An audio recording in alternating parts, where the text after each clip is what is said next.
Someone has transformed into a dragon, offering oneself to the country. Someone has transformed into a panda, moved into Panzahua. But in this era of spiritual revival, I, on the other hand, have transformed into a loach, and started out in a fish tank at a fish market. Most likely cannot escape the fate of becoming a dish. Just as I felt bitter about this, the system's voice rang out with a ding, detecting that the host's rebirth could activate the system. At this moment, I felt secretly delighted in my heart. The rebirth party's golden finger had finally arrived. Just as I was happy about this, a voice suddenly sounded. "Do you have loaches for sale, boss?" Upon hearing someone wanted to buy loaches, I quickly swam to the edge of the tank. I saw a middle-aged man with blood-stained hands, interspersed with fish scales, conversing with a young man selling fish. "Yes, we just received wild loaches this morning. The meat is tender and nutritious." The fish seller spoke while reaching his hand into the fish tank. Before I could react, I, along with other loaches, was caught in a large hand.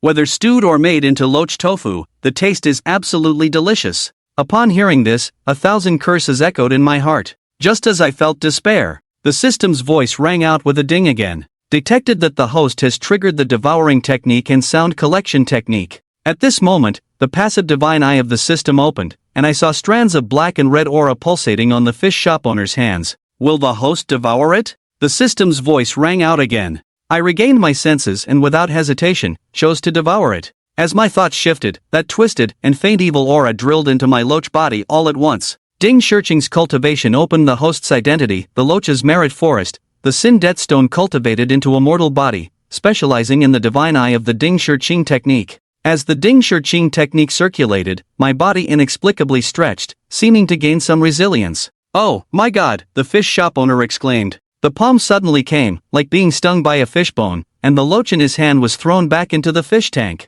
I just felt the world spin. The loach body banged against the edge of the aquarium, and then screeched to the ground. "No, no, no, boss, I'm going to be angry," said the young beast boots hurriedly. "Pick me up from the ground, I want this." The youth looked at me in the hands, a kind of unspeakable strange feeling. "Ah, one fish." The fish shop owner looked at the young man in confusion. "Just keeping it in the office for fun," the young man said with a smile. The boss was momentarily stunned by the idea of keeping it for fun, then asked tentatively, "Young man, are you planning to raise a spiritual pet? You know about it too, boss?" The young man asked in surprise. The boss rubbed his hands and reminisced, saying that loaches are also called fallen dragons, legends of true dragons with humble sins. Those punished always fall into the mud, possessing dragon nature but lacking dragon behavior, having dragon fortune but lacking dragon destiny, having dragon bones but lacking dragon appearance, gazing at the world all their life but never becoming a dragon. However, once one recognizes their destined dragon fortune, they can protect their master and enjoy smooth official fortunes. The young man raised his thumb, saying, "I've heard of it too, so I want to give it a try." The fish shop owner waved his hand, saying, "You can keep it as a pet, but don't take it seriously like before." "Things are different now," the young man said mysteriously. "The spiritual energy has been reviving in the past half year.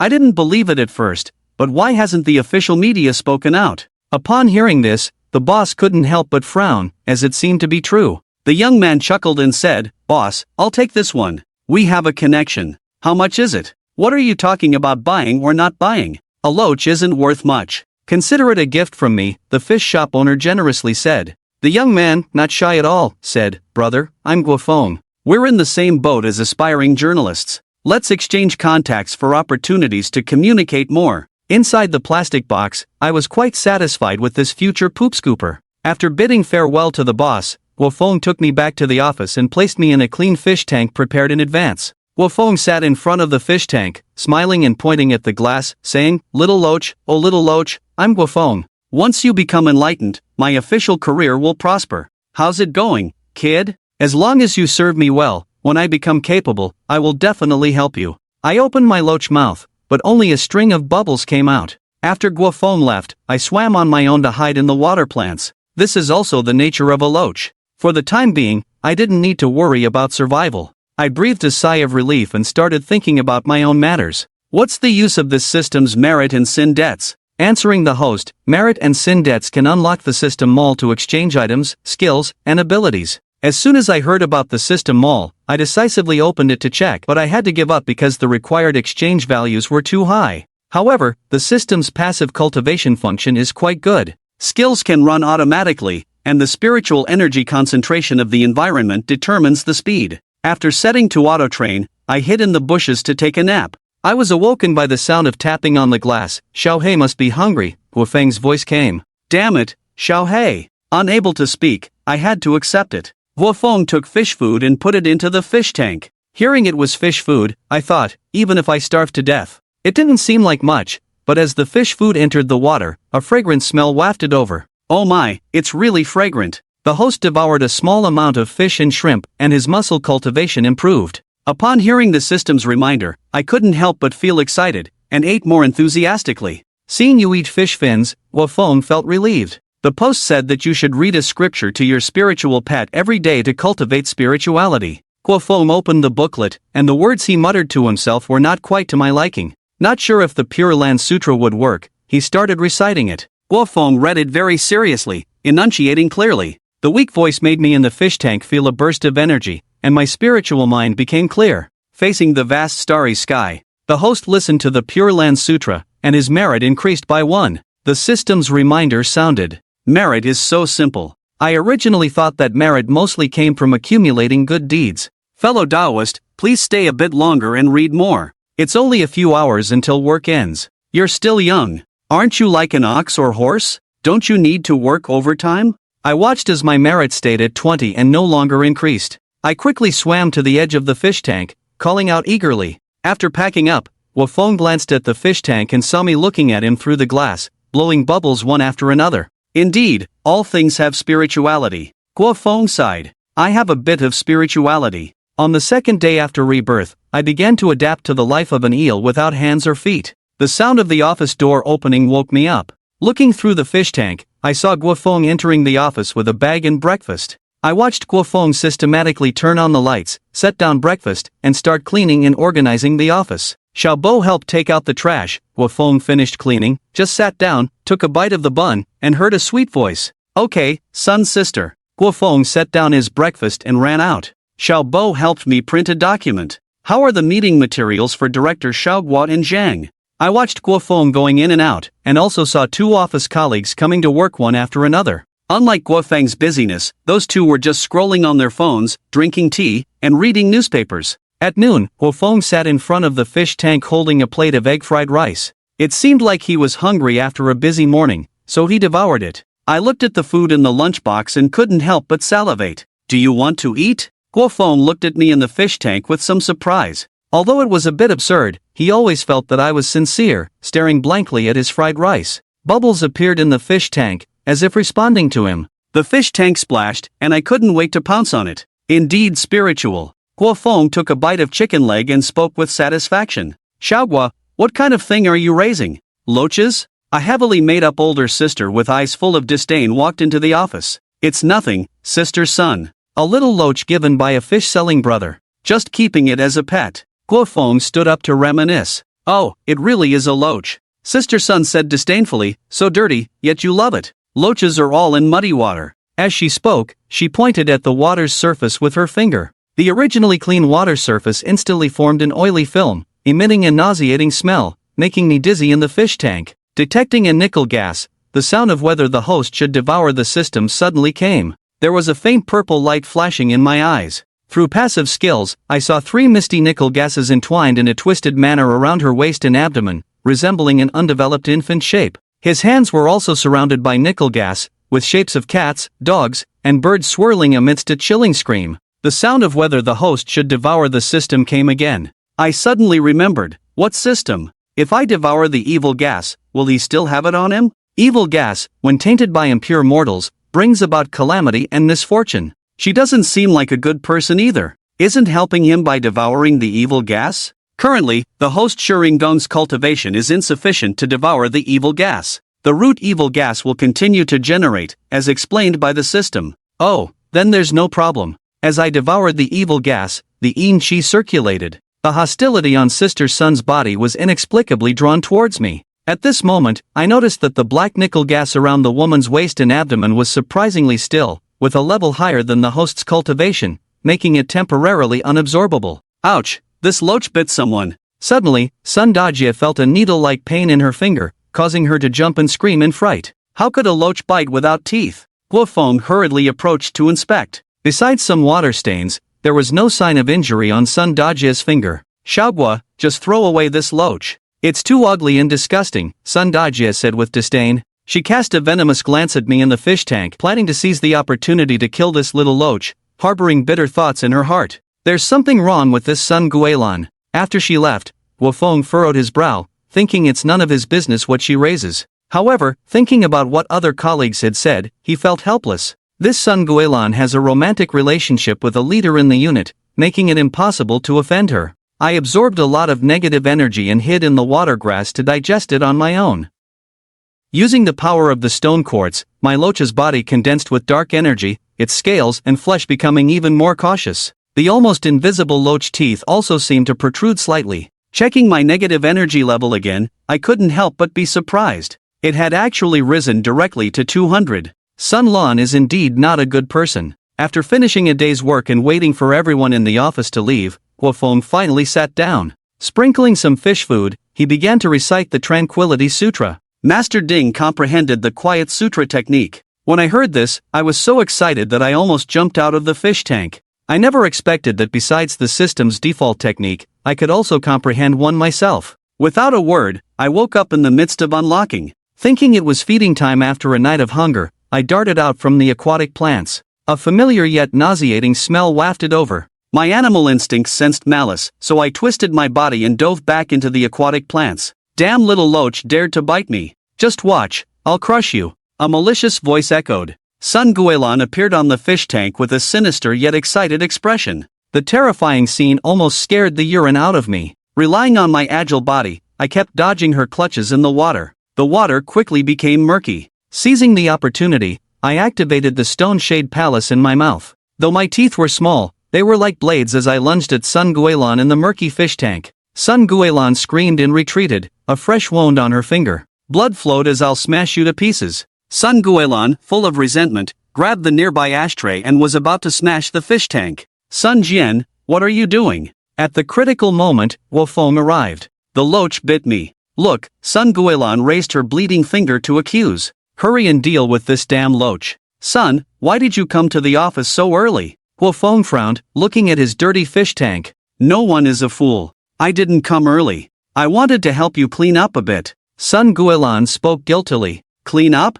Guo Feng chuckled. Sun Guilan's face visibly reddened. Thank you, son, but you don't have to clean here. If not, Director Li will criticize me. Guo Feng picked up the mop and went to the fish tank without waiting for Sun Guilan's response. He started mopping energetically. Son, please let me clean up. Sun Guilan frowned, about to scold him, but Guo Feng focused on mopping, not even looking at her. Fine, just wait. Sun Guilan left the office after a stern warning. Are you okay, little guy? Guo Feng quickly checked the fish tank after Sun Guilan left, relieved to see me unharmed. This woman is really malicious. Guo Feng, while tidying up the disturbed plants and decorations, said helplessly. I calmed down and prepared to absorb the nickel gas I had just taken advantage of. The quartz core started automatically, reaching level 1 successfully, with nickel gas accumulating to 1000. Looking at this nickel gas value, I opened the system store. It seems that mere cultivation is not enough now, I need life-saving methods. Following the system's recommendation, I spent all my nickel gas value to purchase a divine ability and a spell.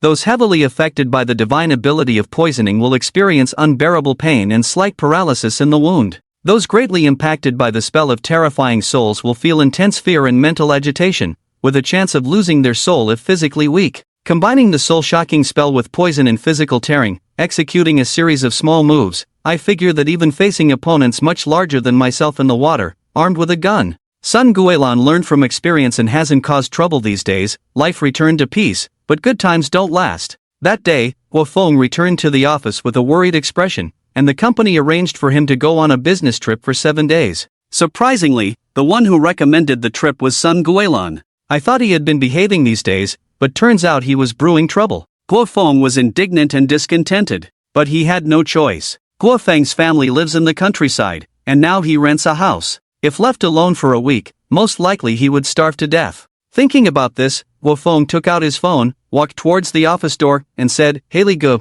I'll be on a business trip for a week, can you help me feed the cat? Guo Feng called an elder brother in the company, his voice echoing in the corridor. Guofeng made this call partly to remind Sun Guilan not to have any evil intentions. However, he also knew that with his status, this warning meant nothing to Sun Guilan. But Li Gu on the other end of the phone also has connections in the company, a prominent figure, and most importantly, he doesn't get along with Sun Guilan. It's okay, we have surveillance in the house, and I can also see it on my phone. Then I'll trouble you. When I come back from my business trip, I'll treat you to a meal. I feel relieved hearing this, but I still underestimated the viciousness of Sun Guilan. On an afternoon 2 days after Guofeng went on a business trip, Sun Guilan arrived and walked into the office. She looked around, then came to the fish tank. You've grown a lot, Sun Guilan said, looking at you in the tank with a resentful expression. It's a real pity I can't squeeze you to death by hand, but it's no big deal. Sun Guilan's words gave me a shiver. I saw the maliciousness resembling cats and dogs on Sun Guilan's hands, even more pronounced than before. It seems that some small creatures have met a tragic end at the hands of this female demon. What I don't understand is that after Sun Guilan finished her harsh words, she got up and left without taking action directly. Something is not right. As expected, that night, a crack slowly opened in the office window. Outside the window was Sun Guilan's face, full of malice and satisfaction. The office desk where the fish tank is located is not far from the window, about 2 meters away. After Sun Guilan opened the window, a sturdy bamboo pole was immediately inserted. How can you survive without water, you smelly loach? Sun Guilan's sinister voice came through. As she suddenly exerted force with both hands, I was locked in the fish tank and pushed towards the edge of the table. Watching the fish tank being moved towards the table edge, Sun Guilan's eyes were filled with excitement. With a crisp sound, the fish tank fell from the desk, shattering into pieces. Sun Guilan's low laughter full of satisfaction came through. Damn it, you damn woman, wait for my silent scream. I desperately twisted my body, feeling a sense of suffocation, yet my body functions did not stop due to being out of water.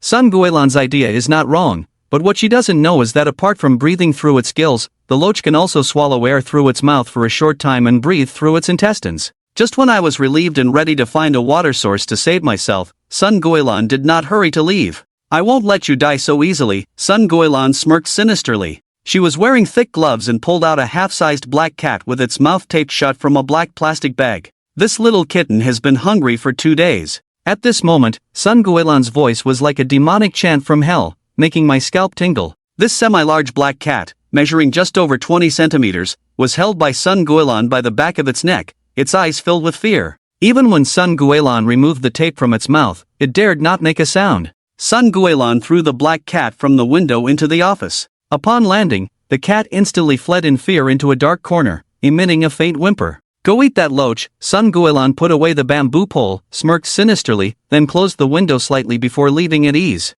Suddenly, I heard Sun Guilan's meow. As I struggled to breathe with my mouth wide open in the water, my heart couldn't help but tighten. In the darkness, a pair of gleaming green eyes narrowed more and more. Despite being mistreated by Sun Guilan for 2 days, hunger still overcame fear. At this moment, the half-grown black cat followed the lingering scent and emerged from the dark corner. The bright green eyes transformed from fear to a wild hunger. The disheveled fur and emaciated body were the natural results of Sun Guilan's abuse. Meow. Instinct drove the black cat to growl lowly and pounce towards Lin Chen. In the blink of an eye, the erosioning technique activated, a cold breath circulated through his body. The originally soft and limp eel-like body suddenly tensed up, standing upright like a snake. Just as the black cat's claws were about to strike, Lin Chen twisted his body in a dragon-like tail sweep.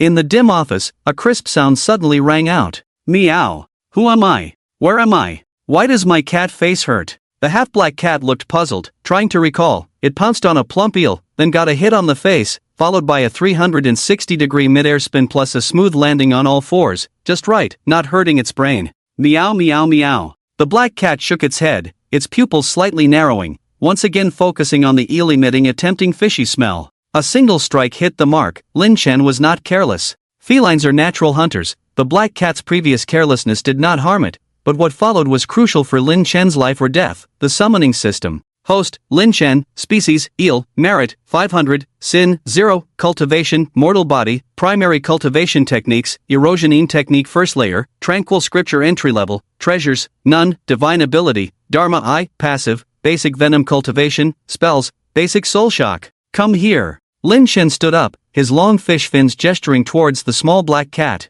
Meow. Provoked by food, the black cat felt insulted and angrily pounced forward. Good, soul shock. The spell Soul Shock was cast. the black cat flying towards Lin Chen suddenly showed a look of fear. The demon-like figure of Sun Guilan appeared in its mind. Deep-rooted fear from the soul made the black cat's body involuntarily stiffen. Venom cultivation. Seizing the opportunity, Lin Chen's tail exerted force, his teeth shining with purple light as he aimed for the sparse fur on the black cat's neck, biting and injecting venom in one swift motion. 5 minutes later, only a shriveled black cat corpse remained on the office floor, while the perpetrator was desperately catching his breath in the nearby sink. Host, Lin Chen, Species, Eel, Merit, 500, Sin, 50, Cultivation, Mortal Body, Primary Cultivation Techniques, Erosioning Technique First Layer, Tranquil Scripture Entry Level, Treasures, None, Divine Ability, Dharma I, Passive, Basic Venom Cultivation, Spells, Basic Soul Shock.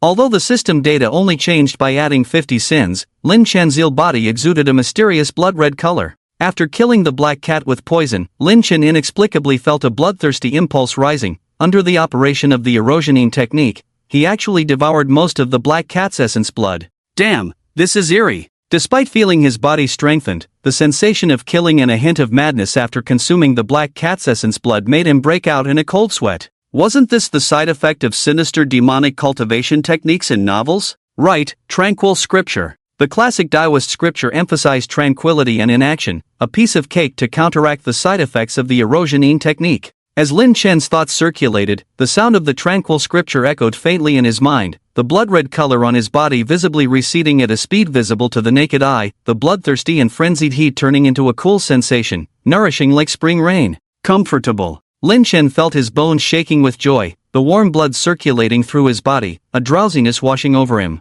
No, this is not a place to sleep. Lin Chen shook his head. It would be fine if he was found by the office staff early tomorrow, but if Sun Guilan found out he was unharmed, she would definitely be scared to death. Ha! It's raining? Just then, the sound of rain pouring outside the window brought a smile to Lin Chen's face. With the strengthening of the erosion technique, Lin Chen struggled to climb onto the office windowsill and squeezed out through the window crack. A cool breeze accompanied by night rain hit him, lifting Lin Chen's spirits and partially waking him from the deepening drowsiness. The timely rain, not insignificant in volume, had formed a shallow runoff on the ground. What surprised Lin Chen even more was the sizable water feature in the courtyard where Guofeng worked. A rockery stood tall in the center of a pool, spanning about 100 square meters.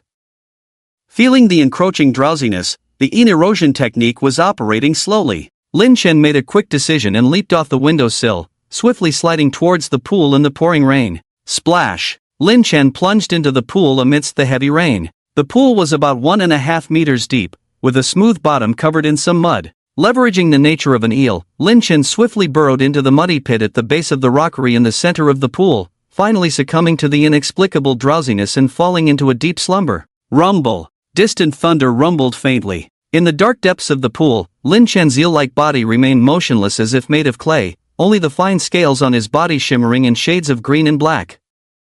Unaware of how long he had been asleep, when Lin Chen's consciousness gradually awakened and he opened his eyes, the sky was already bright, and a tingling sensation spread from the top of his head, as if a thin film was cracking open. Instinctively, Lin Chen arched towards the tingling sensation and swam out smoothly. Rip! Accompanied by a slight tearing sensation, Lin Chen felt a release in his mind, and as he swam, a layer of skin peeled off his eel-like body incredibly smoothly.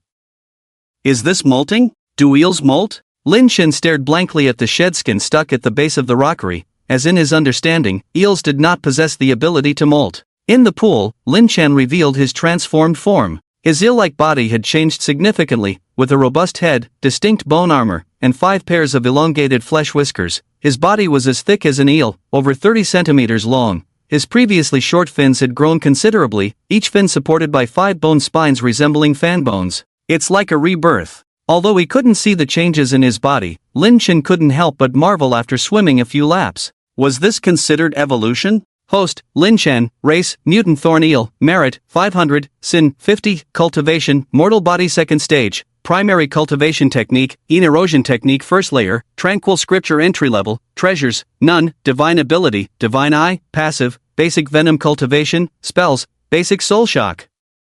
Indeed, on the system, his race had changed from eel to mutant thorn eel. Although his cultivation and techniques remained the same, his overall strength had doubled compared to before. Gurgle. A wave of intense hunger swept over Lin Chen, and he couldn't help but rejoice as he looked around. Not far from him, a group of colorful koi fish swam freely, many of them well-fed and healthy, with some exceeding 30 centimeters in size, making Lin Chen's stomach rumble and saliva flow uncontrollably. Good, little koi fish, don't blame me, hee hee. After the rain cleared and the weather turned fine, the silly koi fish in the central pond of the TV station's courtyard were in a panic. Similarly, in the office of the TV station, Sun Guilan was also in a state of shock. The shriveled black cat lay quietly in the center of the office, not far from the shattered fish tank, while the eel was nowhere to be seen. Despite Sun Guilan's many malicious deeds, upon seeing this scene, especially the shriveled body of the black cat with its dull eyes slightly bulging, seemingly staring at her, a chill crept up her spine. That eel didn't die. That eel definitely didn't die. For some reason, this thought lingered in Sun Guilan's mind like a demon, causing her to be frightened by an eel, something she had never imagined before. On the other side, Lin Chen, who had already enjoyed the self-service koi feast in the fish pond, was lazily sunbathing at the moment. Host, Lin Chen, Race, Mutant Loach, Merit, 500, Sindet, 200, Cultivation, Mortal Body, Primary Cultivation Technique, Devouring Art, First Layer, Tranquil Scripture, Introductory Level, Treasures, None, Divine Ability, Dharma I, Passive, Basic Poison Cultivation, Spells, Basic Soul Shock. 3 koi fish not only filled Lin Chen's stomach but also contributed a lot to his sin debt. Eating, drinking, and taking, Lin Chen felt a bit embarrassed. After eating his fill, Lin Chen began to explore the rockery and waterside pavilion. At noon, the sun became intense, causing the water in the pool to warm up. However, at the core of the pool, Lin Chen, relying on his instinctive perception, felt a coolness. Twisting his snake-like body, Lin Chen began to explore the bottom of the rockery. Surprisingly, there was a hidden world beneath this rockery. As Lin Chen followed a passage, guided by a hint of coolness, he made an astonishing discovery. Moving along the winding path from the bottom of the rockery, Lin Chen soon found a spacious and flat cave, large enough to accommodate 3 to 5 adults both above and below the water. What surprised Lin Chen even more was a thick stone pillar standing in the center of the cave. The base of the pillar was fixed on a bluestone slab, with no visible joints, perhaps carved as a hole. The surface of the pillar bore a dragon-shaped carving, though covered in moss, still exuding the majestic and imposing aura of a divine beast. At the top of the pillar was a cryptic symbol that Lin Chen couldn't decipher, except for a seal character wrapped in various curved runes. Interesting. Lin Chen's eyes lit up. He knew that many places believed in geomancy. This stone pillar was likely set up by a leader from Guofeng's unit to seek geomantic advice. Seeing the solemnity of the stone pillar, Lin Chen became curious about what was sealed beneath it. However, as his body touched the pillar, he stiffened as a familiar chill passed through the stone. Ding, detected sin energy, would you like to absorb it? Was there even a need to ask? Lin Chen squinted his eyes. Not only did he find a place to stay, but he also gained resources for cultivation. Host, Lin Chen, Race, Mutant Loach, Merit, 500, Sindet, 300, Cultivation, Mortal Body, Second Layer, Primary Cultivation Technique, Devouring Art, First Layer, Tranquil Scripture, Introductory Level, Treasures, None, Divine Ability, Dharma I, Passive, Basic Poison Cultivation, Spells, Basic Soul Shock. Wow, sin debt increased by 100 in just a short time? Lin Chen didn't hesitate. He approached the pillar, activated the Devouring Art, and almost wanted to swallow the entire pillar. They say cultivation knows no time. Lin Chen leaned against the pillar, automatically absorbing sin energy, while the koi fish in the pool continued to provide him with nourishment. Unbeknownst to him, 7 days had passed. However, during these 7 days, when Guofeng returned from his business trip and found a dead cat in the office, his fish tank shattered, and the loach was missing, his anger almost reached the breaking point. Sun Guilan, however, shifted all the blame to the dead cat, and with no evidence proving her presence that night, Guofeng had no choice but to grit his teeth and bear it. Host, Lin Chen, Race, Mutant Loach, Merit, 500, Sindet, 5000, Cultivation, Mortal Body, Second Layer, Primary Cultivation Technique, Devouring Art, Second Layer, Tranquil Scripture, Introductory Level, Treasures, None, Divine Ability, Dharma I, Passive, Basic Poison Cultivation, Spells, Basic Soul Shock. Not bad, not bad. Sin debt skyrocketed to 5000, and Lin Chen's cultivation in the Devouring Art reached the second layer. Wrapped around the stone pillar, Lin Chen couldn't help but exclaim, "Wow, Loach, you're quite bold." A sinister voice echoed in Lin Chen's heart, sending a chilling sensation that froze his soul, causing a layer of frost to form on Lin Chen's ink-stained scales. What the heck is this? Lin Chen dashed out like his tail was on fire, warily eyeing the stone pillar. "Ha? You can understand me?" Lin Chen clearly recognized it as a woman's voice. "Well, since you know about absorbing yin energy for cultivation, you must have awakened your spiritual wisdom. The woman began to ask and answer herself. How long has it been? 50 years? 100 years? Or even longer? The woman suddenly choked up, then started singing softly. System, how can I communicate with her? Any spells or abilities? Lin Chen sighed. This elusive Miss Ghostly had been talking and singing for a full hour, and it was unclear if she had been sealed for too long or was just a chatterbox. The problem was, her singing was truly unpleasant, off-key in places and even breaking into a falsetto. Yes. The system immediately responded, offering a spell, soul sound transmission, to communicate regardless of language barriers, for 500 merits. WC. Why aren't you going to snatch it? Just staring at my meager merits? Lin Chen flicked his tail in frustration. I'm annoyed too, so I'll give you a discount. Just make her stop singing. The system replied, finally settling for 300 merits. The significant discount highlighted the system's impatience, causing Lin Chen to raise an eyebrow and secretly scheme. Miss, could you please stop singing? A sudden voice interrupted, startling the woman inside the pillar, who then exuded a chilling aura, thick with resentment. Before Lin Chen could react, a halo shimmered on the stone pillar, faintly surrounded by a dragon shape, with cinnabar seals intermittently appearing, like a bell blocking all the resentment within a foot of the pillar, preventing it from spreading. Let me out, I want to see Yun Fei, my beloved. The woman's voice was desperate. Amidst the swirling resentment, a figure in bridal attire struggled frantically. Calm down, miss. Lin Chen advised through telepathy, but before he could finish, the woman resumed singing. 1 defa. 5,000 debts, to enhance your soul shock spell and suppress her. The system's restrained voice came through. Are you taking advantage again? Tormented by Miss Ghostly and robbed by the system, Lin Chen, though just a mudfish, was 3 parts angry. Ding. The system's store list appeared before Lin Chen. Intermediate soul shock spell, a single shot to intimidate the soul, sealing the divine soul unexpectedly, capable of severely damaging it. Valued at 20,000 debts. Well, that's a big win. Since his rebirth, the system had always been aloof, making Lin Chen think it was an emotionless AI. Unexpectedly, he encountered a nemesis, this Miss Ghostly, who, aside from her bad singing, turned out to be his lucky star. Lin Chen directly exchanged for insights on the soul shock spell. Shut up. The weeping Miss Ghostly was startled by the soul-shaking voice, feeling as if a spherical object tied with a rope had gagged her mouth and bound her soul. System, oh, you know quite a lot, huh? You've even visualized the soul shock spell? Lin Chen blushed involuntarily, the gagging and binding reminding him of the 108 bookmarks on his phone, a subconscious association. Ahem. Lin Chen cleared his throat, absorbing the dispersed resentment. Although the intermediate soul shock spell was effective, it consumed too much, draining almost all the yin energy he had cultivated in an instant. He needed to recover quickly. Let's have a good chat. No crying and singing, can you do that? In the sinister atmosphere of the stone pillar, the young lady, bound by artistic constraints, nodded in fear. Lin Chen felt very empty. The bride's dress lady in front of him was either a 100-year-old fierce ghost or one with deep resentment and sin rolling over.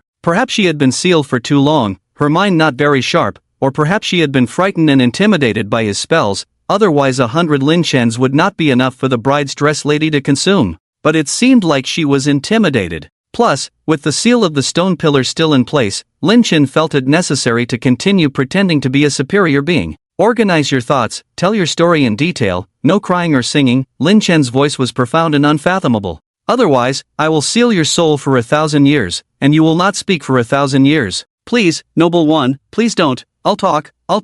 The bride's dress lady was tearful and pleading, a familiar line that made Lin Chen almost want to translate simultaneously. Watching the bride's dress lady beg in fear, her soul bound, Lin Chen couldn't help but blush. Ahem, let's get to the point. Indeed, for a chatterbox, nothing is more terrifying than not being able to speak for 1,000 years. The bride's dress lady's story was not as bizarre and resentful as one might think, at least in Lin Chen's opinion. 100 years ago, the bride's dress lady was the daughter of a local gentry, raised in seclusion. Perhaps from reading too many romance novels and melancholic poems, she had a somewhat naive understanding of life's major events. Her greatest hobby was singing songs like Green Clouds in the Sky and Yellow Flowers on the Ground. Of course, being from a scholarly family, this was not allowed, but Lin Chen suspected that the lady's off-key singing had something to do with it. One day, the elderly master of the gentry celebrated his birthday and invited a famous opera troupe from town to perform a 3-day play. The inexperienced bride's dress lady was captivated by the leading actor of the troupe, Bai Yunfei.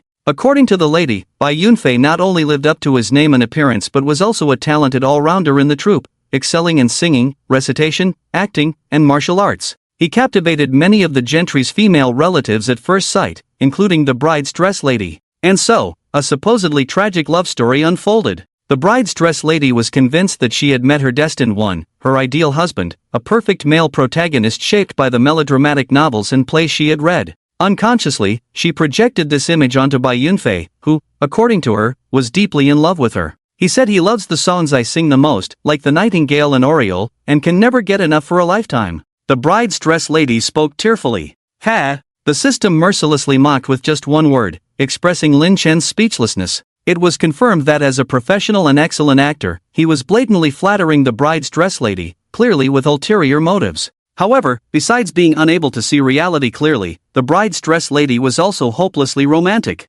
One day, Bai Yunfei was arrested. The charge was theft, caught red-handed in the gentry's treasure vault trap at the lady's home. At this point, even a fool could understand that Bai Yunfei had ulterior motives for getting close to the bride's dress lady, seeking wealth, and even romance. However, after the lady's romanticized retelling and embellishment, the story took on a different flavor. My parents, blinded by societal prejudices, heartlessly separated us because Yunfei was an actor, breaking us apart mercilessly, even falsely accusing him of theft and being a thief. The bride's dress lady sighed softly. In heaven, we wish to be like birds flying wing to wing. On earth, we wish to be like intertwined branches. The bride's dress lady lamented. Later, because Bai Yunfei was a repeat offender, having stolen the county official's heirloom before, he was sentenced to death by autumn beheading. Miss Jiayi was devastated when she heard the news, but her family prevented her from leaving the house to visit, causing her to fall ill from worry. The bright pearl of yours sheds tears, regretting not meeting before marriage. Her voice was full of sorrow, as if weeping and lamenting.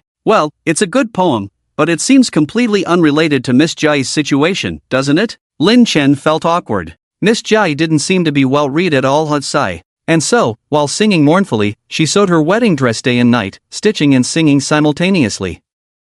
There's no need to describe it. Lin Chen already had the scene in his mind. The gentry family tried to advise her, but Miss Jiayi wouldn't listen at all. Her fingers were worn out, and the silk thread was stained red with blood. Overwhelmed by worry, her delicate beauty doomed her. When she finished sewing and put on the wedding dress, she couldn't bear it anymore. Yunfei, the road to the underworld is far, I'm afraid alone, wait for me. With a cuckoo's cry, Miss Jiayi passed away tragically. The lingering resentment and anger after death, coupled with the blood-stained red wedding dress, inevitably turned Miss Jiayi into a vengeful ghost. After listening to Miss Jiayi's story, Lin Chen didn't know how to respond. Is she lovesick? She's just a lovesick fool, but she brought it upon herself, which is truly pitiful. Transformed into a vengeful ghost, Miss Jiayi harbored deep resentment. Although she didn't intentionally harm anyone, the paths of humans and ghosts diverged, especially with her heavy aura of resentment, like a magnet attracting negative energy from her surroundings.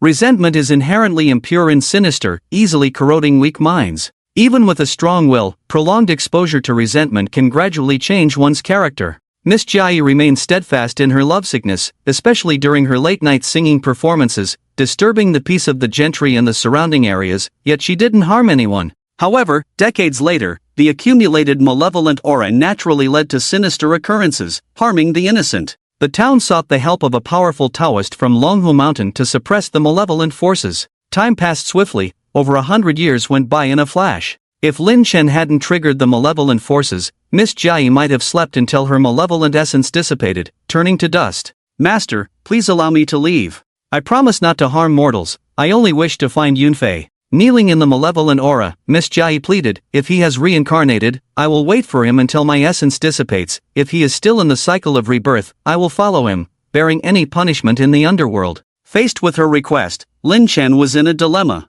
Whether to agree or not, there were significant risks. Human hearts are unreliable, let alone ghostly promises. I have an idea. After pondering for a moment, Lin Chen remembered the soul-binding technique inherent in his devouring cultivation. Devouring could consume malevolent energy, even its source, such as Miss Jiayi, and the soul-binding technique could control and enslave by devouring part of the malevolent essence. If he could subdue Miss Jiayi, with the accumulated malevolent aura from her 100-year existence as a vengeful ghost, it would undoubtedly enhance his cultivation and serve as a reserve for devouring, a win-win situation. With Lin Chen's current strength, if he could truly subdue Miss Jiayi, it would be a great achievement, especially since he discovered her additional abilities. Your malevolent aura is too strong, and you may lose yourself to madness. For the sake of the innocent, I cannot let you go, Lin Chen's voice echoed. Why? Why? Is our love so intolerable to the heavens? I just want to wait for him, to see him. Is that too much to ask? Miss Jai slumped, her voice faint and filled with resentment,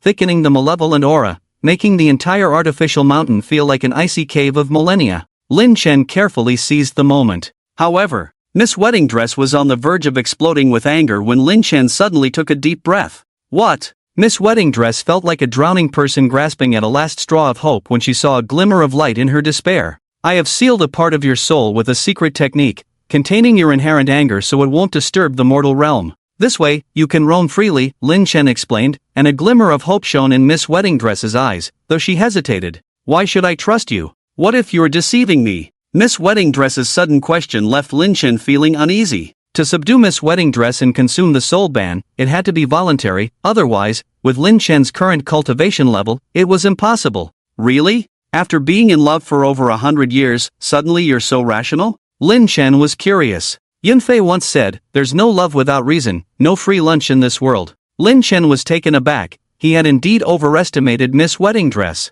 Reason? Ha! I was moved by your bond and felt helpless about disturbing mortals, so I came up with this plan, Lin Chen sighed, feeling a sense of pity for humanity. Is that so? No, you're lying to me. Yunfei said our love will never be accepted. You're lying to me. Miss Wedding Dress's sudden change in attitude left Lin Chen with a headache. What kind of logic was this? Who was this Yunfei person to blame? What is love in this world that makes people commit to life and death? With this statement, Miss Wedding Dress was momentarily stunned. What is love in this world that makes people commit to life and death? Miss Wedding Dress murmured to herself, repeating the phrase continuously. Seeing Miss Wedding Dress's dazed expression, Lin Chen felt guilty. She wasn't the brightest, still lost in love. Even though she brought this upon herself, it was quite pitiful, but it was for her own good. That year, snow fell as plum blossoms bloomed, the pear garden scene left too much sorrow, Lin Chen hummed lightly. Drunk in the arms of a lover, dreaming back to the red candlelight. Lin Chen's voice was deep, with a theatrical tone, causing Miss Wedding Dress to tear up instantly. Someone understood her century-long yearning, someone acknowledged her bond with her lover. The scenes from the pear garden and the red candlelight reappeared. Yunfei, Yunfei. Miss Wedding Dress started to sing off-key. Lin Chen endured his frustration. The atmosphere he carefully created was ruined the moment Miss Wedding Dress spoke.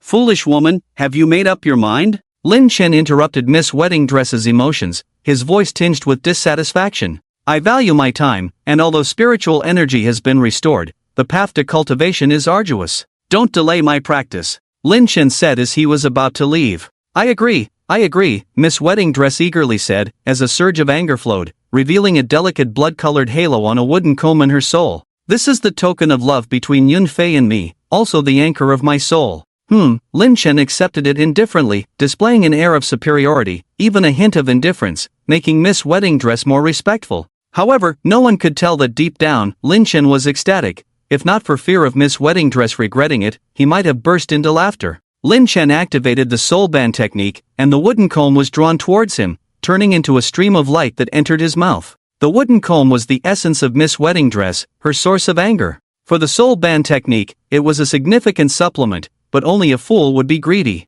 I am Lu Ruyan, many thanks to the noble one for saving me. Miss Wedding Dress bowed gracefully, showing her respect. The wooden comb was Miss Wedding Dress's life token and the target of the sealed dragon pillar in the water. Now that Lin Chen has taken over, the seal of Longzhou town naturally no longer exists. Miss Jai naturally sensed the restoration of her freedom, but she also felt that although she had lost the seal of Longzhou, she had established an irreversible connection with Lin Chen and could no longer go against him. Lu Ruyan? Well, anyone named that is no ordinary person. Thinking of many novel plots he had seen before, Lin Chen could only think, Ruyan possesses the demeanor of a great emperor. Lu Ruyan, although you are under my soul restriction, I will not limit your freedom. Furthermore, I will help you find Bai Yunfei. Lin Chen thought for a moment, realizing that there were some things he needed to make clear to her. However, I need you to control your resentment and evil intentions, not to disturb or harm ordinary people. Do not act recklessly. Lin Chen knew that Lu Ruyan was not of a malicious nature, but a fierce ghost is a fierce ghost.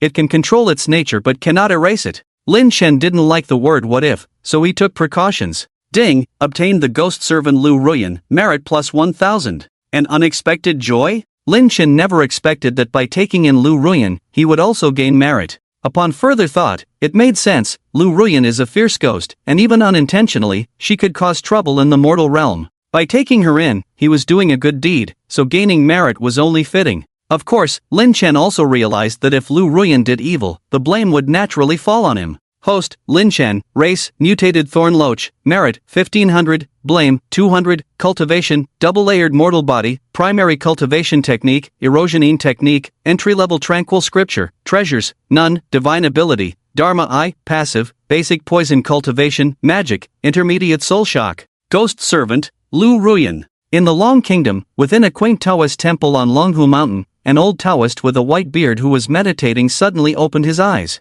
"Master, what's wrong?" asked the curious Taoist attendant beside him. The old Taoist frowned and remained silent, extending his fingers to calculate for a moment. "In another 3 years, that ghostly spirit will naturally be eradicated, but unfortunately, it seems someone has rescued it?" The old Taoist's expression darkened. There was something he hadn't mentioned yet. The evil spirits he had sealed had been rescued, diminishing the merit that should have been his. It was like a cooked duck flying away halfway. Who could bear such a loss? "You rascal, don't let me catch you." Seeing this thing makes me want to climb up there. I wonder if it's a racial instinct. Under the artificial mountain in the TV station courtyard, Lin Chen's body was coiled around the sealed dragon pillar, his head resting on the top of the stone pillar. Practicing with Lu Ruyan's evil aura, the situation was quite uncomfortable. As a 100-year-old fierce ghost in a red dress, although Lu Ruyan had never harmed anyone intentionally, the naturally accumulated evil aura was not only abundant but also of high quality. The resources of evil aura for practicing the erosionine technique were no longer a concern, but the source of blood food became a problem. Although the koi in the pond were good, they couldn't satisfy Lin Chen's appetite. Especially at the double-layered mortal body stage, Lin Chen's appetite was astonishing. With a body less than half a meter long, he could eat 3 times his weight and still not be satisfied. "I can't eat anymore." The koi in the pond visibly decreased, and continuing to eat would easily attract attention. It seemed he needed to find a way to leave this place, preferably finding a larger artificial lake or entering a river tributary. Firstly, ruling out leaving by his own abilities. Lin Chen was unfamiliar with the surrounding terrain, given his current situation. It would be difficult to travel far from the water. Even with the help of rainy weather, the danger was still considerable. If he encountered large stray dogs or many wild cats, he would become their food. If he encountered cars or anything similar, he would end up as roadkill. Going down the sewer? Forget it, he was a loach, not a maggot. Just as Lin Chen was at a loss, a familiar figure appeared by the edge of the water pool.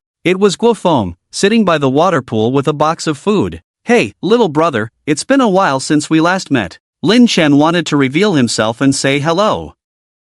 However, during this period, he had changed drastically. With a nearly 50-centimeter thick and sturdy body and a fierce appearance resembling a mutated knifefish, it was not a pleasant surprise but rather a shock to Guo Feng. "I need to find a way to contact my little brother." Lin Chen pondered deeply while hiding in the artificial mountain. Directly using the secret sound technique? Not a good idea, it might startle my little brother without any preparation. Lin Chen decided to utilize his ability to deceive Lu Ruyan, making himself appear reasonable and mysterious to Guo Feng. "Dear system, is there a way for me to contact Guo Feng in a proper and non-frightening manner?" As the saying goes, when in doubt, ask the system for advice. Spell, in spirit dream price, 20,000 merits. Lin Chen, fading, has our relationship faded to the point where there is only cold merits or karmic debts between us? You are truly indifferent, heartless, unreasonable. System, speak in plain language. Lin Chen, can you make it cheaper, bro? System, haha. Then tell me, why mix concrete with spaghetti? No. 42? Lin Chen, are you kidding me? Fine, then don't blame me. Let's welcome Emperor Lu Ruyan to the stage, a song of heartbreak, seeking a kindred spirit in the world. Emperor Lu Ruyan, the expert in dealing with stubborn systems. In less than 20 minutes, Lin Chen exchanged all his merits for the spell, In Spirit Dream. What is a In Spirit? The In Spirit usually refers to the soul after death, but in some religious and philosophical concepts, it denotes a non-material spiritual entity. In some cultivation systems, the In Spirit is considered a certain stage of practice. The god refers to the soul, and the In Spirit, or the emergence of the In Spirit, signifies reaching a level of practice where the soul can leave the body. At this stage, the soul is not strong enough, fearing sunlight, storms, and thunder, and can only leave the body at night or in specific environments.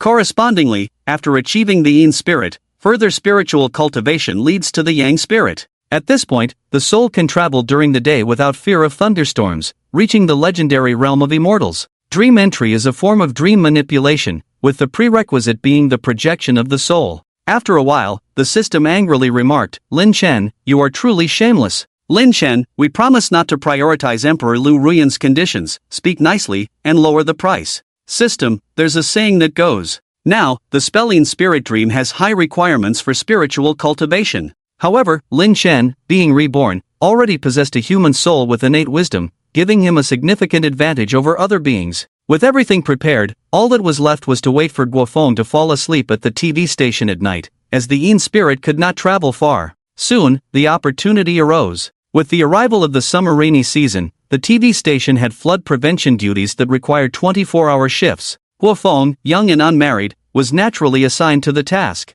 That night, with the summer rain misty and a gentle breeze blowing, it was the perfect time to project the Yin spirit. As night fell, a time heavy with Yin energy, projecting the Yin spirit would be twice as effective. Guofeng lay in the duty room, bored and scrolling through his phone. Suddenly feeling drowsy, he yawned and drifted off to sleep. In a daze, a chilling sensation enveloped him, and as Guofeng hazily opened his eyes, he found himself surrounded by mist. "Hey, young man, long time no see." A sudden voice startled Guofeng, but what surprised him more was that although he heard the voice for the first time, it felt strangely familiar. As the mist cleared, a middle-aged Taoist in a blue robe embroidered with dragon patterns and wearing glasses was smiling at him, unmistakably resembling Lin Chen before his rebirth. "Who are you? Where am I?" Guofeng asked anxiously. "This is your dream, and as for me?" Lin Chen smiled faintly and, as if performing magic, condensed the mist into the shape of a mudfish in his hand. The misty mudfish swam vividly in the air. Guofeng suddenly realized something, his face filled with surprise.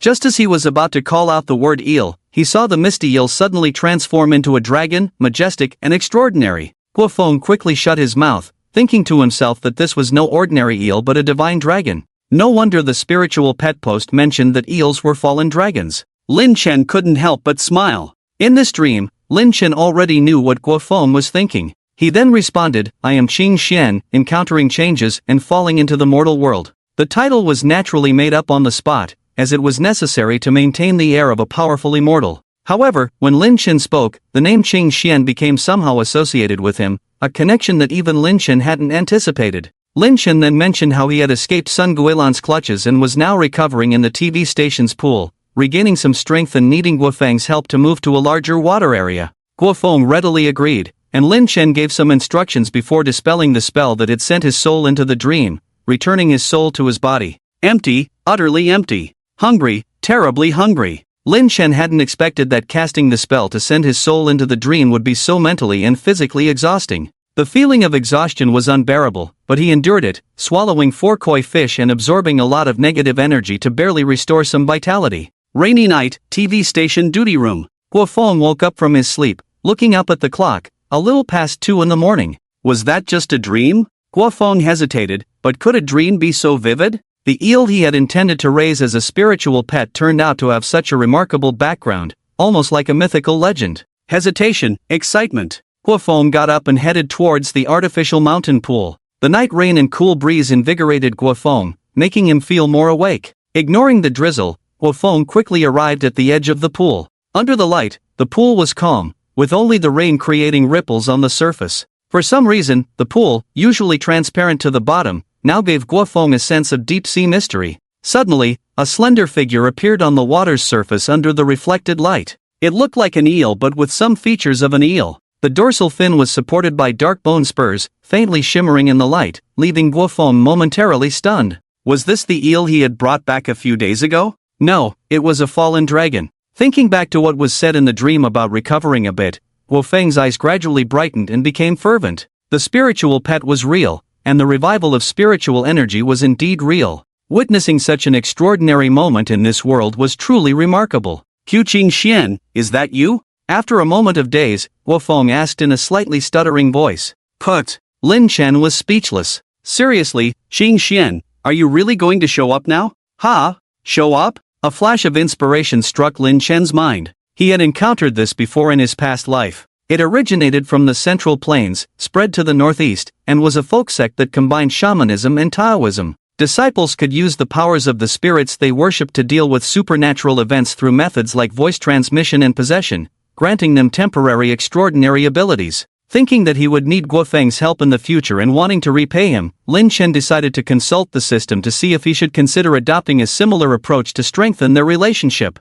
After some contemplation, Lin Chen finally responded through voice transmission, "Indeed, it is I. Wow, you can really talk." Despite being mentally prepared, Guofeng was startled by the sudden voice transmission. "Qin Xian, I didn't expect you to be this big now, truly magnificent." Looking at Lin Chen's figure, Guofeng couldn't help but marvel. "Lin Chen, oh winky face. Young man, what kind of nonsense are you spouting? The original text is quite long. Here is the translation. Original text. The original text is quite long. Here is the translation. The original text is quite long. Here is the translation. The original text is quite long. Here is the translation. The original text is quite long. Here is the translation. The original text is quite long. Here is the translation. The original text is quite long. Here is the translation. The original text is quite long. Here is the translation. The original text is quite long. Here is the translation. The original text is quite long. Here is the translation.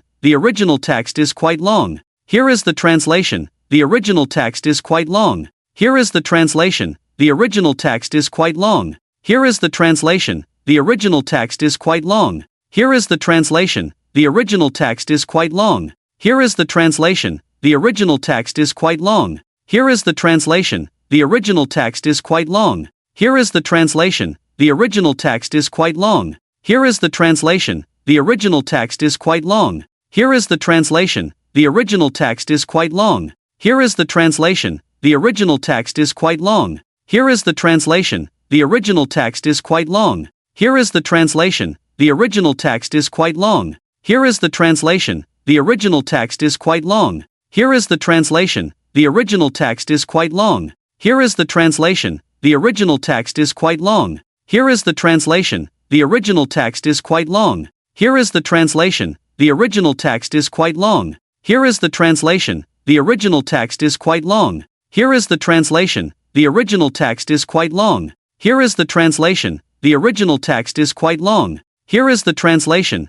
The original text is quite long. Here is the translation. The original text is quite long. Here is the translation. The original text is quite long. Here is the translation. The original text is quite long. Here is the translation. The original text is quite long. Here is the translation. The original text is quite long. Here is the translation. The original text is quite long. Here is the translation. The original text is quite long. Here is the translation. The original text is quite long. Here is the translation. The original text is quite long. Here is the translation. The original text is quite long. Here is the translation. The original text is quite long. Here is the translation. The original text is quite long. Here is the translation. The original text is quite long. Here is the translation. The original text is quite long. Here is the translation. The original text is quite long. Here is the translation. The original text is quite long. Here is the translation. The original text is quite long. Here is the translation. The original text is quite long. Here is the translation. The original text is quite long. Here is the translation. The original text is quite long. Here is the translation. The original text is quite long. Here is the translation. The original text is quite long. Here is the translation. The original text is quite long. Here is the translation. The original text is quite long. Here is the translation. The original text is quite long. Here is the translation. The original text is quite long. Here is the translation. The original text is quite long. Here is the translation. The original text is quite long. Here is the translation. The original text is quite long. Here is the translation. The original text is quite long. Here is the translation. The original text is quite long. Here is the translation. The original text is quite long. Here is the translation. The original text is quite long. Here is the translation. The original text is quite long. Here is the translation. The original text is quite long. Here is the translation. The original text is quite long. Here is the translation. The original text is quite long. Here is the translation. The original text is quite long. Here is the translation. The original text is quite long. Here is the translation. The original text is quite long. Here is the translation. The original text is quite long. Here is the translation. the original text is quite long. Here is the translation, the original text is quite long. Here is the translation, the original text is quite long. Here is the translation, the original text is quite long. Here is the translation, the original text is quite long. Here is the translation, the original text is quite long. Here is the translation, the original text is quite long. Here is the translation, the original text is quite long. Here is the translation, the original text is quite long. Here is the translation, the original text is quite long. Here is the translation, the original text is quite long. Here is the translation, the original text is quite long. Here is the translation, the original text is quite long. Here is the translation, the original text is quite long. Here is the translation, the original text is quite long. Here is the translation, the original text is quite long. Here is the translation, the original text is quite long. Here is the translation, the original text is quite long. Here is the translation, the original text is quite long. Here is the translation, the original text is quite long. Here is the translation, the original text is quite long. Here is the translation, the original text is quite long. Here is the translation, the original text is quite long. Here is the translation, the original text is quite long. Here is the translation, the original text is quite long. Here is the translation, the original text is quite long. Here is the translation, the original text is quite long. Here is the translation, the original text is quite long. Here is the translation, the original text is quite long. Here is the translation, the original text is quite long. Here is the translation, the original text is quite long. Here is the translation, the original text is quite long. Here is the translation, the original text is quite long. Here is the translation, the original text is quite long. Here is the translation, the original text is quite long. Here is the translation, the original text is quite long. Here is the translation, the original text is quite long. Here is the translation, the original text is quite long. Here is the translation, the original text is quite long. Here is the translation, the original text is quite long. Here is the translation, the original text is quite long. Here is the translation, the original text is quite long. Here is the translation, the original text is quite long. Here is the translation, the original text is quite long. Here is the translation, the original text is quite long. Here is the translation, the original text is quite long. Here is the translation, the original text is quite long. Here is the translation, the original text is quite long. Here is the translation, the original text is quite long. Here is the translation, the original text is quite long. Here is the translation, the original text is quite long. Here is the translation, the original text is quite long. Here is the translation, the original text is quite long. Here is the translation, the original text is quite long. Here is the translation, the original text is quite long. Here is the translation, the original text is quite long. Here is the translation, the original text is quite long. Here is the translation, the original text is quite long. Here is the translation, the original text is quite long. Here is the translation, the original text is quite long. Here is the translation, the original text is quite long. Here is the translation, the original text is quite long. Here is the translation, the original text is quite long. Here is the translation, the original text is quite long. Here is the translation, the original text is quite long. Here is the translation, the original text is quite long. Here is the translation, the original text is quite long. Here is the translation, the original text is quite long. Here is the translation, the original text is quite long. Here is the translation, the original text is quite long. Here is the translation, the original text is quite long. Here is the translation, the original text is quite long. Here is the translation, the original text is quite long. Here is the translation, the original text is quite long. Here is the translation, the original text is quite long. Here is the translation, the original text is quite long. Here is the translation, the original text is quite long. Here is the translation, the original text is quite long. Here is the translation, the original text is quite long. Here is the translation, the original text is quite long. Here is the translation, the original text is quite long. Here is the translation, the original text is quite long. Here is the translation, the original text is quite long. Here is the translation, the original text is quite long. Here is the translation, the original text is quite long. Here is the translation, the original text is quite long. Here is the translation, the original text is quite long. Here is the translation, the original text is quite long. Here is the translation, the original text is quite long. Here is the translation, the original text is quite long. Here is the translation, the original text is quite long. Here is the translation, the original text is quite long. Here is the translation, the original text is quite long. Here is the translation, the original text is quite long. Here is the translation, the original text is quite long. Here is the translation, the original text is quite long. Here is the translation, the original text is quite long.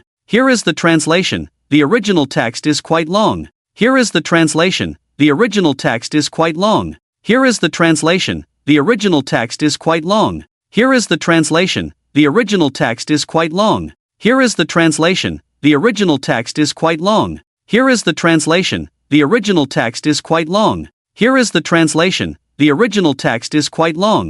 Here is the translation, the original text is quite long. Here is the translation, the original text is quite long. Here is the translation, the original text is quite long. Here is the translation, the original text is quite long. Here is the translation, the original text is quite long. Here is the translation, the original text is quite long. Here is the translation, the original text is quite long. Here is the translation, the original text is quite long. Here is the translation, the original text is quite long. Here is the translation, the original text is quite long. Here is the translation, the original text is quite long. Here is the translation, the original text is quite long. Here is the translation, the original text is quite long. Here is the translation, the original text is quite long. Here is the translation, the original text is quite long. Here is the translation, the original text is quite long. Here is the translation, the original text is quite long. Here is the translation, the original text is quite long. Here is the translation, the original text is quite long. Here is the translation, the original text is quite long. Here is the translation, the original text is quite long. Here is the translation, the original text is quite long. Here is the translation, the original text is quite long. Here is the translation, the original text is quite long. Here is the translation, the original text is quite long. Here is the translation, the original text is quite long. Here is the translation, the original text is quite long. Here is the translation, the original text is quite long. Here is the translation, the original text is quite long. Here is the translation, the original text is quite long. Here is the translation, the original text is quite long. Here is the translation, the original text is quite long. Here is the translation, the original text is quite long. Here is the translation, the original text is quite long. Here is the translation, the original text is quite long. Here is the translation, the original text is quite long. Here is the translation, the original text is quite long. Here is the translation, the original text is quite long. Here is the translation, the original text is quite long. Here is the translation, the original text is quite long. Here is the translation, the original text is quite long. Here is the translation, the original text is quite long. Here is the translation, the original text is quite long. Here is the translation, the original text is quite long. Here is the translation, the original text is quite long. Here is the translation, the original text is quite long. Here is the translation, the original text is quite long. Here is the translation, the original text is quite long. Here is the translation, the original text is quite long. Here is the translation, the original text is quite long. Here is the translation, the original text is quite long. Here is the translation, the original text is quite long. Here is the translation, the original text is quite long. Here is the translation, the original text is quite long. Here is the translation, the original text is quite long. Here is the translation, the original text is quite long. Here is the translation, the original text is quite long. Here is the translation, the original text is quite long. Here is the translation, the original text is quite long. Here is the translation, the original text is quite long. Here is the translation, the original text is quite long. Here is the translation, the original text is quite long.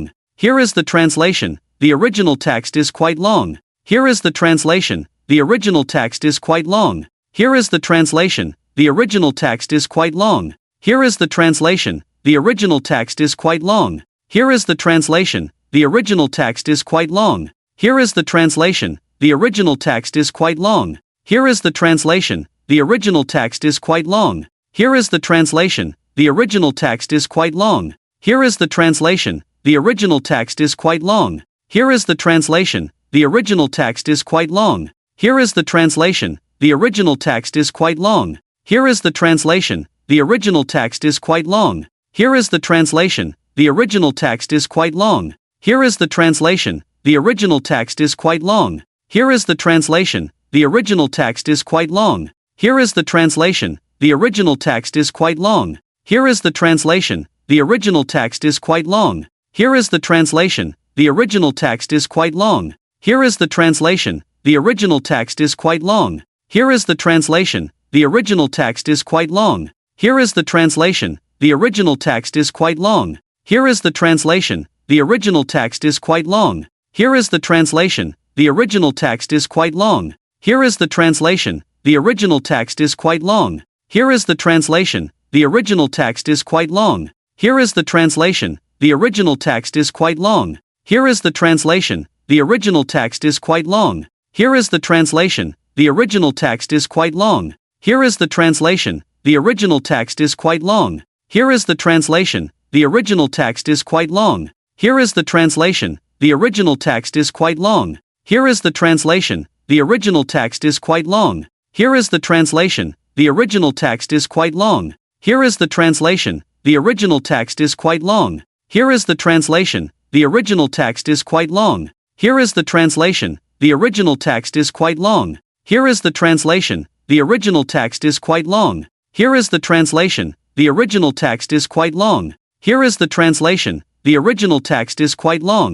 Here is the translation, the original text is quite long. Here is the translation, the original text is quite long. Here is the translation, the original text is quite long. Here is the translation, the original text is quite long. Here is the translation, the original text is quite long. Here is the translation, the original text is quite long. Here is the translation, the original text is quite long. Here is the translation, the original text is quite long. Here is the translation, the original text is quite long. Here is the translation, the original text is quite long. Here is the translation, the original text is quite long. Here is the translation, the original text is quite long. Here is the translation, the original text is quite long. Here is the translation, the original text is quite long. Here is the translation, the original text is quite long. Here is the translation, the original text is quite long.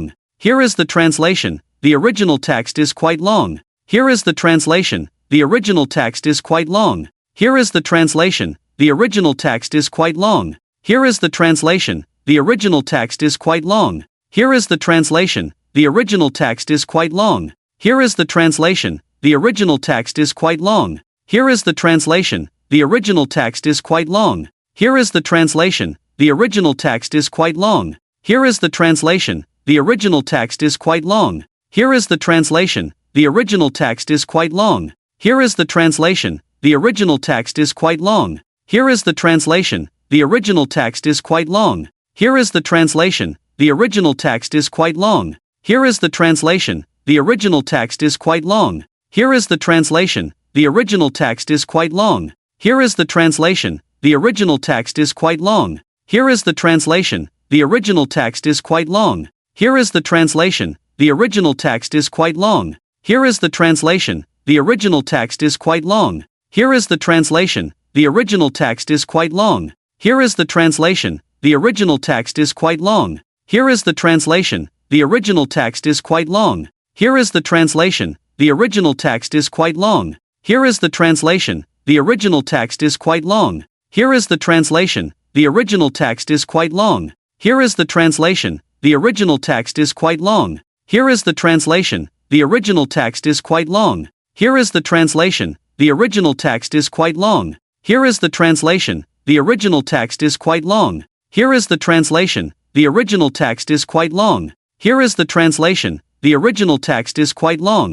Here is the translation, the original text is quite long. Here is the translation, the original text is quite long. Here is the translation, the original text is quite long. Here is the translation, the original text is quite long. Here is the translation, the original text is quite long. Here is the translation, the original text is quite long. Here is the translation, the original text is quite long. Here is the translation, the original text is quite long. Here is the translation, the original text is quite long. Here is the translation, the original text is quite long. Here is the translation, the original text is quite long. Here is the translation, the original text is quite long. Here is the translation, the original text is quite long. Here is the translation, the original text is quite long. Here is the translation, the original text is quite long. Here is the translation, the original text is quite long. Here is the translation. Especially when Sun Guilan left with that cold gaze, Lin Chen felt he was right in thinking that he didn't need to take action to kill Sun Guilan. The rainy night was quiet, and it was already around 1 in the morning. Lin Chen looked towards the office where Li Tyla had drawn the curtains, figuring that the couple should be fast asleep. Familiarity breeds contempt, time to act, let's go. In the office lounge of director Li Tyla at the TV station, 2 naked bodies were entwined in deep sleep. There were sheer clothes and some trinkets scattered on the floor, making Lin Chen couldn't help but sigh at how extravagant these 2 were. In his God state, Lin Chen had already regained his human form. He disdainfully pursed his lips and immediately cast the God dream invasion spell. As the saying goes, thoughts by day, dreams by night. Yesterday, it was Guo Feng who was passively put to sleep, essentially dreamt by Lin Chen. Today, Sun Guilan was already fast asleep, sinking into her own dreams, with Lin Chen's arrival merely adding an observer to her dreams. I'll kill you, you little beasts, I'll kill you. Sun Guilan's malicious voice echoed in the dream. The pitiful cries of cats and dogs followed suit. Sun Guilan, with her feet clad in bright red high heels, had a sickly flush on her face. A poor little cat was tightly caught by the gap in her high heels around its neck. I'll crush you, crush you. Sun Guilan's face in the dream had become manic. Her unrestrained laughter seemed to declare her as the sole ruler of that place, a queen above all. In the real world, the sleeping Sun Guilan's face contorted, a twisted flush on her face, and the resentment swirling between her hands inexplicably tightened, as if trembling.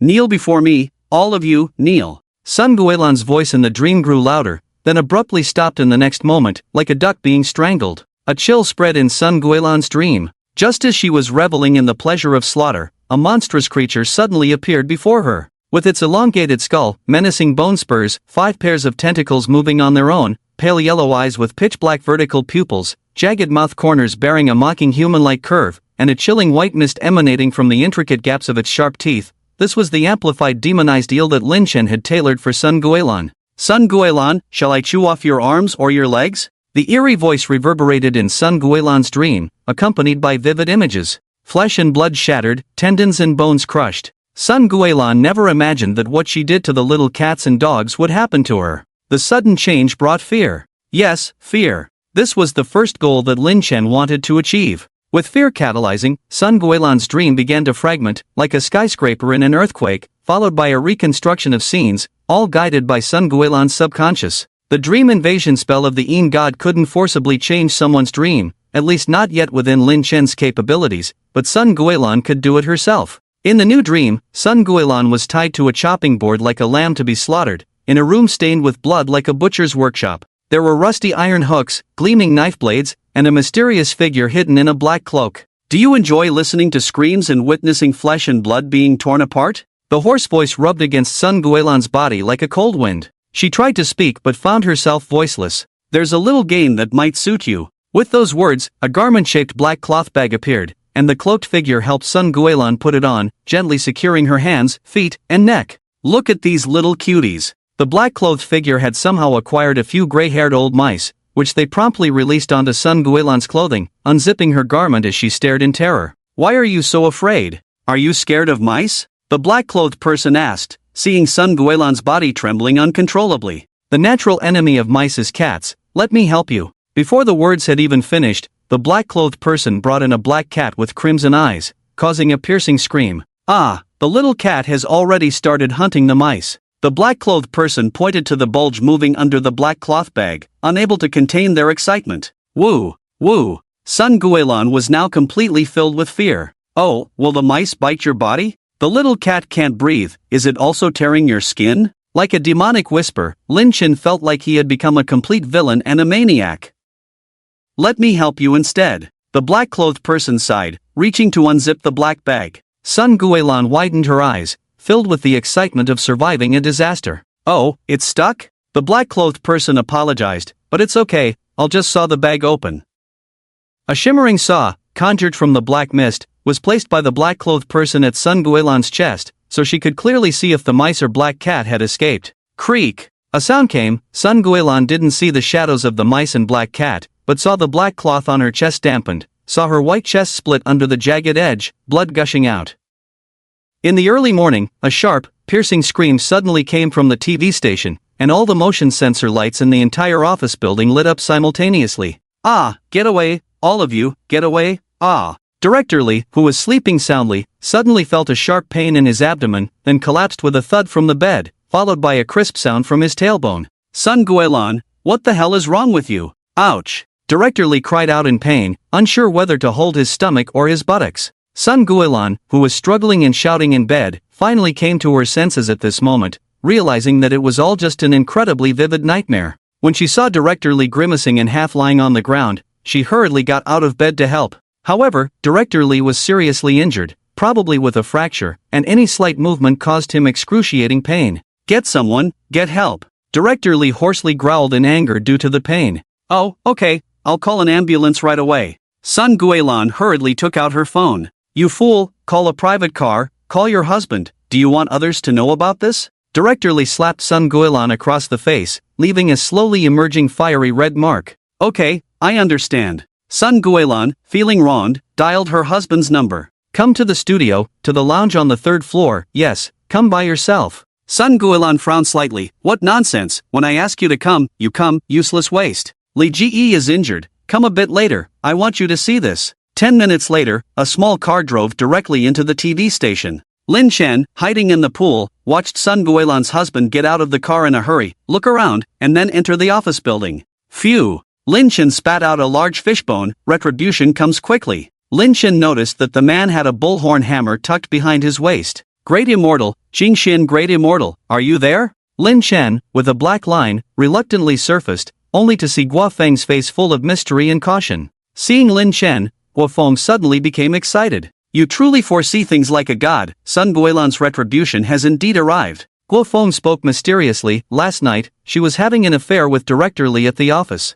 I don't know where her husband Wang Kuei got the courage to smash Director Lee and Sun Guilan to death with a hammer. Lin Chen nodded. He knew about the tragic incident that happened late last night. Sun Guilan's husband did not flee after committing the murder, but he was in a weakened state due to practicing In God's spell and couldn't go to the scene to watch the live broadcast. However, just by hearing Sun Guilan's screams, he knew it was a bloody scene. I heard that Wang Kuei didn't run away after the murder but turned himself in to the police. He claimed to have a mental illness certificate, stating that he was under stress and suffered mental confusion. Lin Chen didn't believe what Guofeng said. Wang Kuei visited twice last night, and he was completely conscious, especially during his observations of the surroundings, which Lin Chen noticed. However, it had nothing to do with Lin Chen. Can you help me leave here tonight? Any difficulties? Sun Guilan brought it upon herself and faced the consequences, and Lin Chen had no intention of staying there any longer. With the rare resurgence of spiritual energy, he needed to find a better place to cultivate. No problem. The surveillance system is in the office, and the police have already taken the surveillance records. I can close it for a while tonight, and no one will notice, Guofeng said, thinking for a moment before continuing, but I only have an electric bike, so I might have to trouble the Great Immortal a bit. Seeing Guofeng's embarrassed expression, Lin Chen smiled. Trust me, it will work out. Lin Chen responded with a smile. It wasn't arrogance on his part. Having a system for cultivation and making money in the mortal world was just too convenient. Without saying anything else, exchanging treasures in the mall would attract a lot of attention in the mortal world. Alright, Guofeng found Lin Chen's inexplicable confidence convincing. Great Immortal, I'll go back to the office now. I'll come back to take you out tonight. Guofeng was very efficient. In the evening, dressed as a fisherman, he arrived at the pond with a large portable water tank. Lin Chen couldn't help but admire the young man's quick thinking. Guofeng opened the water tank generously and released several medium-sized grass carp into the pond. Lin Chen took the opportunity to sneak into the water tank,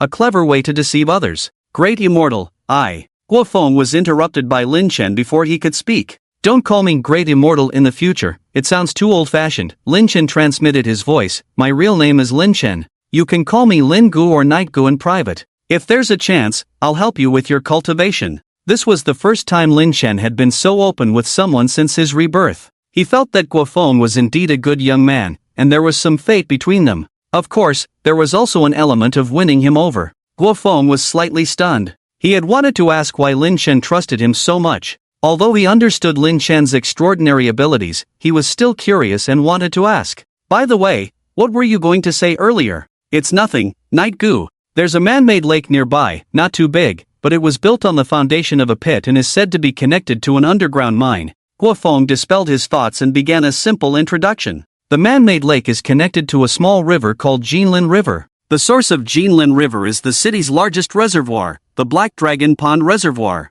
Very good, very good. Lin Chen's eyes lit up. The man-made lake connected to the mine, so the depth was not a problem. And with a river connecting to the reservoir, there were no issues with the water source. Under the cover of night, Guo Feng rode his bike to a secluded corner of the man-made lake and carefully placed the water tank by the shore. The dense water vapor hit Lin Chen's face, and he felt a surge of spiritual energy. He sensed many fish in the water, including carp and grass carp similar in size to himself, solving the food problem. Night Gu, is there anything else you need me to do? Guo Feng asked, relieved to see Lin Chen's alertness. This close encounter revealed a side of Lin Chen that Guo Feng had never seen before. More imposing than any crocodile, bird-eating snake, or giant bone-tongued fish, Lin Chen's bone spurs were fierce, his scales dense, especially the skull part, which reminded Guo Feng of a dragon. You've done well. There's nothing urgent for now. You can go back first, but come find me if needed. Lin Chen thought for a moment before adding a reminder. Try not to stay alone at the office at night. If you must, avoid wandering around, especially after midnight.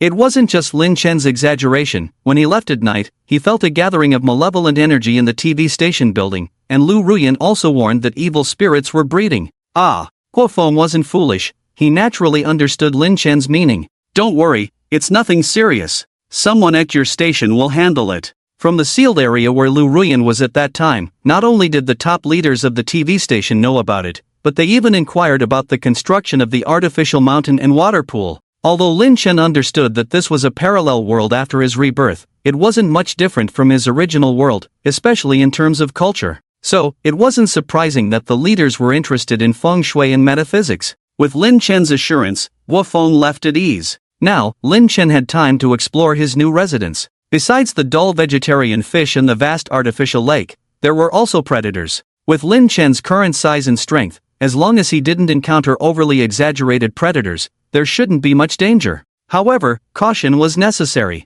Without absolute power and size advantage, even if he encountered larger bird-eating snakes or giant bone-tongued fish, Lin Chen wouldn't choose to confront them head-on. Host, Lin Chen, race, mutated thorn loach, merit, 0, Sindet, 500, cultivation, mortal body 2nd level, primary cultivation technique, devouring art 2nd layer, tranquil scripture entry level, treasures, none, divine ability, dharma I, passive, basic poison cultivation, spells, intermediate soul shock, dream intrusion of the Yin god, ghost servant, Lu Ruyan. Checking the system attributes, enhancing strength was crucial. Although he had Lu Ruyan as a trump card, Lu Ruyan was, after all, a 100-year-old fierce ghost. With Lin Chen's current strength at the 2nd layer of the Yin devouring art, he still felt somewhat inadequate. Moreover, if he exposed too much of his cultivation and Lu Ruyan caught on, there might be a risk of backlash from the ghost servant. After tasting the specialty of the artificial lake, Lin Chen settled in a spacious stone cave in the shallow water area. Lin Chen lived comfortably in the artificial lake,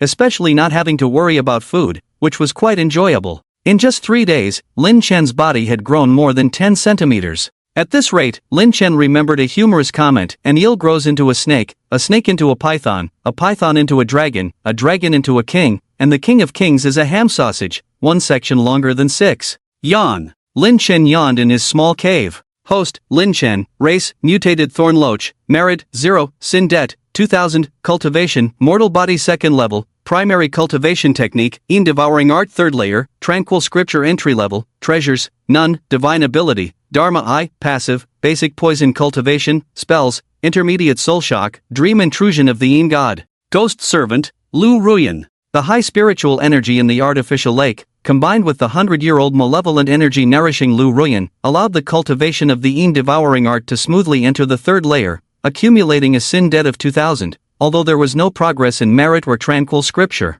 Glug glug. Well, eating comes first. What's going on? Quite lively. Just as he surfaced, Lin Chen saw many people bustling on the shore and curiously swam over. Amitba, dear ones, today we gather once again for a releasing ceremony. Releasing has great merit and can increase our blessings. A middle-aged woman in a grey monk's robe, looking prosperous, devoutly said, Amitba Buddha. In front of the woman, about 20 people gathered, men, women, and children, all dressed in similar monk robes, chanting Buddhist scriptures in unison. Today, we release 220 carp, 220 grass carp, 220 black carp, and 6 soft-shell turtles, totaling 666 lives. The leading woman introduced with ease, and then the others together moved water tanks to the lake shore. Sleepy ones get pillows. Lin Chen laughed happily, and with a splash, the release had begun. Ha! Lin Chen was about to help himself when he suddenly saw several figures swiftly swimming towards him. Several dark-scaled black carp, each about 70 to 80 centimeters long, 2 over a meter-long alligator eels, and a larger slender giant bone-tongue fish, along with a snapping turtle found by a dustpan.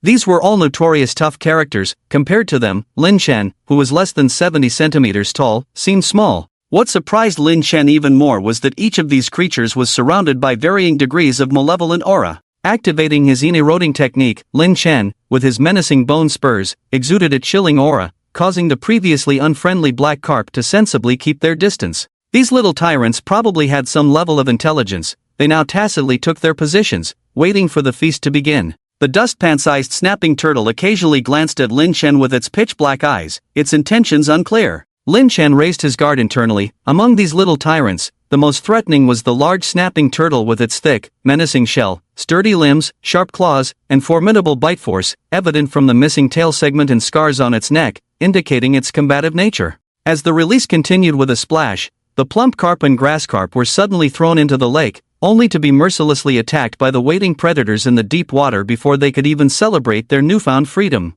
Many fish were scared and desperately swam towards the shallows. Amitba Buddha, all beings have spirits. Look at those carp, they are expressing gratitude towards us. The people releasing the fish looked over, involuntarily joining their hands in prayer.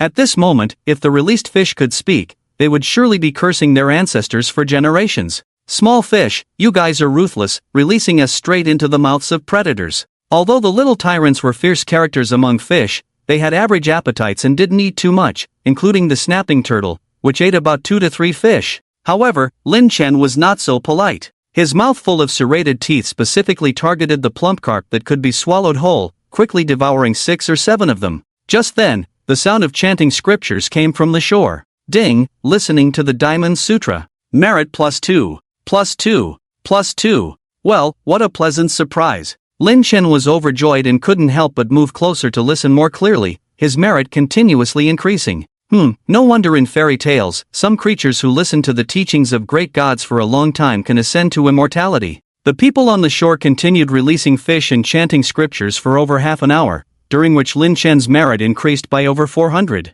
Comfortable. Lin Chen felt doubly satisfied in body, mind, and stomach, silently praying for these kind people to come often. Suddenly, a sense of hostility jolted Lin Chen awake. He quickly went on guard, only to see the large snapping turtle swimming towards him leisurely, its fierce appearance indeed imposing, but Lin Chen was not afraid. The snapping turtle hesitated for a moment. If it were any other fish, seeing it approach with such aggression, they would have fled long ago. Even the other little tyrants would have shown some respect, but this strange-looking creature before it was unafraid. The snapping turtle's throat trembled, emitting a muffled roar, as if issuing a warning. Lin Chen was surprised. The first time he heard a turtle roar, he was also prepared to fight. Soul shock. Before the crocodile turtle could get close, Lin Chen took the initiative. First, he cast a soul shock spell, then he whipped his tail and launched a lightning-fast attack, tearing and biting. The giant crocodile turtle suddenly trembled, as if facing a childhood nemesis, slowing down in action, then waking up to intense pain from its front limbs. Unable to get angry, the giant crocodile turtle instinctively retreated, vigilantly staring at Lin Chen with eyes like glass marbles, filled with emotions of doubt, fear, and unease. Indeed, turtles are known for their thick blood and high defense. Lin Chen couldn't help but admire. It was a racial advantage. If it were an ordinary fish, his previous bite would have torn off a piece of flesh, but the crocodile turtle's thick skin was protected by a layer of scales. Lin Chen's bite only left a small wound. Realizing Lin Chen's strength, the crocodile turtle glanced deeply, pondering something, then turned and left. The other little tyrants, with even lower intelligence than the crocodile turtle, had long disappeared. Interesting, this crocodile turtle is not lacking in intelligence. I wonder if there are even more formidable beings in this artificial lake, Lin Shen thought with anticipation, considering the deep-water area and the mine pit area mentioned by Guofeng. After eating, drinking, and cultivating for about another week, Lin Shen's body exceeded 1 meter, as thick as an adult's arm, and his cultivation reached the 3rd level of mortal body and the 4th layer of devouring technique. Night brother, are you there? Guofeng's voice woke Lin Shen up. This kid hasn't been here for a few days. What's going on today? Hearing the urgency in Guofeng's voice, Lin Shen quickly swam out. Damn, Night brother, you've grown bigger again. Seeing Lin Shen emerge from the water, Guofeng was startled. In less than a week, Lin Shen's body had almost doubled in size. His broad head, apart from a few pairs of flesh whiskers, hardly resembled a loach anymore. With bone spurs on both sides for protection, he looked much more imposing. Lin Shen was speechless. This kid always cared about his size. What's the matter? Why the rush? Something's really wrong at our unit, it's haunted, Guofeng quickly explained. As Lin Shen had sensed, on the 3rd day after the deaths of Sun Guilan and Director Li, around 1 o'clock in the morning, there would be the sounds of children laughing, cats and dogs meowing, and women crying in the 3rd floor corridor of the TV station. Some brave security guards had checked it out, feeling only the coldness of the corridor, until the 7th night. The meowing of cats and dogs turned into mournful wails, as if being beaten and abused, children's laughter turned into crying, and the women's cries became screams and maniacal laughter. The security guard on duty that night was so scared that he ran off without his shoes, and Sun Guilan's controlled husband was nowhere to be found. Lin Shen nodded, unsurprised. The 7th night, the night of returning spirits, would affect ordinary people, especially someone like Sun Guilan burdened with karmic debts and murdered. Hasn't your leadership intervened? Lin Shen was curious. In such a situation, could the top leaders remain calm? They did, they sealed off the 3rd floor under the guise of renovation. Ha ha. Trying to stop a flood with a cork, Lin Shen shook his head. Sealing it off may reduce the negative impact, but it also means no one during the day, no yang energy to suppress it. That thing won't be at peace during the day and will be even more ferocious at night. Guofeng didn't say much, but he looked at Lin Shen with great admiration, giving him a thumbs up like a flagpole. Lin Shen remained silent and proud, with the demeanor of a good person. He wouldn't tell Guofeng that he had learned all these little insights from the system. I heard the top leaders are very anxious about this. Guofeng whispered, they've scared off 3 groups of people already, and now they've secretly offered a hefty reward. 3 groups of people? Lin Shen calculated the time over the past few days. Wow, this leader was really keeping busy. However, Lin Shen also understood Guofeng's intention. Are you interested? Do you want to take on this task? Lin Shen looked at Guofeng, who felt a bit embarrassed at being seen through. Host, Lin Shen, race, mutant thorneel, merit, 1500, Sindet, 2000, cultivation, triple mortal body, primary cultivation technique, 4 layers of devouring art, entry level of tranquil scripture, treasures, none, divine ability, dharma I, passive, basic poison cultivation, spells, intermediate soul shock, spirit dream invasion, ghost servant, Lu Ruyan. Lin Shen sneakily glanced at the system. To be honest, without any comparison, he didn't have a clear understanding of his own strength. That Sun Guilan who had just become a Pao seemed like a good sparring partner, but currently, he only had the spell Soul Shock that was effective against ghosts. He didn't have many other means. System, is your tranquil scripture covered in dust? Lin Shen, I forgot. These days, listening to those donors chanting sutras, I completely forgot about the tranquil scripture. May the 3 pure ancestors above forgive me for this oversight. In his past life as a lover of Taoist metaphysics, how could Lin Shen forget about it? The orthodox Taoist methods were the nemesis of evil spirits. Whether it was the 8 great divine curses or the 9-character mantra, Lin Shen had some knowledge of them. In the previous world without spiritual energy revival or cultivation levels, but now there was. Those who are about to face battle must first array themselves in formation. Lin Shen subconsciously activated the tranquil scripture, reciting the 9-character mantra in his mind. A cyanidal true chi appeared out of thin air, circulating along Lin Shen's body. Whenever it encountered blockages, the true words from the tranquil scripture would automatically surface, opening up his acupoints. Lin Shen's body tingled, his jet black scales turning into a cyan gold color, his fish fin bone spine soft as hair, his fierce head gaining a touch of majesty, his eyes the same. Lin Shen naturally felt the changes in his body, but suddenly noticed his merit points decreasing rapidly like flowing water, causing him great distress. Finally, when his merit points hit rock bottom, the anomaly in the tranquil scripture also stopped. With 1500 merit points, the true chi of the tranquil scripture became 3 times denser. Although still at the entry level, only Lin Shen could truly appreciate its benefits. Brother Knight, can you still change color? Right now, you seem like a dragon. Although you haven't grown dragon horns yet, you already look quite like one. Guofeng furrowed his brows, pondering, then suddenly exclaimed in delight, a dragon, like a dragon, even though you haven't grown horns, you already resemble one. Boom! A thunderclap suddenly resounded, followed by a purple thunderbolt tearing through the void, striking precisely at the center of Lin Chen's brow. In that instant, Lin Chen felt like his brain was boiling, a faint cracking sound echoing deep in his soul. A surge of regret, unwillingness, and anger erupted from the depths of his soul, mixed with indescribable surprise, much like the moment when Sun Wukong was freed from under the Five Elements mountain. Moo roar! A sound resembling a bull's bellow or a tiger's roar burst out, the syllables short as if the voice was muffled, yet the sound still roared out. A low growl emanated from the dark depths of the artificial lake, tinged with fear. Several kilometers away at the bottom of the reservoir, a pair of lantern-sized eyes opened briefly with a puzzled expression, then closed heavily with deep sleepiness. System, congratulations, host, on receiving the baptism of formal recognition. Formal recognition? It turned out to be formal recognition. In ancient times, formal recognition meant being rewarded with legitimacy and official positions. For practitioners of different paths, it was a form of acknowledgement, a recognition of their cultivation achievements. It not only spared them from the suffering of hundreds or thousands of years of cultivation but also represented an official acknowledgement. Legend has it that if a wild cultivator is stuck in their cultivation and facing a heavenly tribulation, they might resort to confusing ordinary people, using words like "Do I look like a human or a god to you?" to seek recognition. If the person answers human, the wild cultivator's years of cultivation efforts will be in vain, and they will hold a deep grudge against the answerer. If the answer is God, the wild cultivator will successfully break through the obstacle, achieving success in their cultivation. However, the person being asked will likely lose some of their lifespan. It could range from a serious illness to losing their life. The heavenly way is fair, there are no undeserved riches. However, there were also rulers of dynasties who, carrying the fortune of a nation, would confer recognition upon loyal subjects, enshrining them as gods and building temples to worship them. Like the ancient city gods. There are also those with great virtues or great accomplishments who are honored as righteous and kind, such as temple guardians. Lin Chen never expected that a casual remark from Guofeng would actually bestow upon him righteousness. Upon closer inspection, it seemed that there was not much change. Lin Chen, why haven't I become a dragon? System, why don't you ascend to the heavens? The loach is a fallen dragon, with dragon luck but no dragon fate. Wanting to cultivate into a dragon is as difficult as reaching the sky. However, this bestowal of righteousness has broken the curse of the fallen dragon.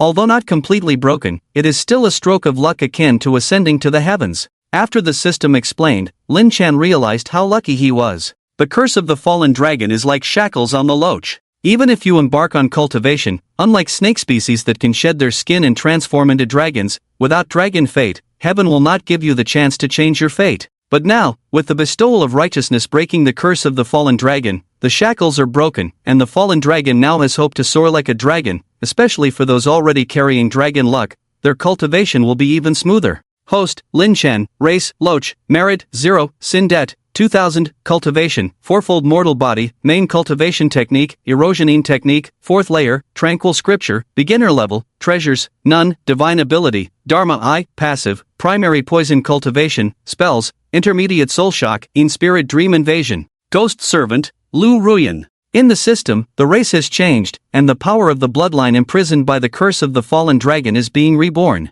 Although the word loach still remains, its meaning has changed drastically, truly like mud in the blue sky. At this moment, Lin Chen's body is slender, over 2 meters tall, with faintly colored patterns on his green-gold scales, his wide nose and mouth, with a slightly protruding horn-like structure on his forehead. His limbs have become thicker and longer, with only a hint of loach remaining in his whole body. Brother, thank you. Lin Chen felt a myriad of emotions. After being reborn, he was first adopted by Guofeng, then helped to come to the artificial lake, and now, a chance remark from Guofeng has broken the curse of the fallen dragon, equivalent to reshaping Lin Chen's bones.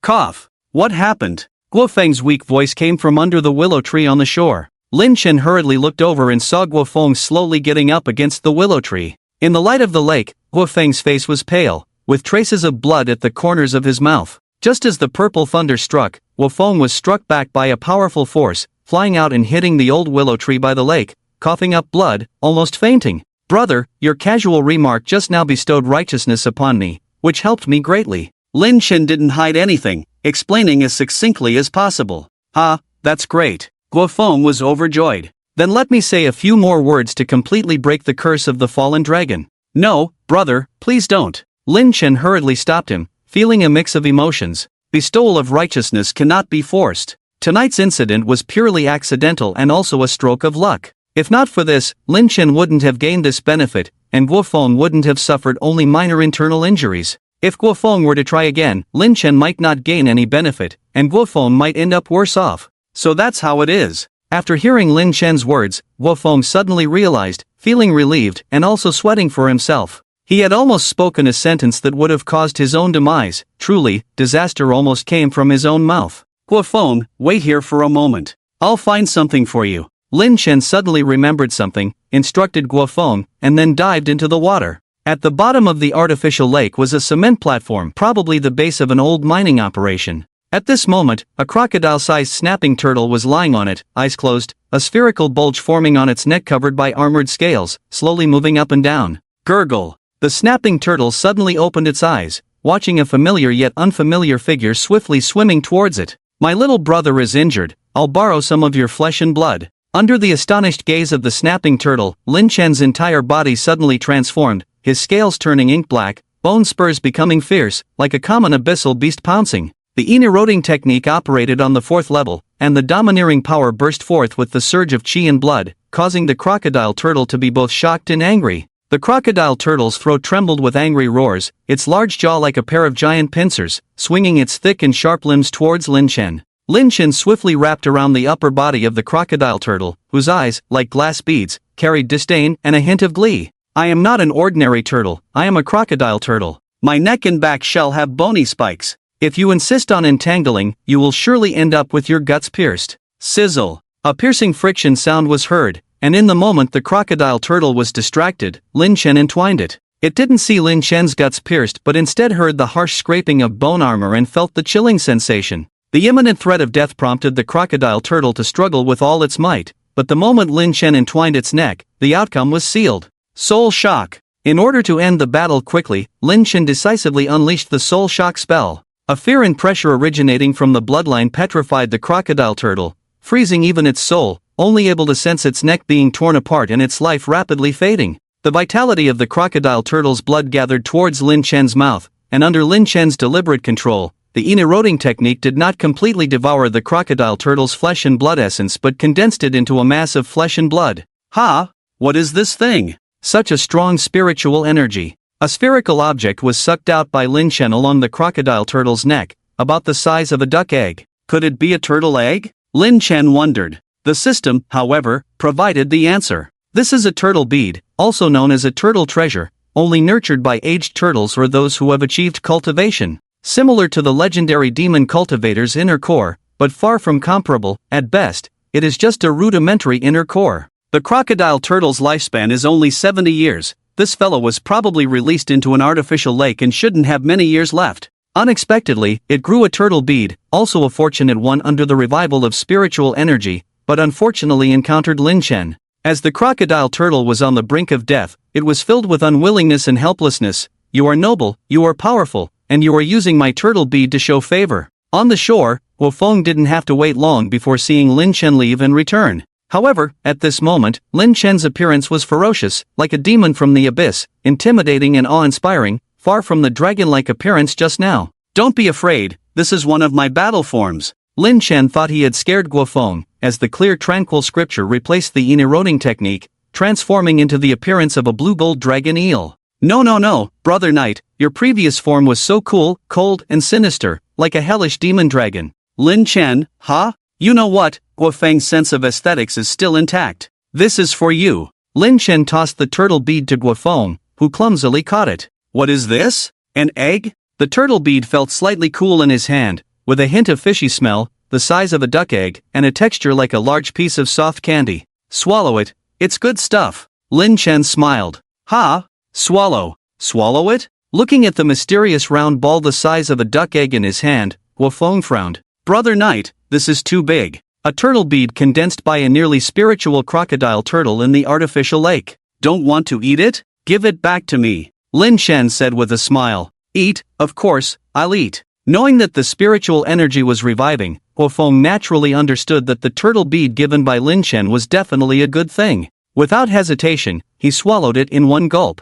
Watching Guofeng choke and swallow the turtle bead with tears in his eyes, Lin Chen was speechless. The turtle bead was soft in texture and could have been eaten bit by bit, but this silly boy swallowed it whole. Didn't he remember being warned just now? Guofeng, YXX. Brother, go back a chapter and see if you were warned. With a gulp, Guofeng finally swallowed the turtle bead with tears streaming down his face. As the turtle bead entered his throat and broke open, it turned into a warm flow, tasting like egg yolk liquid. MMM. So comfortable, warming my stomach. Burp. Guofeng patted his chest, satisfied with the burp that emerged, a warm sensation spreading from his stomach to his limbs, his pale face quickly flushing with color. Bro, this turtle treasure is really something. Burp.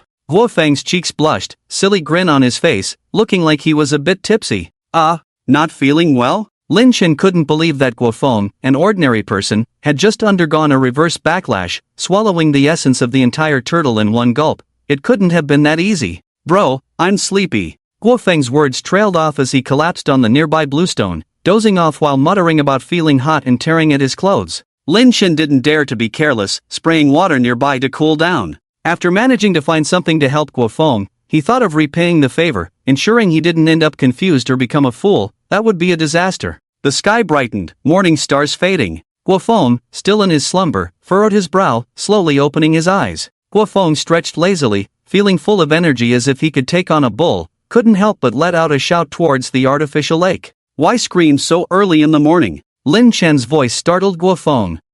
Night bro, I feel so strong. Guofeng sat by the lake on the bluestone, silly grin on his face. Is that so? Then go back, stroll around the third floor at night, see if you're stronger or if Sun Guilan's ghost is stronger. Lin Chen chuckled, leaving Guofeng dumbfounded. Look at you, after consuming that turtle treasure, although not fully digested yet, your vitality far exceeds that of an ordinary person. No matter how powerful Sun Guilan is, she has just turned into a Yin ghost, most afraid of extreme Yang vitality. After hearing Lin Chen's words, Guofeng felt more confident, a hint of pride in his demeanor. Night bro, can I practice like you? By the way, bro, what is cultivation? Guofeng looked hopefully at Lin Chen, who was momentarily stumped by the question. Lin Chen had a system-enhanced cultivation, but when it came to explaining cultivation, he hadn't really thought about it seriously. After a while, Lin Chen spoke up. Having reached middle age in his past life and being fond of Chinese Taoist metaphysics, Lin Chen had some understanding of cultivation, drawing insights from some novels, forming his own understanding. In Lin Chen's view, cultivation fundamentally involved realms and cultivation base. Realms referred to the level of spiritual soul and enlightenment, the law. Cultivation base pertained to the physical body and true energy, the strength. Both complemented each other in cultivation, indispensable to each other. Lacking one or the other, attempting to forcefully exhibit power would be unsustainable. Only by cultivating the physical body or reshaping the golden body with spiritual energy to match the realm. Having cultivation base without realms, having strength without law, akin to punching cotton, futile, only by nurturing the spirit and understanding the laws of heaven and earth. This was a general statement. Lin Chen summarized cultivation principles. As for the specifics, Lin Chen was still exploring, not yet capable of guiding Guofeng. System, acceptable. Lin Chen smiled helplessly. The system rarely gave feedback, but its words confirmed he was on the right track. I have a suggestion. After much contemplation, Lin Chen looked at Guofeng, feeling that this method might not necessarily work, but it was the safest. Do two things. First, read the Pure Land Sutra. Read it over and over, engage your mind while reading. You can refer to others' interpretations, but try to use them only as aids to your understanding. Second, exercise your body. Start with activities like running, swimming that promote flexibility and strength, to various fitness and martial arts practices. Since Lin Chen didn't possess legendary techniques as in novels, the only two cultivation methods were the Pure Land Sutra and the Yin-eroding technique bound to the system. As for spells and supernatural abilities, those were just means, skills. The foundation still lay in cultivation base. Therefore, Lin Chen's advice to Guofeng focused on physical fitness and enlightenment. Thinking about this, Lin Chen couldn't help but wonder. Were the Taoists in the past who turned talismans into art and made rituals into textbook-like teachings powerful, or were the Taoists who had real cultivation levels and casually drew them more effective? By the way, after listening to Lin Chen's suggestion, Guofeng seemed thoughtful, not sure if he understood or not. Anyway, he nodded. Lin Chen was not a qualified teacher, didn't ask much, and even feared that Guofeng would push too hard for answers. "You go back first. As for the reward from your leader, if you take it, I can accompany you without any difficulty," Lin Chen said confidently. Lin Chen now had a fourfold ordinary body, 4 layers of devouring technique, and the pure scripture had been strengthened by 3 points. Dealing with a newly formed ghost creature was no problem. Moreover, using the Emperor of Smoke once at this moment wasn't too difficult. "Okay, got it." With Lin Chen's reply, Guofeng seemed relieved, bouncing away like a 200-pound fool. Seeing Guofeng off, Lin Chen quickly returned to his small water mansion. While answering Guofeng's questions about cultivation just now, he gained some insights. Now he was ready to digest and see if he could further advance his practice of the pure scripture. They say cultivation knows no time. Lin Chen closed his eyes and opened them, finding it was already afternoon. In fact, if his stomach wasn't growling, Lin Chen wouldn't know when he would come out of seclusion after this cultivation insight. After a hearty meal, Lin Chen contentedly opened the system. Host, Lin Chen, race, loach, merit, 200, karmic debt, 2200, cultivation, fourfold ordinary body, main cultivation techniques, 4 layers of devouring technique, entry-level pure scripture, treasures, none, divine abilities, dharma I, passive, primary poison cultivation, spells, intermediate soul shock, God's dream entry, ghost servant, Lu Ruyan. Lin Chen wondered what the snapping turtle had done to earn him 200 merits even after death. His progress wasn't very significant with just the essence of blood and flesh. If he had swallowed that turtle treasure, his cultivation might have increased by another level. Thinking of this, Lin Chen couldn't help but think about those people who came for the buffet when he released them earlier, wondering if they had any fish treasures on them. In the evening, Guofeng arrived at the lakeside in high spirits, seeming to have already discussed with the leader. "What's the situation? You look as happy as if you had eaten bee excrement." Lin Chen guessed that the leader had agreed and Guofeng had gained many benefits.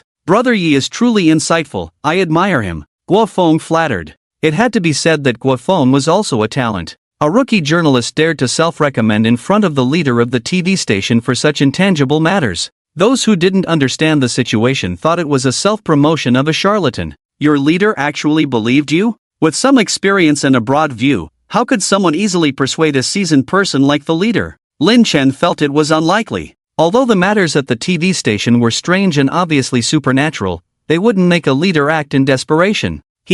Of course he didn't just believe me so easily. Guofeng crossed his arms, proudly tilting his head. "But in the end, it's all thanks to you, Brother Yi." "What?" Lin Chen was even more puzzled, wondering when it had become his credit. "I told our leader about my speculation on the revival of spiritual energy, and then mentioned that I had encountered a mysterious expert and was learning cultivation from that person." Guofeng smiled awkwardly. "Although our leader didn't deny it, I feel he tacitly approved of my speculation on the revival of spiritual energy." "Just that? That simple?" Guofeng's speculation on the revival of spiritual energy was a sudden idea, a little bit of social reflection, and even confirmed by Lin Chen himself, but it was still not enough. "Don't worry, Brother Yi. Do you remember the cultivation advice you gave me?" Guofeng smiled mysteriously, and Lin Chen nodded, taking it as a piece of advice on Guofeng's cultivation. "When I go back, I will follow your advice, using the quiet scripture internally and the 8-section brocade externally," Guofeng said as he demonstrated the preparatory movements of the 8-section brocade.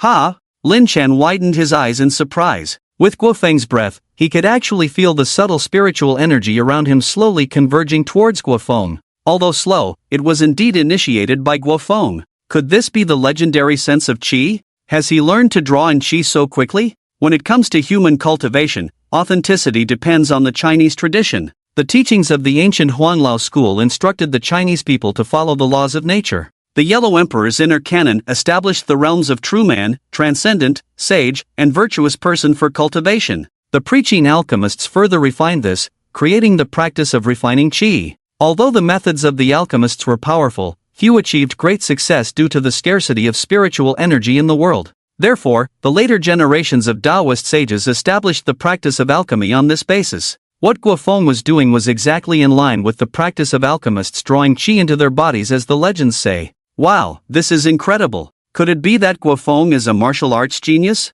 But then again, considering that Guofeng swallowed a nearly evolved crocodile turtle treasure, it's not comparable to those protagonists in martial arts novels who eat 100-year ginseng or 1,000-year snow toads after falling off a cliff. Plus, with the revival of spiritual energy in the world, being able to draw in qi overnight does make sense. After all, the Taoists also have the 100 Days Foundation building. While Lin Chen's thoughts were complicated, he saw Guofeng lightly shout, shaking his arms and pushing out his palms. A gentle breeze spread out, causing the surrounding flowers and grass to sway lightly. Guofeng's face turned slightly red, indicating that achieving this level was indeed somewhat strenuous, but Lin Chen felt sour. Envious, aren't you? This is the human race, the system inexplicably sighed. This world is the home of the human race, born with a Taoist body, with all 9 orifices connected. As long as the spiritual energy is abundant, human cultivators can surpass others, nothing extraordinary. The system appeared nonchalant, as if it had long been accustomed to such things, but it made Lin Chen curious about the origin of the system for the first time. Is it just a simple system? This inexplicable sigh clearly wasn't from the perspective of the human race. Don't overthink it, it's just a simple sigh. You've just started your cultivation and already broke the dragon's fate, plus with this system here, the future looks promising, the system said proudly. Something's not right, very wrong. From the previous incident with Lu Rian singing, the system's human-like reactions made Lin Chen somewhat suspicious. Today, the system seemed even more human-like and somewhat juvenile. System, are you being polite? The pancake drawing was good, keep it up next time, Lin Chen responded casually, leaving the system speechless, but he could feel a sense of resentment directed towards him. How was it, Brother Knight? Guofeng grinned, resembling a child who had just performed at kindergarten, eagerly awaiting praise from an adult. Just one day and night of effort, very good, really impressive, Lin Chen praised generously. Children need lots of praise and encouragement. Guofeng grinned foolishly, looking proud. With this move, Guofeng truly amazed the top executives at the TV station. Although there are many Qigong masters who can do the same nowadays, having been immersed in the media field for years, this executive had seen too many masters. You think there are no real masters? No, there are. In the vast land of China, with a civilization dating back 5,000 years, tracing back to the myth of the creation of heaven and earth, it would be a joke if there were no masters or experts. However, compared to those masters with white hair and youthful faces, this young Guofeng was truly astonishing. 11 o'clock tonight, Lin Chen gave Guofeng a time. Brother Knight, 11 o'clock is when Yin energy is the heaviest. Guofeng had done some research. During the day, Yin spirits and evil beings are more active at midnight. Shouldn't you deal with them when Yang energy is at its peak around noon? The mountain man has his own tricks. Your job is to consider how I will go to the TV station, Lin Chen said mysteriously, but he really wanted to say that the midnight was the main venue for evil spirits, but it was also his main venue. After all, with Lin Chen's current cultivation level, dealing with evil spirits could only rely on supernatural powers to summon the Yin God, and it couldn't be too far away. Otherwise, if something unexpected happened and the Yin God couldn't return, it would be a real waste. How do we get to the TV station? Guofeng was puzzled when he thought of Lin Chen's current figure. How could Lin Chen, with his unique appearance and over 2 meters tall, hide? With government surveillance cameras everywhere and many people around, Lin Chen was afraid that he would immediately trend online, dragon-like creature spotted in a certain place, and then be captured by the national team for research, or even breeding. I have a way. Guofeng slapped his forehead. No wonder this young man was so clever, he suggested using the underground rainwater pipes. Guofeng remembered the report he did on the city's drainage network project a while back. The city had invested millions to upgrade the urban drainage system, independently expanding the rainwater pipeline system to enhance the city's flood resistance during the rainy season. Guofeng took out his phone and fiddled with it, opening the data from the previous reports. A city drainage network plan appeared, and after some work, he marked a route from the rainwater pipe outlet at the artificial lake to the TV station pipe junction. Brother Knight, do you think I should prepare some black dog blood, cinnabar, peachwood sword, and such? Guofeng asked with his wise eyes wide open. Why? Making a movie? Lin Chen was speechless. How could this kid's intelligence be so inconsistent, sometimes online and sometimes offline, with poor brain connections? Those things are not as useful as your own blood. Lin Chen rolled his eyes. After swallowing the turtle treasure, mastering qi cultivation without a teacher, and having a strong virgin yang energy, Guofeng was undoubtedly the nemesis of evil spirits. At night, Lin Chen found the rainwater pipeline at the artificial lake. Luckily, the guardrail gaps were large enough, otherwise, it would have been quite a challenge to squeeze in. The pipeline was a 2-meter diameter concrete pipe. Although it was a rainwater pipeline, it was inevitably contaminated with sewage by unscrupulous citizens, especially in the summer, and the smell was not pleasant. Fortunately, there were maintenance platforms along the pipeline. With his excellent memory, Lin Chen had no trouble finding his way and easily reached the TV station. With Guofeng's assistance, Lin Chen emerged directly from the pipeline. Since he had already informed the higher-ups, Guo Feng had shut down all the surveillance cameras at the TV station early in the night. Moreover, due to the haunting incident, the TV station was deserted, so Lin Chen and Guo Feng didn't need to hide. What's going on with you, kid? Are you really planning to shoot a movie? Lin Chen looked at Guo Feng, who was fully armed, with a speechless expression and a black line on his forehead. Guo Feng was wearing a miner's lamp on his head, a tight-fitting quick-drying suit, a tactical vest with small plastic bottles containing red liquid, a black handgun on his tactical belt, small plastic bags filled with red gravel, and, most dramatically, a wooden sword on his back. Lin Chen gave him a thumbs up and said, "Professional. Hee, this isn't my first time catching ghosts. I learned everything from studying Master Lin's ghost-catching guide." Guo Feng chuckled and began to show off. Lin Chen knew that this kid was also a fan of metaphysics, but he didn't expect him to be so well-versed in practical skills. Simple cinnabar bullets, Guo Feng introduced as he patted the plastic pouch on his tactical belt. The handgun was a fully automatic high-pressure water gun with single-shot and continuous shooting functions, but the ammunition was, speechlessly, Guo Feng's own blood. "Thanks to you, Brother Knight, for reminding me. I mixed my blood with cinnabar water." Guo Feng's eyes sparkled with wisdom and pride. "By the way, this is the lightning-struck jujube wood sword I bought online before. It cost me half a month's salary, but I didn't expect to use it today." Lin Chen stared in amazement as Guo Feng pulled out the handsome lightning-struck jujube wood sword from behind. Although he couldn't sense any thunder and lightning aura, he guessed it was a fake made by artificial means. However, the crimson bloodstains on the wooden sword blade indicated that this time, the kid had truly gone all out. "Brother, tell me honestly, how much blood have you shed?" Lin Chen felt helpless. He had casually mentioned it, and this silly kid took it seriously. Although Guo Feng's fresh blood was indeed useful, this kid was so carefree with blood, squirting it around with water guns and staining wooden swords. If he became anemic before the fight even started, it would be a joke. "Not much, not much." Guo Feng grinned, leaving Lin Chen feeling quite helpless. Since there was no one at the TV station and the surveillance system was off, Lin Chen decided to follow Guo Feng to the third floor. At a critical moment, he had to protect this silly kid and not be careless. As midnight approached, the deserted TV station suddenly felt a chilling wind, and the temperature in the courtyard seemed to drop. "Not bad, it's almost affecting the entire building." Lin Chen stared intently at the flickering lights on the third floor. His divine eye could see the malevolent energy slowly gathering. Meow. At 11 o'clock, a cry mixed with the sounds of cats and dogs rang out punctually. As the cry sounded, the malevolent energy gathered on the third floor suddenly trembled and rushed into the building.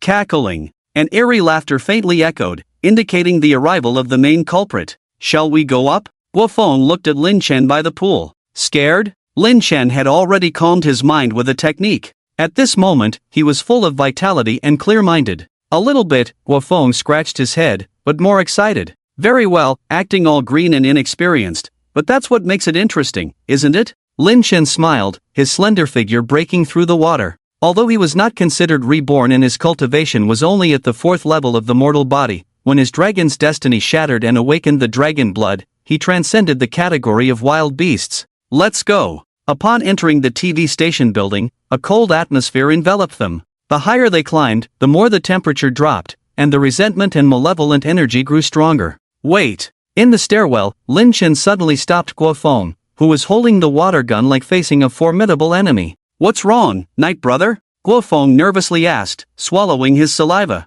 "Did you notice how many flights of stairs we've climbed?" Guo Feng was taken aback by the question. After a moment, he suddenly realized that one floor had 2 flights of stairs. They had climbed not only to the 3rd floor but even to the 10th floor. Hitting a wall. Guo Feng thought of a possibility, but there was no fear on his face. Instead, he seemed more excited, making Lin Chen's worries unnecessary. "I didn't expect to encounter the legendary hitting a wall. It's really interesting." Hitting a wall refers to a situation where a person, influenced by resentment and malevolent energy, misjudges their visual perception due to human walking habits, causing them to walk in circles without realizing it, and in more severe cases, creating illusions. "Watch my cinnabar pellet." Guo Feng took out a packet of cinnabar and scattered it around, but there didn't seem to be much change. "Doesn't work? Isn't cinnabar supposed to ward off evil spirits?" Guo Feng blinked his wise eyes, looking puzzled. Cinnabar, as a medicinal material, has the effects of calming the mind, clearing heat, and detoxifying. "Who told you cinnabar can ward off evil spirits?" Lin Chen sighed. Of course, he had also had such misunderstandings before realizing that cinnabar did not actually have the power to ward off evil spirits. Instead, it calmed down people with weakened spirits, stabilizing their minds and making them less susceptible to evil influences. However, not seeing evil spirits did not mean they were not present. Guofeng and Lin Chen were full of vitality and not in a panic, so Cinnabar's effect at this moment was minimal, indicating that after Sun Guilan became a ghost, the resentment and malevolent energy were so strong that it affected their visual senses. What should we do? Guofeng scratched his head, then suddenly had an idea and took out a prepared vial of blood. My blood has strong positive energy, shall we give it a try? No, it's not easy for you to shed that blood. Let's save it for later. Lin Chen quickly stopped him. You haven't even encountered the main enemy yet. Why shed blood unnecessarily? Do you know the 9-character mantra? Lin Chen decided to teach on the spot, but it was more like learning and selling at the same time.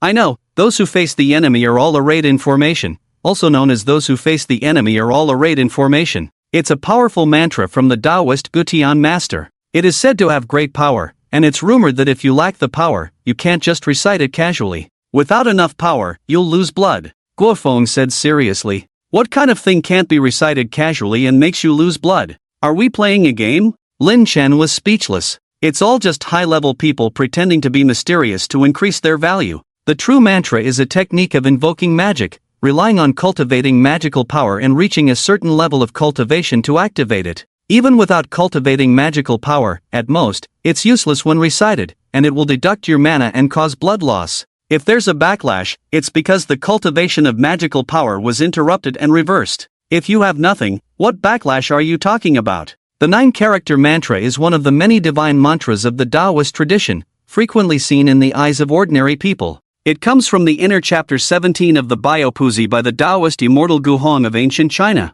The gist is that in the deep mountains and dense forests where evil spirits dwell, it is advisable to use the 6-Jia secret technique, namely the 9-character mantra. Those who face the enemy are all arrayed in formation. Each of the 9 characters has its own profound meaning. When combined, they summon the power of the 6 Ding and 6 Jia gods, unmatched in power. As for whether this power is used for protection or to defeat enemies, it depends on the individual's intentions. However, it is worth mentioning that the 9-character mantra was learned by the Japanese esoteric Buddhism because they couldn't practice the true methods of the Chinese Taoist tradition. They had to combine esoteric Buddhist practices and hand seals to activate it, which led to the saying those who face the enemy are all arrayed in formation. Although it may seem incongruous, it possesses great power, which is why the Japanese embraced it. This eventually affected the understanding of ignorant people regarding the authentic Chinese 9-character mantra, which is both ridiculous and pitiful.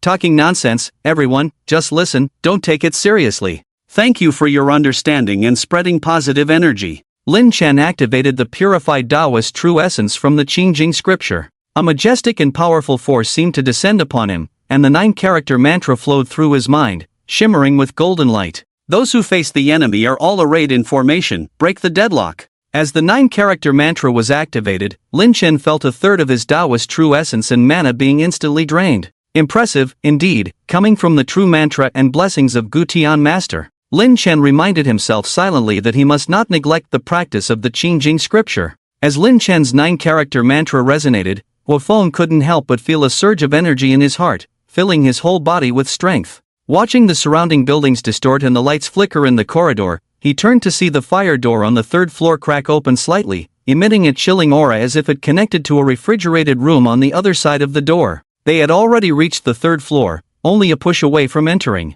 Gulp! Guofeng looked at the door handle, swallowed nervously, his palms sweating. Scared? Lin Chen's laughter echoed. Scared? What a joke! Guofeng wiped his nose, took a big step forward, pushed open the fire door in the stairwell, and Lin Chen entered the 3rd floor corridor ahead, with Guofeng following closely behind. Hiss, it's so cold. Guofeng, wearing short sleeves, couldn't help but shiver upon entering the corridor. The lights on the 3rd floor were normal, but where his gaze fell, the once pristine white walls of the corridor now had black spots, emanating a damp, musty odor mixed with a hint of decay. However, in Lin Chen's eyes, it was a different scene. Oh, there's quite a bit of evil aura here. In Lin Chen's eyes, the entire corridor was filled with misty black evil aura. As Lin Chen and Guofeng entered, it was as if a drop of water had fallen into a hot oil pan, causing all the evil aura to boil. Meow! A piercing cry sounded. In front of an office door on the 3rd floor corridor, scattered evil auras converged to form 2 blurry specters, one cat and one dog.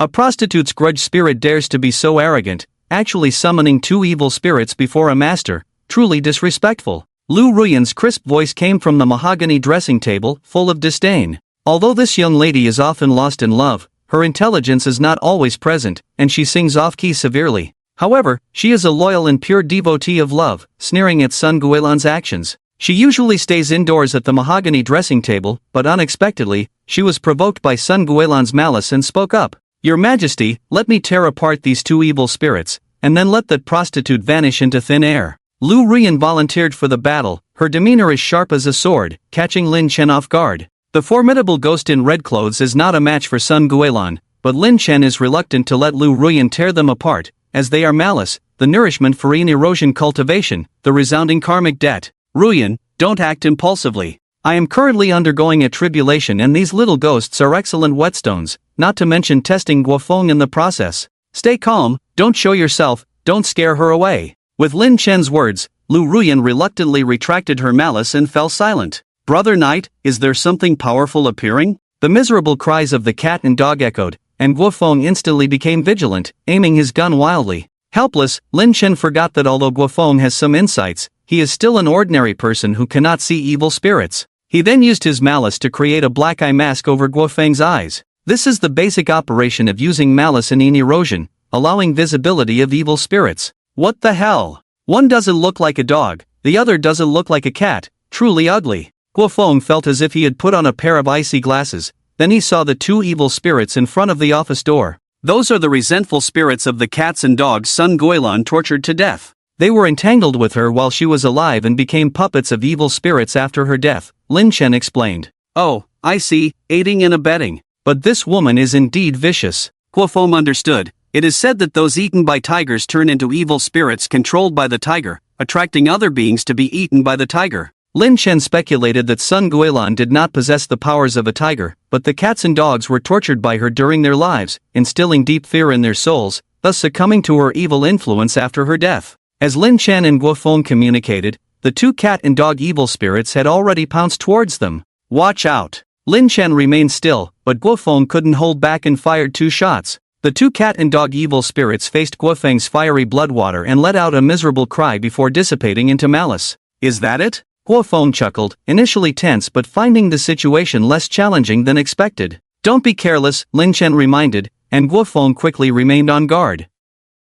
"Step on them, tear them apart, get rid of them all." Sun Guilan's frenzied voice echoed, the wooden door of the office twisting like a black dough, with the evil spirits of cats and dogs wailing and struggling to crawl out of it. Sun Guilan's actions truly surprised Lin Chen. What's going on? A change of heart before death? A person who took pleasure in torturing animals, at the brink of death, admitting mistakes and repenting, it may not be too fantastical, but if it happens, Lin Chen suddenly felt a bit at a loss. In a moment of astonishment, 3 ghost infants turned into bloodlight and fled. Perhaps out of predatory instinct, Lin Chen instinctively pounced and managed to capture the smallest infant spirit, while the 2 larger ones broke through the window and disappeared into the night. "Night Song, is it over?" Guofeng looked at the mess in the office, feeling somewhat incredulous. Everything that had happened since he entered the 3rd floor until now, everything he had done, felt like a dream, too fantastical to be true, yet so unforgettable, especially when he vigorously wielded the wooden sword to strike down those evil spirits. It's over." Lin Chen shook the ghost baby wrapped in his tail. 2 ran away, only this underdeveloped one left. "Bro, are you going to devour it?" "Ghost baby, oh. Help, someone is eating babies, no, ghost babies." A piercing, fearful cry erupted instantly, almost piercing the eardrums of the 2. "Shut up!" Lin Chen's eyes flashed with purple light, exuding a dark aura, his demeanor wild and arrogant, like a demon dragon from hell. Even without using any spells to frighten, the chilling aura and malevolent energy still overwhelmed the ghost baby, unable to control its infant-like form. In terms of practicing the eroding technique, this little ghost baby was indeed good nourishment. However, Lin Chen couldn't help but feel a sense of compassion due to Sun Guilan's actions before dissipating, not out of saintly kindness but a moment of enlightenment. Let it pass. After pondering for a moment, Lin Chen realized that this little ghost baby was quite pitiful. It should have been born as a healthy baby, enjoying the love and care of its parents, growing up strong. Who would have thought that due to the unreliable Sun Guilan, it ended up as a miscarried fetus turned into a ghost baby, and then refined by a father who might not even be its biological parent. However, when it came to guiding and transforming in spirits and ghosts,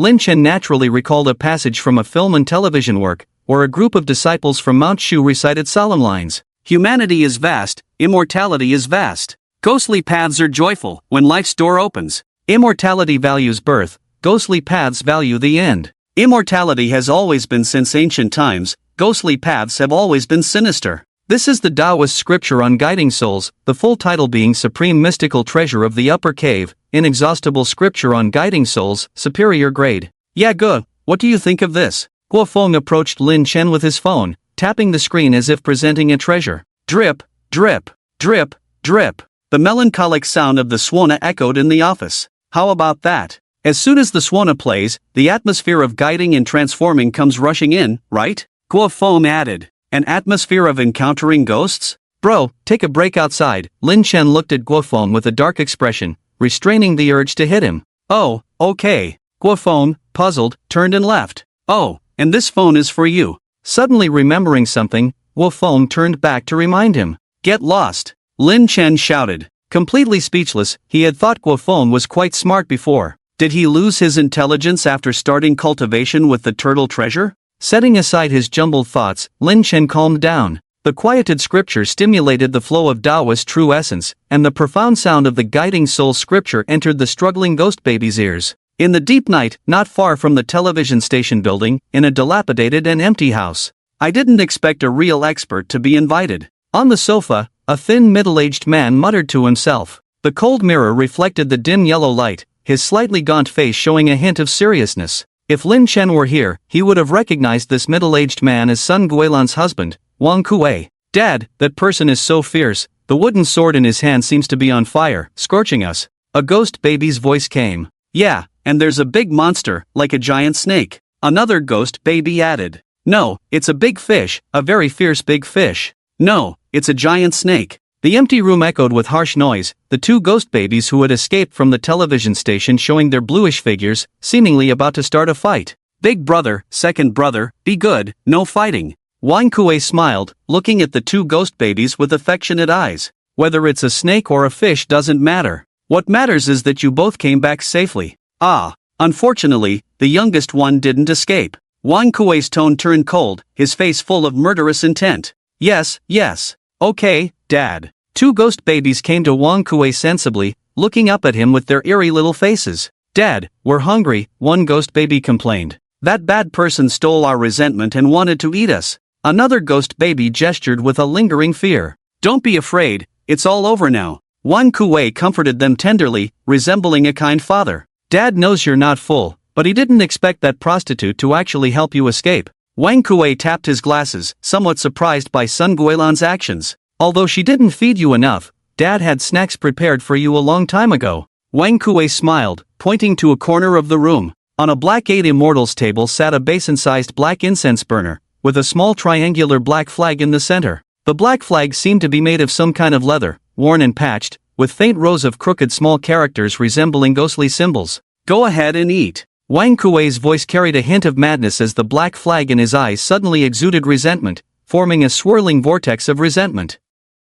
This was something Wang Kuei found on the beams of the old house in the countryside, originally thought to be a useless rag, but it revealed its magic after being stained with blood, turning out to be a ghost-raising flag. You scoundrel, for cutting off my Wang family's bloodline, today I will use you to feed my son. While others were unaware, Wang Kuei knew that the prostitute had been forced by that adulterously Taizhang to have 3 abortions. What was even more despicable was that he insulted Wang Kuei with dirty money, calling it compensation. So he killed the adulterous couple, nurtured the aborted souls of the prostitute into ghost babies, tormented Li Taizhang's soul several times, using them as food for the 3 children. He just didn't expect an unexpected obstacle like Chang Yaojin to appear and harm one of the children. With Wang Kuei's permission, the 2 ghost babies cheered piercingly, transforming into 2 crimson resentful spirits that drilled into the ghost-raising flag. After a moment, Li Taizhang's wails emanated from the flag, instantly easing Wang Kuei's mind. Has a master from the Ma family arrived? Wang Kuei muttered to himself, his gaze fixed on the swirling resentment in the ghost-raising flag.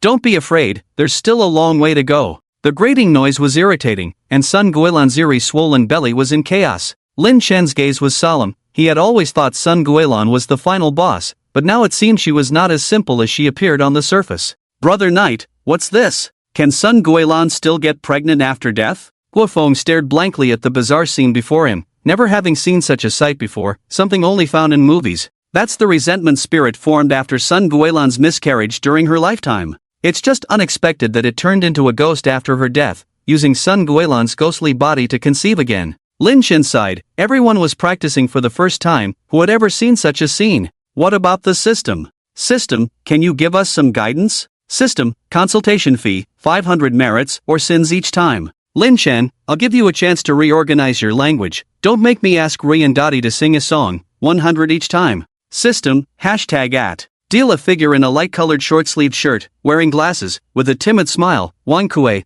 a figure with a bull's horn hammer behind him, holding his glasses while wearing a crazed smile, Wang Kue. Damn it! Lin Chen exclaimed, don't say it, you really shouldn't say it. The scene Lin Chen inadvertently saw that night became clear again. The scheming frog has been touching your belly. Lin Chen transformed into a Japanese boy in a suit, who turned out to be Sun Guilan's useless husband Wang Kue, known as the King of Green Hats. So his weakness and incompetence in front of others, his mental illness diagnosis, were all a disguise? Was it premeditated or did Wang Kue have other opportunities? Ah! I'll kill you, kill you. Sun Guilan's terrified scream rang out again, her withered hand struggling desperately to tear open the ghost fetus. Look, she wants to kill us, eat her! A little ghost angrily shouted. Eat her, eat her. The remaining two echoed in screams. The sound of tearing and chewing came from the purple-blue belly, Sun Guilan's heart-wrenching screams, as if her insides were being slowly devoured. The scene was truly one of maternal kindness and filial piety. Wow, this grudge.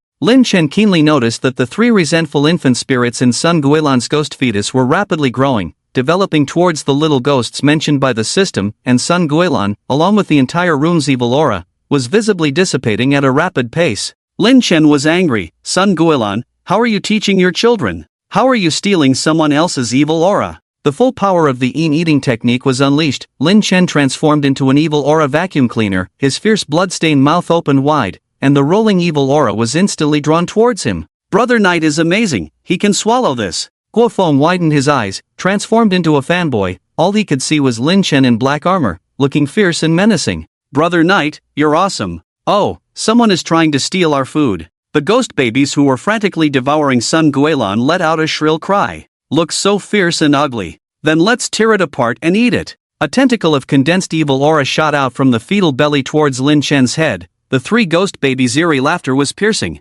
However, Lin Chen, who was absorbing the evil aura, seemed not to notice at all. Get away from me. Guofeng couldn't let Lin Chen take risks. He stepped forward, his wooden sword stained crimson with nosebleed. With a swift upward motion, he tore and cut off a section of the evil aura tentacle. Ah! It hurts so much. Wah, it hurts. The three ghost babies' piercing cries echoed, while the severed evil aura tentacle was swallowed by Lin Chen in one gulp. You little brats, asking for trouble? Guofeng's eyes widened in anger. The wooden sword exuded a burning aura. In the eyes of the evil spirits, it was like a sword burning with blinding sunlight. Although the three infant spirits were fierce, they were still infants after all. How could they withstand such intimidation and threats, especially the burning sensation of Guofeng's fiery aura, like roasting meat on a hot iron plate, not only frightening but also painful. Daddy, go find Daddy. One of the infant spirits suddenly remembered in fear. But we haven't eaten enough yet, we haven't grown up, we're so hungry. One of the infant spirits hesitated. Not enough to eat? A sinister voice suddenly interjected, a cackling laughter like an old owl in the dark night, capable of silencing a child's cry. Then let Uncle help you all swallow it, so you won't be hungry anymore. Somehow, Lin Chen's scaly and menacing face with bone spurs had already approached the ghost fetus. The intermediate spell Soul Shock quietly activated, combined with the fear of Lin Chen inherited from the mother's body, causing these three infant spirits to explode in panic, forgetting to devour Sun Guilan's original evil aura, and fleeing in a panic. Tear. The ghost fetus was torn open, revealing only a small amount of evil aura leaking out, most likely already devoured by the three little ghosts. Through the tear, two large and one small purple-brown soul bodies, like newborn mice, were running around in the almost depleted ghost fetus. Run, run, go find Daddy. Two larger ghost babies had already taken shape, resembling big-headed dolls with wrinkled purple-blue skin. Each one was the size of an adult raccoon, with jet-black eyes filled with fear but also a hint of ferocity. The other ghost baby was smaller in size, still connected to a dried bean-like umbilical cord on its belly, moving much more slowly.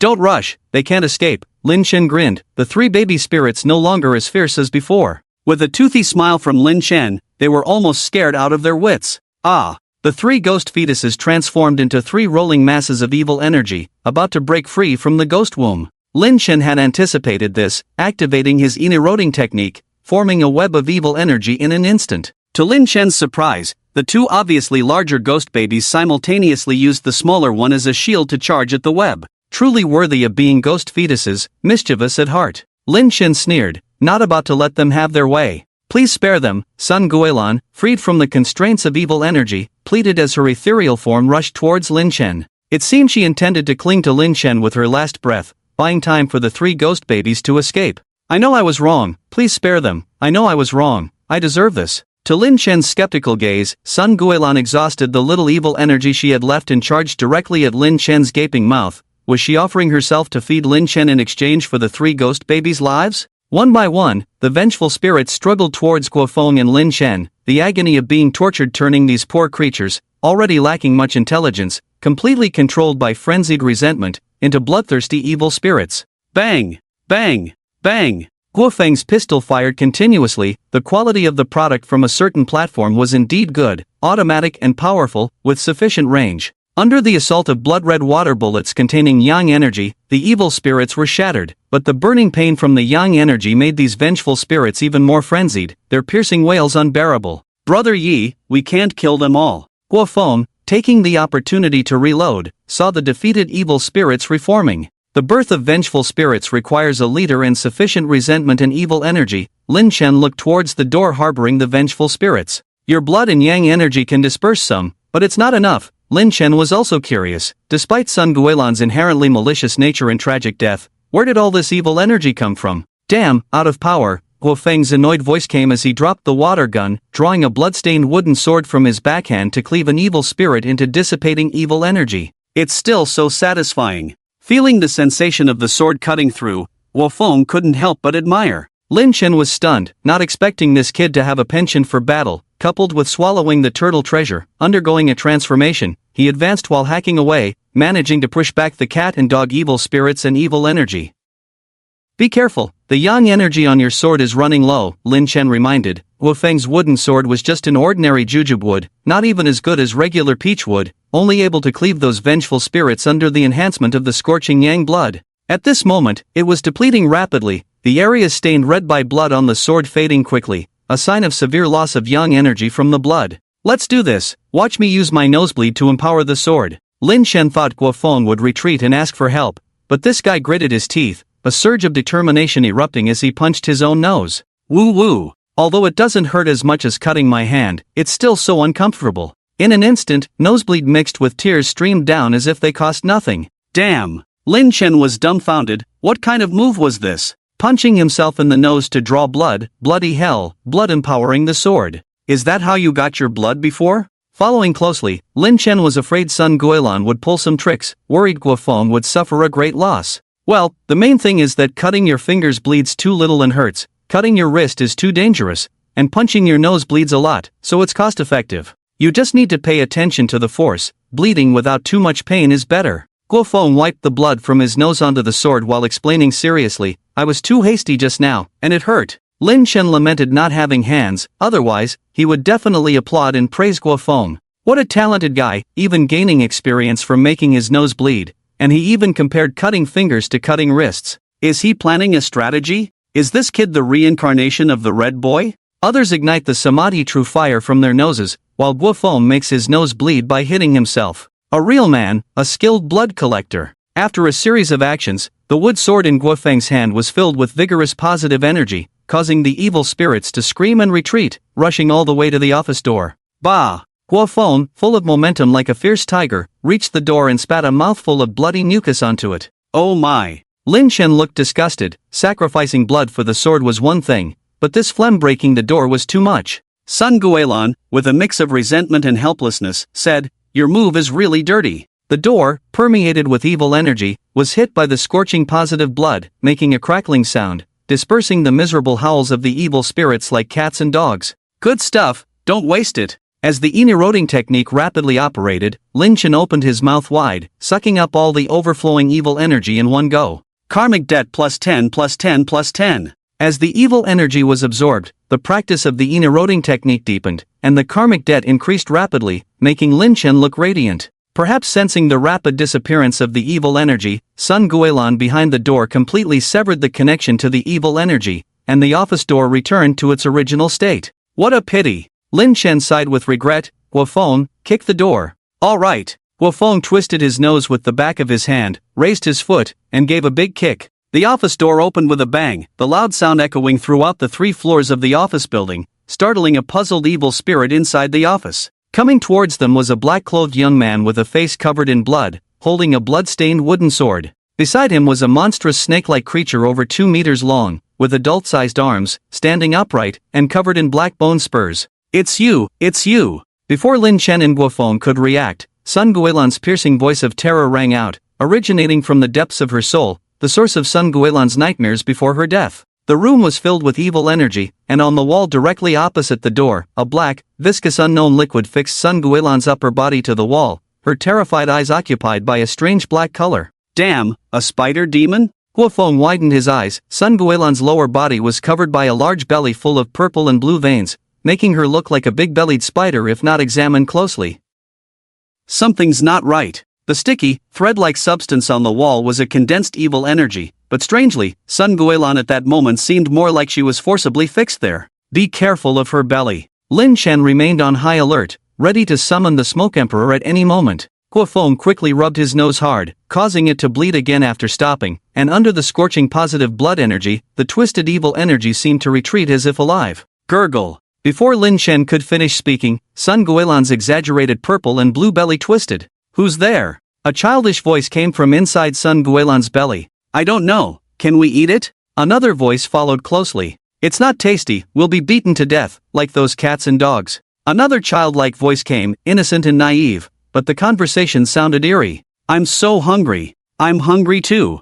I'm starving. One eerie child's voice after another, growing more sinister and urgent. Let's eat our mother. A voice suddenly spoke, inexplicably eerie. But that's our mother. Another voice sounded puzzled. She's not our mother, she's the one who killed us. Listen to father, eat her, and we'll be free. Eat her, eat her. The childish voices gradually distorted, merging into a piercing and eerie scream. Meanwhile, on the 3rd floor of the television station, after a baptism of sorts, the ghostly infant's malevolent aura dissipated, revealing the clean and adorable appearance of a normal baby. Thank you. The baby's voice sounded grateful before vanishing into specks of stardust. Ding, host has purified the ghostly infant, plus 500 merit points. The system's voice announced, surprising Lin Chen with a full 500 merit points. Host, Lin Chen, race, loach, merit points, 700, karmic debt, 6,000, cultivation, mortal body 5th stage, primary cultivation technique, devouring art 5th layer, tranquil scripture initial stage, treasures, none, divine abilities, dharma I, passive, basic poison cultivation, spells, intermediate soul shock,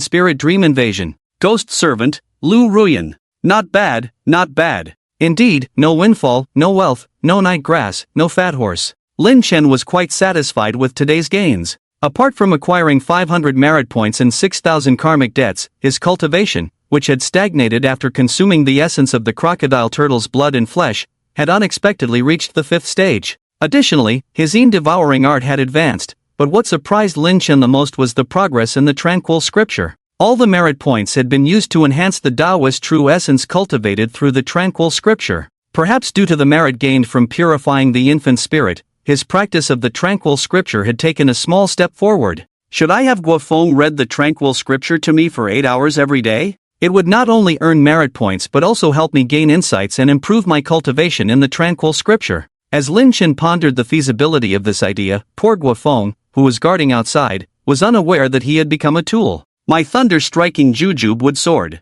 Guofeng's miserable voice came from outside the door, and Lin Chen hurried out to see him holding the sword, now broken into 2 pieces, and wailing. It wasn't a top-quality magical weapon to begin with, but with the blessing of the fiery blood and energy, it had lasted long enough to justify half a month's salary for Guofeng. Stop crying, Lin Chen said helplessly. I'll get you a better one. Lin Chen summoned the system and opened the store. The karmic debt store offered either bone-piercing nails or poison blood needles, which were not suitable for Guofeng. If he encountered righteous heroes from novels, they might mistake him for a villain and eliminate him. In the merit store, the cheapest item was 1,000-year pure yang peachwood sword for 10,000 merit points. Forget it, he didn't deserve it. Lin Chen had intended to close the system decisively, but faced with Guo Feng's expectant and nosebleed-stained face, he found it hard to do so. This poor kid was also trying his best, and he couldn't let him down, especially since he would be his tool in the future.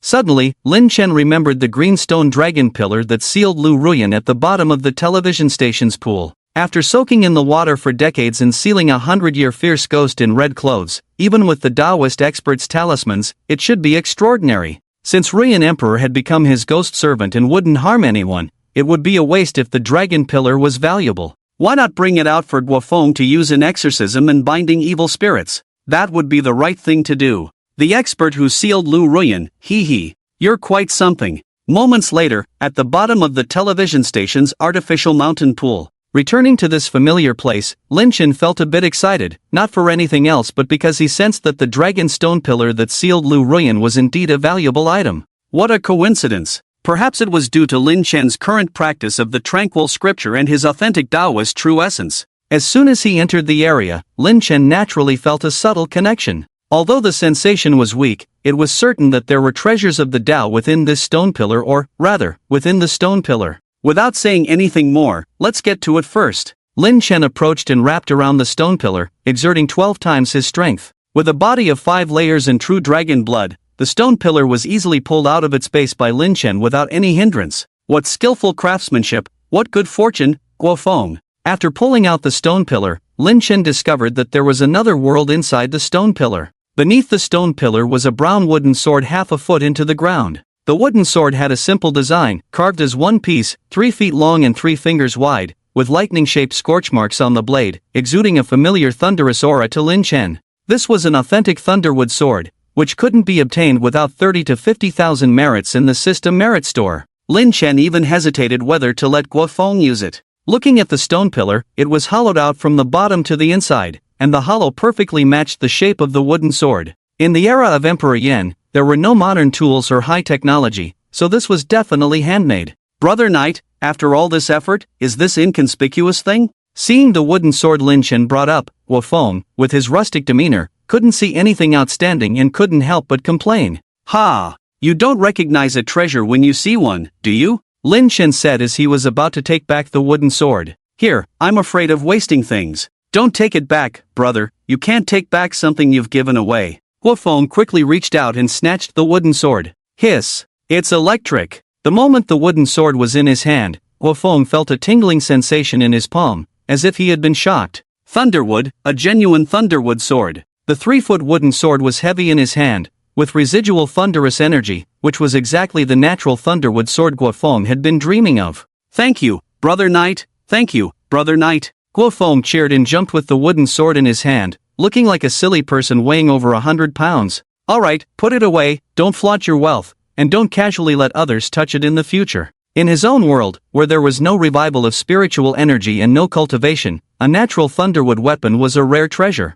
Now in this world, if those who knew its value and were also cultivators saw it, they might be tempted by greed. After all, the ability to cultivate had little to do with one's character. With this matter settled, Guofeng went home to rest. He had a nosebleed last night and couldn't afford to be careless with his energy consumption. Lin Chen searched around again, making sure there was no residual evil energy and that his traces were erased before returning to the artificial lake. The next morning, as the sky brightened, the clear and melodious chanting of the Taoist scripture could be heard by the artificial lake. Laozi said, "The great Tao has no form, giving birth to heaven and earth. The great Tao is impartial, governing the sun and moon. The great Tao has no name, nurturing all things. I do not know its name, so I call it Tao." Guofeng's voice was full of vigor, his words were clear and round, indicating that he had fully recovered from last night's exhaustion. When he left last night, Lin Chen just mentioned it casually, but this kid took it seriously and came early in the morning to be Lin Chen's reading tool.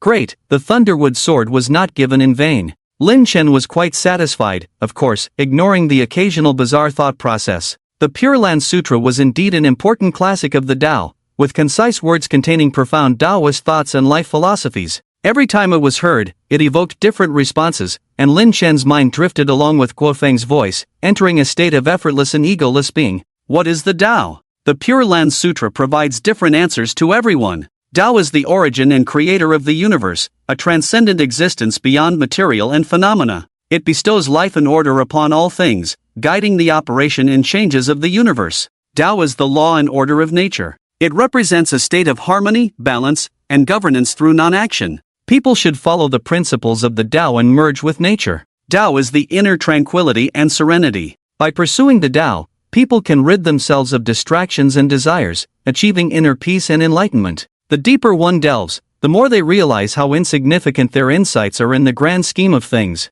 At 8 in the morning, the summer sun already displayed its scorching might, and Lin Chen awoke from his contemplative practice. Guo Feng was still by the shore, seemingly preoccupied. Got a problem? Worried about how to face the big boss today? Lin Chen's voice echoed in Guo Feng's mind. Night Bro knows everything. Guo Feng's thoughts were exposed, and he awkwardly scratched his head. Before completing the task, you were all confident confronting the boss. Now that it's done, you're all hesitant? Lin Chen asked with a smile. It's not fear, just some inner conflict, Guo Feng replied earnestly. Night Bro, do you think I should stride into the boss's office with arrogance, or should I feign mystery and act all profound? Is it more imposing to step in with the right foot first, or does the left foot exude more authority? Lin Chen, you go in with your horns tucked. Lin Chen facebombed, realizing he shouldn't have expected too much from this kid. Just as he was about to praise him for chanting scriptures in the morning, the next moment he felt like he needed extra effort to clear his mind of nonsense. I think you're floating away, Lin Chen said with a deadpan expression. Just kidding, just kidding. Guo Feng chuckled, chatted a bit more, then happily went to work.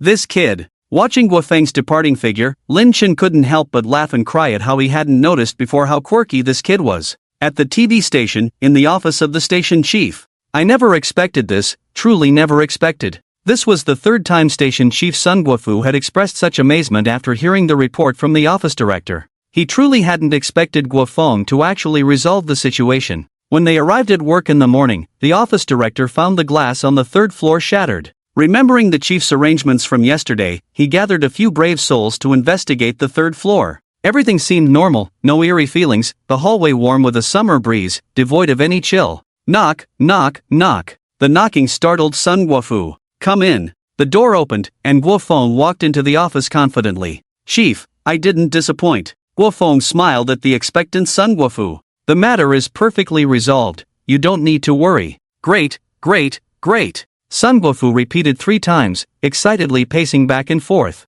A hero emerges from the young, impressive, little Guo. You misunderstand, it's all thanks to that mysterious master, I just lent a hand. Insignificant, Guo Feng spoke modestly, not taking credit, earning more praise from Sun Guofu. However, Sun Guofu was unaware that Guo Feng's words were sincere, filled with admiration and trust towards Lin Chen. Little Guo, I wonder when you can introduce me to that master? Sun Guofu asked tentatively. Not possible for now. Thinking of Lin Chen's imposing demeanor, Guo Feng shook his head. Most people are just pretending to be interested in dragons, but provoking Night Bro is a different story. But if you trust me, you can tell me some things. If I can't solve them, I'll find a way to pass on your message. Sun Guofu nodded. One shouldn't be too greedy in life, especially when dealing with someone who effortlessly deals with those dark spirits and evil beings. I might have been too forward. Ha ha. Sun Guofu unexpectedly apologized. Guo Feng remained calm on the outside, but inside, he was overwhelmed with emotions. Oh, little Guo, this is a token of my appreciation. Please pass it on to that master. Sun Guofu pushed a bank card towards Guo Feng. Not much, just 66,000, password 6 zeros. Guo Feng raised an eyebrow slightly, but didn't refuse. After all, it was agreed upon beforehand. Moreover, Lin Chen has also explained the purpose of this money. Although there is no shortage of food in the artificial lake, those grass carp and crucian carp only provide quantity over quality, offering diminishing help to Lin Chen's physical growth. Lin Chen needs higher quality meat, such as premium beef and lamb, precious wild fish. There's one more thing, Xiao Guo, think about it. Seeing Guo Feng accepting the bank card, Sun Guofu continued. Recently, the provincial TV station has introduced a program, and one episode is scheduled to be filmed in our Baoshan city. Sun Guofu handed a document to Guo Feng and continued, our station is quite busy lately, short-staffed, so after considering it, I plan to let you take full responsibility for receiving and assisting in the filming tasks. Here we go, a promotion, isn't it? Guo Feng couldn't help but feel a myriad of emotions, yet there wasn't much excitement. If it were me before I met Night Brother, I would have definitely accepted with excitement. Guo Feng remained calm, but his mindset was different now. With the resurgence of spiritual energy, stepping into cultivation and possessing extraordinary power is the real deal. In the vast world, in the presence of beings like Night Brother, what are those trivial gains? What is this director's son? At this moment, Guofeng seemed to see and understand the true inner thoughts of Sun Suzhan, who observed the stars and comprehended the Tao at night. Sorry, director son, I have to help that expert with some matters recently, and I also need to cultivate. Look. Doing things for the transcendent experts and still needing to cultivate. This is style, this is flair. Although Sun Guofu was a senior leader of the city TV station, he couldn't hide his envy. Feeling Sun Guofu's awe-inspiring gaze, Guofeng displayed even more masterful demeanor. If Lin Chen saw Guofeng's performance at this moment, he would surely give a thumbs up. Perhaps this is the broadened perspective brought by great abilities. Xiaoguo's aspirations are lofty, praised Sun Guofu. However, this program is very famous abroad. You occult enthusiasts might have heard of it. It's called the Battle of Spirits. What? Director, are you talking about that supernatural variety show from Bearland? The Battle of Spirits is a supernatural variety show planned by Bearland, inviting mediums from all over the world to participate, going through various supernatural-related competitions to select the world-class Spirit King. However, opinions on this show online are varied. Some say it's scripted, while others believe there is some real talent involved. I think that expert might be interested. Battle of Spirits? Hearing Guofeng's recount, Lin Chen was indeed intrigued.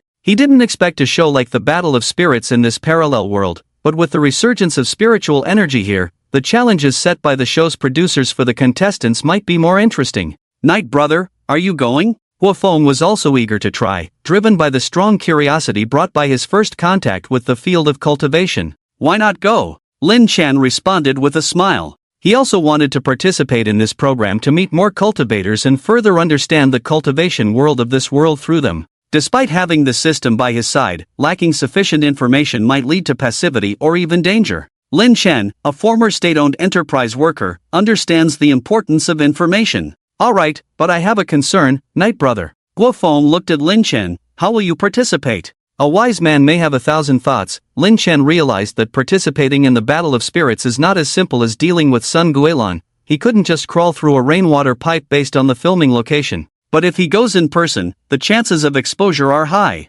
System, is there a way to make it easier for me to go out? Lin Chen called out to the system in a flattering tone. Transformation pill, when taken, can transform into human form. If the cultivation level is low, some racial features will be retained during transformation, and the higher the cultivation level, the more perfect the form. Cost, 500 merits per pill, time limit of 2 hours. 500 merits for one pill, lasting 2 hours, and it's still not a complete transformation. Do you think I'm a fool? Lin Chen rolled his eyes. With only 700 merits at the moment, he decided to pass on this consumable item for now. Spell, In Spirit Possession, enhances In Spirit power, allowing possession of other living beings or spiritual objects. Note, the stronger the caster's soul power, the higher the success rate. Backlash from the spell damages the soul and recovery is difficult. Cost, 50,000 karmic debts. Lin Chen, well, I guess the poor don't deserve the love of the system. Hearing the system's offer, Lin Chen didn't even consider using the mindset of the Emperor of Smoke Songs. Splash! Help! Someone fell into the water. Urgent cries for help reached Lin Chen's ears. He hurriedly looked over to see 2 kids fishing, one of them being dragged into the water by something unknown. Well, this time saving someone shouldn't end up drowning me. Reflecting on the reasons for his reincarnation, Lin Chen couldn't help but chuckle self-deprecatingly and swiftly moved towards the person in the water. It's the giant bone-tongue fish. Approaching closer, Lin Chen saw that the one dragging the person into the water was one of the little overlords of the artificial lake, the giant bone-tongue fish. It was about 1.5 meters long, thicker than Lin Chen, but fortunately, its attacks were not the usual tearing kind. Hey, you thieving fish, daring to cause trouble in my territory. Lin Chen roared and pounced. In fact, the giant bone-tongue fish was just instinctively struggling against the fishing hook and didn't harbor any real hostility towards people. However, it had already planned to deal with Lin Chen, the self-proclaimed king of the artificial lake, and today seemed like the perfect opportunity. Sensing that Guofeng had jumped into the water to rescue the drowning child, Lin Chen activated the Yin corrosion technique with confidence, transforming into a dark dragon eel, and fiercely attacked the giant bone-tongue fish.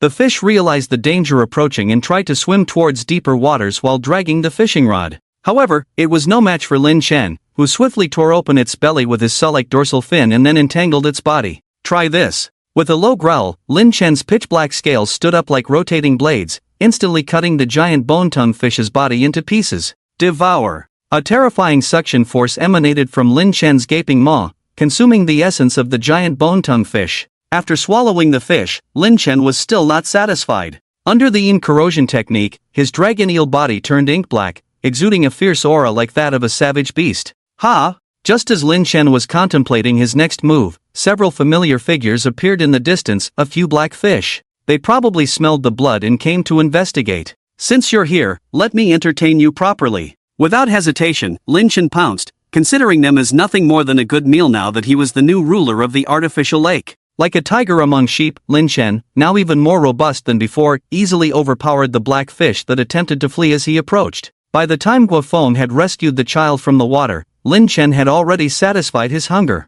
One giant bone-tongue fish, 5 nearly 1 meter long black fish, these flesh and essence were enough to sustain Lin Chen for a day. Host, Lin Chen, race, loach dragon, merit, 800, sin det, 7500, cultivation, 5-fold mortal body, primary cultivation technique, 5 layers of yin devouring art, initial understanding of tranquil scripture, treasures, none, divine ability, dharma I, passive, basic poison cultivation, spells, intermediate soul shock, in spirit dream invasion, ghost servant, Lu Ruyan. The sin debt had increased significantly, and the merit inexplicably rose by 100. After instructing Guofeng, Lin Chen returned to his small cave to digest the essence of the flesh and blood he had just obtained. Compared to cultivating the tranquil scripture, practicing the yin devouring art was more direct. As long as there was enough sin debt and essence of flesh and blood, it was a surefire method for rapid success in the demonic path. For others, although it could rapidly increase their cultivation, they could not avoid being eroded by sin energy, especially since the resentment of the deceased lingered within the flesh and blood of living beings. However, with the system by his side, Lin Chen, upon seeing both merit and sin debt coexisting and the system allowing him to comprehend the tranquil scripture, faintly sensed the path he would tread in the future. After a period of cultivation, the yin devouring art reached the 6th level effortlessly, and Lin Chen resumed his relentless eradication of other self-proclaimed overlords of artificial lakes. In Lin Chen's words, my territory does not allow the existence of so many arrogant beings. Thus, a new round of bloodshed and chaos began in the artificial lake. Many years later, according to the memories of the old carp spirit in the lake, the slaughter god, abyssal dragon, wherever he went, stirred up a storm of blood, leaving only dried-up large fish, narrating his brutality. Oh, still running? One ran for their life, the other chased relentlessly. The pursuit and evasion continued from the ends of the earth to the edge of the sky. Under Lin Chen's bloodthirsty pursuit, the sole survivor of the artificial lake's overlord, a snakehead eel over 5 feet long, fled towards the center of the lake. You run, keep running. Lin Chen chuckled wickedly, resembling a demon from hell, while the snakehead eel, with iridescent scales on its back, appeared innocent and helpless. At the heart of the artificial lake lay ruins, resembling early 20th century structures, likely from a shallow coal mine pit. The snakehead eel circled the perimeter of the pit, never daring to venture deeper, as if something inside made it hesitate. Seems like there's something in this pit. Lin Chen naturally sensed the anomaly, with sin energy faintly gathering inside the pit. Whoosh! With no way out, the snakehead eel unexpectedly turned around and lunged towards Lin Chen. Desperate times call for desperate measures. Lin Chen hesitated for a moment, clearly not expecting the snakehead eel to turn back and fight for its life. Seems like you think I'm less dangerous than a pit. Lin Chen grinned, roaring as he charged forward. Since you think I'm an easy target, how can I disappoint you? Life and death were decided in an instant, and in a blink of an eye, the snakehead eel was torn apart and devoured by Lin Chen, its bloody scent dispersing with the turbulent water flow. Gurgle. The once calm underwater mining area suddenly surged with dark currents, as if something massive had been awakened. There really is something? Lin Chen, now bold and daring, swam towards the underwater mining area after devouring the snakehead eel. According to Guofeng, this artificial lake was a collapsed area. It used to be a shallow coal mine open pit, aged and probably in use since the early 20th century, but it had become a collapsed area in the 1970s. Lin Chen wandered among the ruins, though dilapidated, the scale of its former glory was still discernible. Gurgle. A surge of water, a dark shadow swiftly passed not far away. There's sin energy. Lin Chen keenly sensed the sin energy lingering on the fleeting black shadow, but it was restrained, and if not for Lin Chen's yin devouring art, he might not have noticed it. I want to see what kind of thing it is. Although Lin Chen sensed something, the entity was fast and elusive, and for a moment, Lin Chen couldn't capture its form. Lin Chen suddenly turned around, as if sensing danger, hurriedly moving around the periphery, knocking down some stone pillars and wooden beams in a panic. Caught in the trap already? Not very clever. Lin Chen, pretending to flee, couldn't help but sneer. That ghostly thing had already locked onto him. Whoosh! That was the sound of rushing water caused by an object moving rapidly underwater. Lin Chen instantly spread his scales and bone spurs, only to be knocked over and entwined by the cold body the next moment. Should be something like a python. In the moment of attack, Lin Chen made a judgment. Roar! Trying to entwine and bind Lin Chen, the ghostly creature was cut by Lin Chen's blade-like scales all over his body. Lin Chen naturally broke free from the restraints and saw the full appearance of that ghostly thing. Wow, there's such a big python in the artificial lake? What caught his eye was a python with dark green scales, different from any Lin Chen had seen before. This python was nearly 10 meters long, as thick as an adult's thigh. Lin Chen, using the erosion technique to activate his lungfish bloodline, was only about 2.5 meters long, which was the size of an ordinary adult or child before that python's ears. Nefarious beast. The system unexpectedly spoke up, a rare occurrence. What's a nefarious beast? Can you eat it? Lin Chen asked instinctively. You can eat it, and ordinary creatures won't make a sound when eaten. One dares to ask, one dares to answer. Look into its eyes, feel its aura carefully, the system prompted. Lin Chen looked over as directed and couldn't help but be surprised. The python's eyes were completely pale, and although its aura was powerful, it lacked any vitality, as if it were already dead, like a common ghostly creature. Consuming the flesh of spirits, tainted with nefarious energy, the soul extinguished, becoming a nefarious beast that is neither alive nor dead, only retaining the most primitive greed for blood and flesh of living beings. The system's explanation was detailed, but the appearance of this python reminded Lin Chen of something from his knowledge, a zombie. The nefarious beast python roared again and charged, completely disregarding the wounds inflicted by Lin Chen moments ago. Lin Chen then realized that the wounds on the python's body did not bleed, even in the most severe areas where muscles were torn open, there was no blood. So this is a nefarious beast, ghostly creature. Lin Chen suddenly understood, indeed similar to a zombie. It was considered dead but could move freely. It was considered alive but lacked any blood vitality. Lin Chen dared not be careless and exerted all his strength using the erosion technique to engage in combat. The ghostly python had no special abilities, relying solely on instinct to fight. Its body infused with nefarious energy had no blood, hence no pain or fear. Roar! The ghostly python relentlessly attacked, without fear or pain, its body filled with nefarious energy showing remarkable resilience. Even when torn apart by Lin Chen's sharp scales, it still turned to bite him. Hiss! Lin Chen gasped in pain, as the massive body of the ghostly python had the upper hand. With its reckless fighting style, it soon broke through Lin Chen's defenses. 2 bone spurs on his back were forcibly broken by the python, and even though the serrated edges of the bone spurs cut through the python's scales, the creature showed no signs of retreat. You really think I'm an easy target? Being repeatedly bitten by the ghostly python only fueled Lin Chen's ferocity. Despite his venomous techniques and terrifying spells being of no help, relying on the brute strength of his lungfish body, Lin Chen dared to engage in a fierce battle. The pair of bone spurs on his chest had already transformed into sharp claws and plunged directly into the python's neck. In the moment before the python could react and counterattack, Lin Chen accelerated with all his might. With a low growl, Lin Chen dragged the ghostly python into a pile of rubble, causing the already dilapidated ruins to collapse once more, with several stone beams falling directly on the python. Lin Chen's bone spur fins were still embedded 7 inches deep in the python's neck, and before the python could react,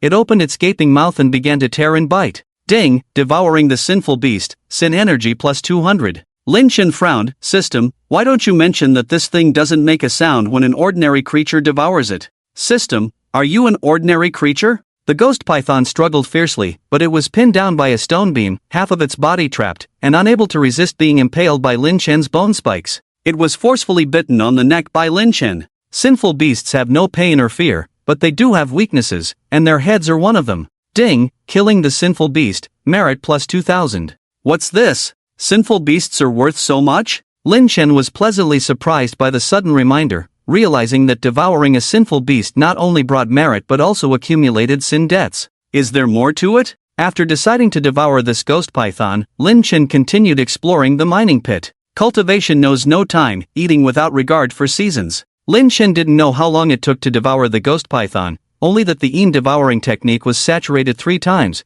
and he stopped to digest 3 times. The ghost python forcibly pushed the devouring technique to the 7th level, most of its injuries healed, and both merit and sin debts were plentiful. Host, Lin Chen, race, loach, merit, 2800, sin debt, 15,000, cultivation, fivefold mortal body, primary cultivation technique, devouring technique at the 7th level, tranquil scripture initial stage, treasures, none, divine ability, dharma I, passive, basic poison cultivation, spells, intermediate soul shock, dream intrusion. Ghost servant, Lu Ruyan. After dealing with the ghost python, Lin Chen wandered around the underwater mining pit. With such high returns from just one ghost python, he was sure that with 2 more, the devouring technique would undergo a new transformation. Ha! What's this? After circling around and not finding any sinful beasts, Lin Chen stumbled upon a strange place. On a sloping underwater slope, there was a stone-built mine entrance, with an oddly shaped structure in front of it. 2 dark red pillars supported 2 curved beams, resembling an open character from a distance. A little devil's torii gate? Lin Chen had seen Japanese manga before, and the building in front of him overlapped with the architecture he had seen in Japanese manga, specifically the torii gates of Shinto shrines. These gates were said to be inspired by the ancient Tang dynasty architecture of the Dragon Kingdom, and now they were not only found in Japan but also in many places in the Dragon Kingdom. In Japan, which was now known as the Foot Basin Chicken Country, torii gates were erected on Shinto shrine roads, symbolizing the entrance to the divine realm and sometimes serving as sealed gateways, adorned with straw ropes and paper talismans. How come there's a torii gate in this mine? With doubts in his mind, Lin Chen cautiously passed through the torii gate and arrived at the entrance of the mine. The mine was dark and deep, with the entrance sealed by straw ropes and white talismans, which, despite being submerged in water for many years, showed no signs of decay. Passing through these seals into the mine tunnel, the passage was smooth, with intervals where oil lamps were placed. Hiss, it's so cold. The deeper he went into the mine, the colder it became. However, this drop in temperature was unusual, and Lin Chen keenly sensed a large amount of sin energy present in the mine. Sin energy was chilling, making Lin Chen feel cold and uneasy. In the depths of the mine, there was likely something significant. Activating the devouring technique, the icy sensation diminished, and Lin Chen's purple eyes flickered as he continued to sneak deeper into the mine. After some twists and turns, Lin Chen arrived at a slightly wider area, with a damaged stone door blocking the way ahead. The door's style clearly indicated it was of Japanese origin, perhaps due to a collapse in the mine, causing half of the stone door to fall off, revealing a dark gap. In front of the stone door were a pair of bluestone-carved stone beasts, resembling the stone lions of the Dragon Kingdom but slimmer and less majestic, giving off a somewhat comical vibe. Is this a kamainu? Thinking of the torii gate at the entrance of the mine and the stone gate full of a quaint daily lifestyle, Lin Chen suddenly remembered that the 2 stone beasts in front of him were kamainu, the divine beasts that traditionally guard the courtyard shrines in Japan. These 2 things guard the house, but instead of facing outward, they are sticking their butts towards the door. Why? The positions of the 2 kamainu stone sculptures were both facing the door, giving the impression not of guarding the house, but of preventing something from coming out of that door. Lin Chen subconsciously looked towards the stone gate. The gap in the stone gate was pitch black, almost thick enough for an adult's thigh to pass through. Ha! Could it be that the ghost python came out from here or entered from here? But here's the problem, did that creature come out from inside as a monster, or did it become a monster after entering from outside? Lin Chen cautiously approached, peering through the gap towards the door. To Lin Chen's surprise, the interior of the door was not pitch black, but had a faint green light, like it was inlaid with the legendary night pearl, emitting a cold aura through the gap, as if a cold wind from the underworld was blowing. Gurgle. The sound of rushing water came, and a dark shadow flashed through the green light space in Lin Chen's view, immediately exciting him. Wow, there really are other monsters. Lin Chen was ecstatic, not expecting such a surprise find. Like a fox at the entrance of a chicken coop, Lin Chen quietly slipped into the opening, ready for a feast of sin. Monsters, surrender yourselves. Lin Chen eagerly entered the stone gate, but before he could feel happy, he was completely shocked by the scene before him. What is this? Lin Chen felt his soul trembling, as inside the door was a spacious mine space, now filled with water, becoming an underwater space. In this underwater space, bodies floated and sank. Yes, all were bodies. Most of them were wearing tattered short clothes and thin pants. Some were swollen beyond recognition from being soaked in water, while others were as thin as mummies. There were probably close to 1,000 bodies. What's going on? Lin Chen's voice was a mix of fear and anger, a sense of guilt emerging in his mind, a pit of 1,000 people. Although he had experienced death and rebirth, enough to face death and the bizarre world of spirits calmly, facing nearly 1,000 bodies in such a situation, Lin Chen still couldn't help but feel fear. But more than fear, there was anger. This was 1,000 lives. 1,000 Dragon Kingdom citizens' lives. From the Torii Gate of the Mine to the Kamenu of the Stone Gate, even a fool could understand that this was related to the little devils. Is there something else? Lin Chen's gaze passed through the floating bodies and landed in the center of the mine space, where there was a stone platform with a Japanese sword inserted in the center. The Japanese sword was full of small notches, making it look more like a serrated saw with broken teeth. But even so, it couldn't hide the fierceness of this Japanese sword, like a hidden evil spirit ready to strike at any moment. Next to the Japanese sword, there were two sets of skeletal remains, one wearing a Japanese kimono and wooden clogs, the other wearing a traditional Dragon Kingdom Taoist robe and cloud shoes. These two sets of bones seemed to be influenced by some kind of power, floating and rotating around the Japanese sword. Truly eerie. Another living being has entered this place, ha. Truly a stroke of luck for me, ha ha ha. A sudden burst of maniacal laughter came from the skeleton of the Japanese invader. Ah, fate is truly unpredictable, the heavens are unjust. Are we destined to let these Japanese pirates continue to torment the people of China? A sorrowful sigh came, but the Taoist skeleton was flashing with a faint blue light, showing helplessness, regret, and resentment. Baka, baka. How foolish, ha ha. Saizo, as you Dragon Kingdom people would say in your ancient language, destiny is hard to defy. The little devil's skeleton laughed triumphantly, boasting about his literary prowess with disdainful words. As long as Barako swallows the soul of that big fish, your so-called seal will be broken, the little devil chuckled, sounding quite pleased. In the 60-plus years of confrontation, I have delved into the ghost path with yin and yang techniques, already achieving the body of a yin spirit. Yours won't work. The lingering yin fire on Xiao Ba's remains transformed into a yin-yang master of about 1 meter and 60 centimeters tall. Japanese thief, you have used your wicked blade to kill 100 of my people and attempted to nurture a demonic blade with the resentment of thousands of laborers to harm the human realm. How can I let you go unpunished? The remains of Taoist Ching Song, shining with a green light, depicted an elderly man with gray-white hair, glaring at the smug Xiao Ba. So what? Aren't you all just a bunch of soft human bones? The little devil's laughter grew more arrogant. They begged me to open this mine, and these laborers were sent here for free by them, weren't they? With these words, Taoist Ching Song was left speechless.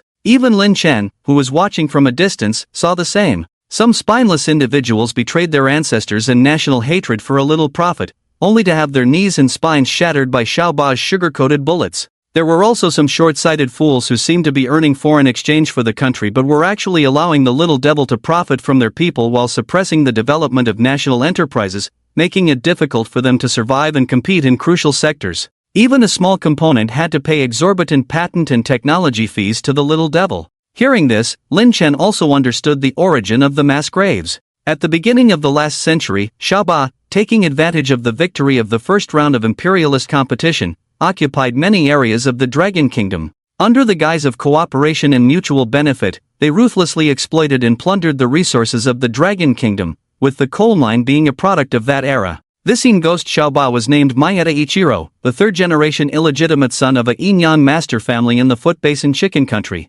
Seizing the opportunity to open a mine, he used a large sum of money to forge a wicked blade named Baraku from meteoric iron. Later, the Foot Basin Chicken Country brazenly invaded the Dragon Kingdom, and Xiao Ba's arrogance reached its peak on the Dragon Kingdom's soil. In addition, with the Maeda family undergoing a change in leadership, Maeda Ichiro, the illegitimate eldest son, resorted to sinister methods to surpass the legitimate sons and claim the position of family head. In just a few years, he openly and covertly beheaded hundreds of innocent soldiers and civilians, elevating the wicked blade to the level of a 100-man slayer in the truest sense. What was even more shocking was that Maeda spared no expense, using the pretext of a mining disaster to bury the bones of hundreds of miners and those who had died from exhaustion or nearby incidents over the years in a mass grave. By harnessing the resentment of 1,000 souls, he aimed to forge a truly demonic blade, intending to return to his country and vie for the position of family head. Truly, the meteoric iron I paid dearly for, slaying 100 without pause, only then can it be called a 100-man slayer.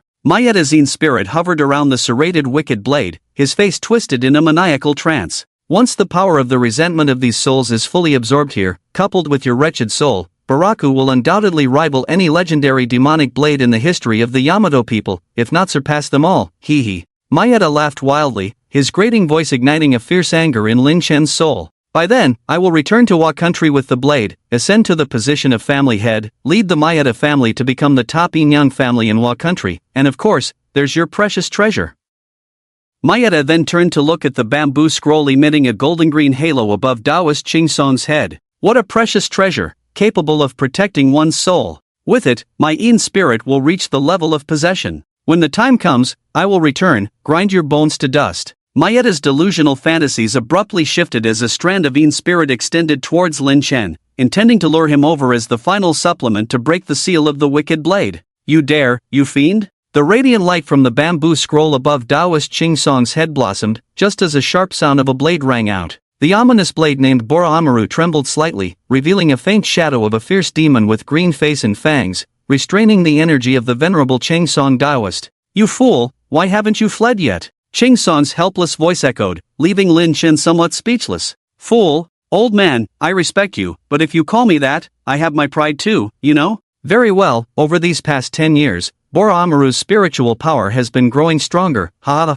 Mayeda Koba was extremely pleased, envisioning himself wielding the unparalleled demonic blade, standing at the pinnacle of life. Lin Chen understood that the rapid formation of this so-called demonic blade was likely due to the resurgence of spiritual energy a decade ago. System, let's discuss. I'll trade all my merits and sins for the possession spell of the Yin God. Lin Chen quietly summoned the system. No, even without possession, I only seek to strengthen my Yin God, so I can help Ching Song Taoist deal with that irritating Koba. Why not threaten me with Lu Ruyan this time? The system unexpectedly learned to joke, leaving Lin Chen amazed and blushing. Lu Ruyan's prowess in singing was not something to be taken lightly, and he couldn't easily use this trump card. I'll wipe out all your sins, in addition to the 50,000 you owe me, and give you the possession spell of the Yin God. Goodness, why is the system so generous today? Although 50,000 sins were indeed not a small amount, debts were debts, and merits were not to be regretted. Deal. The sins instantly cleared, a refreshing energy infused into his soul, stirring Lin Chen with excitement.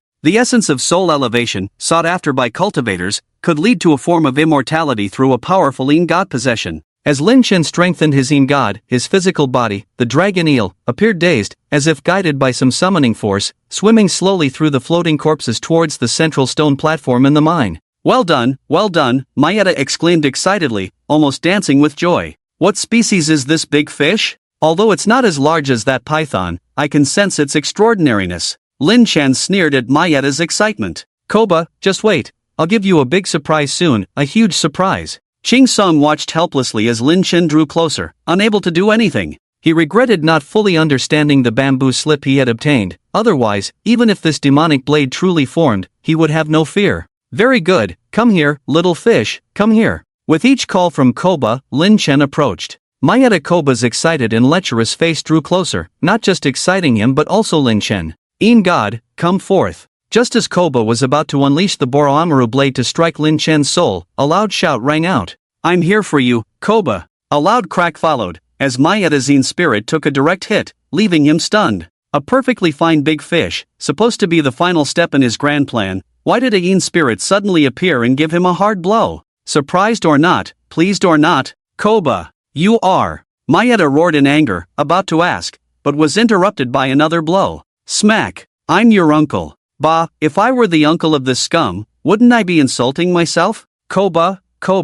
Mayeda yelled in confusion, Bora Amaru, strike him down, strike him down. Mayeda struggled, but the sudden appearance of Chun Yaojin, with his formidable Yin spirit, proved too strong for him to break free, forcing him to call on the Bora Amaru blade for assistance. Sensing the call of the master, the ominous blade, Devour, trembled for a moment, the jagged blade shimmering with a cold light, like a malevolent ghost baring its teeth. Where do you think you're going? Ching Song was also taken aback. Who would have thought that within a strange and bizarre giant fish, an ominous deity would emerge? Yes, an ominous deity, not like Mayeda's kind of soul that dabbled in the ghostly realm through side doors. While alive, one's soul could undergo spiritual cultivation and reach the realm of the ominous deity as described in Taoism. After death, the soul would depart from the body, either passing on or lingering in the human world. A soul lingering in the human world, tainted by resentment, would become a confused ghostly creature, only able to enter the ghostly realm through special methods, known as an ominous soul, equivalent to an ominous deity. The ominous deity before them, despite wearing dark robes and exuding a cold aura, was undoubtedly from the Dragon Kingdom, and by striking Mayeda Kohachiga twice, it was clear that they were on the same side. Whoever is hitting Kohachiga, I, Ching Song, will step in to help. The radiance of the bamboo scroll above shimmered, and the trembling ominous blade, Devour, was instantly restrained, unable to move.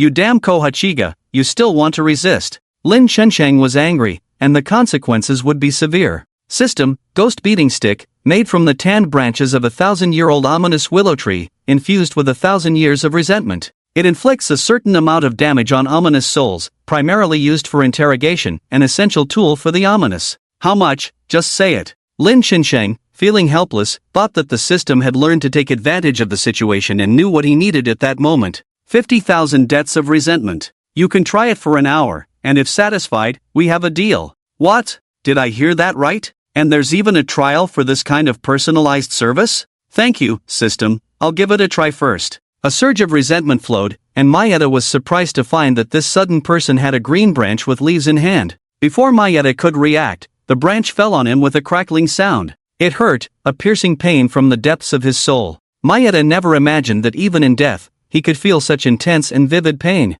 In that moment, he seemed to recall his father, who often abused him. Chi, is that you? Lin Chensheng naturally couldn't hear Mayeda's inner monologue, his ears were filled with the satisfying screams. Ah, Hachiga, it hurts so much. Mayeda's screams echoed in the cavern, and even the corpses floating around seemed to hear his agony, their sorrowful faces showing a hint of animation. Ah, it hurts, Hachiga, stop.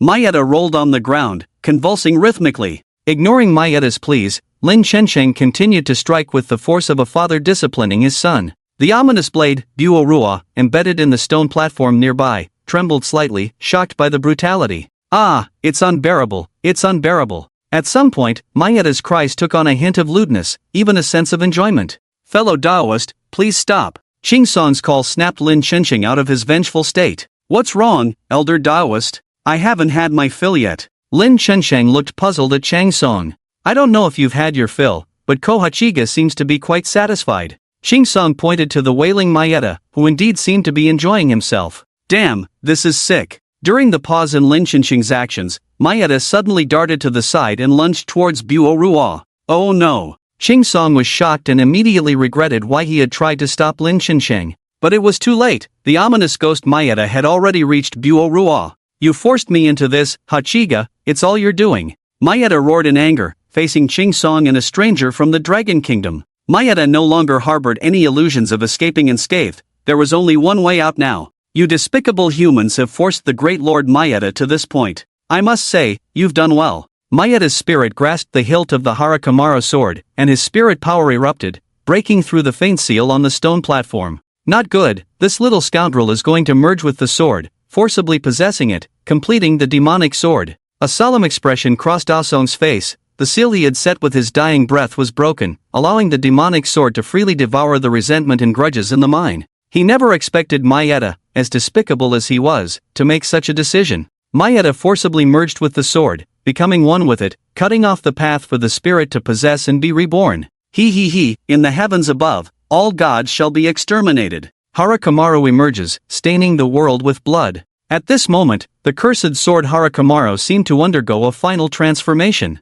While the serrated marks on the blade remained, the tiny cracks that were once present had disappeared completely. A fierce and chilling aura erupted, drawing in all the resentment and grudges in the mind at a rapid pace. Mayeda, who had merged into the sword, transformed into a fierce ghostly samurai with a green face and protruding fangs, pulled out the demonic sword and swung it towards Lin Chen with a ghostly wail. Beware, friend. Before Lin Chen could react, Aosong, the old Taoist, blocked the attack with a glowing bamboo scroll, holding the demonic sword firmly. It's not over yet. Mayeda roared madly. To let me exist in this way, unforgivable. The demonic sword went berserk, and the bamboo scroll above Aosong's head trembled but remained steadfast. Soul-devouring demonic sword, you filthy and despicable human souls, become this lord's food at once. Mayeda howled towards the floating corpses around, forcing the remaining souls within them to fly out involuntarily. Those who had been killed, already muddled by the influence of Mayeda's yin-yang secret technique, were now being corroded by grudges.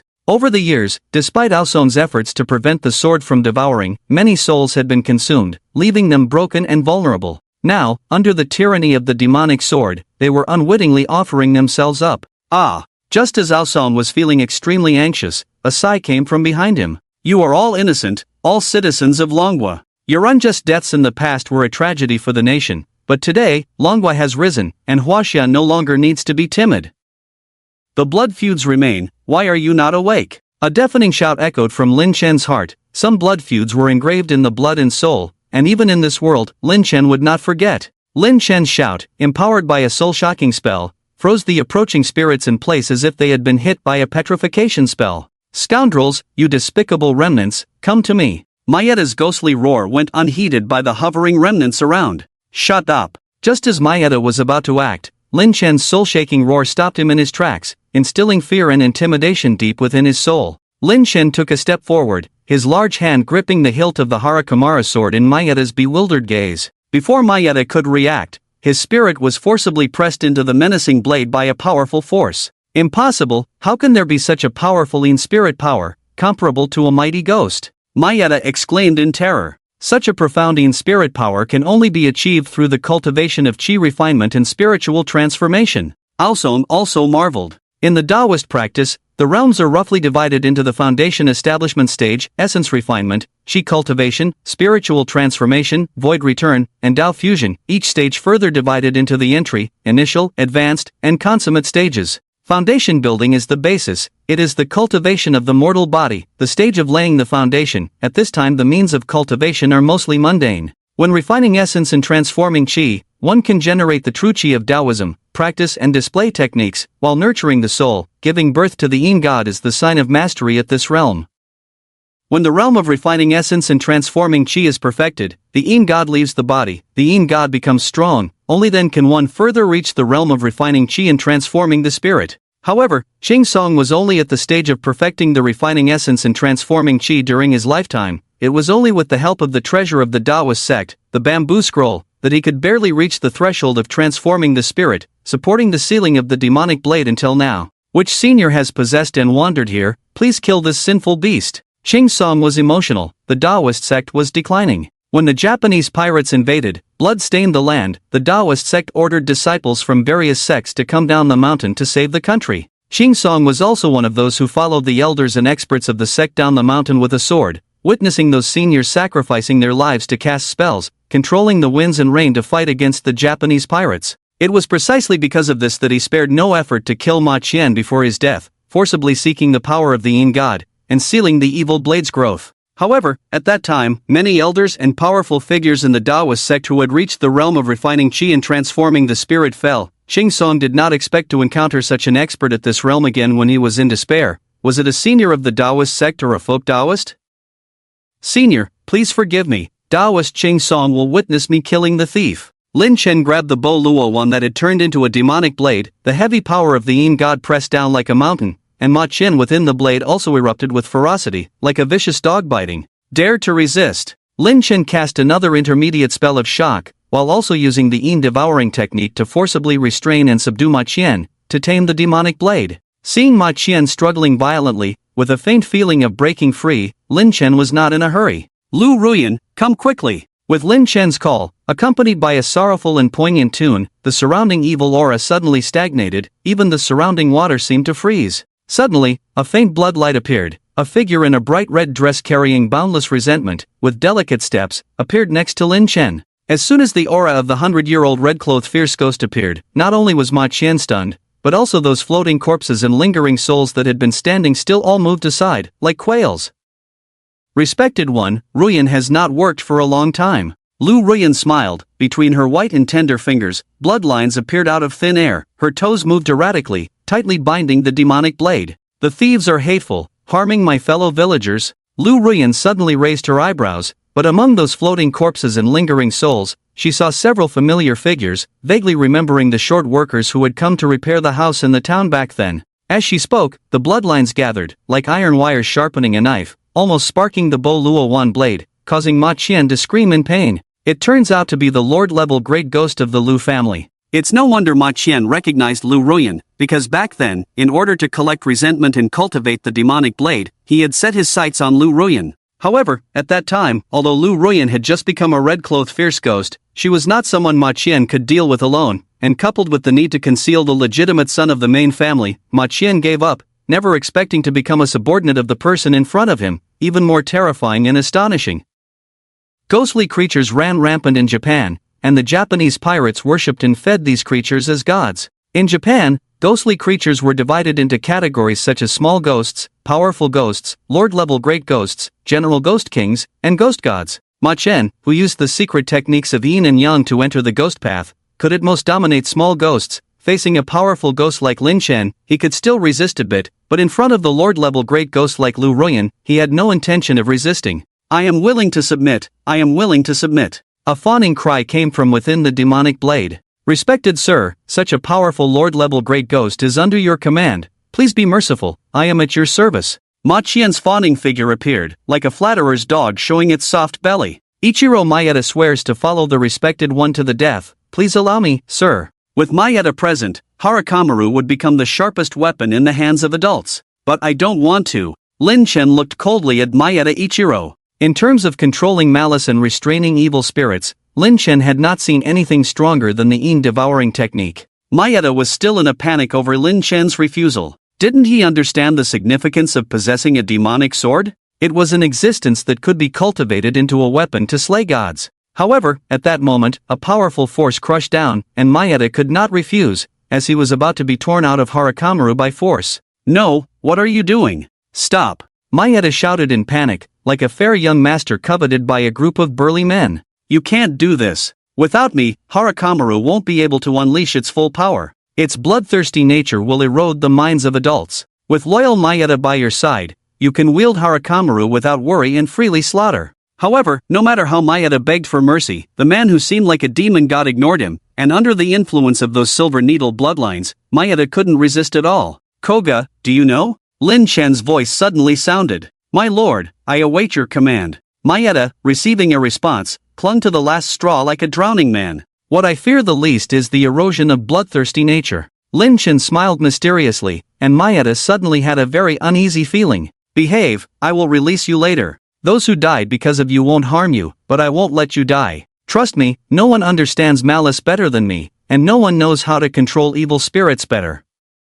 You can't do this, please, don't. Lin Chen mentioned the soul devouring of 1,000 ghosts, and as Maeda looked at the thousands of lingering souls around him, his fear reached its peak. Don't worry, I won't let you die. I will turn you into the eyes of this demonic sword. I will let you watch this sword feed on the flesh and blood of the Wa people, nurturing its soul. Oh, right. Lin Chen suddenly remembered something. And those evil spirits in the Yasukuni toilet. When the time comes, they will transform into a true calamity blade, exclusive to Wa. How does that sound? Beast, you will be condemned by the heavens, you will have a miserable end. Maeda screamed in fear. No one would believe such grandiose words of destroying the entire Wa country, but as Maeda looked at the mysterious man in front of him, he inexplicably imagined scenes of apocalyptic destruction. Your Majesty is so terrifying, actually planning to exterminate a nation. Lu Ruyan frowned slightly, but for some reason, a hint of anticipation inexplicably rose in her heart.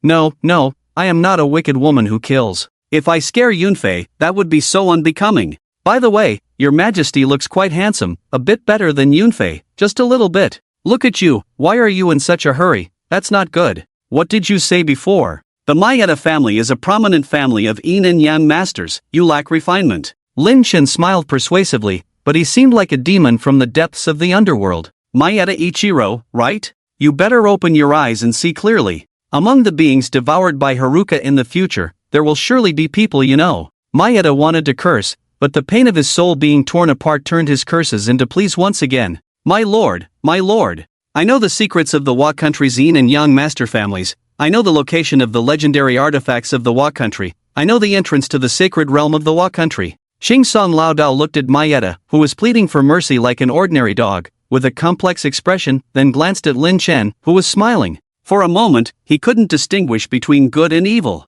I've decided to leave you a good position on Haruka. Lin Chen waved his hand, and Lu Ruyan obediently manipulated the silver needle bloodlines, arranging Maeda's separated yin soul into a large character. Fellow villagers, it's time for revenge. As Lin Chen's voice fell, the chaotic and unorganized evil aura in the mine tunnel gathered into evil black spheres and entered the confused and wandering remnants. Hatred, I hate it. A remnant suddenly raised its drooping head, and when his gaze met the bound Xian Tian, all the resentment seemed to find a vent. One remnant after another revived, and one hatred after another overlapped. Elder, will everything be alright? Faced with such accumulated resentment, Xing Song Lao Dao felt uncertain. The villagers are just letting off steam. Shen Tianzin soul cultivation will be fine. Nothing will happen, Lin Chen said solemnly. Ah, Xingsan Lao Dao scratched his head. Isn't it the same thing we're talking about? So, the mine tunnel echoed with wails, so long, so heartfelt. It had to be admitted, Xiao Bagaga was really resilient. Whether planting potatoes in Siberia or enduring the devouring of 1,000 souls. Even the screams could follow the rhythm of cherry blossoms, which was quite a feat. I have always been true to my word. After the devouring of 1,000 souls, Lin Chen waved his hand, holding the evil aura source of Qian Tian that had been protected beforehand in his palm, then pressed it onto the bare handguard position of the demonic sword Borobuang. Could you help me supervise? When Lin Chen's palm left, a dagger formed by intertwining pitch-black eyes appeared in the bare handguard position. Gulu. The eye dagger blinked in response to Lin Chen's words as if respectfully acknowledging them. Daoist Qingson, do you still have the strength? Lin Chen turned to Qingson Lao Dao, who, although still feeling a bit confused, nodded in response. That's good then. Lin Chen sighed, and his gloomy aura changed leisurely. The originally cold, ruthless aura suddenly transformed into a transcendent and righteous one, leaving Lu Ruyan and Qingson Lao Dao stunned. Your Majesty, you're looking at Lin Chen in a green and gold embroidered robe. With a gentle and friendly face, Lu Ruyan was stunned, her eyes shining brightly. Even Yun Fei would be impressed. Lu Ruyan said, leaving Qingson Lao Dao even more bewildered. Oh, the boundless heavenly venerable, this pure Taoist true essence, am I dreaming? At this moment, Lin Chen's gloomy aura had changed drastically, presenting a moral and refined appearance that was a complete contrast to before. Ruyan, take Boruo and retreat for now. Lin Chen included Lu Ruyan and the demonic sword Boruo in his gloomy aura. When the Yin devouring technique reached the 7th level, its inherent soul restraining technique naturally evolved into a secluded space. Daoist Qingson, please help me deliver the innocent villagers. Lin Chen looked at the remnants that had become confused and wandering after biting Qian Tian. Elder, have mercy. Qingson was first stunned, then quickly made a Taoist salute. Humanity is vast, immortality is vast. Ghosts are joyful when life ends. Immortality values life, ghosts value the end. Immortality has always been since ancient times, ghosts have always been fierce. Lin Chen's chanting of soul sounds began, and Qingson Lao Dao, awakening from his daze, quickly followed suit, and the sounds of souls being delivered echoed in the mine tunnel. The heavens are vast, my Tao prospers. Although they were remnants, there were over 1,000 of them. Lin Chen and Qingson Lao Dao didn't know how many times they chanted before finally dissipating the last remnant. Ding, 836 remnants delivered, merit plus 40,000. Gudong. At that moment, Lin Chen felt like he had been hit by a cake falling from the sky. A full 40,000 merits, he had never been so rich before, and this should not even be the complete merit. After all, Qingson Lao Dao had also helped a lot. Lin Chen seemed to have found a new direction for accumulating merits and discovered the true meaning of life. Boundless heavenly venerable, this is a great merit. Qingson Lao Dao felt relieved and bowed deeply to Lin Chen, who just smiled and dodged away. Daoist Qingson, there's no need for this, just think of me as a borrowed soul returning. Once again, by a stroke of fate, the descendants of the Dragon Kingdom who embarked on the path of cultivation.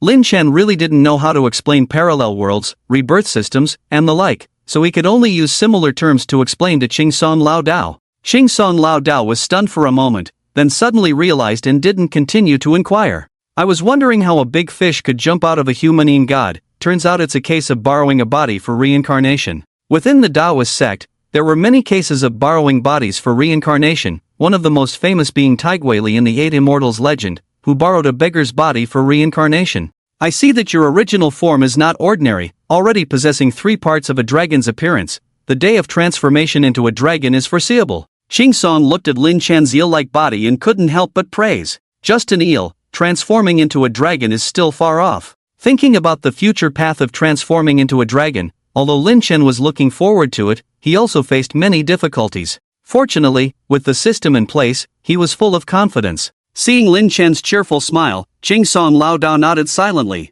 Young friend, may I ask for your name? With your pure Taoist essence, do you have a master, a Dharma name? Qingson Lao Dao suddenly thought of something and looked at Lin Chen with some anticipation. My name is Lin Chen, this essence comes from my understanding of the clear and tranquil scripture. I don't have a master. As for a Dharma name? Lin Chen scratched his head, recalling the scene where Guofeng called him Qin Xian de Xian, feeling a bit embarrassed. I used the name Qin Xian to present myself. Upon hearing that Lin Chen had self-realized the Taoist scripture without a master, Qingson Lao Dao couldn't help but be amazed. He thought to himself that this junior had astonishing talent, a rare Taoist prodigy. Then, upon hearing the name Qing Xian, his eyes instantly lit up. What a coincidence, isn't it? Isn't it a coincidence? My Taoist name is Qing Song, isn't it? Lin Chen, would you be willing to be my disciple? Be a disciple? Lin Chen looked at Qing Song Lao Dao in a daze, his mind a bit confused. Master, do you want to take me as your disciple? Upon hearing this, Qing Song smiled and waved his hand. I dare not, I dare not. You are young, already at the stage of refining qi and transforming the spirit. How could I have the ability to take you as my disciple? Qing Song Lao Dao laughed heartily, then pointed to the bamboo slip emitting a green light above his head. I will accept disciples on behalf of my sect. My Taoist name is Cheng Song, and you are Qing Xian. This is fate. Wow, even invoking the heavens, Lin Chen didn't expect that a casual name he used would have such a profound connection. Master Qing Song, about my situation. Lin Chen was about to speak, but was interrupted by a casual gesture from Qing Song. Don't be offended, my situation is somewhat special. Lin Chen. Master, why are you stealing my lines? When the Japanese pirates invaded and bloodied the land, the Taoist sect ordered capable individuals to come down the mountain to kill the enemy and save the country. Qing Song Lao Dao sighed, recalling the past. There were 23 people in our Lao Jun Guan, except for 2 young children, all went down the mountain to fight the thieves. I am incompetent and was appointed as the current head, but my skills are lacking. If it weren't for you, these Japanese pirates would have caused havoc again. Qing Song Lao Dao's face showed sadness, every word was filled with genuine regret and deep self-blame, combined with his gray-white hair with a hint of disorder and a sorrowful expression. Lin Chen felt a pang of sadness in his heart. When I went down the mountain back then, I took away the token of leadership, which is also an heirloom of my sect, but unfortunately, my talent and understanding were not enough to comprehend it. Qing Song said as he took down the bamboo slip on his head, allowing Lin Chen to see the full appearance of the bamboo slip.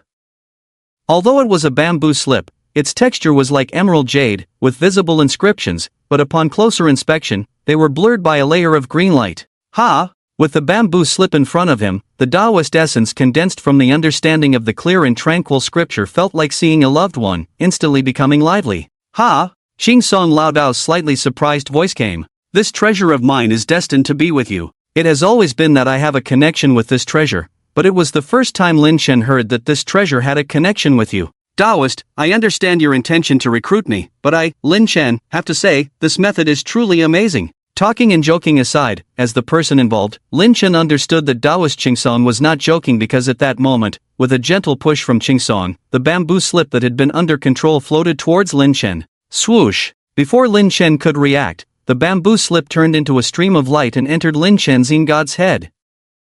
A faint green halo scattered, washing Lin Chen's god body repeatedly like a mountain spring, quietly erasing fatigue and the previous emotions of anger and killing. What's going on? I didn't do anything. It's not my fault, Taoist Qing Song. Raising his hands, Lin Chen quickly distanced himself from the suspicion of luring others to the treasure. Ha, young friend, you're joking. It's all fate, it chose you. Taoist Qing Song was amused by Lin Chen's actions. Take a look and see if you can read the words on the bamboo slip. With this reminder from Taoist Qing Song, Lin Chen remembered the blurry words he had seen before and now, looking into the bamboo slip floating in his mind. Supreme Star, ever-changing, expelling evil, protecting life, wisdom and clarity, peace of mind, eternal soul, undisturbed spirit. These short 32 words, each shining brightly, were imprinted in his god's mind. The feeling was like drinking a bowl of refreshing sour plum soup on a hot day or applying a drop of cooling oil when having a headache, making the mind clear, the soul bright, untainted by impurities, and free from evil.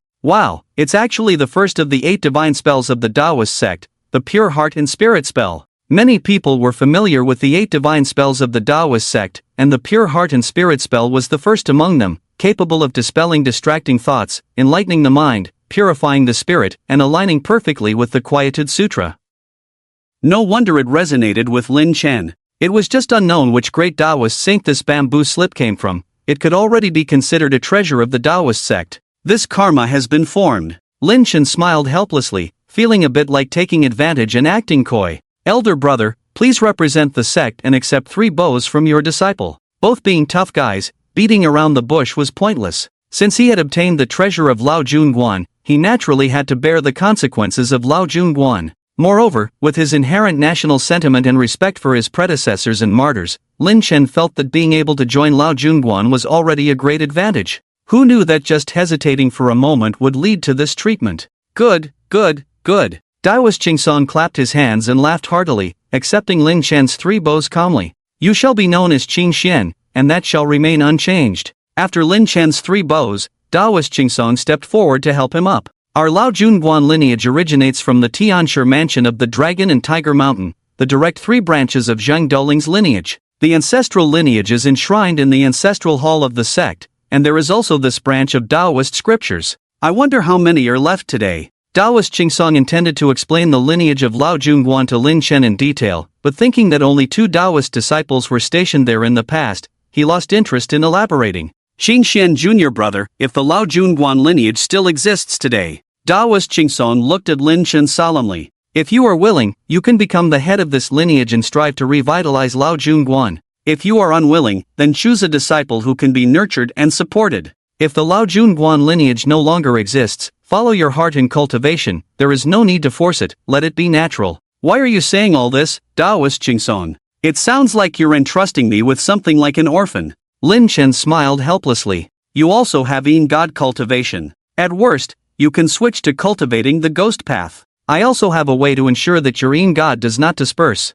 Lin Chen had already decided that if necessary, he would use the Yin eroding technique to preserve Qingsong's Yin God. No need, I've been relying on the treasure of Lao Junguan for so many years, I can't hold on anymore. Qingsong smiled, and Lin Chen finally noticed that Qingsong's Yin God body was quietly collapsing. How could this happen? Right, the bamboo slips. Lin Chen summoned the divine bamboo slips, which had protected Qingsong's Yin God before. Don't bother, junior brother. It's my lack of skill. Relying on the bamboo slips to forcefully enhance the Yin God back then has already damaged the foundation. There's no need to save it, nor to return. Qingsong, the old Taoist, smiled confidently, showing no fear at all. Your path is not easy either. Senior brother doesn't have anything remarkable to offer, but I'll assist you for a while. May your cultivation be smooth and free of demons. Qingsong, the old Taoist, pushed Lin Chen towards the original form of the loach, then took 3 steps back with a solemn expression. Disciple of the Tao, Qingsong, as the 62nd generation descendant of the old lord of the Taoist sect, hereby orders the formal recognition of Lin Chen, the 62nd generation Qing Xian of the old lord of the Taoist sect, to be the dragon seed. Boom! Ding! Congratulations to the host for the formal recognition and breaking the fallen dragon destiny. The system's prompt completely awakened Lin Chen. Formal recognition. He never expected that Taoist Qingsong would officially recognize him, not as Guofeng did unintentionally, but Qingsong formally recognized him as a disciple of the Taoist sect, reporting to the heavens and ordering the recognition. Purple thunder suddenly exploded in the sky, splitting into 2. One struck Lin Chen's forehead, and the other struck Taoist Qingsong, just like the scene when Lin Chen was first recognized, but this time, the power of the thunder was many times stronger. No! Qingsong's Yin God was on the brink of collapse and couldn't withstand this thunderbolt. Lin Chen desperately tried to intervene but was as if trapped in a quagmire, unable to move an inch. The punishment of the thunder could not be defied. Junior brother, don't blame me. Senior brother still lacks something. The power of this recognition is limited. Qingsong, the old Taoist, looked at Lin Chen with a guilty smile. After years of Yin God consumption, he forcibly ordered the recognition, which had some effect but was also limited. It's fine, it's fine. Let me struggle a little longer, more than 100 years. Lin Chen gritted his teeth, responding with a bitter and enduring smile. Ha, that's good, that's good. Qingsong, the old Taoist, straightened his Taoist robe, then solemnly bowed to Lin Chen. When fate ends, parting is natural.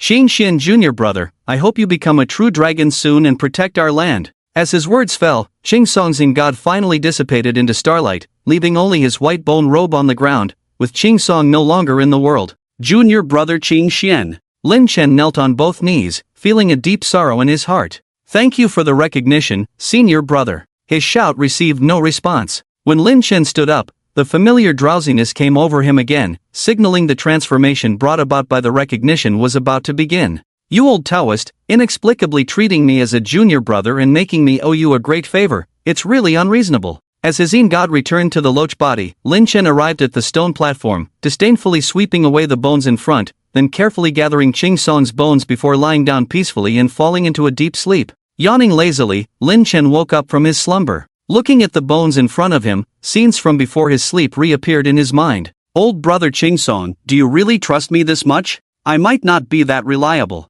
The white skeleton couldn't speak, just hollowly staring at Lin Chen, very persistent. Alright, since I owe you such a big favor, am I not your senior brother? Lin Chen stood up, stretched vigorously, his whole body crackling. But senior brother, your power of recognition is not bad at all. Host, Lin Chen, race, Jiao, merit, 42,800, karmic debt, 0, cultivation, 7-fold mortal body, primary cultivation techniques, 7 layers of devouring art, initial understanding of tranquil scripture, treasures, demon blade bora, divine ability, divine eye, passive, intermediate poison cultivation, spells, purifying heart mantra, intermediate soul shock, God dream invasion, God possession, ghost servant, Lu Ruyan. This recognition once again broke the shackles of the fallen dragon destiny, changing his race to Jiao. This is the annotation of Lin Chen's current racial bloodline, which can also be considered as his growth limit to some extent. TSK. Lin Chen stood up, his body, which was originally close to 2 meters long, almost doubled in size this time.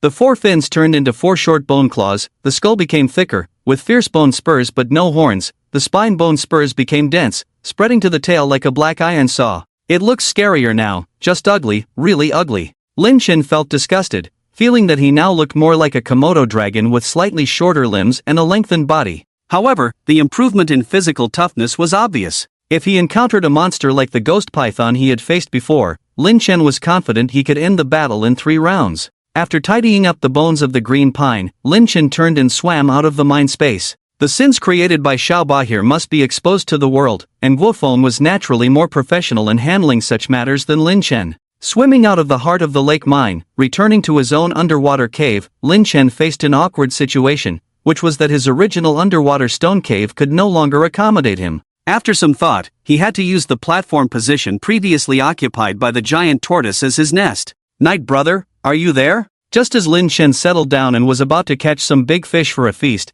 he heard Guofeng's voice coming from the shore. Seeing that it was already midnight, why was this kid so anxious to find me? By the artificial lake, Guofeng sat on a piece of bluestone, calling out with no particular purpose. Hey, do you have something to tell me or not? You're like a ghost. Lin Chen's voice came over, and Guofeng was overjoyed. Brother, I couldn't reach you for 5 days. Do you know how I spent these 5 days? Guofeng, acting like a drama queen, complained while looking towards the lake. The lake's surface, reflecting the city lights, rippled for a moment, and a waterline was speeding towards them from a distance. Whoosh! The sound of breaking water came, and the body of a dragon emerged from the water. Oh my god! Guofeng was so scared he almost stumbled and fell. Night brother, have you evolved again? You've watched too much Digimon, talking about evolution. How come I never noticed how funny you are before? Don't be surprised, it's just a slight improvement in cultivation. What about you, coming to find me in the middle of the night, is there something urgent? Reminded by Lin Chen,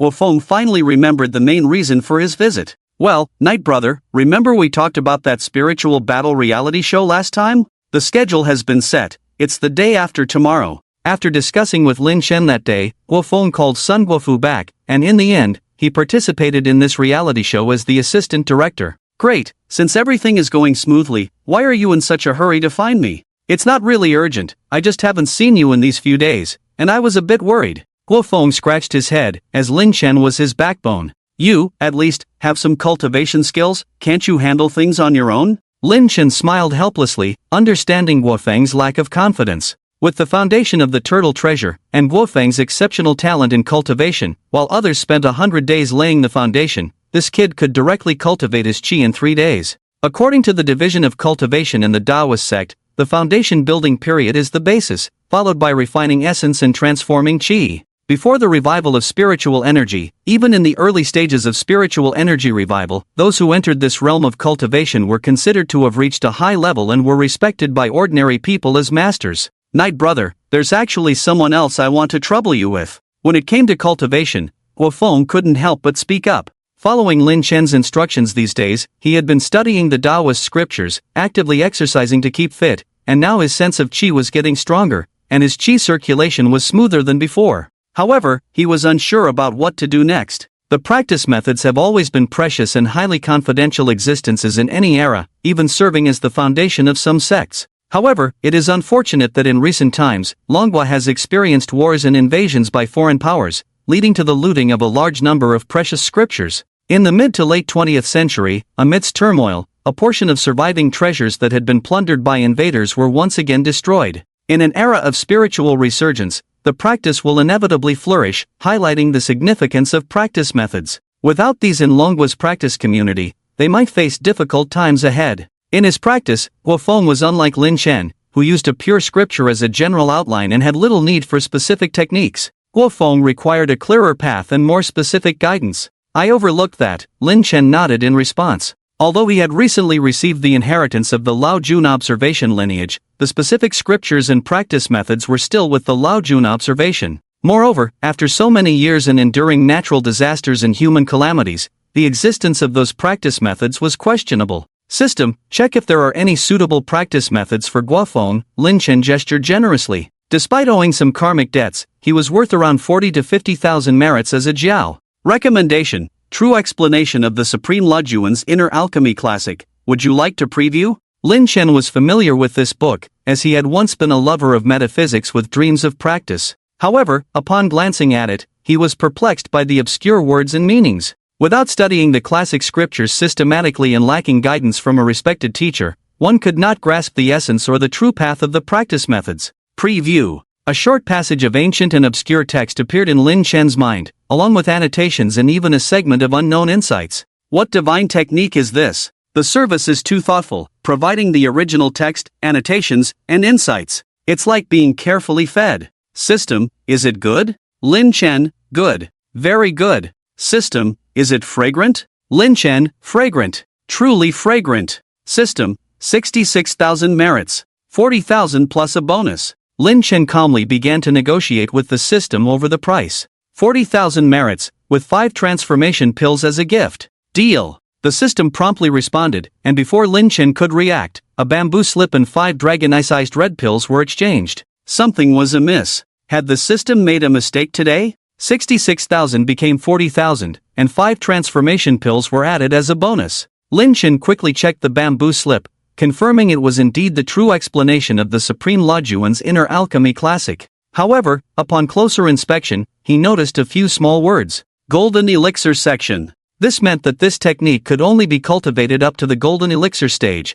which was just the beginning of Qi cultivation in Taoist practice. Scam. Big scam. Lin Chen felt like a deceived young girl, expressing his anger and accusation. You only gave me the Golden Elixir section for 40,000 merits. Do I need to purchase the follow-up as well? Of course. The system replied matter-of-factly. Nascent Soul section, 88,000. This is outrageous. How can the system be so shameless and deceitful? Is this a monopoly? I want a refund. Lin Chen stomped his feet in frustration, but even though his 4 short legs were almost smoking from the exertion, the system remained silent. He had been deceived, completely deceived. Lin Chen felt like crying. If he bought this time, he would have to buy the next time as well. Without the follow-up, the practice methods would not be coherent or effective. Lin Chen was not afraid to spend money, he was afraid of being controlled by the system in the future. Once sold, no returns will be accepted, the system lazily responded. Young man, this is a practice method that can be inherited.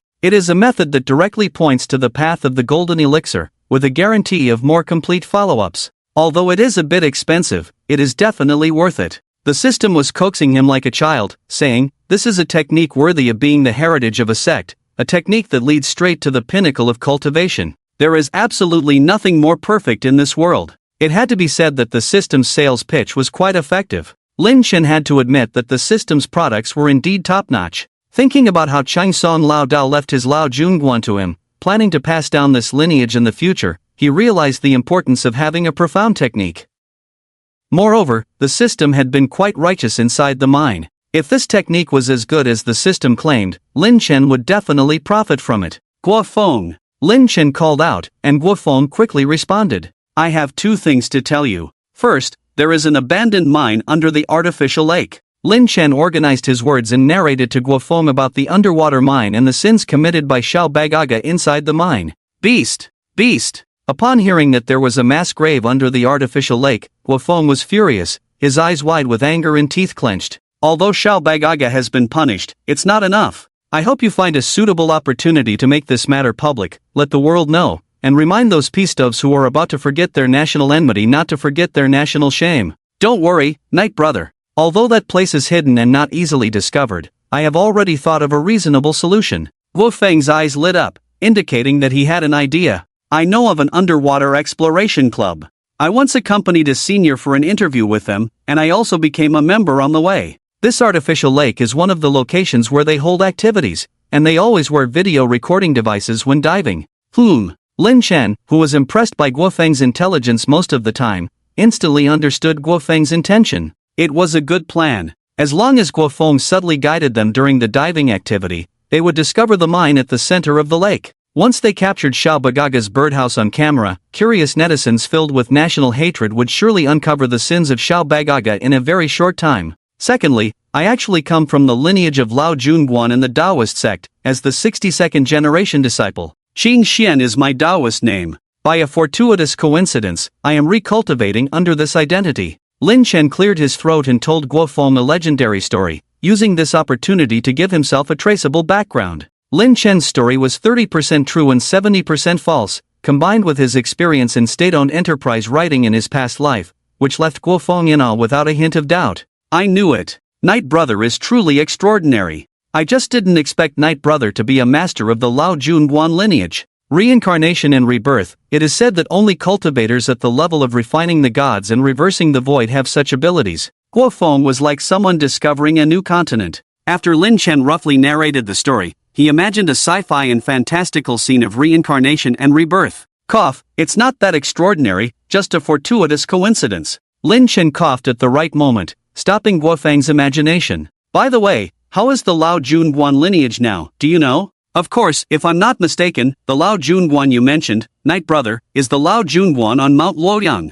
Guo Feng explained eagerly. Mount Luoyang's Lao Junguan was a legendary Taoist temple. When Xiao Bagaga invaded, he bombarded the Lao Junguan on Mount Luoyang. However, 3 consecutive shells landed on the immortal platform stone wall in front of the Lao Junguan, all turning out to be duds, a sight that could still be seen today. Later, when Xiao Bagaga led his troops there, they encountered one accident after another on the way, resulting in many casualties. Whether it was the intervention of immortals or the work of hidden experts was no longer important. Nowadays, Mount Luoyang had become a famous attraction in the Dragon Kingdom and a sacred place for some Taoist believers. Senior Ching Song, the situation at Lao Junguan is still good, so rest assured. Comforting Ching Song in his heart, Lin Chen looked at Guo Feng again. I have a cultivation method that I can pass on to you. Really, Night Brother? Do I need to become your disciple? Can I join the sect and become a disciple of Lao Junguan? Guo Feng's face was filled with excitement and anticipation. Lin Chen shook his head helplessly. Little brother, your mindset is wrong. I consider you a brother, but you want to be my disciple. Taking you as my disciple would lower your status. If you show some potential and the opportunity arises, I will personally accept you as my junior in the sect. Upon hearing Lin Chen's words, Guo Feng's face went from dark to bright in an instant. All right, Night Brother, rest assured, I will work hard in my cultivation. I must live up to the identity of a junior disciple of Lao Junguan. Guo Feng promised earnestly. Lin Chen smiled helplessly and quickly taught him the true explanation of the Supreme Lord Lao Jun's inner alchemy scripture, to prevent any embarrassing situations later on. By the way, give me a list of the participants in the spirit communication battle tomorrow. Lin Chen wanted to take this opportunity to see the situation of the cultivators in the world's public eye. Early the next morning, Guo Feng brought the list of participants in the spirit communication battle to Lin Chen. This was a special edition of the Spirit Communication Battle in Manhwa, featuring 5 main characters, including previous champions and newcomers who were well known in the circle. The supporting roles, selected through auditions, were mainly responsible for humor and accompaniment in the program. Some were spirit communicators, some were wizards, and some claimed to be children of gods, all looking peculiar in their own ways. Petarov from Bearland, also known as Saint Fist, was a priest of the Eastern Orthodox Church.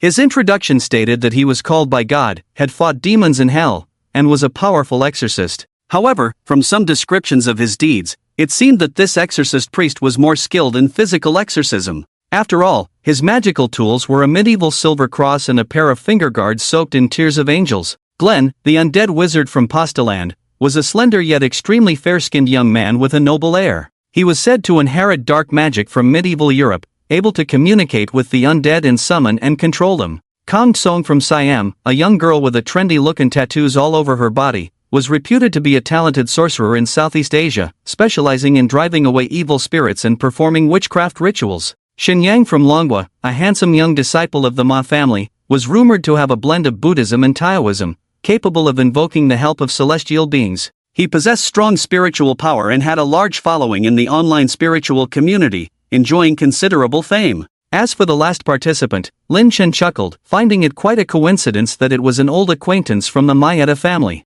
It was Teoko Maeda, a young yin-yang master from Chicken Basin country. Hailing from the third largest clan of yin-yang masters in Chicken Basin, the Maeda family, she was hailed as one of the most promising young yin-yang masters in modern times, with a large fan base in both Chicken Basin and Longwa, mostly male fans. The program consists of 3 parts, each with a checkpoint. Based on the performance of each participant, the on-site and off-site audience will score, and the champions will be decided after 4 rounds of checkpoints. Listening to Guo Feng's explanation, Lin Chen nodded. It didn't seem much different from the programs in his own world, but he wondered if this program was real or scripted. By the way, Night Brother, have you figured out how to participate? Curious, Guo Feng asked. This recording will have 1 indoor and 3 outdoor locations.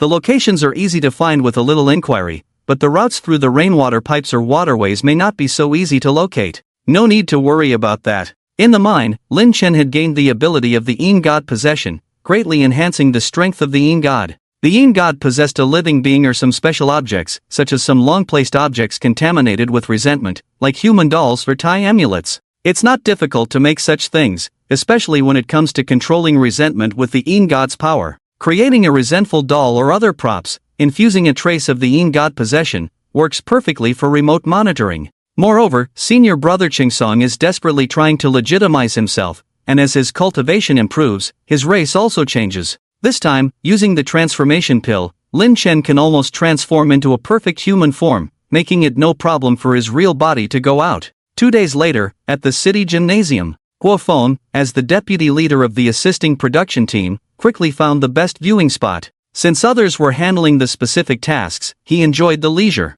Xiaoguo, has that expert arrived? Beside Guo Feng, Sun Guofu deliberately scanned the audience seating area inside the venue, seemingly not finding anyone who matched his impression of an extraordinary expert. He's here. Guo Feng naturally understood the leader's meaning and smiled mysteriously. Oh, Sun Guofu's eyes lit up. Where is he? Sun Guofu asked eagerly. Don't laugh at me, Xiaoguo. That expert has resolved the issue backstage, and I'm grateful. If there's a chance, I'd like to meet him. Director Sun, don't worry, that expert has indeed arrived, but not in person. Guo Feng pointed to a dragon-shaped bone pendant on his chest, causing Sun Guofu to furrow his brows in confusion. Xiaoguo, don't play riddles with me. Sun Guofu frowned slightly, thinking Guo Feng was teasing him. Director Sun, the expert is right here. Lin Chen's voice suddenly rang out. Who is it? Sun Guofu tried to stand up in a panic but was held back by Guo Feng's hand on his shoulder, making Sun Guofu realize his own loss of composure. Ha! Director Sun wanted to meet the expert, right?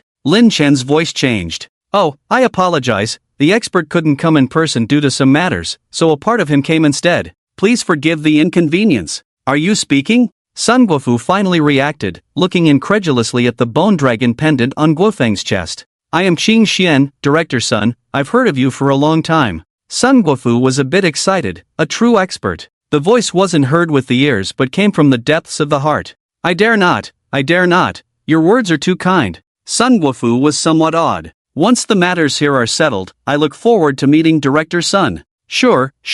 I eagerly anticipate it. Far away, the television station staff observed Guo Feng and Sun Guofu chatting amiably, noting Sun Guofu's respectful attitude, which surprised them. Wow, does this Xiaoguo have a big backing? Why does Director Sun seem so polite to him? A middle-aged man operating a machine curiously remarked. I remember, Xiaoguo is from the countryside and entered through an exam. He shouldn't have any connections, right? A girl with a blue work badge, who entered around the same time as Guo Feng, responded after some thought, as she knew some details. Xiao Zhang, it's different. At that moment, a middle-aged man with a team leader badge and glasses walked over. Deputy Director Du. The girl and the middle-aged man greeted him promptly. He was their deputy director and also the leader of the assisting filming team. With the deputy director as the team leader and a newcomer like Guo Feng as the deputy team leader, recommended by the director, there was no chance for these deputy directors to refuse. Don't underestimate anyone you think you know but don't fully understand, and don't easily label others. Deputy Director Du smiled gently as he turned to look at Sun Guofu and Guo Feng. At this moment, Sun Guofu had agreed to meet Lin Chen, feeling good, and his conversation with Guofeng had become more intimate. Director Du raised his eyebrows slightly. Initially, he had some reservations about having Guofeng, a young man, as his deputy team leader. However, considering the current situation, he decided that when he had free time, he would get closer to outstanding young talents like Guofeng. As the unique background music of the spirit communication battle began to play, a distinctive entrance ceremony unfolded. The stage lighting created an extraordinary atmosphere, and the white mist added to the mystery. With the host's commentary, the gates at the entrance of the venue thunderously opened. Amidst the swirling mist, elongated silhouettes appeared in everyone's view under the lights. The spirit communication battle arrives in the mysterious Eastern Kingdom, where spirit communicators from around the world gather to compete and witness the birth of the Spirit King in the 9th season of the spirit communication battle. The host's voice grew more intense, and the various cameras in the venue continuously captured the contestants' heroic postures from all angles, projecting them onto the big screen. From the Bear Country, the exorcist priest, Saint Fist Petrov. With the host's introduction and the stirring music, Petrov, with a robust physique and distinctive bear-like features, appeared on the big screen. Bold and aggressive, his expression was highly combative, fitting the characteristics of a warrior nation. The cross on his chest shimmered with a dark silver luster, more resembling a sword hilt than a cross. Even without the legendary finger claws, he was worthy of the title bestowed upon him by netizens, the physical exorcist. From the ancient noble family of the Pasta country, the Lord of Undead in the Shadows, the Grand Wizard Green. Clad in dark attire, with a fair and handsome face, Green instantly elicited screams from numerous female spectators upon his entrance. Green exuded the demeanor and refinement of a noble scion. Knight, this Green has a special status, Guofeng whispered to Lin Chen. He is the third heir in line of the Kai family, a prominent family in Western America. This position is already a core member of the ancient family in Western America. Very influential and wealthy? Frankly, Lin Chen had little detailed knowledge about these families and noble houses, knowing that their standards of evaluation generally revolved around power and wealth. He is indeed very wealthy and influential, Guofeng added after a moment of thought. Rich enough to rival a country, manipulating national elections. Lin Chen understood, that was the most straightforward description. Meanwhile, other contestants were still entering. From Siam, the extraordinary and terrifying young necromancer, Kong Song. Kong Song, with a hip-hop style outfit, truly lived up to his introduction of being extraordinary. The row of earrings, lip piercings, and belly button rings made Lin Chen wince just looking at them. From the Dragon Country, the mysterious inheritor of the Ma family's legacy, the rapper out of the gate that went viral, Shen Yang. Dressed in a magnificent feathered outfit, the handsome and charismatic Shen Yang appeared on the big screen, eliciting cheers from the audience. There were rhythmic chants of Shen Yang, Spirit King. Such slogans made Lin Chen feel awkward. He seemed more suited to participate in a trainee program. From the Chicken Island country, the beautiful and highly skilled Inyang master, Mayeta Momoko. Before the host's voice even faded, a group of male fans shouted in unison. Momoko is so cute. Momoko, I love you. Teacher Momoko, when will you release your work? Those asking such questions, leave. Meanwhile, the online live stream was also bustling with activity. Gift giving, tipping, chatting, everything was lively and vibrant. The first challenge of the spirit communication battle was to guess objects from a distance. Contestants earned points based on the accuracy of their guesses and descriptions of the people or objects behind obstacles, with higher accuracy resulting in higher scores, and a perfect match earning full points. It was a very interesting challenge, especially for those contestants who were just there to make up the numbers. Their answers and deduction processes were akin to a comedy show. A middle-aged woman draped in a pizza-patterned robe, after a round of singing and dancing, pointed at the black partition in front of her and said, "The great immortal told me there's a dog behind this." Behind the partition, a young man bound by chains retorted, "You're the dog, your whole family are dogs." An elderly foreigner who claimed to be a temple priest lit a sprig of rosemary and pondered for a while. "There's nothing behind here. I must say, the way you designed this first challenge is truly clever." The old man, looking wise and knowledgeable, remarked, "This can lead those arrogant Westerners into a misunderstanding, very creative." The host added, "You probably don't know the ancient saying in the Dragon Kingdom, being too clever for your own good. There's also another saying, thinking you know it all. Some are just filling the numbers, while others actually guess right." Glenn, the necromancer, pulled out a necklace with a black eye-shaped pendant and skillfully wrapped it around his hand. As the black eye pendant fell into Glenn's palm, he opened his hand as if trying to see through an obstruction. Heavens, this is Glenn's wizard prop, the Eye of the Undead. I didn't expect to see it in the first challenge. The excited host introduced. I sense confinement and restriction, like being bound. Being one of the 5 main characters, Glenn immediately started describing towards the correct answer. Lin Chen, quite curious not because Glenn's description was almost factual, but because of the necklace on Glenn's hand, asked the system, that little foreigner's thing on his hand is quite interesting. Not only does it contain essence of malevolence, but it seems to have something else. When in doubt, ask the system. Tools made from processing and casting precious materials through special means, known as alchemy in the West, and as artifact forging in the East. As the system introduced, a corresponding text and artifact forging method appeared in Lin Chen's mind, providing thorough service. In the West, Glenn's item is called a magical prop or artifact, classified as black iron, silver, gold, epic, or legendary. In the East, it's referred to as a magical tool or treasure, classified as yellow, mysterious, earthly, heavenly, or supreme treasure. Although the names differ, they are similar in essence, each with its own strengths and weaknesses. The item in Glenn's hand is a black iron-grade magical prop, likely used for simple insight and perception within a certain range. I wonder how much this thing is worth. If it's expensive, it might be a good business to make and sell some in the future. Lin Chen decided to have Guo Feng inquire about it. By the time Glenn finished his performance, why call it a performance? Because Lin Chen noticed that apart from activating that magical prop, there was no special power fluctuation in his body. Even using the magical prop seemed strenuous, indicating he wasn't a magician at all. Lin Chen suspected that Glenn was playing based on financial ability. The performances of the 5 main characters gradually came to an end. When Petrov sensed it, Lin Chen felt a special power, different from the spiritual energy revival and malevolence. However, in front of the all-knowing system, there were no secrets. It was a power of faith, known as the fire of devotion in the East. System, that thing can rapidly enhance cultivation, even create gods. The bad news is it's poisonous. The good news is, it doesn't affect Lin Chen. Becoming a god through devotion is fast, but it's also limited by devotion. In other words, the more followers and purer the devotion, the stronger the god's power. Conversely, once a god falls from grace, loses followers, and devotion decreases, the god's power weakens. When no one worships the god, that's when the god falls. In addition to the good wishes and praises from followers, devotion is filled with endless greed and desires, not inferior to the contamination of resentment and curses. The fall and demise of many gods are closely related to this. After Petrov invoked the power of prayer, Kang Chong from Siam, chewing gum and blowing bubbles, clearly stated the answer. Without any embellishment, she straightforwardly revealed the answer, leaving everyone wondering if she was cheating. In the live broadcast room, debates on this topic were escalating, but Lin Chen could see clearly that Kang Chong indeed had real skills. Just as Kang Chong stood in front of the obstacle, a palm-sized ghost baby emerged from a skull ornament on her body. Unlike the ghost baby Wan Kuei conjured through Sun Guilan, this was a Siamese specialty, crafted by sorcery practitioners, also known as Kuman Thong. She has 4 Kuman Thongs on her, keep your distance. Lin Chen warned Guo Feng. Although to Lin Chen, this was all child's play, the eerie methods of true sorcery practitioners were beyond Guo Feng's guard. Shen Yang from the Chu family also displayed an interesting technique, rubbing a brown incense stick between his hands, releasing a wisp of green smoke. Shen Yang used the incense as a brush, drawing circles in the air, his eyes faintly gleaming. Is this the Chu family's technique? A fox-shaped figure flashed in the smoke and disappeared, prompting Shen Yang to quickly describe the answer. Lin Chen found it intriguing.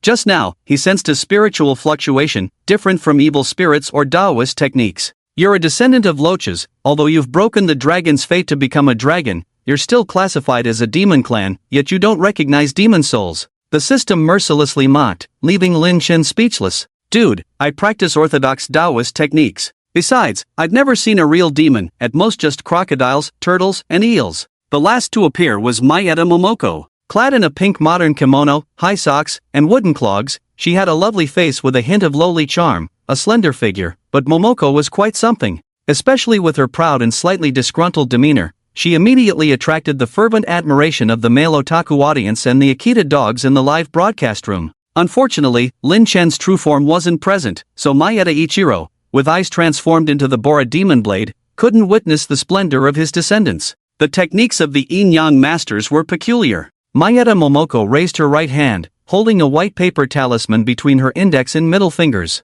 Muttering under her cherry lips, she then blew on the talisman, causing it to ignite out of thin air. After the first round in the morning, only 15 people remained. It was a lively period, with some jokes circulating. Whether scripted or spontaneous, the entertainment value of the show was at its peak, marking a successful first recording.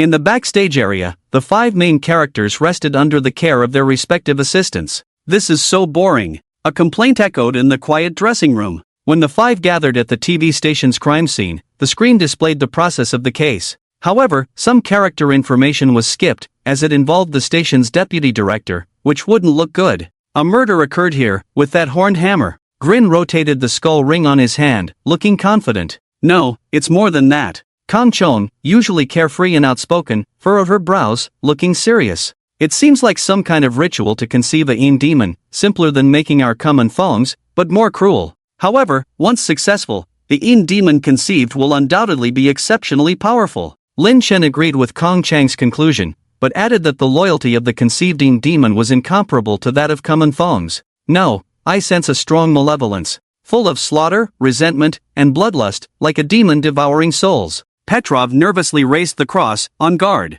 But why do I perceive such compassion in the act of salvation? Xinyang frowned, the benevolent intention indelible within him. It must be the pure true essence of the Tao, there must be great power in it. No, it's the regret and sorrow of the departed souls before their fall. Grian tightly held the eye of the departed, feeling the slightest hint of the departed soul's sorrow and regret, which also dimmed his emotions. Why do I feel the scorching blood in pure young physique? It was obvious that Mayeda Momoko had her own thoughts. Her fair face was tinged with a hint of peach color, a shy and slightly charming spring color that caught the eye of every man. Such a person must be the nemesis of the 100 ghosts. My husband should be such a man. Momoko's words stirred up the audience. Quick, take notes, Momoko's husband must be full of young energy and scorching blood. I won't hide it from you all, I just took half a bottle of Lue Dihuang pills, my blood is boiling, full of young energy. Most otaku probably couldn't contain themselves like this. I bet your beastly blood is boiling too. Do you know what a pure yang physique is?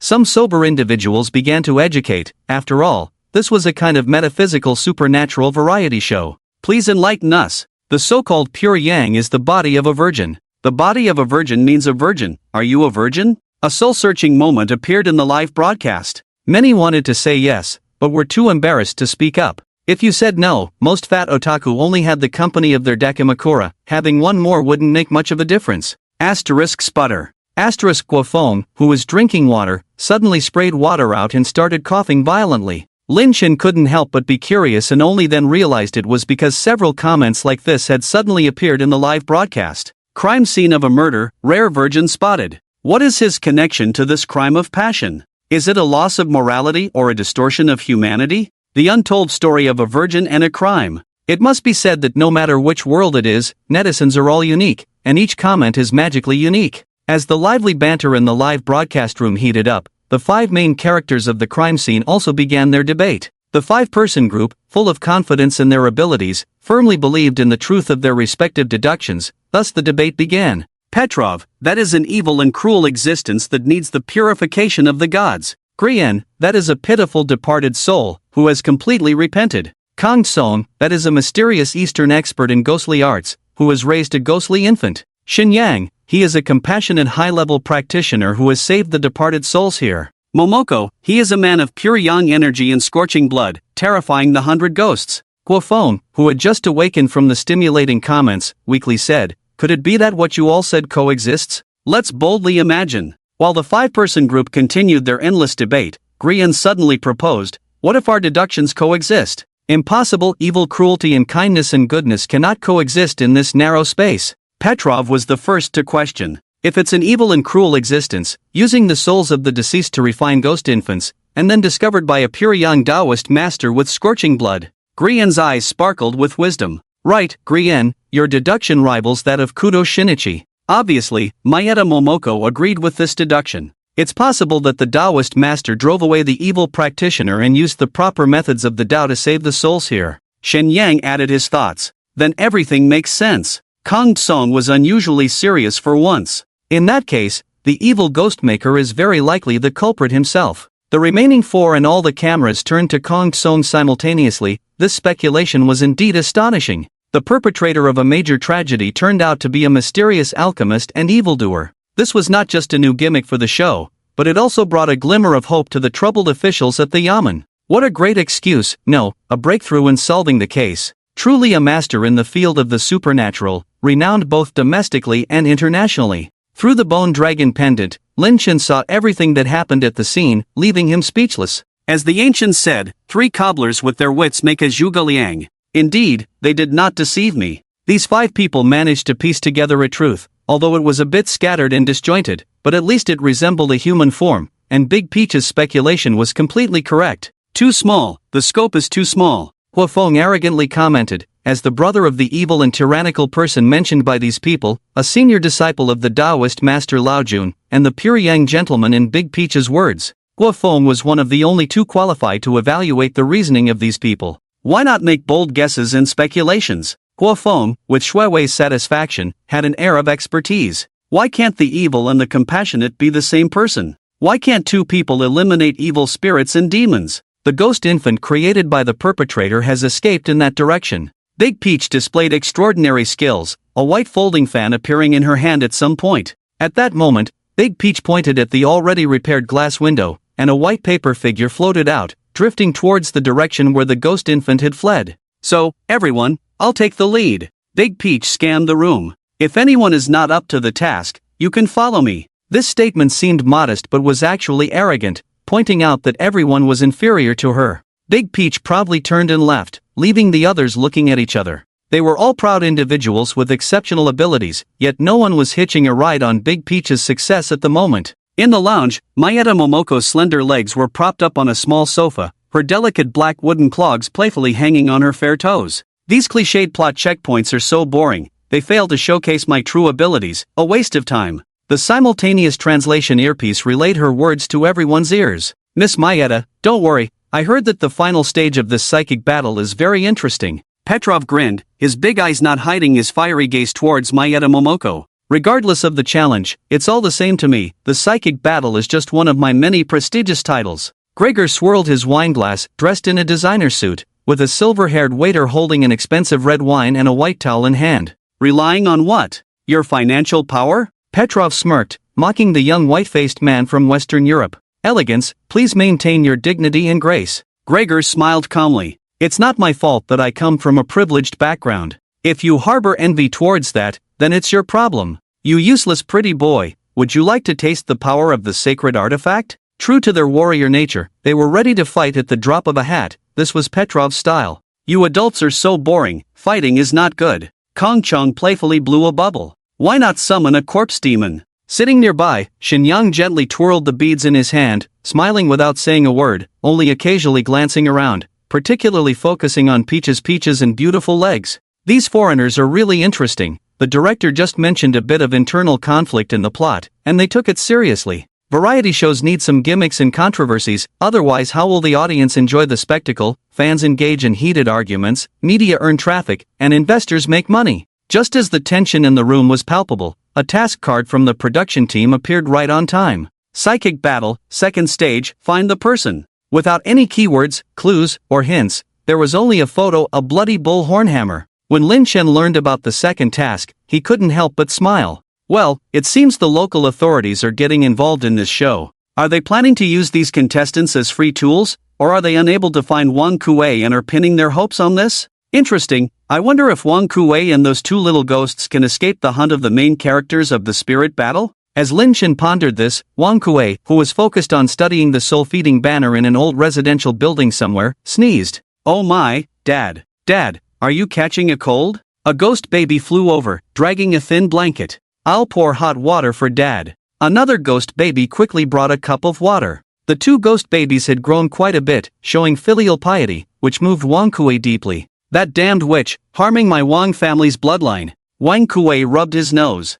During this time, he had been hiding here, focusing on studying the soul-feeding banner. Even when he went out, he covered his face with Yin Shi, with 2 ghost sons as guards. Modern technological means couldn't see through his disguise, but today he felt a bit uneasy. Is someone plotting against me? Could it be that the one who came out from the Ma family that day found me? Wang Kuei pondered whether he should leave, but he was in a critical moment of comprehending the soul-feeding banner. If he left now, all his previous efforts might be in vain. Looking at his 2 filial sons, Wang Kuei decided to wait for 2 more days. Devour, Bao, tonight you 2 can hunt freely, but remember what Dad taught you. The 2 little ghost babies' eyes lit up at the mention of hunting freely, showing a hint of bloodthirstiness. Got it, Dad. We won't eat living beings, only good ghosts. If we can beat them, we'll devour them. If not, we'll flee." The two little ghosts said in unison, making Wang Kuei nod in satisfaction, his eyes filled with contentment. The second stage of the spirit battle, finding people, officially began. When the photo of the bloodstained bullhorn hammer was presented to the remaining 15 contestants, both the contestants and the audience inside and outside the venue were puzzled. No other clues or information? Just this photo to find someone? What a joke! This is the spirit battle, not the battle of the gods. Even gods would find it hard to guess, right? I didn't expect this season's level to be so difficult, like a deep abyss dungeon. If the second stage is this hard, I'm willing to call this year's champion the true Spirit King. The barrage of comments in the live broadcast room surged, instantly heating up the spirit battle of this year. Soon, an informant revealed that the bullhorn hammer was a crucial piece of evidence in a certain murder case, the murder weapon. However, the murderer had mysteriously disappeared under the watch of many constables, leaving no trace, and many surveillance cameras malfunctioned at the same time. My intuition tells me that the disappearance of the murderer was definitely aided by supernatural forces. No wonder it's the second stage of this spirit battle. While the audience inside and outside the venue enthusiastically discussed, the remaining 15 contestants inside the venue began their respective performances. In the first round of deductions, everyone guessed that it was a murder weapon, all correct, but it was useless. Where is the murderer?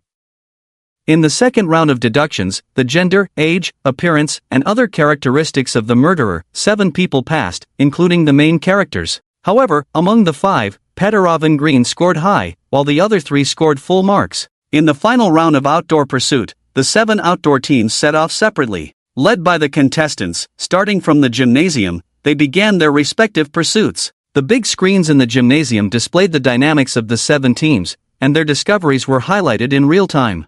I wonder if Wang Kuei is still in this city. Guofeng was also curious. By the way, Knight, can you deduce where Wang Kuei is? Lin Chen pretended not to hear. Did this kid really think he was some kind of great immortal? System, Tianyeni art, deducing all things in the world, merits 66,000. Yin and Yang are divided. A bit of Yin and Yang energy can break all things, and 100,000 karmic debts. Lin Chen, please, Emperor Royan, offer a song. Returning to the main story, the 7 surviving participants of the spiritual battle have each led their production teams into action. This documentary-style live broadcast format allows viewers to follow the camera's clues, search, experience hope, disappointment, and a strong sense of participation. Soon, the 2 unexpectedly qualified participants reached a dead end, leaving the 5 main characters still on the trail of the murderer, and surprisingly, for a long time, their routes remained consistent. This is the scene of the crime. Outside an office on the 3rd floor of the TV station, the main characters of the spiritual battle unexpectedly gathered together.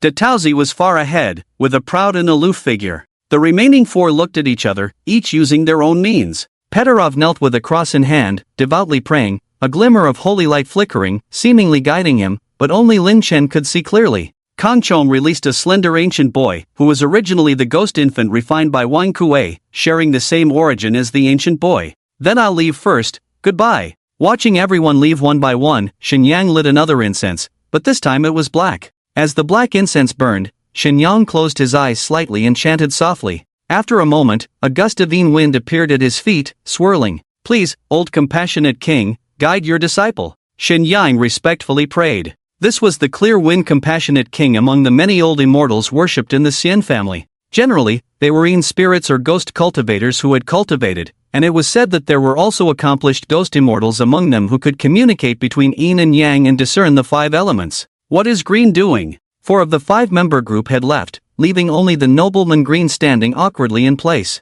It wasn't that Green wasn't moving, but his magical tool, the Eye of the Undead, only had a limited ability to see through and perceive. Such methods of finding a path based on residual energy could only be described as outdated by the system and in need of an upgrade. Nobleman Green is helpless. I knew he could make it this far all thanks to his financial ability. Some netizens were indignant, feeling a bit envious of the wealthy. Financial ability is also an ability. Is it so hard to admit that you're broke? Someone retorted, sparking a discussion about wealth and poverty in the live stream, along with the interference of water armies, bringing up a new topic in the spiritual battle. Green was a bit embarrassed. He was indeed not a necromancer, and the Eye of the Undead was a precious heirloom of his family. Green came from the pasta country, from the ancient and wealthy American Chi family. Everyone in the world knew that this family was not short of money, but only a very few knew that the American Chi family not only had money but also inherited ancient magical abilities. In fact, according to bloodline relations, Griffin was the first heir in line, but it was precisely because of the ancient family's magical inheritance rules that he, as the first heir of the magical white class, was demoted to the third heir.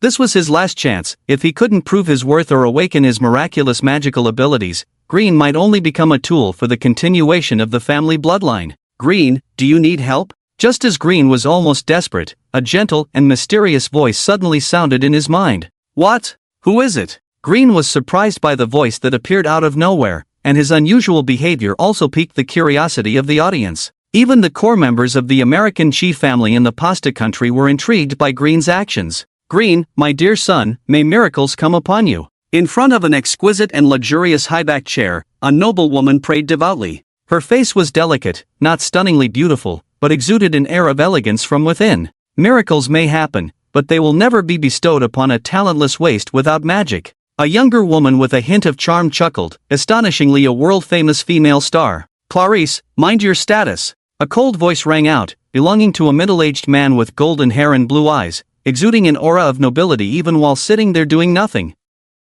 Yes, master of the house. Clarice agreed verbally, yet her face showed no effort to conceal her arrogance and mockery. With the black iron-level magical item, the Eye of Undeath, if Grain still cannot demonstrate his worth, everything will follow the decision of the family council. Claude, the current head of the Maideki family and Grain's father, although loving his son, was still the patriarch of the Maideki family. Grain, far away in the Dragon Kingdom, knew that at this moment, not only the so-called audience was watching him, but also the relatives of the Maideki family who had long coveted his position as heir. Even those who were wearing strange hats to manipulate public opinion and disgust themselves with saliva. I am the eldest son of the Maideki family but have become the third heir, all because of that damn magic.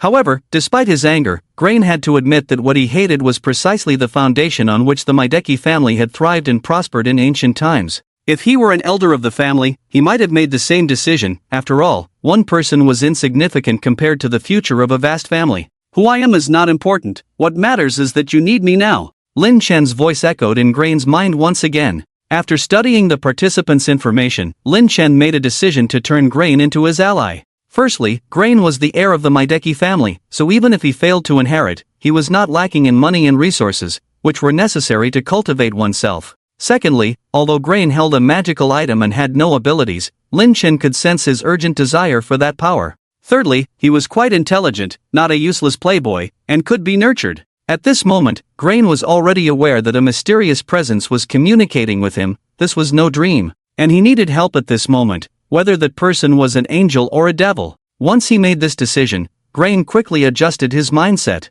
As the eldest son of an ancient family, the third in line to inherit, Grain quickly adjusted his state, mastering the control of his expression. Amidst the astonished gazes of everyone, Grain assumed a meditative posture, closing his eyes as if this were his lounge rather than a live recording of the show. Mysterious presence, can you hear my response? Grain's inner voice spoke truthfully. When I gaze upon you, your thoughts and desires are all within my hearing. Lin Chen recalled the appearances of those great gods in novels, comics, and movies he had seen before, and after pondering Grain's psychology, he began his performance. Lin Chen's response was mysterious and profound, and at this moment, Grain, who received a response, felt as if he was being watched by a majestic giant. May I ask, how should I address you? Grain tentatively asked, sounding very polite in his inquiry, but of course, there was also a hint of probing for information. As someone who had spent half a lifetime in a state-owned enterprise, Lin Chen had suffered a lot and learned a lot in the art of language comprehension, naturally discerning the underlying meaning. Do not attempt to probe my information.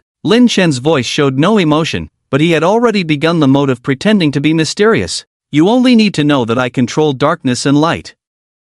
Cruelty and kindness are both my gifts. Upon hearing this, Grain's eyes instantly lit up, and he was filled with excitement. It's you! No one knew what had happened to Grain, although he was now trembling like a leaf in the wind. Why would such starkly different energies of darkness and kindness manifest in the same place, as they belong to one existence? It's truly shocking, like a deity who controls both light and darkness simultaneously. What power and authority is this? To say that Grain felt no hint of pride in response to Lin Chen's admiration and praise would be false. At this moment, Lin Chen stood tall by the artificial lake, exuding a dragon-like aura in his demeanor. Go, Grain, someone will guide you. Grain suddenly opened his eyes, still with doubts in his heart, but he followed Lin Chen's guidance and rose to leave. Just as he stepped out of the office, a young man with a work badge approached him. Mr. Grain, good luck to you. The newcomer suddenly spoke, extending his hand. Grain hesitated for a moment, thinking it was just a regular staff member admiring him, and he shook hands casually to show friendliness. Grain raised an eyebrow slightly, and in the moment of the handshake, the unfamiliar staff member placed a pendant-like object in his palm. Catch up with them quickly, you will surely succeed. The young staff member was none other than Guo Feng. Under Lin Chen's command, he delivered the pendant imbued with a hint of Lin Chen's mysterious power into Grain's hands. After a composed nod and smile, Grain calmly left the television station. Even if he was the last to act, there was no trace of panic in him, as if victory was already assured. The members of the Chiji family in the American Empire, far away in the pasta country, also witnessed Grain's transformation. A miracle has occurred. The noblewoman's eyes sparkled as she watched Grain's change through the live broadcast. Could it be that the magical talents of the Chiji family were awakening? Grain, now in possession of the pendant, remained calm. While others were using various means to pursue the culprit, he leisurely opened his phone map. Perhaps the battle of spiritual communication truly required some magical abilities, but wasn't intelligence important too? Wang Kuei could create ghost infants, so he wouldn't be too far away. To avoid detection as much as possible, he had to choose relatively older places where the density of the surveillance system was low. Wang Kuei's ability to create ghost infants meant he could evade the limited surveillance of the celestial eyes, and the best way was to disable or temporarily paralyze them. Considering these two factors together, the answer soon became clear. After all, Grain had a good mind, a strong network, and impressive financial resources. At the entrance of a certain residential area, 4 members of the main group in the spiritual communication battle arrived one after another, accompanied by a group of armed constables. You guys are slow. Momoko Maeda yawned arrogantly, seeming a bit impatient. Although the other 3 frowned in displeasure, they didn't say much. If Grain doesn't show up, do we proceed to the next step? Petrov suddenly looked at the production team. Is the director here? We're at the second stage now. How do we determine the eliminated? The production team was also in a dilemma over Petrov's question, considering that he had brought some capital into the group and his family had considerable influence in the bear and dragon countries. Beep beep. Just as the production team was discussing a solution, a luxurious car calmly pulled up in front of them, and Grain stepped out with a smile, who's barking like a dog. All eyes turned towards him, and Petrov, who had just raised doubts, flushed with embarrassment. Get lost. What did you say? Petrov, hailing from a warrior nation, was ready for a fight, even as a priest, with a bottle of vodka in one hand and a cross in the other. Grain, did you follow us here? Momoko Maeda taunted. Grain didn't rush to refute but elegantly took the wine glass handed to him by his assistant, swaying gently. You'd better supply more nutrients to your brain. Gregor's mouth curled slightly as he glanced at Ditauzi, his true intentions not hard to guess. You pervert. Maeda Ditauzi stomped her foot in anger, causing the audience, especially the male spectators, to feel their hearts clench. Stop jumping around, little brat, Ditauzi is about to fall. Director, I suspect Gregor of cheating. Petrov confronted Gregor, while the remaining 2, Kong Chong and Shenyang, though silent, their expressions spoke volumes. All contestants, our directorial team guarantees with professional ethics that Mr. Gregor has not received any information assistance or consulted on your routes. The head of the directorial team solemnly stated, he was in charge of the Spirit Battle program and hailed from the Bear Country. All filming records are subject to supervision and technical inspection at any time.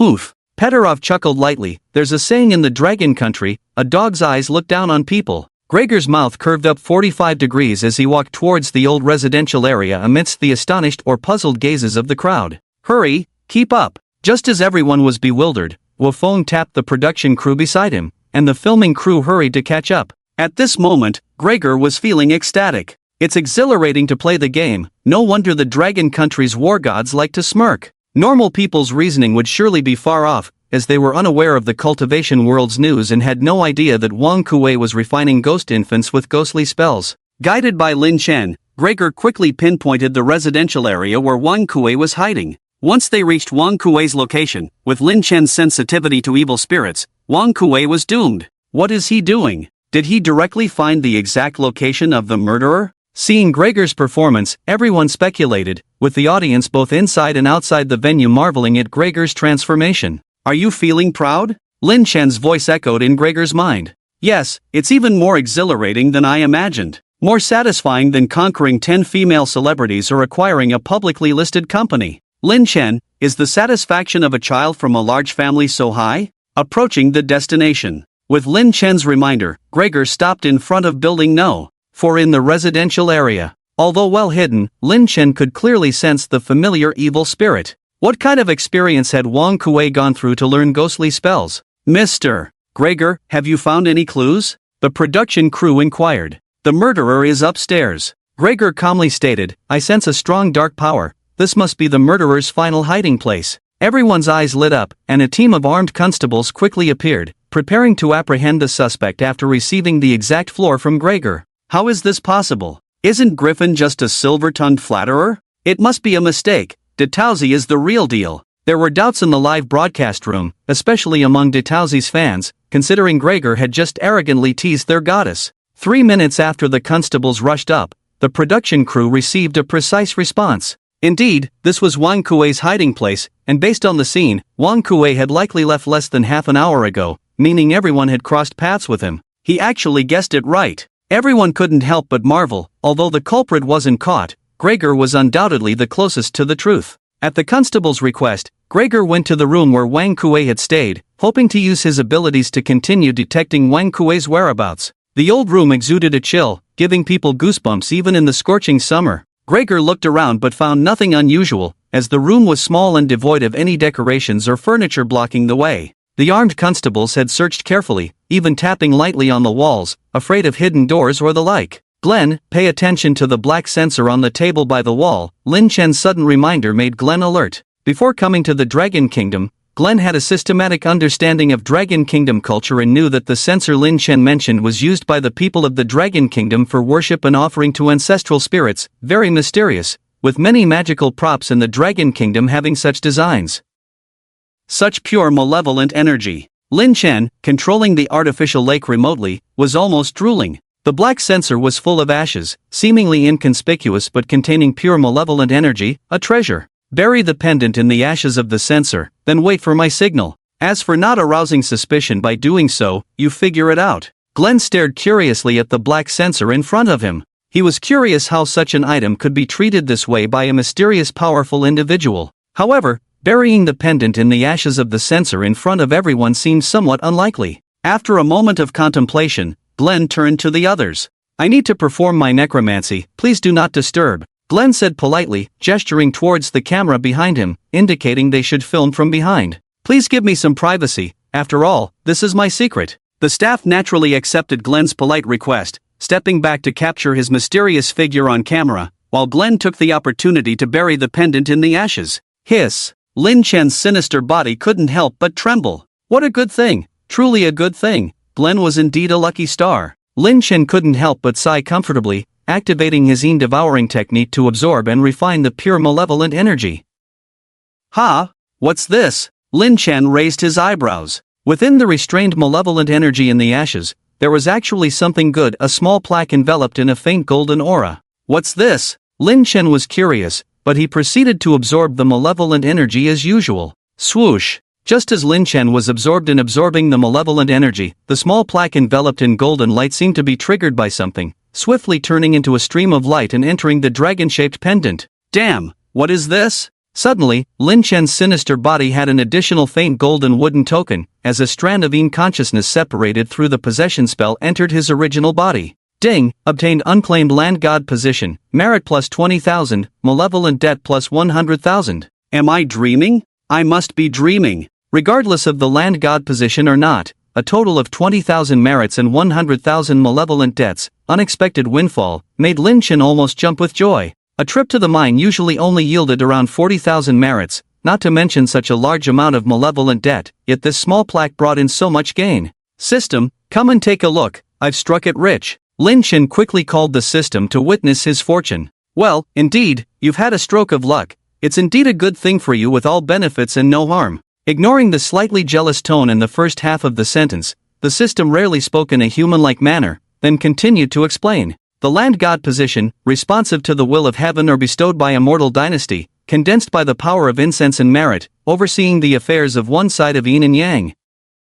The previous holder either fell or ascended, leaving the position vacant, and you most likely inherited it from a fallen one. Fallen? Lin Chen recalled the system's previous explanation about the essence of faith power. If the number of believers decreases and the power of faith is insufficient, the deity will weaken or even fall, and the desires of the believer's faith will also have such consequences. But what about the merits? Lin Chen was puzzled, as the divine plaque came with 20,000 merit points. Every household has some savings, why don't you mention the 100,000 malevolent debts? Upon closer inspection, this fallen land, once a place of merit and blessings, had fallen for certain reasons, likely linked to the 100,000 karmic debts. Even gods can't withstand negative erosion, they will also falter, Lin Chen sighed inexplicably. But I won't. Thinking of his system's protection, immune to all poisons, Lin Chen chuckled, that's the advantage, having a system makes me awesome. Enveloped in the power of the Yin god, Lin Chen attempted to refine it, aiming to obtain the land god's position. After all, the system had mentioned that faith and willpower were beneficial to him. All gain and no harm. However, before Lin Chen could celebrate, a flood of information rushed in like a tidal wave, making his head feel like a balloon on the verge of bursting. It was the information brought by the land god's plaque, depicting an old land deity who had experienced centuries of time, with just the visuals and sounds being overwhelming for Lin Chen to digest. I am Sun Shorin, who once followed Emperor Hangwu to battle, and died a hero's death. The emperor praised my valor and appointed me as the guardian deity of a region. The figure in the god's plaque, dressed in official robes and of sturdy build, recounted his story self-absorbedly, like a frozen image with no change in expression. For centuries thereafter, I guarded this land, ensuring peace, slaying demons and evil spirits, punishing corrupt officials. While not fulfilling every request, I earned the love of the people. In the midst of the Dragon Kingdom, there existed a way for the heavens and earth to operate, establishing the heavenly court to oversee and maintain order. The heavenly court managed affairs beyond mortal realms, with the city god under the jurisdiction of the underworld,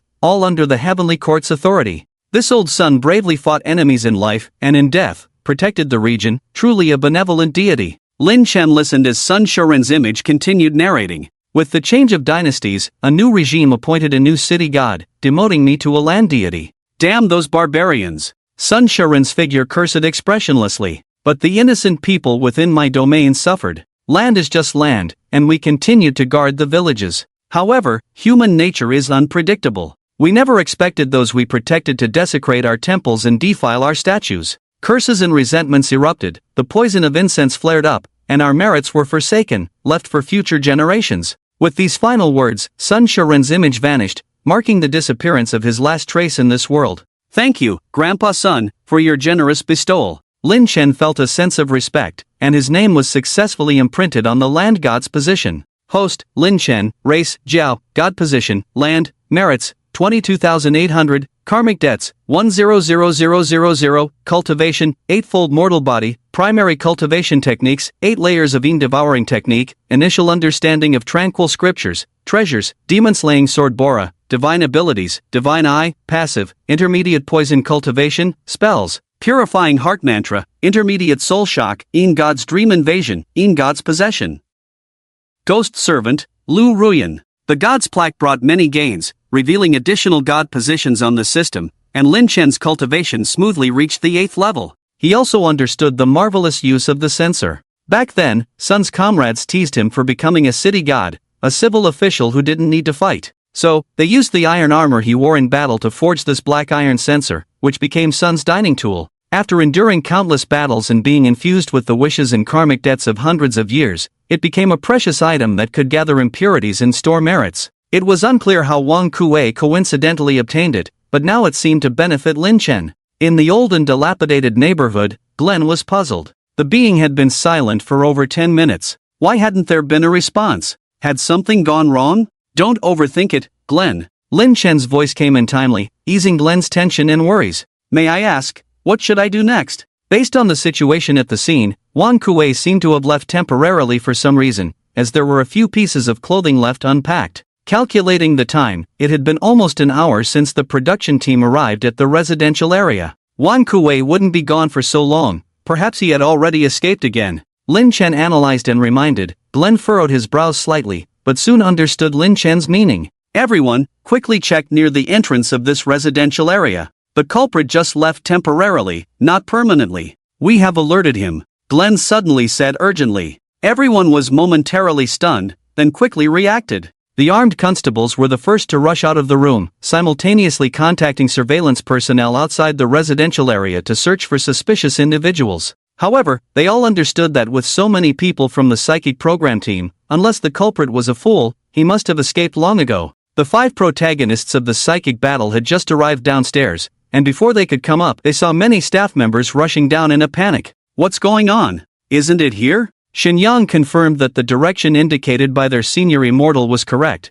so why were all these staff members coming out? Of course, it wasn't just Shinyang who was confused, the other 3 were also at a loss. Everyone, the second round is over. At that moment, the directing team brought news, and the director from the Bear Country appeared before everyone, also a dignitary from the Bear Country. Over? How is that possible? Was the culprit caught? Mayeta Momoko looked incredulous, as did the others. It's not like that, the director from the Bear Country said solemnly. The second round of the psychic battle, the search for individuals, had officially ended. However, to everyone's surprise, Glenn from the Pasta Country unexpectedly took first place with a high score. Members of the Medici family watching the match from their luxurious estate in the Pasta Country all had their own thoughts. Clarice, believe in miracles. The usually calm and dignified matriarch smiled as she stood up. No one noticed her hands clasped tightly in front of her abdomen, palms sweaty. The charming Clarice, with a grim expression, watched the noblewoman walk away with her maidservant. The psychic battle team from the Dragon Country finished filming and returned to their resting place.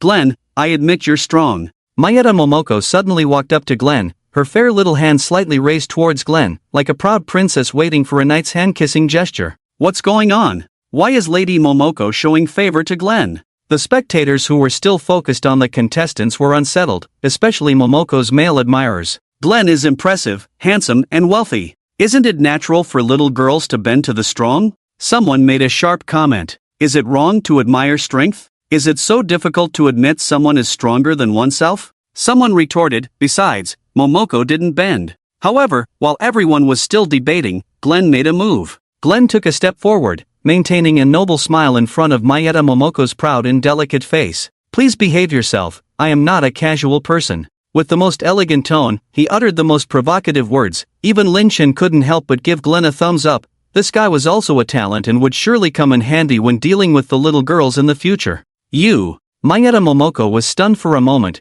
then suddenly became furious, glaring at Glenn. Bastard! The proud Mayeta Momoko was an absolute genius in the family, not inferior to the geniuses of the other 2 major Inyan master families in the Wa country, which was also her pride. However, today she was being ignored by someone. Miss Mayeta, is it? Hearing Mayeta Momoko's curse, Glenn frowned. Are you insulting the ancient and noble Medici family's current heir? Are you humiliating the ancient and noble Medici family? Glen's voice was cold and solemn. Even the master of the Wa country should not do this. Are you sure you want to do this and bear the consequences? Angry Glen exuded the dignity of an ancient family leader, a dignity that Momoko Mayeta had only seen in the head of the Abe family, the first family of Onmyoji. At this moment, Momoko Mayeta remembered that before coming here, she had been exposed to Gren's background information, naturally aware of the terror of the Medici family. Yes, I'm sorry. Momoko Mayeta hurriedly bowed in apology, a bow of 90 degrees that perhaps only the Kogas could perform perfectly.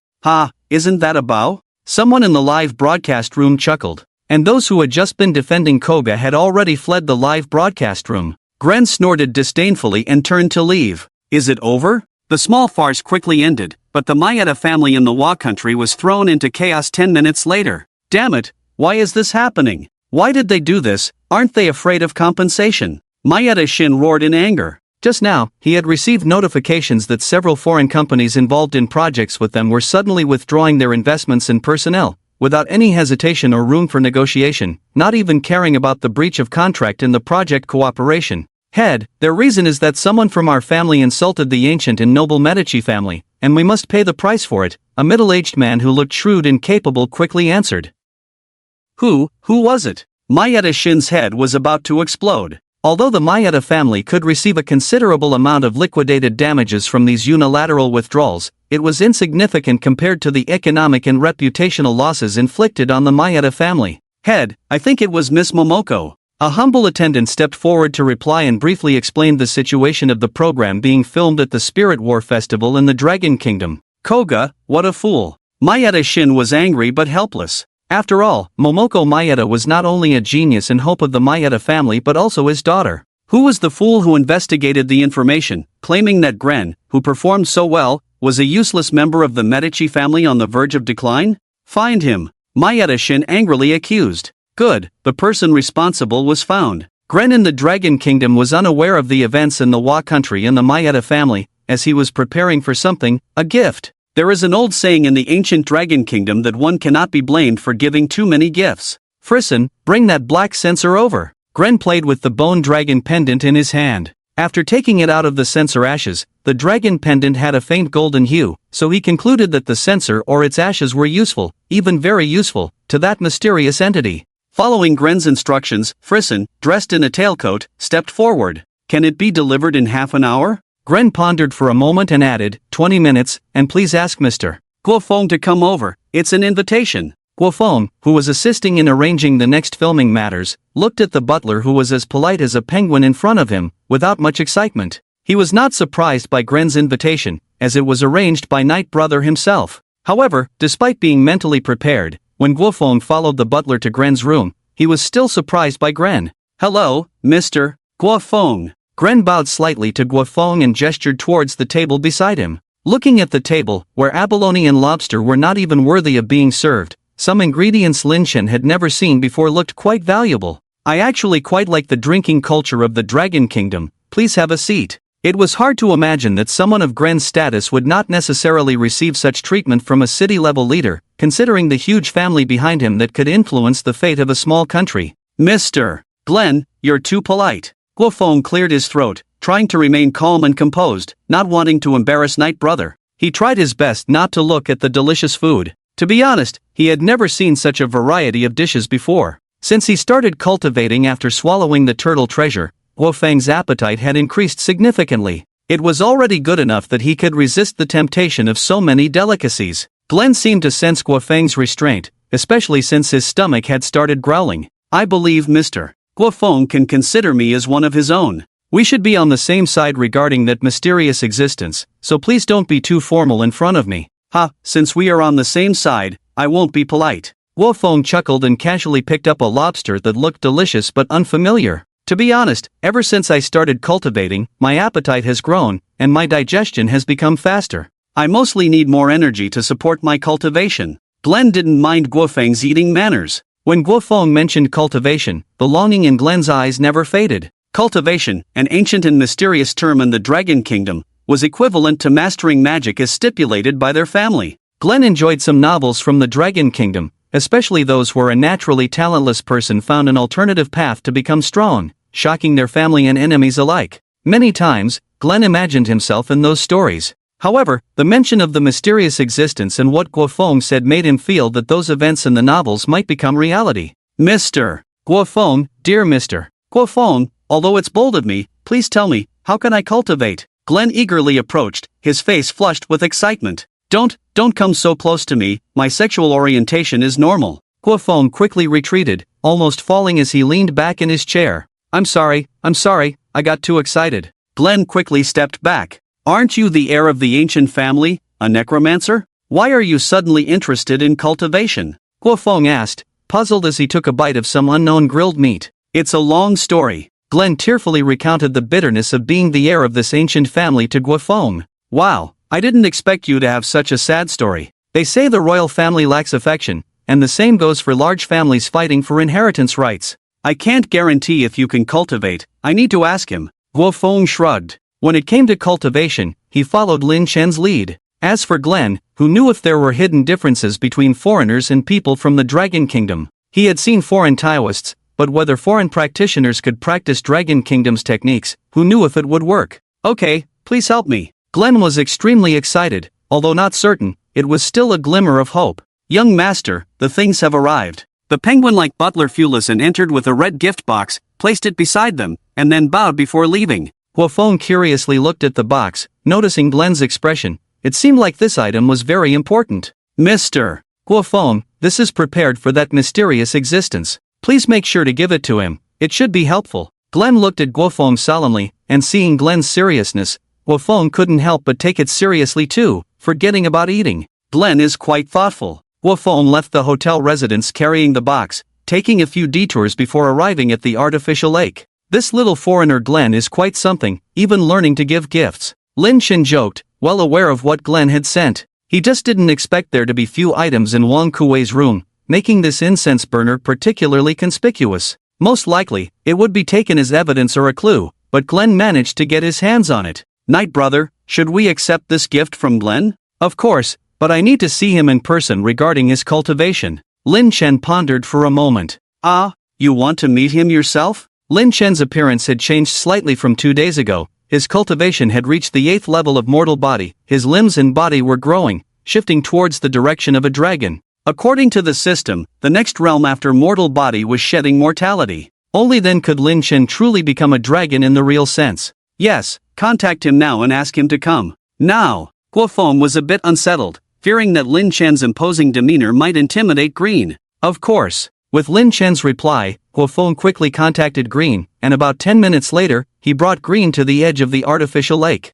Brother Knight, Green has arrived. Guofeng softly called out by the lake, feeling somewhat nervous as he looked towards the artificial lake. Splash! A sound of water came, and a mist suddenly rose from the calm lake surface. The mist slowly spread out, obscuring the shore of the artificial lake for a moment. A cool breeze blew, and a stranger's figure, shrouded in the thin mist, seemed to walk on water like a god descending from the artificial lake. Behold the visitor, dressed in a simple blue and gold robe, the color of the robe complementing his temperament, blending with the surroundings as one. He had a tall and well-proportioned figure, smooth lines exuding an inner strength. His facial features were clear, with a firm and serene expression between his brows, giving a sense of stability and reliability without appearing old, yet emanating a calm and dependable aura. What surprised Guofeng and Green were his eyes, blue and gold like deep lakes, full of wisdom and insight, but the vertical black pupils at the center also instilled a sense of fear as if being stared into an abyss. Night brother? Guofeng tentatively asked, feeling a bit uncertain.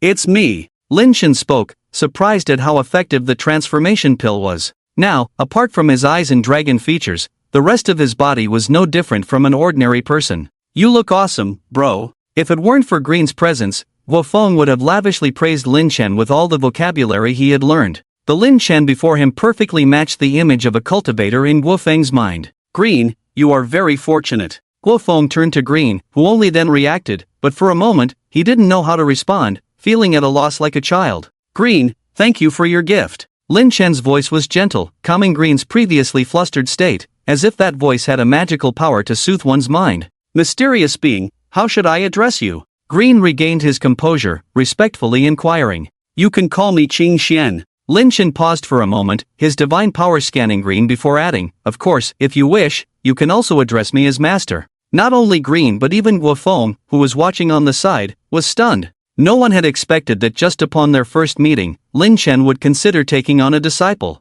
Green stood there dumbfounded, vaguely recalling the term master, which he remembered from novels, signifying taking a master? This meant he could cultivate the mystical abilities of the ancient Eastern country. Why don't you bow and accept me as your master? Although unsure why Lin Chen was actively taking on a disciple, and despite being envious, Guofeng still helped Green. If I call Night Brother my brother, and Green is Night Brother's disciple, then I am Green's martial uncle? Thinking that he had gained a nephew out of the blue, Guofeng's mood instantly improved, and even his gaze towards Green became kinder. Good nephew. Prompted by Guofeng, Green finally reacted, and with a thud, he knelt down, briefly recalling the novel's plot in his memory, and then bowed to Lin Chen. Master, please accept 3 bows from your disciple, Grin. With that, Grin knelt down and knocked his forehead 3 times, leaving blood marks. Finally, he could stop worrying about becoming a mere breeding tool for the family's lineage. Grin's heart was ecstatic. As the eldest son of the prestigious Mei family, his lack of magical power prevented him from inheriting the family's legacy, relegating him from the first to the third heir. Despite being labeled as the third in line, his fate was nothing but a life of insignificance, destined to be a mere vessel for the family's pure bloodline. Growing up, no one restricted his indulgences, as their intention was to raise him as a useless individual, given that someone without inheritance rights required no significant abilities or ambitions. Alright, Grin, I am aware of your situation. You are fortunate, you are well suited for the cultivation technique I practice. This was not Lin Chen trying to deceive Grin but rather a stroke of luck for Grin himself. No one would have expected that Grin possessed the rare Xianyin constitution. Lin Chen, guided by the system, confirmed that the Xianing constitution meant an affinity for dark spirits without being overly influenced, essentially a natural practitioner of ghostly arts. While Lin Chen lacked suitable ghostly spells, the erosion of Yin technique was a perfect method for cultivating malevolent energy, akin to Grin having a system that weakened his abilities, explaining why he couldn't sense magic but could barely use the Eye of the Undead. Ah, Grin, who would have thought that you, the eldest son of the ancient Yi family, would be a genius in practicing Eastern techniques. Ha ha. Guofeng felt that all the coincidences in the world were happening right here. Do not underestimate the poor youth, fortunes change in 30 years. Grin quoted a famous saying from a novel, quite fitting for the occasion. Lin Chen imparted the adapted erosion of Yin technique provided by the system to Grin, not expecting full comprehension but complete memorization. With the amulet close to him, guiding Grin in his cultivation was not a difficult task. Stay here and use this sensor for your introductory practice. Lin Chen arranged Grin by the lake, placed the sensor in front of him, had Guofeng assist in watching over him, and casually strolled towards the night market in the city. It had been a while since Lin Chen had taken on human form in this world. The summer night market was lively and bustling, filled with the scent of fireworks. Lin Chen greedily breathed in the air, feeling like he was back in his original world. Wow, he's so handsome. Is that guy's Hanfu a modernized version? A girl browsing the night market was amazed by Lin Chen's appearance. His clothes are stylish, and he's good-looking. His colored contacts are so unique. Listening to the chatter around him, Lin Chen's lips curled slightly. When was the last time he heard such admiration? Was it from his rapid weight gain in his past life or when his hairline started receding? Boss, give me 20 lamb skewers, 2 lamb kidneys, 5 tendon skewers, light on the seasoning. Let's see how your meat tastes. Sure thing, sit back and enjoy. It's top-notch. The boss cheerfully replied. In a great mood, Lin Chen ordered some skewers and a pitcher of beer from a clean stall, enjoying a moment of relaxation. Amidst the bustling crowd and the whispers of the people, feeling the warm summer breeze, he couldn't help but feel content. Did I ever have moments like this in that world? Lin Chen wondered. Perhaps he did, but why couldn't he remember? When did the opportunities for self-enjoyment start slipping away? Unconsciously, Lin Chen's mind calmed, his inner peace flowing naturally, his merit decreasing like water, and the Taoist true essence undergoing another round of purification and strengthening. This was not a surprise for Lin Chen, it wasn't the first time. Though he lamented the decrease in merit, he understood that with gain, there must be loss. Darling, look at the person wearing the hanfu, the colors and fabrics are all very nice, it would look great on you. Just then, a voice of admiration came from not far away. Lin Chen thought it was a girl admiring her own outfit and didn't pay much attention. What kind of crap hanfu is that? Our Wa people's kimono looks much better. It seemed like a small bar who was responding in broken Longwa language. Hey, you, Longwa person. A sudden voice interrupted Lin Chen's peaceful moment. A figure in a black kimono rudely sat down in front of Lin Chen. I don't like the hanfu you're wearing, take it off, I'll give you 100,000 yen. A small bar in a kimono looked at Lin Chen disdainfully. Where did this idiot come from? It took Lin Chen a while to react, almost bursting into laughter. Not enough? Longwa people are insatiable, I'll give you 1,000,000 yen, take it off, and get out of here. The small bar's contemptuous look attracted angry glares from many Longwa people. However, the small bar had some backing and didn't back down. Are you Xiao Bagua? Or just cosplaying? Lin Chen curiously asked, taking a sip of beer. Bagua, what did you say? The small bar opposite Lin Chen clearly didn't expect such a response and glared at Lin Chen. Don't be angry, being angry won't make you taller. With your short stature, if you don't grow taller, you'll have to buy half-price tickets to go out. Lin Chen joked calmly, causing the surrounding onlookers to burst into laughter. Although the small bar didn't speak Longwa language well, he understood, especially being mocked by so many people, he instantly got worked up. Bagua, you bastard, how dare you insult me? But you are guests invited by Longwa. The small bar was very angry, barely reaching 5 feet 7, almost jumping up. Guests? Lin Chen laughed. In the previous world, he was just a small state-owned enterprise worker, watching videos and reading international news every day. Whenever there was a disaster on Xiao Bagua's side, Lin Chen would silently pray for everyone's safety, hoping no one got hurt, but it was just empty talk back then, but now it's different. Longwa has a saying, when guests come, there is fine wine, when wolves come, there are shotguns. You are neither of these. Lin Chen shook his finger. Hey buddy, what is he then? Someone watching the commotion asked jokingly. Akita. Akita? After a moment, the crowd reacted and burst into laughter again, seemingly more annoyed by this night market. Why are you talking like this? Insulting foreign friends for no reason, disregarding international friendship, it's really embarrassing for us Longwa people. The glamorous woman in a kimono next to Xiao Bagua couldn't sit still. The woman in the kimono escalated the situation, even bringing it to an international level, blaming Lin Chen.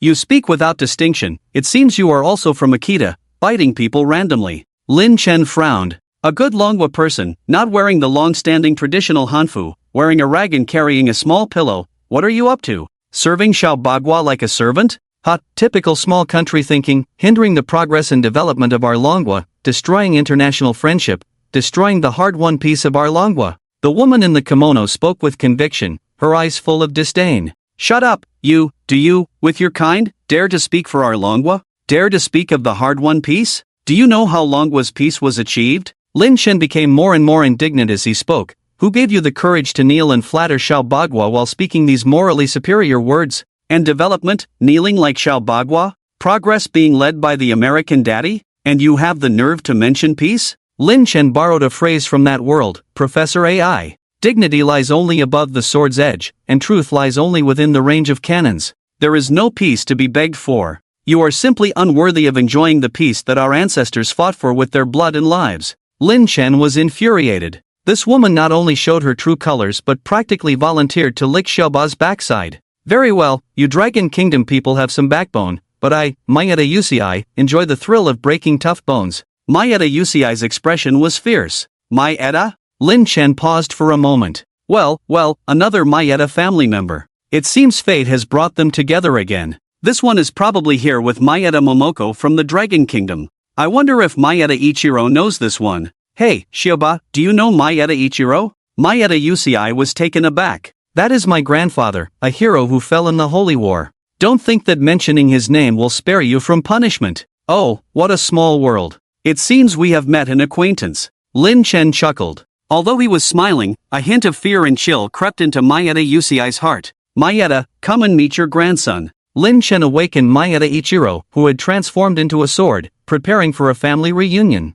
Grandson? When I left, my wife was not pregnant. Mayeta Ichiro was puzzled for a moment, but soon realized a green light seemed to surround his forehead. Although surprised, Lin Chen quickly understood. Shoba just enjoys these kinds of situations, doesn't he? Uci, was your father a premature baby? Lin Chen asked with a gleeful attitude. How did you know? My father was indeed born over a month premature. Mayeta Uci was a bit confused, as were the onlookers. Weren't they just at odds moments ago? Why are they now chatting about family matters? Are they planning to acknowledge their relationship? Shoba, it must be that bastard Mayeta Yu, it must be him. Mayeta Ichiro also recognized him. Don't worry, Ichiro, I will avenge you. Lin Chen looked at Mayeta Uci with a smile. Shoba, if I don't give you a taste of my power today, you won't understand how terrifying I can be. Enough talk, apologize to Mr. Mayeta immediately and bow 90 degrees like a polite Wa person. The kimono-clad woman urged, preparing to record Lin Chen's apology on her phone. Lin Chen gave a cold glance, almost forgetting about her. Might as well deal with her too. No, I want him to kneel. Before Mayeta Uci could finish his sentence, he saw a pair of dark, deep pupils enlarging in his sight, twisting and devouring his soul. Amid the astonished gazes of the onlookers, Mayeta Uci and the kimono-clad woman sat down as if they had lost their souls. Good dog. Lin Chen returned to his spot. It was a rare outing, and the effect of the transformation pill would wear off soon. Lin Chen didn't want these two to ruin his enjoyment of worldly pleasures. After having barbecue, he continued to seek other delicacies. As the effect of the transformation pill neared its end, Lin Chen leisurely strolled back. At midnight, the square park where the artificial lake was located was deserted. I've been following you for so long. If you don't show yourself now, I'll really leave. As he passed through a small grove of trees, Lin Chen looked around. The streetlights were dim, the small grove was dark, with occasional insect chirps, indicating no human presence. So troublesome, I told you not to hide. Lin Chen sighed. He had sensed someone tailing him since returning from the night market.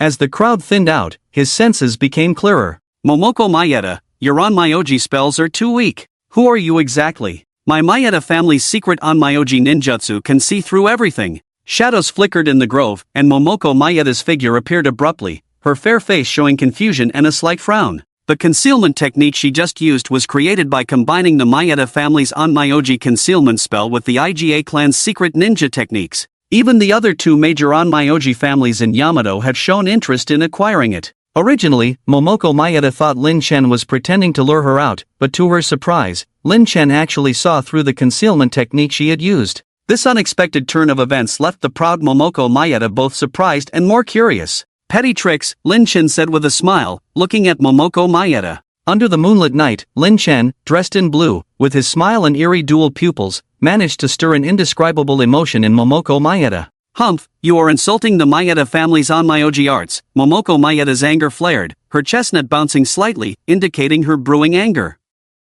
No, Lin Chen shook his finger. I'm not insulting the onmyoji arts of your Maeda family. Lin Chen's smile grew more wicked. I'm insulting the entire Yamato's onmyoji arts. You are all trash. Momoko Maeda was furious. How arrogant. Even the experts in the Dragon Kingdom's cultivation world wouldn't dare to belittle Yamato's onmyoji arts in such a way. Seiuchi. Momoko Maeda, enraged, lit a white talisman and sent a line of fire straight towards Lin Chen. Puff. The fire line was extinguished by him with a gentle pinch as it reached Lin Chen, rendering Momoko Maeda's proud fire technique completely ineffective against him. Not bad, it's decent against ordinary people. Lin Chen clapped his hands in appraisal. If that's all you've got, then I might as well make a move. Before Momoko Maeda could react, she saw a figure flash before her. Lin Chen, who had just been 10 meters away, suddenly appeared in front of her. In the next moment, Momoko Maeda's beautiful big eyes widened in a mix of grievance and disbelief, followed by tears streaming down her fair cheeks.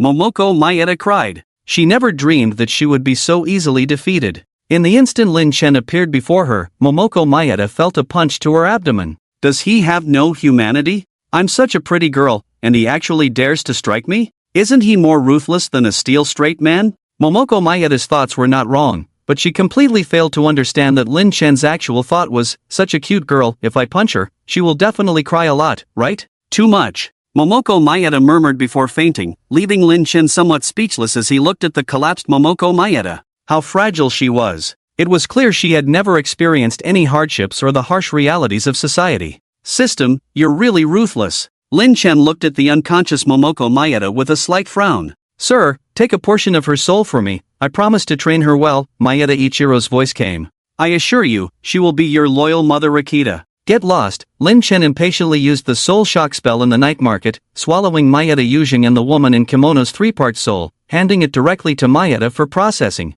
Their incomplete souls were now no different from fools, but it benefited Maeda Ichiro, as the partial souls of those two individuals helped restore some of his strength. System, do you have any spells or treasures that can control or influence others' subconscious minds? Lin Chen asked. System, finally showing your true colors, huh? Lin Chen, get lost, I just want to plant a pawn within the Yamato onmyoji. System, humph. Although a bit cheeky, the system provided Lin Chen with a suitable spell called Seed of the Heart Demon. Planting a heart demon, nurturing it, this was akin to leaving a backdoor in the enemy's soul. When necessary, the caster could silently manipulate the target through mental suggestions. This kind of spell is hard to detect. Even those who fall under its influence only think it's their own psychological shadow or a split personality. It's definitely the best magical means to control others' minds in daily life and travel, priced at just 100,000 karmic debts. I'm puzzled. Are you eyeing my savings? Are you setting prices for everything in the mall? Lin Chen was speechless.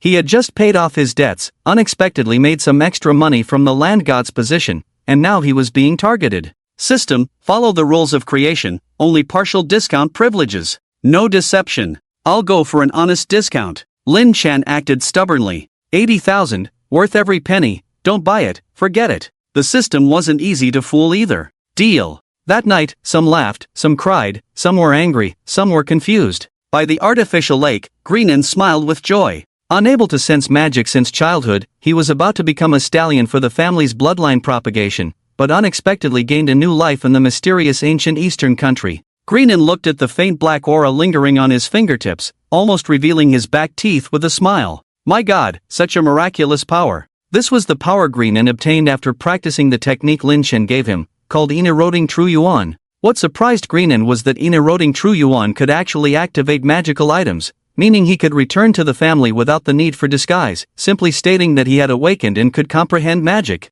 Greenan, there's something I need to remind you of. Guofeng patted Greenan's shoulder, solemnly saying, you need to change your way of speaking in the future, don't forget your current identity. Greenan suddenly realized, quickly patting his head. Yes, it was a slip of the tongue. Thank you, master. Thank you, great master. Greenin knelt down with a thud, kowtowing towards the artificial lake, full of sincerity. Guofeng nodded in satisfaction. The young can be taught. However, at the participants' residence in the spirit communication battle, Maeda Momoko looked puzzled. That person hadn't done anything to her at all, nothing. Is he still a man? Or do I lack enough charm? Momoko carefully examined herself from head to toe. Everything was intact, except for a slight pain in her lower abdomen, not a single hair out of place. Momoko fell into deep self-doubt, completely ignoring the weeping woman beside her. Momoko, what kind of evil spell has your brother fallen under? The weeping woman pleaded with Momoko, knowing that only the family's yin-yang masters had the ability and knowledge to deal with this.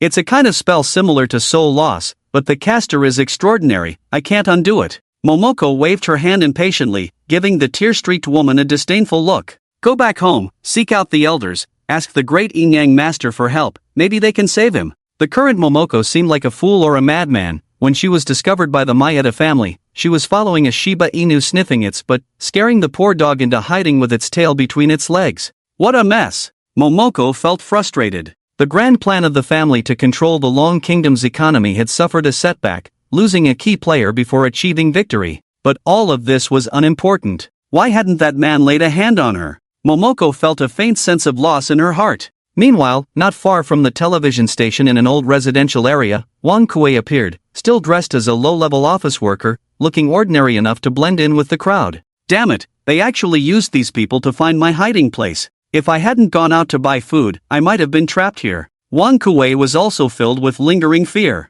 Despite having the soul-keeping banner and the ghost sun to help, his ghostly spells were not yet perfected, leaving him defenseless against the armed constables. Dad, will those bad guys ambush us? The eldest was a bit worried. These days, the two little ghost babies were freely hunting, swallowing some scattered yin spirits. Although their size hadn't changed much, their minds had grown a lot. No, they won't, eldest. Wang Kuei smiled and shook his head. The most dangerous place is also the safest place. The constables won't expect us to come back, especially since you and the second eldest have already scouted it, right? Yes, Dad, no one was there. My brother and I checked it out quietly. The second ghost baby quickly reported. Let's go, there are still some things to take with us. Wang Kuei took his two ghost sons back to their residence. As soon as he turned on the lights, Wang Kuei was dumbfounded. Where was my incense burner? It was something he had obtained back in his hometown. It didn't look impressive, but he knew it was very beneficial for his soul-nurturing banner. He had thought the constables wouldn't be interested in a broken incense burner.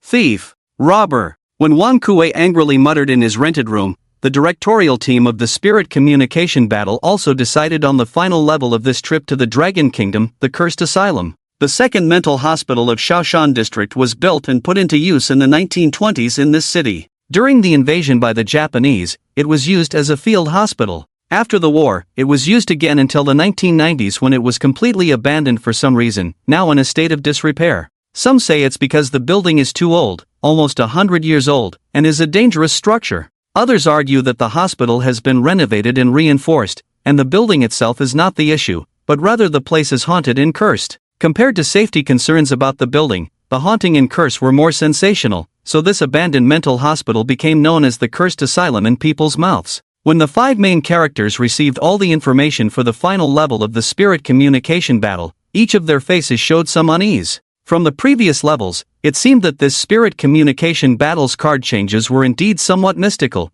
especially in the second level of finding the murderer. Each participant sensed something and was sure that these were not things normal people could possess, and this third level was going to reveal some big secrets. Ladies and gentlemen, just now, we received some unexpected news. The directorial team's unexpected news made the audience inside and outside the venue inexplicably excited and anticipatory. It was time to stir things up. The five main characters looked at each other, feeling a bit uneasy. Just a while ago, a somewhat famous paranormal exploration anchor secretly sneaked into this abandoned asylum. On the third day, this anchor committed suicide in his own bedroom. According to information provided by the deceased's family, when the anchor returned home on the second day, he looked exhausted, as if he had lost his soul. He started dozing off in the afternoon and had nightmares, saying things like, "Don't catch me, I want to go home," and other nonsense. In the early hours of the third day, the anchor hanged himself in his room. There were also rumors online that his fans claimed to have seen some vague figures in his livestream that night. Many people initially doubted that the anchor was just seeking attention until he committed suicide, and then his fans realized the truth. So, our goal this time is to investigate the truth behind this anchor's suicide? Shin Yang looked at the directorial team. The information we provide is actually limited, and we need you to fill in the gaps. The closer you get to the truth, the higher your score will be, said the director in charge from the Bear team. Please start your speculations. With a command from the directorial team, the 5 participants also began their journey with their production crews. Some chose to go to the location where the anchor had committed suicide, hoping to start from there and find clues. Others chose to go to the asylum first, including Glenn, Kongchon, and the lovely Big Peach. Glenn, you seem to have changed a lot. Big Peach keenly observed Glenn's transformation and asked curiously. There is a saying in the Dragon Kingdom, after 3 days of separation, one should look at each other with new eyes. Glenn maintained an elegant noble smile while holding the Eye of the Undead in his hand, feeling secretly pleased. Indeed, Master is powerful. Not only can he enhance the power of the Eye of the Undead, but he can also bind this magical item to me. Last night, Lin Chen watched the child Bang Bang kowtow sincerely, so he spent a few remaining sins to help Glenn strengthen the magical item, the Eye of the Undead. Originally, this thing was crudely refined, made by Western alchemy methods, but after being strengthened, it became an Eastern magical tool. Only the true element of the Ine-Roding Technique series can activate it, which made Glenn pleasantly surprised. If he were to return to the family, wouldn't he make those who looked down on him and coveted his position look foolish? Could it be that Glenn has awakened some magic of their family? Does that mean his position as the heir will not only be preserved but also restored? Big Peach's watery eyes stared at Glenn, who was seriously sensing information, wondering what she was thinking. Everyone, we can go in now. The staff of the production team returned with keys and local Dragon Kingdom management personnel. Oh, why did you have to come to this cursed place instead of going somewhere else for the program? The administrator of the abandoned asylum was a small old man in his 60s named Li Gue. Li Gue muttered to himself as he tucked the cigarette about to fall out of his pocket back in. Do you know this place is cursed? If you get entangled, even if you die, you will be taken to the asylum and cannot be reincarnated. Amid the old man's incessant rambling, the rusty large lock was opened, and everyone entered the long-abandoned and dilapidated asylum. Upon entering the courtyard, the surrounding temperature seemed to drop slightly. The hospital was not very large, consisting of a 5-story main building and some 1- or 2-story smaller buildings. The walls of the main building had long lost most of their plaster, with severe brown stains and rusty doors and windows. The bright sun outside seemed unable to shine into the building, and the dark windows and doors from a distance gave off a creepy vibe. I feel a dark power, very strange, like a curse, Kang Chong said seriously as she looked at the main building. She was a promising young generation of sorcerers from Siam, and sorcerers themselves were both righteous and evil, adept at controlling evil spirits and performing sorcery. What sorcerers referred to as strange and cursed was probably not that simple. A curse? Glenn furrowed his brows slightly, putting away the Eye of the Undead and holding the dragon-shaped pendant in his hand, feeling the familiar aura of the Yin god. Glenn was filled with excitement. Master, is it you? Lin Chen was slightly surprised that Glenn could sense him when his Yin god-possessed clone appeared. But then again, considering Glenn's cultivation was similar to his, it was not surprising that he could have such a connection. It's me, Lin Chen gently responded, then sensed the main building. Lin Chen didn't know what a curse was. To him, cursing someone at a crossroads was a curse, said to bring bad luck, misfortune, or even disasters. There were also voodoo dolls, which appeared in palace intrigue dramas, known as witchcraft, a form of cursing. Even so-called hereditary diseases in families could be considered curses. Taking the current building as an example, Lin Chen did not sense any curses, but he could see a heavy aura of sin surrounding it, as if it wanted to soak this place into the underworld of the Yin dynasty. A very nice place indeed. Lin Chen sighed inwardly. This is a practice resource delivered to our doorstep. Glenn actually didn't notice this, he's still a bit inexperienced. Ha! Lin Chen suddenly felt something, and Glenn seemed to sense something too, looking at a dilapidated room on the 3rd floor, in a dark corner where the sunlight couldn't reach, as if there was a figure standing there looking outside. De Taozi and Kong Chong also seemed to sense something, but they just stared blankly for a moment, and the figure disappeared. Glenn quickly reacted, leading the way and rushing up, with his filming crew following diligently with their cameras in tow. De Taozi and Kong Chong also caught on quickly and followed suit. Everyone, this place has been neglected for a long time, so be careful. The staff who came with the director hurriedly reminded them. They were all foreigners, and each had considerable influence and family power in their respective countries. If something went wrong, it might even lead to an international incident. Glenn was the first to enter the building. The sight that greeted him was one of complete dilapidation, with moldy traces covering the mottled walls, a pervasive smell of decay and dampness, dust accumulation, and devastation everywhere. On the third floor, south-facing, third room from the east, Glenn recalled the scene he had just seen, quickly pinpointing the room where the figure was located, and led the filming crew to the door of that room at the fastest speed. However, to everyone's surprise, the room seemed to be locked, but the door clearly showed signs of being kicked in. There's malevolent energy here. Lin Chen sensed the malevolent energy concentrated on the door lock, sealing it shut, and noticed some red paint marks on a crooked wooden sign next to the door, seeming to be the words, Dean's Office. Lin Chen silently absorbed the malevolent energy, and Glenn cooperatively kicked the door open. Compared to the outside's dilapidation and filth, this room seemed much cleaner, with the curtains askew. Although it was an office on the south side, it lacked natural light. There was no one in the room, nor did Lin Chen sense any malevolent energy, which was quite strange. When they first entered, the door was sealed by malevolent energy, but the office was clean. Someone has been here. Glenn noticed footprints on the worn-out sofa and signs of rummaging through the dilapidated and deformed filing cabinets. It's that reckless young man. The staff who arrived later gasped for breath, without needing to ask. That reckless young man must be the adventure anchor who had already passed away. Glenn took out the eye of the undead, infused it with true energy, and a dim halo spread out. In Glenn's eyes, a figure seemed to appear. Meanwhile, at the anchor's home, Shenyang and Petrov were each speculating. He's not here. Shenyang's black incense in his hand flickered, the wisps of smoke constantly dissipating, not condensing into lines like before. What does that mean? The anchor's family members asked curiously and eagerly. His soul seems to be trapped somewhere, unable to break free. Before Shenyang could finish speaking, the anchor's mother suddenly burst into loud sobs. I knew it was true. The anchor's mother cried uncontrollably, seemingly about something else. Upon inquiry, everyone learned that after the anchor's suicide, his mother had been dreaming of her son for several consecutive days. In her dreams, the anchor was in hospital clothes, terrified, asking for help, saying he was being chased and tied up by someone, and now he was hiding and dared not come out,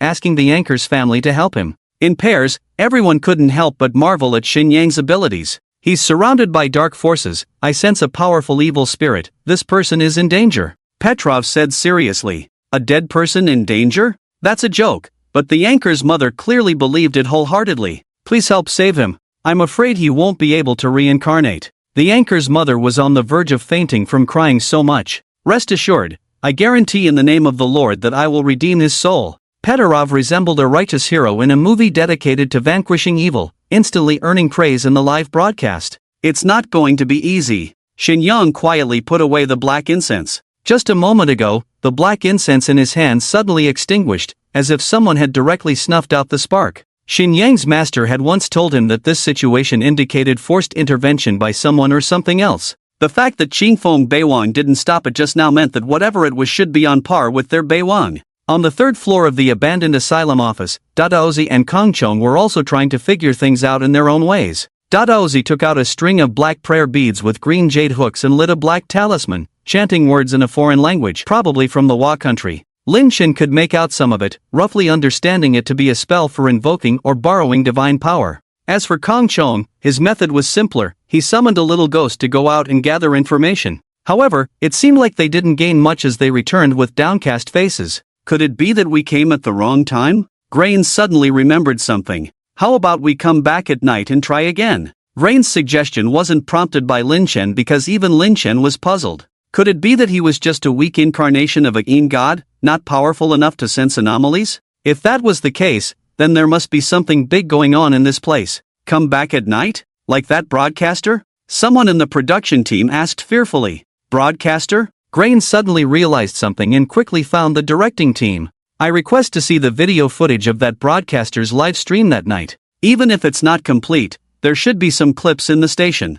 The directing team promptly responded to Grain's request since there were no confidentiality issues involved. They provided the participants with some footage of the live stream and screenshots and recordings from enthusiastic fans. Grain, Dadaozi, and Kongchong discussed and decided to set up camp on the spot, establishing their base in this abandoned courtyard. The production team's efficiency and execution were commendable, especially since the show had decent viewership worldwide. With the coordination of the directing team, the yard was quickly cleaned up and the electrical circuits were set up. Wow, is the production team planning to stay in this place? With 5 participants and so many staff members, even if there are ghosts, they'll have to think twice before coming out, right? It makes me want to go there too. The audience in the live stream was buzzing with excitement. People are social creatures, the more alone they are, the more fearful they become. In places like this rumored haunted and cursed asylum, they wouldn't dare come alone at night. But if you organize an event with a group of people at night, they would be more enthusiastic than anyone else.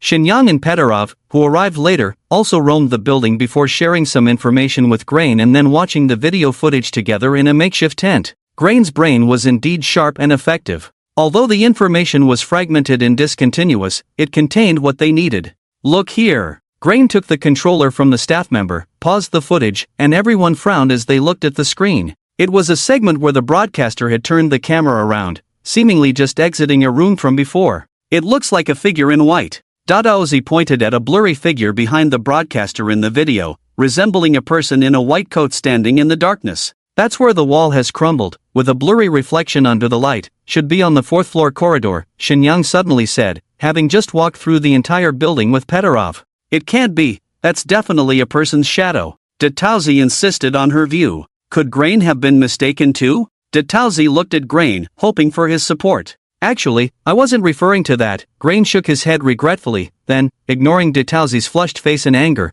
pointed to the position of the anchor's eyes on the screen. Noticed the reflection in his pupils. Everyone couldn't help but focus their gaze there, and so did the camera crew. Is that a number? The staff cut and enlarged the image, then used technical means to extract those numbers as clearly as possible. In the end, they indeed got a string of 6 digits. Everyone was puzzled by the inexplicable numbers reflected in the anchor's eyes, wondering what they meant and how they got there. Summer nights fell late, but here, by 5 o'clock, the sky was already dim and lightless, as if shrouded in dusk. Be careful. Grain suddenly heard Lin Chen's warning in his mind, prompting him to vigilantly look around. If his mysterious mentor, Lin Chen, issued a warning, things were probably getting serious. Lin Chen, at the artificial lake, looked at the bright sky, a completely different sight from inside the asylum. Just now, Lin Chen sensed a strong accumulation of evil energy through his pendant. Though not abundant, it was pure enough to worry him. The production team really chose a good location. Lin Chen notified Guofeng to investigate the asylum, gather relevant information thoroughly,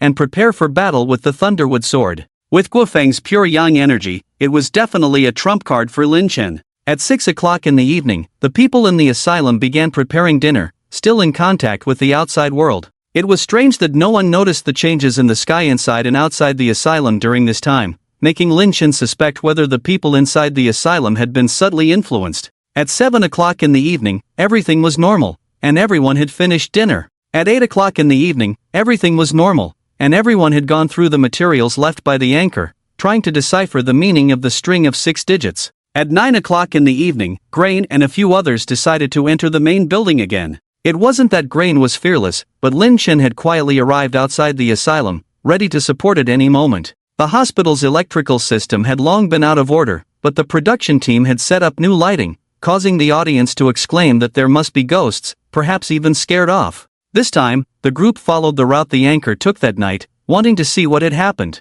As the group entered, the dilapidated building seemed to undergo a slight change. In the position of the director's office on the 3rd floor, there was a figure faintly standing by the window, seemingly watching the people inside the asylum. In the woods outside the asylum, Lin Chen was quietly perched on a large tree, now a dragon, choosing to navigate the sewer network again to not waste the effects of the transformation pill. Brother Knight, are you there? Guofeng's voice came softly from the small grove, sounding like a signal from an underground worker. He was still dressed as before, but this time, he carried a genuine Thunderwood sword on his back. Unfortunately, this item needed merit points for reinforcement, and without at least 50,000 merits, Lin Chen couldn't help Guofeng upgrade his equipment, relying on his nosebleed blessing instead. Any discoveries? Lin Chen slithered down from the big tree, and even though Guofeng had seen Lin Chen's true form many times, he was still startled. Brother Knight, your size is becoming more majestic. Despite Guofeng's admiring and envious gaze, Lin Chen swatted him away with his tail.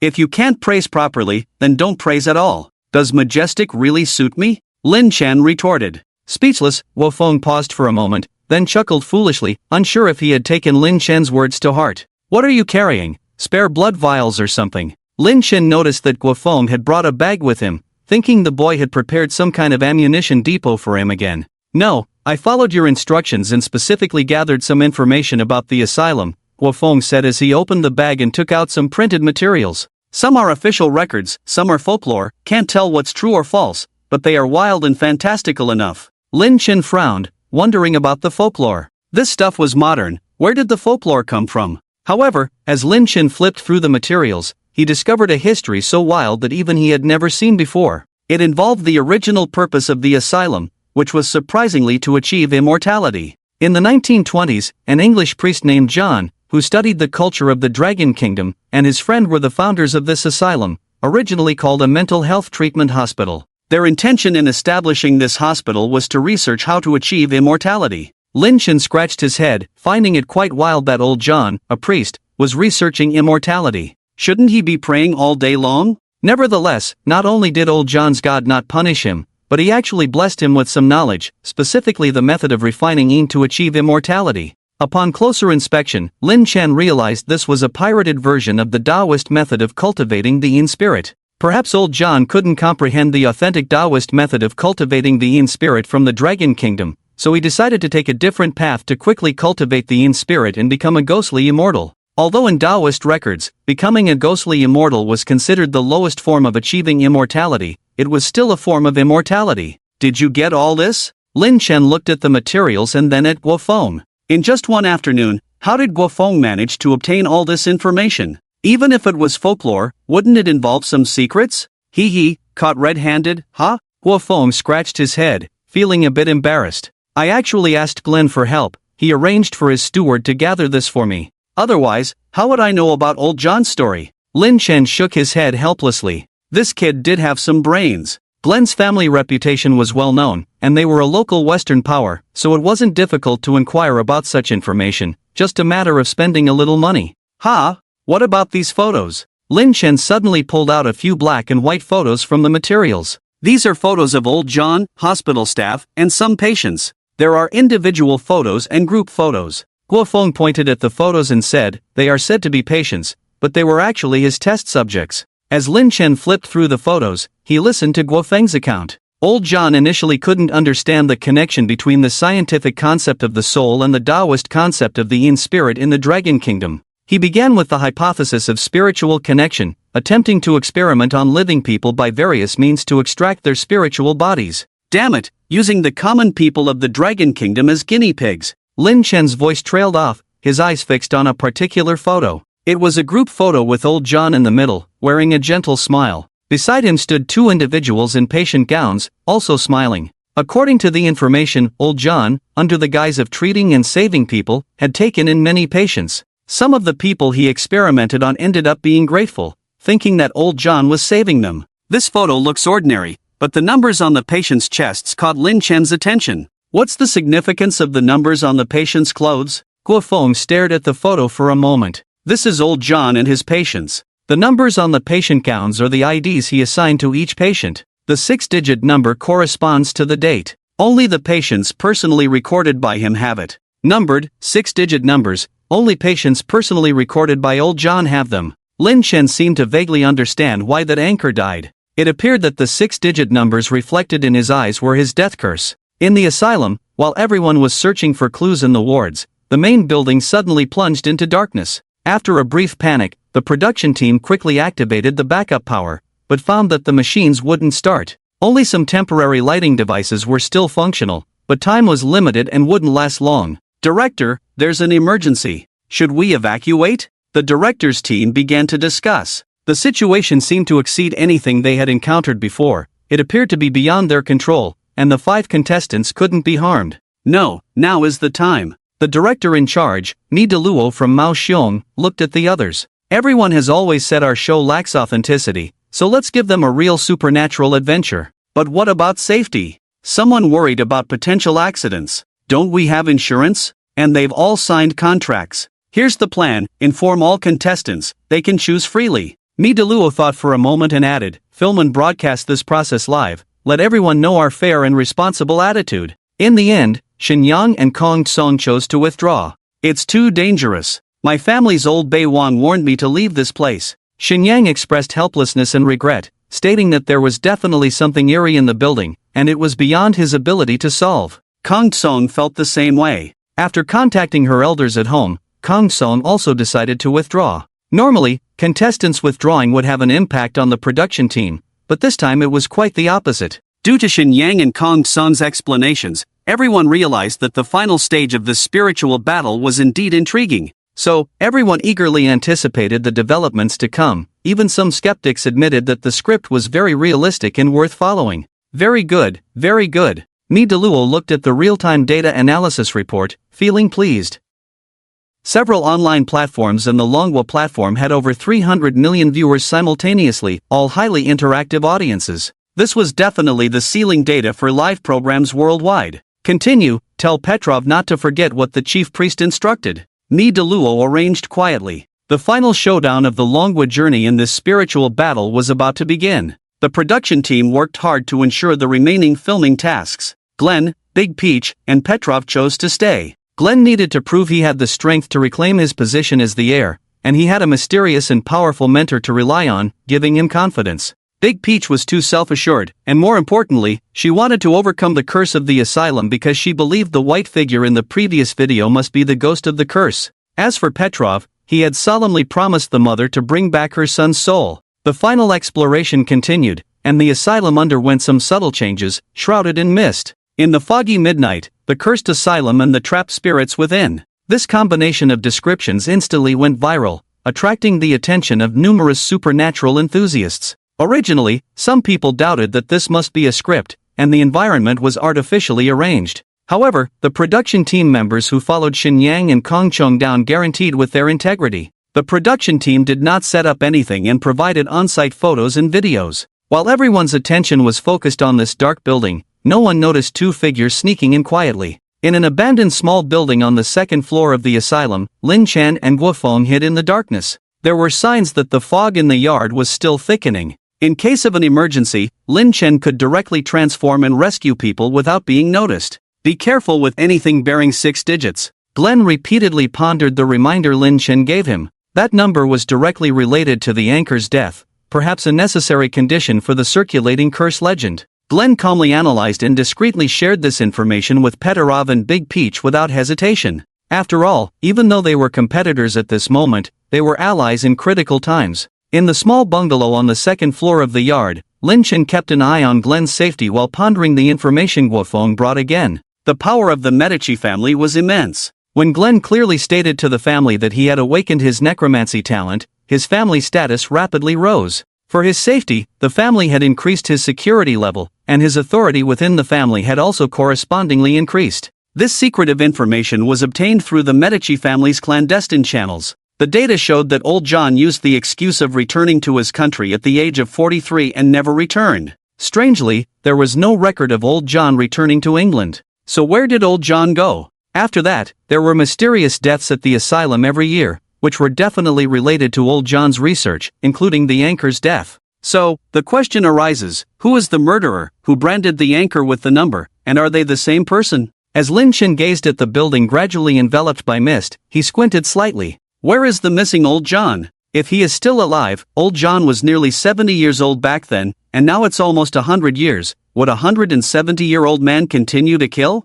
Obviously, this is impossible. So the only answer is that old John really discovered a method to become immortal, but it was not entirely successful, so he continued to kill over the years. If this speculation is correct, then where is he? Lin Chen's true form has arrived, and his perception as a Yin god is fully open. In theory, with his current Yin god cultivation, he should be able to sense what is happening. Brother Knight, it's great to be with you. It's not hot even in summer, it's like walking air conditioning. Guo Feng squatted beside Lin Chen, wanting to touch the eerie scales on Lin Chen's body. At this point, Lin Chen's true form as a young dragon was already 7 to 8 meters long, more majestic and imposing than the previous image of the short-legged Komodo. Get out of my way, or I'll have to smack you. Lin Chen was speechless. This kid was like a pervert. Whenever such a situation arose, his intelligence seemed to short-circuit, being both foolish and reckless. However, Lin Chen's attention was quickly drawn to the situation outside. The inexplicably appearing fog began to spread to the second floor.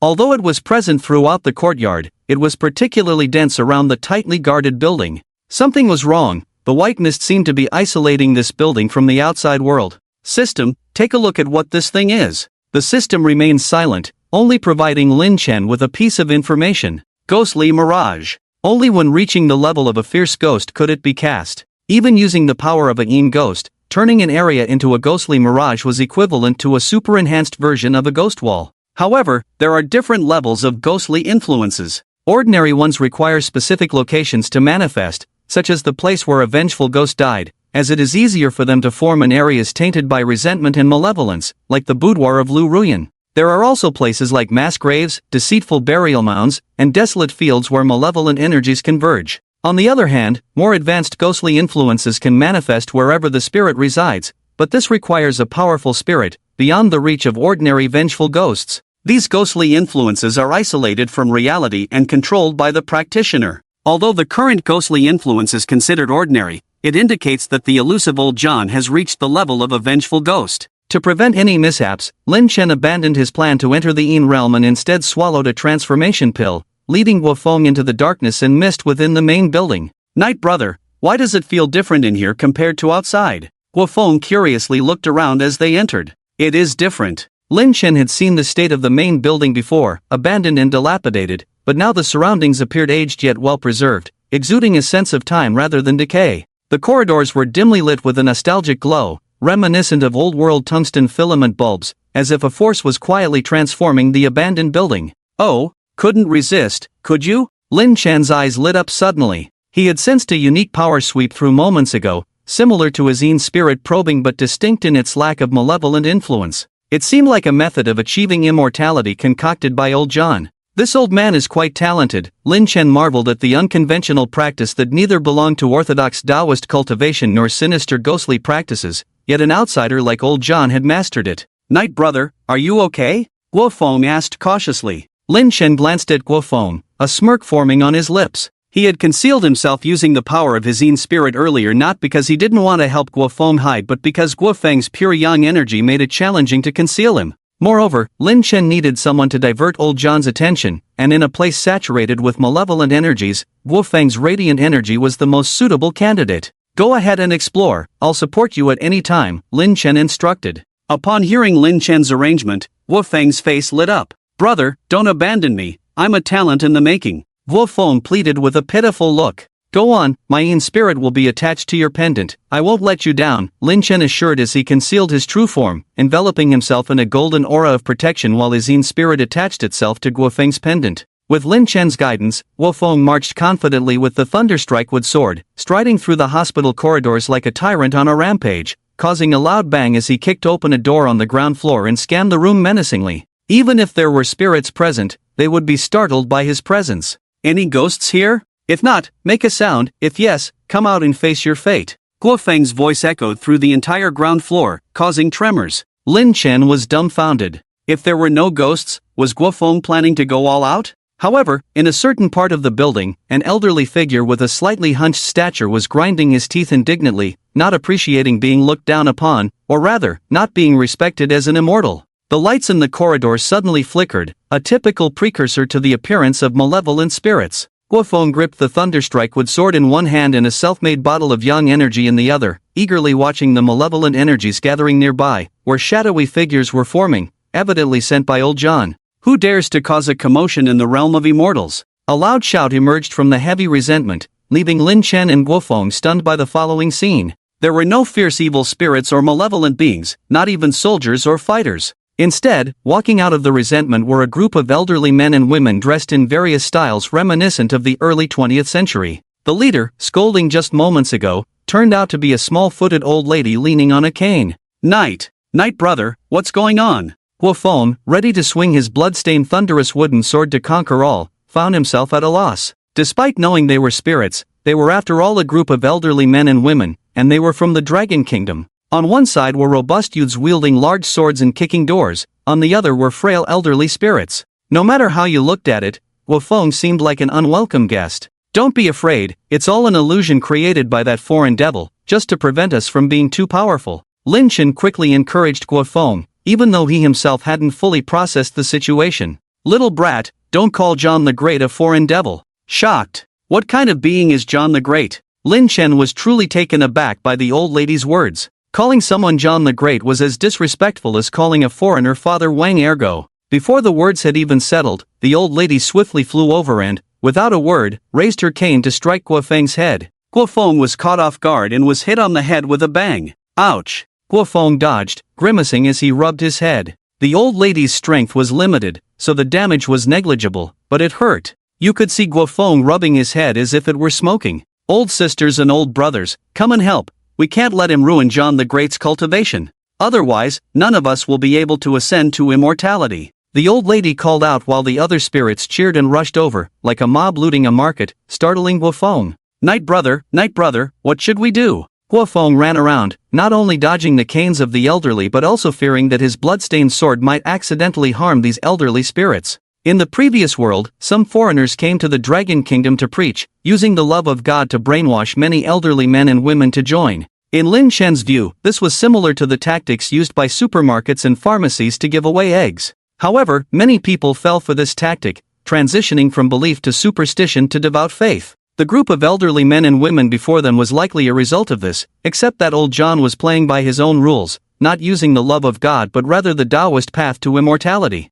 Stop, you've all been deceived. We are all from the Dragon Kingdom, we are on the same side. Guofeng shouted anxiously, trying to persuade the elderly, but they simply ignored him, swinging their canes vigorously, raining blows on Guofeng's head. I said stop, got it? If you hit me again, I won't be polite. Guofeng pretended to be angry, threatening with his thunderous wooden sword. Oh, you little brat, are you a local? Have you heard of Granny's son? A renowned matchmaker for miles around. Maybe your grandparents were matched by me. How dare you challenge me? The lead old lady was clearly not one to be trifled with. Guofeng's threat backfired, and he was surrounded and beaten even more fiercely. You've all been deceived. That Father John is using you. He's experimenting on us common folks from the Dragon Kingdom, feeding us medicine and injections, all for his own immortality. You've all been deceived. Guofeng, feeling helpless, knew that harsh words were one thing, but using his thunderous wooden sword against these elderly spirits was out of the question.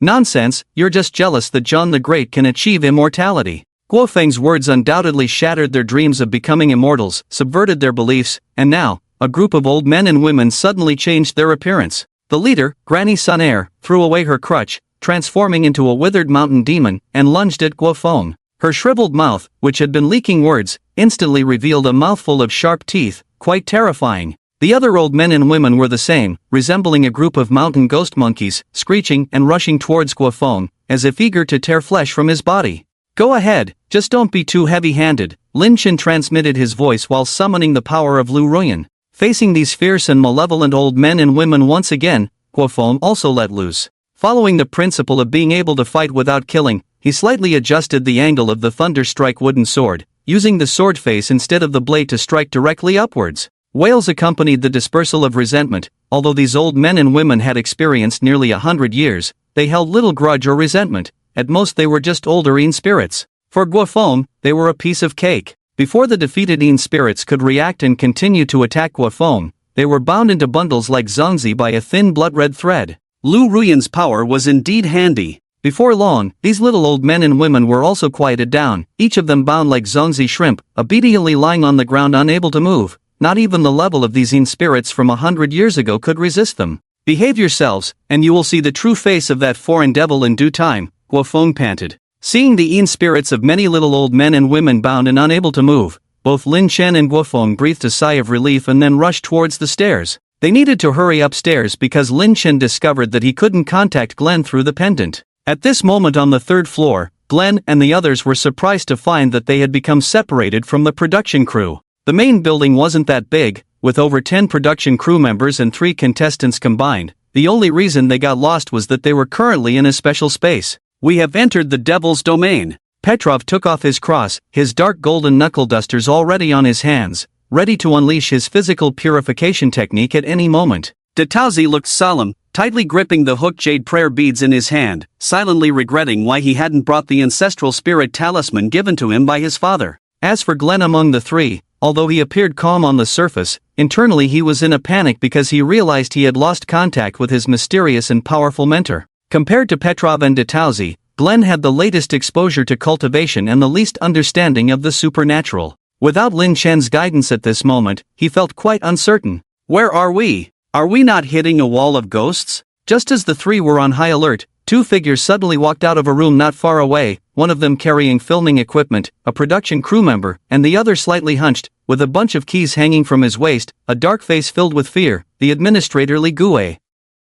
I told you early on that this place is sinister, but you wouldn't listen, Li Gue regretted deeply, muttering as he followed behind the crew member. If I had known, I would have just taken those few packs of cigarettes. Why did I get involved in this mess? Old man, come over here quickly. Finally seeing the lost personnel, Petrov hurriedly called out. Oh, finally found you three, why did you run so fast? Li Gue was overjoyed, and the crew member's face was also full of joy, as if a lonely person had finally found their family. This production team really knows how to pick places, too damn sinister, I'll never take on such a job again. Just now, he was filming with other staff members following three contestants closely, but as they walked faster and faster, after turning a corner, the people disappeared. The staff members searched anxiously, but the people were nowhere to be found, as if they had gotten lost in a forest. The strange thing was that this was not a forest. They had been up here during the day and knew that the building was not that big. Luckily, there was someone with him, an elderly administrator, but having company was better than being alone.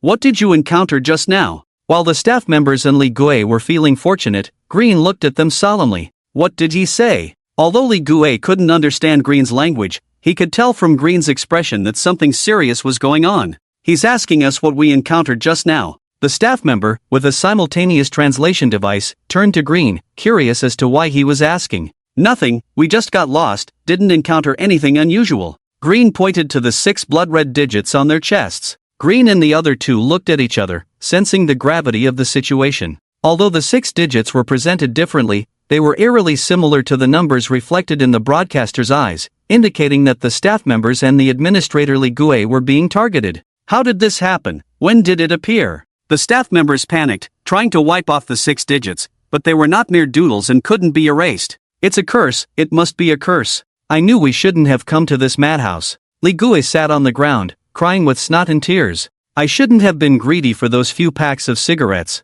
Now I'm cursed, doomed to die here. It's all because of you. No, I can't die, I have to get out of here. Li Gue stood up abruptly, about to run towards the stairs at the other end of the corridor, but Petrov stopped him. Calm down, it's more dangerous if we split up now. Petrov tried to reason in broken Longwa language, but Li Gue struggled as if possessed. Fortunately, Petrov was strong enough to hold him back, keeping Li Gue in place. Stick with us, find that demon, eliminate it, and you'll survive. Perhaps it was Petrov's words and imposing presence that calmed Li Gue down, and they regrouped to continue searching for a way out. Meanwhile, on the other side, after dealing with the lingering spirits of the elderly, Guofeng made his way to the second floor. Unlike the old first floor, the walls of the second floor were freshly painted white, the floor tiles shining brightly as if recently cleaned. Prepare today's medications and administer them according to each patient's schedule later. A woman's voice came from a nearby room, followed by footsteps as several nurses in white uniforms emerged carrying medication syringes.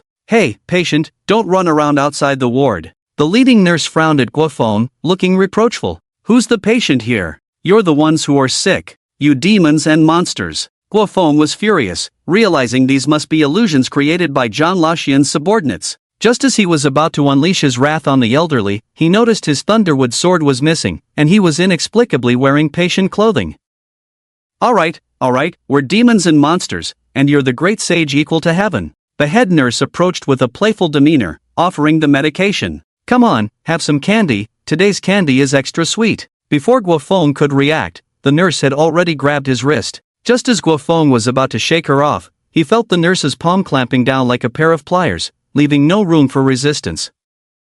Damn, what's going on? Was he hit? When did this happen? Brother Knight, big bro, can you hear me? Guofeng hurriedly called out to Lin Chen, unaware that Lin Chen was also at a loss at that moment. As Guofeng rushed up to the second floor, the Yin spirit spell attached to his pendant was unexpectedly broken. In a secluded corner on the first floor, Lin Chen's true form suddenly opened his eyes. Quite interesting, there were quite a few beauties in this John's ghostly den. Lin Chen got up and pushed open the door, deciding to personally meet this John the Great Immortal. Human-shaped Lin Chen stepped out of the room and headed towards the second floor. No one expected that just by participating in a supernatural variety show, they would luckily hit the jackpot and end up in such a mysterious place. Who are you? I almost didn't notice your existence. Why would a strong being like you mingle with mere mortals? A strange voice came as Lin Chen ascended to the second floor. Mere mortals? Do you really consider yourself a great immortal? Lin Chen responded with a smile,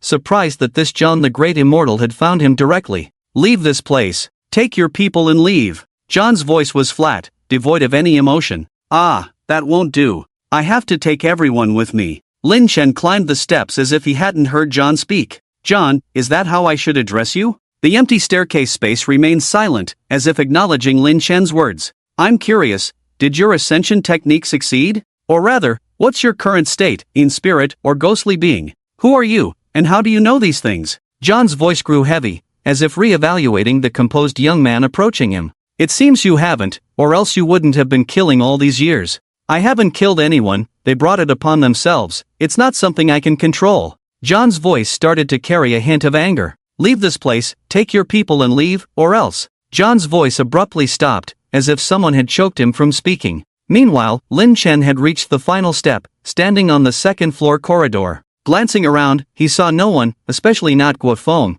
but these details didn't concern him at the moment. Lin Chen was pondering the words John had spoken when he ascended earlier. Was he intentionally misleading me? Using those words to create confusion? Or is it true, as he said, that he's not in control? Regardless of John's true intentions, Lin Chen was filled with intense curiosity, although curiosity isn't always a good thing. Guo Feng, stop slacking off, Lin Chen's voice echoed in the corridor. No shouting in the hospital, have some public decency, will you? An impatient voice followed, and a nurse walked out. Ha! You're a new patient, right? No wonder you don't know the hospital rules. A white-clad nurse approached with a gentle smile. New patient? Me? Lin Chen's expression turned playful. Yes, you're not a patient, why are you wearing patient clothes? The nurse kindly pointed at Lin Chen's attire, patiently explaining. Lin Chen subconsciously looked down and realized his clothes had inexplicably changed to patient attire, although there was no number on the chest. Oh, that's true, Lin Chen exclaimed as if waking from a dream.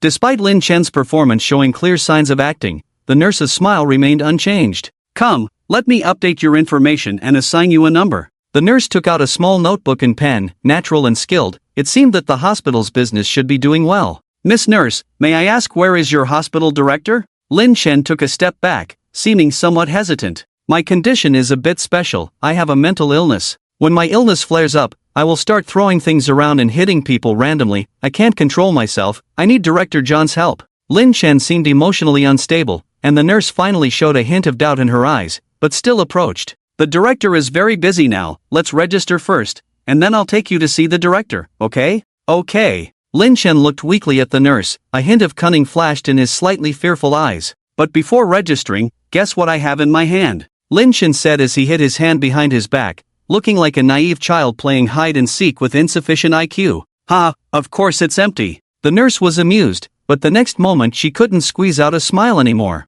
Unfortunately, wrong answer. Lin Chen pulled out the demon sword Borrow from behind with a brilliant smile, the slender blade, with a purplish-black base color adorned with dreamlike ripples, but the originally sharp blade was serrated, like the sharp fangs of overlapping evil spirits. Don't worry, it won't hurt. Borrow flashed a cold light, and the white-clad nurse screamed and flew backward. A strong evil aura surged, turning the nurse into a strange figure wearing patient clothing and holding a sickle, but the patient clothing was already tattered, apparently severely injured by Lin Chen's strike. Patients with numbers. Lin Chen raised an eyebrow, seeing a string of numbers on the tattered patient clothing. According to the information, only patients personally recorded by Old John have numbers, so it seems that what Old John said to himself on the stairs earlier was actually a strategic move. He was actually mobilizing his forces. There was quite a commotion in the corridor, with other nurses and patients emerging from the rooms on both sides of the corridor, looking nothing like the elderly on the first floor.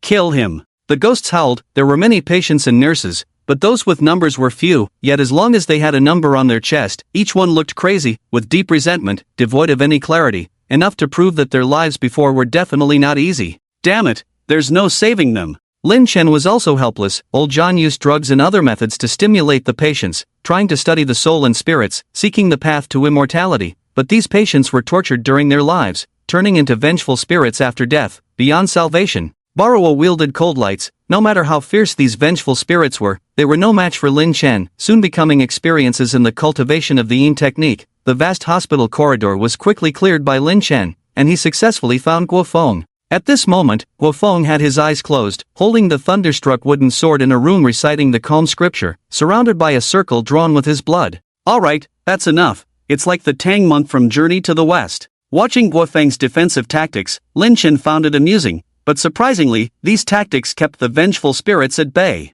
However, for Lin Chen's words, Guofeng remained motionless, still reciting the calm scripture with closed eyes. Okay, let's go. Lin Chen pushed Guofeng, who jumped away in fright as if startled. Wow, transforming into Night Brother's appearance, not afraid of my fiery blood and the calm scripture, you're in trouble now. Guofeng said he was in trouble, but he gripped the thunderstruck wooden sword tighter, showing a stance of fighting desperately. Stop fooling around, it's all taken care of. Lin Chen put away Borrow, let's go upstairs and find the boss, Master John. Hey, it's really Night Brother. Guofeng was overjoyed and quickly followed. Brother, you don't know, those ghostly things just now were too cunning, almost made me lose my way. Luckily my willpower was strong. Unfortunately, I couldn't help you much. Guofeng felt a bit embarrassed. On the second floor, he was entangled by those nurse ghosts and couldn't remember to resist. If he hadn't used all his strength to draw a circle and persistently recite the Calmness Sutra, he might have been taken away by old John by now. You've only been practicing for a short time, and this is old John's tricky place.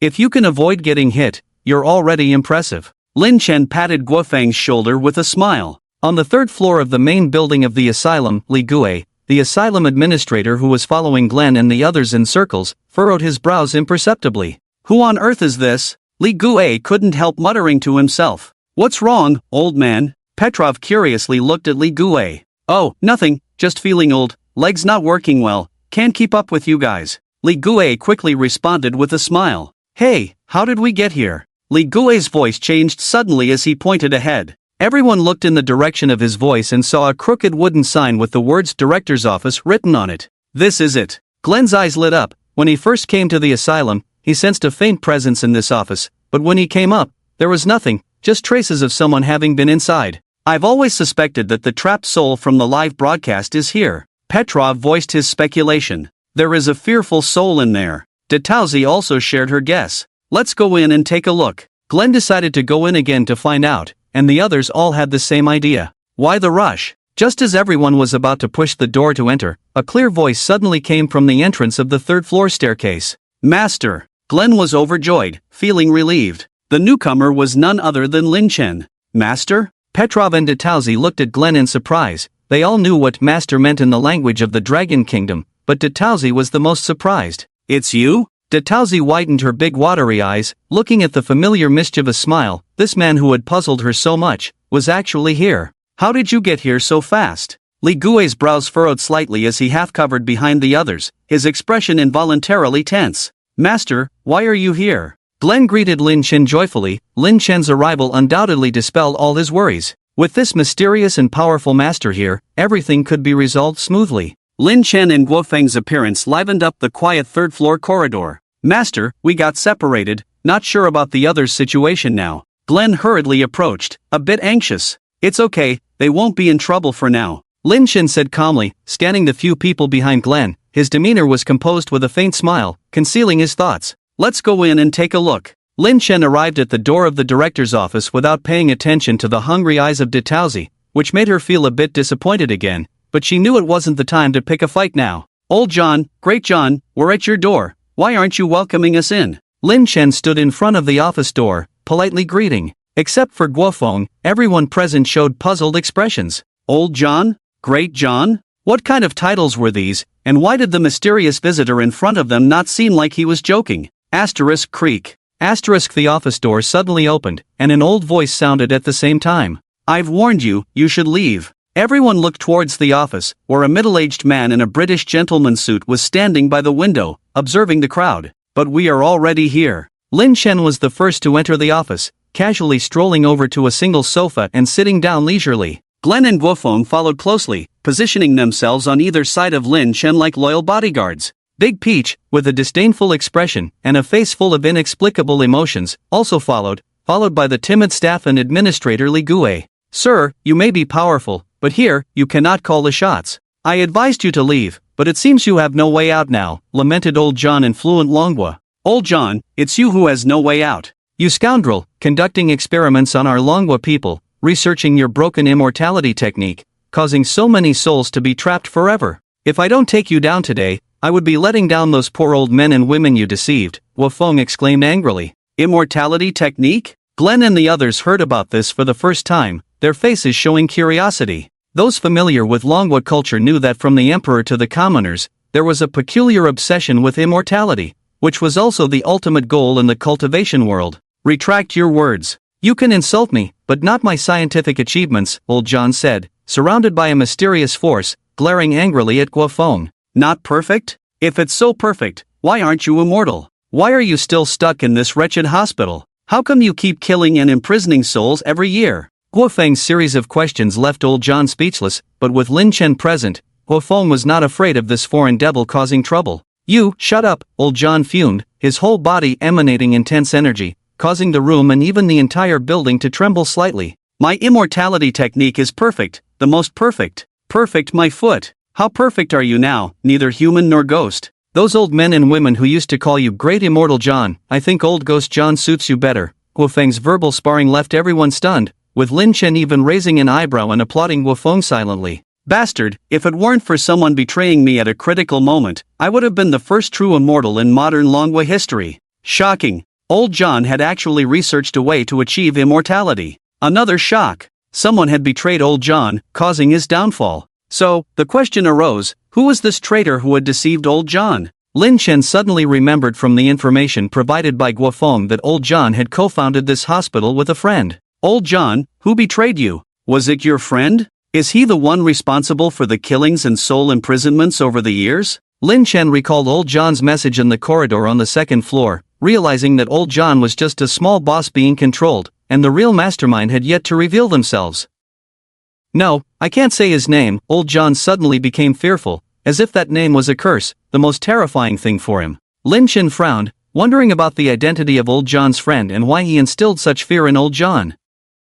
Andrei, right, Old John? His name is Andrei Petarov, who had been silent all along, suddenly spoke up. Old John no longer resembled the British gentleman, now filled with fear and pain, desperate to escape. Numbers, master, look at his chest. Glenn pointed at Old John's chest, and at that moment, everyone noticed a familiar blood-red 6-digit number faintly appearing on Old John's left chest. Lin Chen stood up abruptly, realizing that the supposed mastermind Old John was just a pawn, and the one pulling the strings was yet to reveal themselves. Who exactly was this Andrei? Pyotr, who is this Andrei, and how do you know all this? Detauzi looked at Pyotr warily and took 2 steps closer to Lin Chen. He is my great-grandfather, once one of the 5 bishops under the shepherd. Pyotr turned to the timid Li Gue hiding on the side. Great-grandfather, should I call you Andrei or Li Gue? What's going on? First, there was Andrei, who not only betrayed but also seemed to have achieved some cultivation results, instilling irreparable fear in Old John. Then there was Pyotr, who not only claimed to be a great-grandfather but also turned it into an impromptu family reunion. What kind of plot twist is this? I'm sure this spiritual battle doesn't have a script, Lin Chen whispered to Guofeng, as no one could have written such a storyline. Why me? How did you recognize me? Li Gue asked with doubt and curiosity. Although I am your great-grandfather, we have never met before. I smell vodka, pickles, and Sarah's scent on you. Pyotr smiled proudly. What? Just based on that? Vodka, pickles, and Sarah? While they are indeed specialties of Bearland, isn't it too bold to deduce that Li Gue is your great-grandfather Andrei based on these scents alone? Lin Chen was disappointed by Pyotr's reasoning, finding it anticlimactic. However, he thought that this style was quite Bearland-like, and in any case, Li Gue admitted it. Detauzi rolled her eyes, thinking that compared to our detective Kudo from what country, Pyotr is not even worth mentioning. Li Gue's face darkened, clearly not taking Pyotr's proud deduction lightly, especially since he admitted it voluntarily. The atmosphere in the dean's office became awkward for a moment. Clap, clap, clap, excellent, abrupt applause rang out, but it was Guofeng applauding. Well done, Pyotr's deduction is impressive. Bold speculation, careful verification, Lin Chen facepalmed, acknowledging that he brought this upon himself, but Guofeng was right, Pyotr had indeed made a breakthrough. Enough, stop your antics, the sinister-faced Andrei Li Gue slammed the door shut, and all words directed at him were dripping with sarcasm. I don't care who you are or what you want to do, today you all will die. The intense resentment mixed with chaotic energy almost filled the entire room, suffocating everyone. Is this the immortality technique Old John came up with? Lin Chen looked at Andrei, who now seemed like a mishmash of energies. Although he barely resembled a yin spirit, some of his powers were different from his original source, likely obtained through some method of devouring and seizing, explaining why people had been imprisoned by him over the years. However, despite the complexity of these powers, their sheer volume made it difficult to resist, leaving Lin Chen struggling to breathe. Guofeng and the others were even more embarrassed, each one collapsing to the ground. Immortality, what does it truly entail? Andre seemed provoked by Lin Chen's question. Li Gui's body went limp, collapsing to the ground, followed by an elderly man in white emerging from the body. Well, judging by appearances, this Bishop Andre and Piotr definitely had a blood relationship. It seemed that over the years, Andre had managed to survive by possessing others in this manner. Damn John, damn. Upon hearing Andre's curse, the cowardly and fearful old John wore a smug expression. Fool, stupid bear. The theoretical foundation of the immortalization technique was developed by me. Without the correct theoretical guidance, you can only become a despicable devil who survives by devouring souls. The crowd listened with great interest. It seemed that Andre did not obtain the complete version of the immortalization technique back then and had serious flaws. Theory? Without the experiments I conducted, without the protection of the divine power I used, what can you research? You're just an ignorant fool. Perhaps staying in Dragon Country for too long, Andre couldn't help but burst out with some of Dragon Country's infamous vulgarities, and his vocabulary seemed to be getting richer, even surpassing that of a fishwife. Just wait. After I deal with these people, I will let you continue to enjoy the pain of soul devouring, my friend. Andre ominously delivered his final threat. Old John, who had previously enjoyed mocking others, now felt deep fear instead of his earlier pleasure. Alright, you unwelcome guests, now hand over your souls. Andre turned to Lin Chen and the others. As he spoke, a cameraman with a visible number on his chest responded, and a somewhat ethereal soul floated out of his body towards Andre's mouth. Come. Lin Chen pointed his finger, causing the soul that was flying towards Andre's mouth to make a turn and head directly into Lin Chen's hand, which he then flicked into the body of a staff member. Guofeng, give him a touch of the sunfire blood on his forehead. Guofeng acted upon hearing this, dabbing fresh blood and pressing a large seal on the staff member's forehead. The two of them cooperated seamlessly, their movements flowing like clouds in water. Andre furiously discovered that his ability to devour souls was ineffective. Come, sunfire true blood, guaranteed fresh. Essential for dispelling evil and protecting the soul. Guofeng was like a peddler selling elixirs, marking a symbol on Glenn's forehead as well. Can I have one too? Petrov asked in broken Dragon Country language. Me too. Big Peach raised her hand, being the closest. Of course. Guofeng warmly responded, as there were plenty of blood vials. You bastard, how dare you? Andre roared, a mix of different souls' howls and screams, feeling like Lin Chen and Guofeng were trampling his face into the mud. At this moment, he resembled the tree demon Granny from a Chinese ghost story, with the white robe fluttering as if something was struggling to emerge from beneath. Andre extended his hand from under the robe, a large, withered, and aged hand covered in liver spots, making a swooshing sound as it reached for Guofeng, perhaps intending to slap this troublemaker who disrespected him to death. Touch my little brother, did you ask me first? Lin Chen waved his hand, a cold light slashing out, severing Andre's ghostly hand, which fell to the ground. The detached hand attempted to return to its owner to reattach, but a blade with fine serrated edges and a peculiar long knife pinned it firmly to the ground. Ah! A piercing scream came from the severed hand, a voice that did not belong to Andre. You dare, you bastard! Andre erupted in fury. Don't reach out, or you'll be cut. Lin Chen snapped his fingers, and the demonic blade, Bo Rua, following its master's command,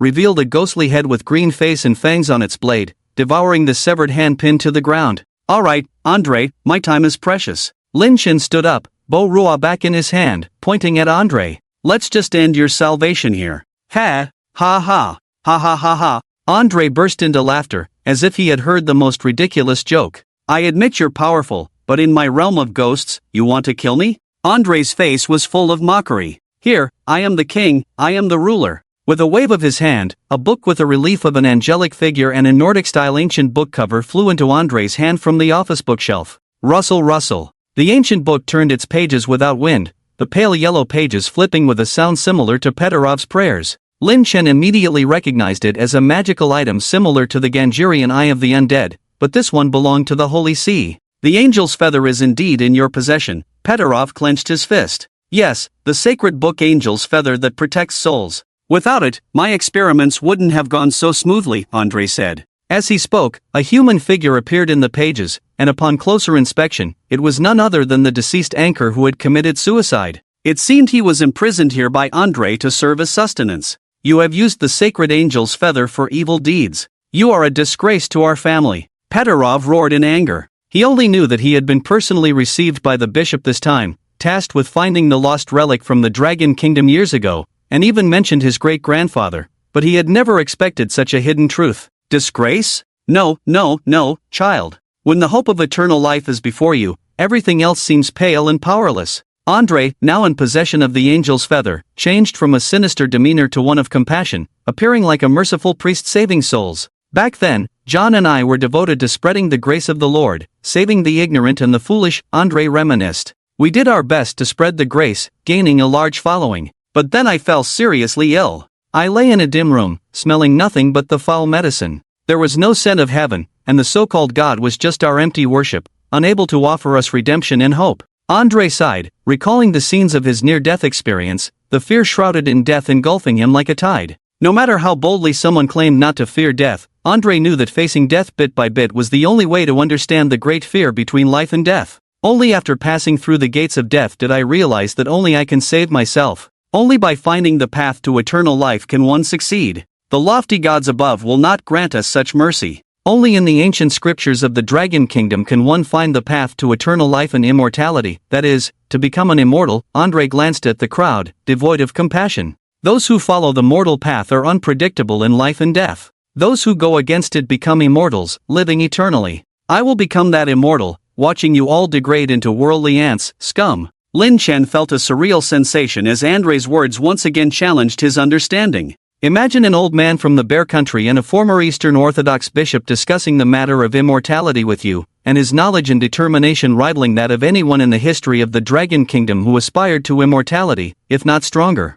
What was even more unbelievable was that Mr. Andrei had actually put his beliefs into practice, although such outrageous practices should be kept to a minimum. Andrei paid no mind to the astonishment or emotions of the crowd. He reached out to the trapped soul of the anchor in the angel's feather. Release that soul, great-grandfather, Petrov suddenly spoke solemnly. Are you commanding me? Andrei raised an eyebrow, a mocking expression on his face. Facing this unfamiliar great-grandson, Andrei did not pay much attention. No, I am pleading with you. Please do not continue down this wrong path. You are blaspheming. Petrov knelt on one knee, clutching the cross on his chest, his voice sorrowful, as if trying to awaken this stubborn great-grandfather. Get up, you coward. Do not kneel before anyone, do not worship those hypocritical gods. Andrei looked at Petrov with disdain. It seems your descendants are even more devout than you. What a misfortune for the family. Lin Chen put away the demonic blade barrel, looking as if he was just watching a show, his casual words flowing like free water, satisfying.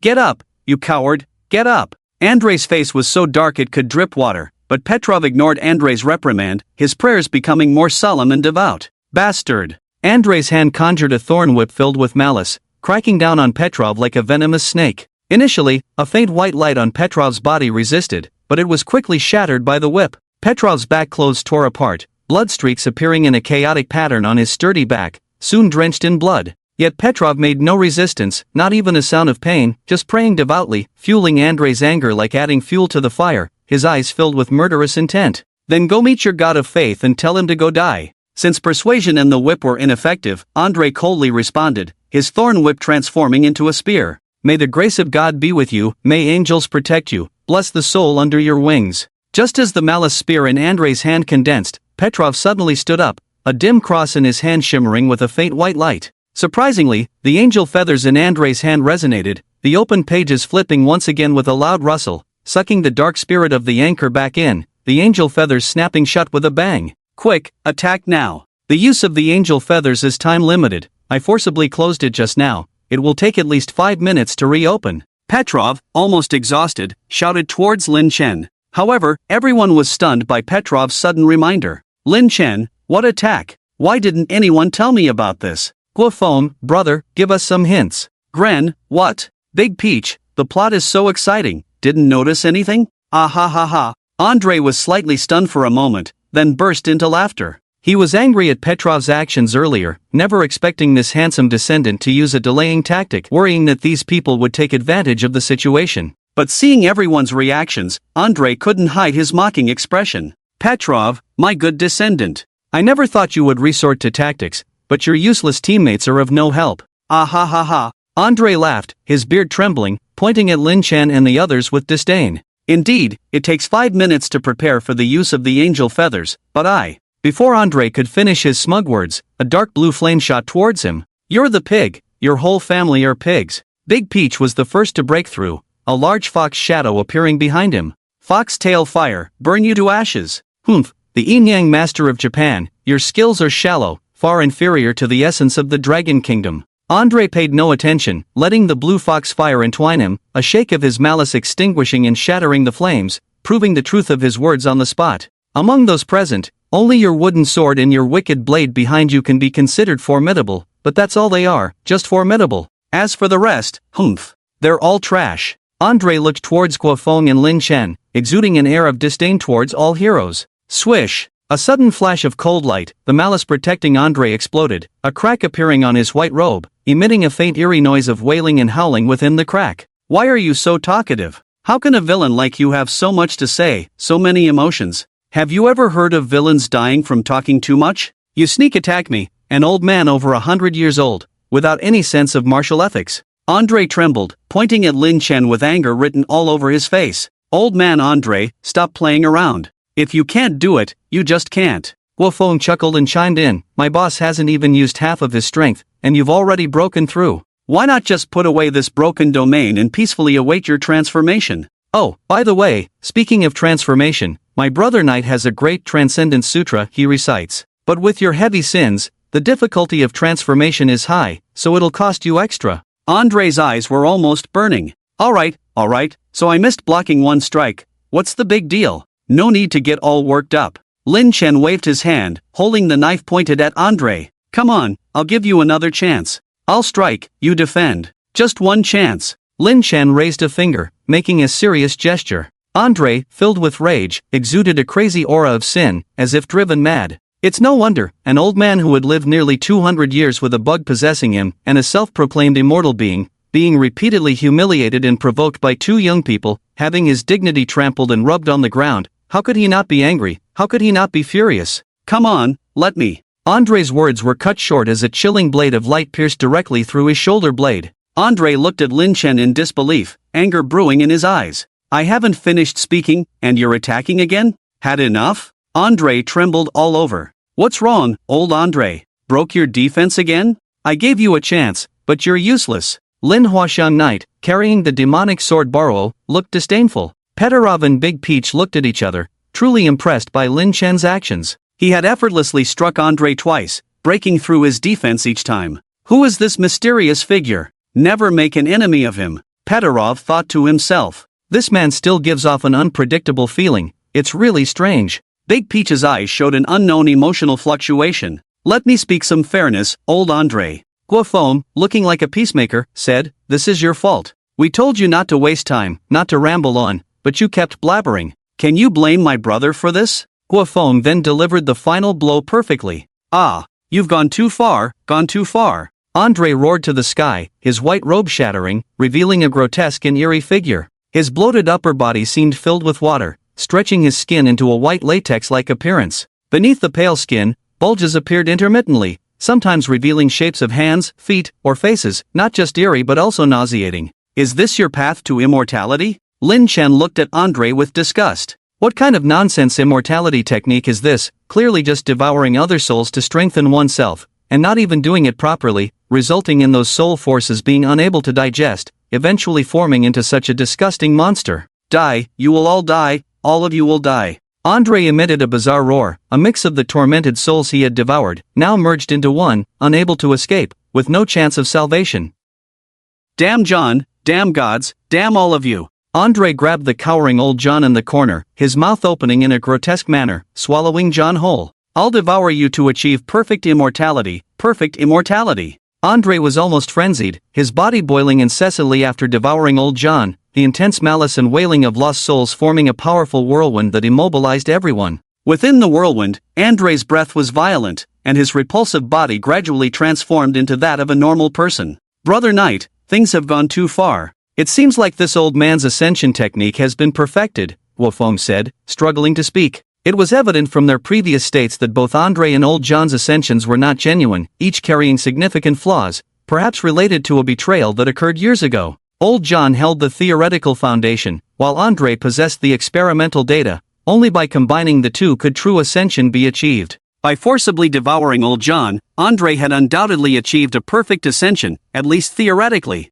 Give me the Great Thunder Sword, and get them out of here, Lin Chen commanded sternly, knowing that Guofeng and the others couldn't withstand Andre's perfected state, as mortals always suffered in clashes between immortals. Guofeng handed the Thunder Strike with great sword to Lin Chen and, grabbing green, ran off. Petarov and Big Peach quickly followed suit. Fortunately, Andre had not fully merged yet, giving them a chance to escape. Lin Chen sheathed the Thunder Strike with sword, activated the erosionine technique, and his azure gold robe began turning black from the hem, transforming into a dark battle robe covered in intricate scale-like patterns. His eyes gleamed with a cold, sinister purple light, his black hair wild, exuding a fierce and brutal aura, especially with the serrated demonic blade in hand, facing Andre, who had now assumed a human form. Are you also an immortal? Andre, seeing Lin Chen exuding such a malevolent aura even more intense than his own, asked in confusion, wondering how a being with such an aura could be human. Immortal? If beings like you are called immortals, then I am not one, Lin Chen replied, flicking the blade emitting a black-purple light, producing a crisp sound.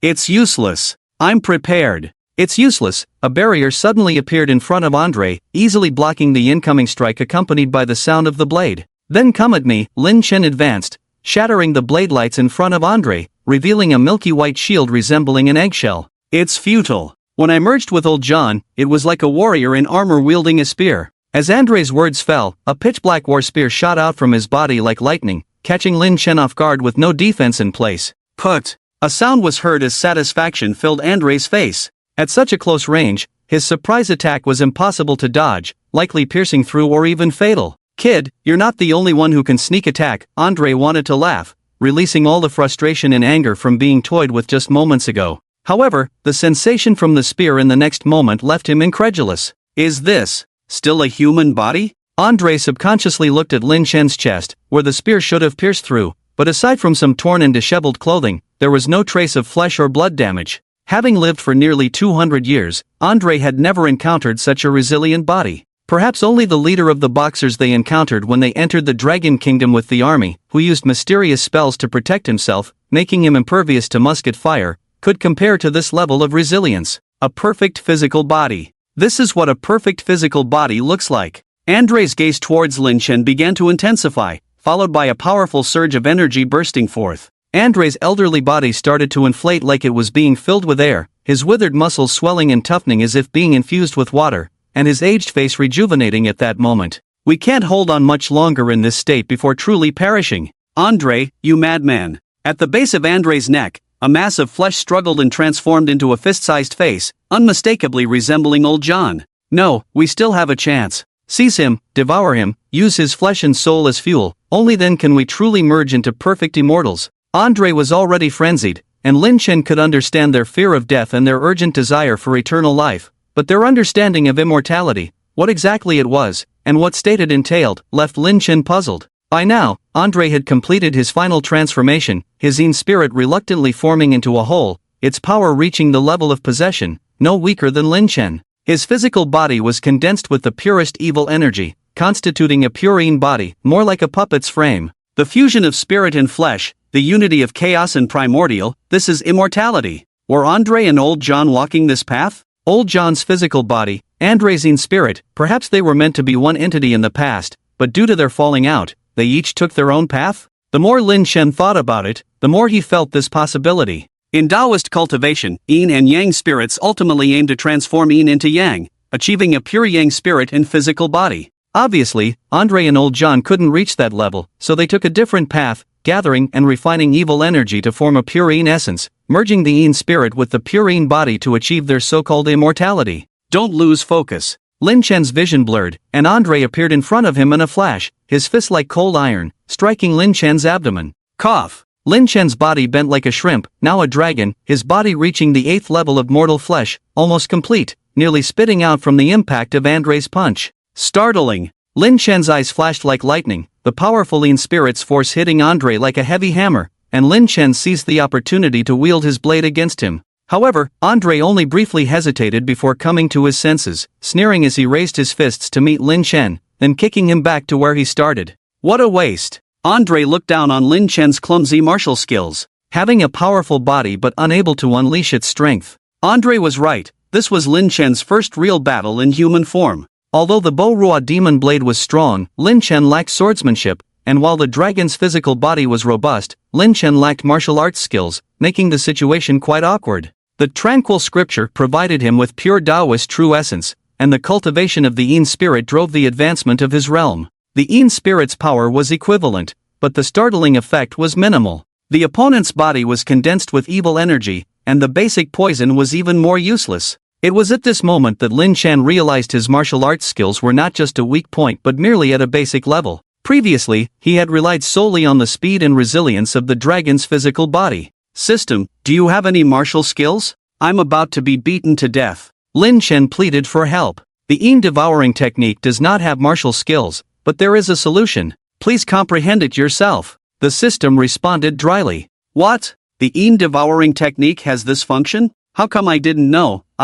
Lin Chen was about to argue with the system but instead carefully examined the information on the Yin devouring technique, surprised to find out it was true. This was embarrassing. He had only focused on the growth of the Yin devouring technique realm, never delving into it in detail. Even when devouring Lu Ruyan's Yin soul origin and making her a ghost servant, the system had helped. If you think having a system means you don't need to use your brain or hands, I suggest you go back to eating, sleeping, and biding your time. Relying solely on racial talent can also lead to slow growth. Lin Chen did not argue about the system this time. Since awakening to the system after his rebirth, apart from using the system to comprehend the Kama Sutra, he had indeed been living a life of ease, never actively delving into cultivation. Thank you for your guidance. Lin Chen respectfully responded, realizing that his carefree attitude towards his new life, due to being reborn, was a waste. Bang! Lin Chen was once again sent flying, crashing through the office wall, scattering broken bricks everywhere. Giving up already? That's not good.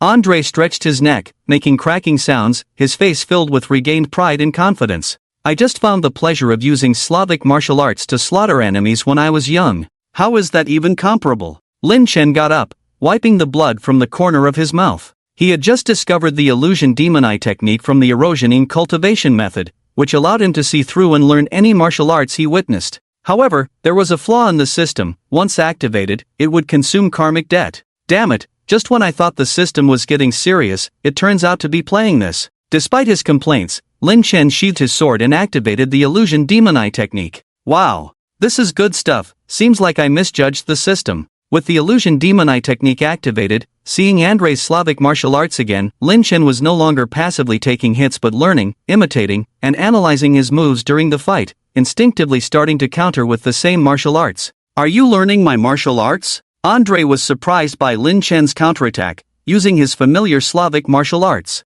Ha, ridiculous, do you think you're someone special? This is a martial art I've honed in battles for decades, not something you can learn just by watching. Andre laughed mockingly, but soon realized what it meant to be proven wrong. The punches landing on Lin Chen became fewer, his dodges smoother, his counterattacks more frequent, while Andre became increasingly anxious. What kind of monster was this? Bang! Their fists clashed, and Lin Chen and Andre each took half a step back. Phew! Lin Chen took a deep breath. This was the Slavic martial arts, truly the combat skill of a warrior nation, with powerful and robust fist and leg techniques, distinctive in the use of strength and speed, even incorporating the principle of using softness to overcome hardness, truly encompassing all martial arts. Old Andre, it's my turn to strike back. Lin Chen swallowed another transformation pill, blurred in motion, and charged towards Andre with his familiar Slavic martial arts. Initially, Andre thought Lin Chen's learning and imitation were a joke, but when Lin Chen began to attack actively, Andre's pride in his martial arts and self-esteem were once again shattered and crushed.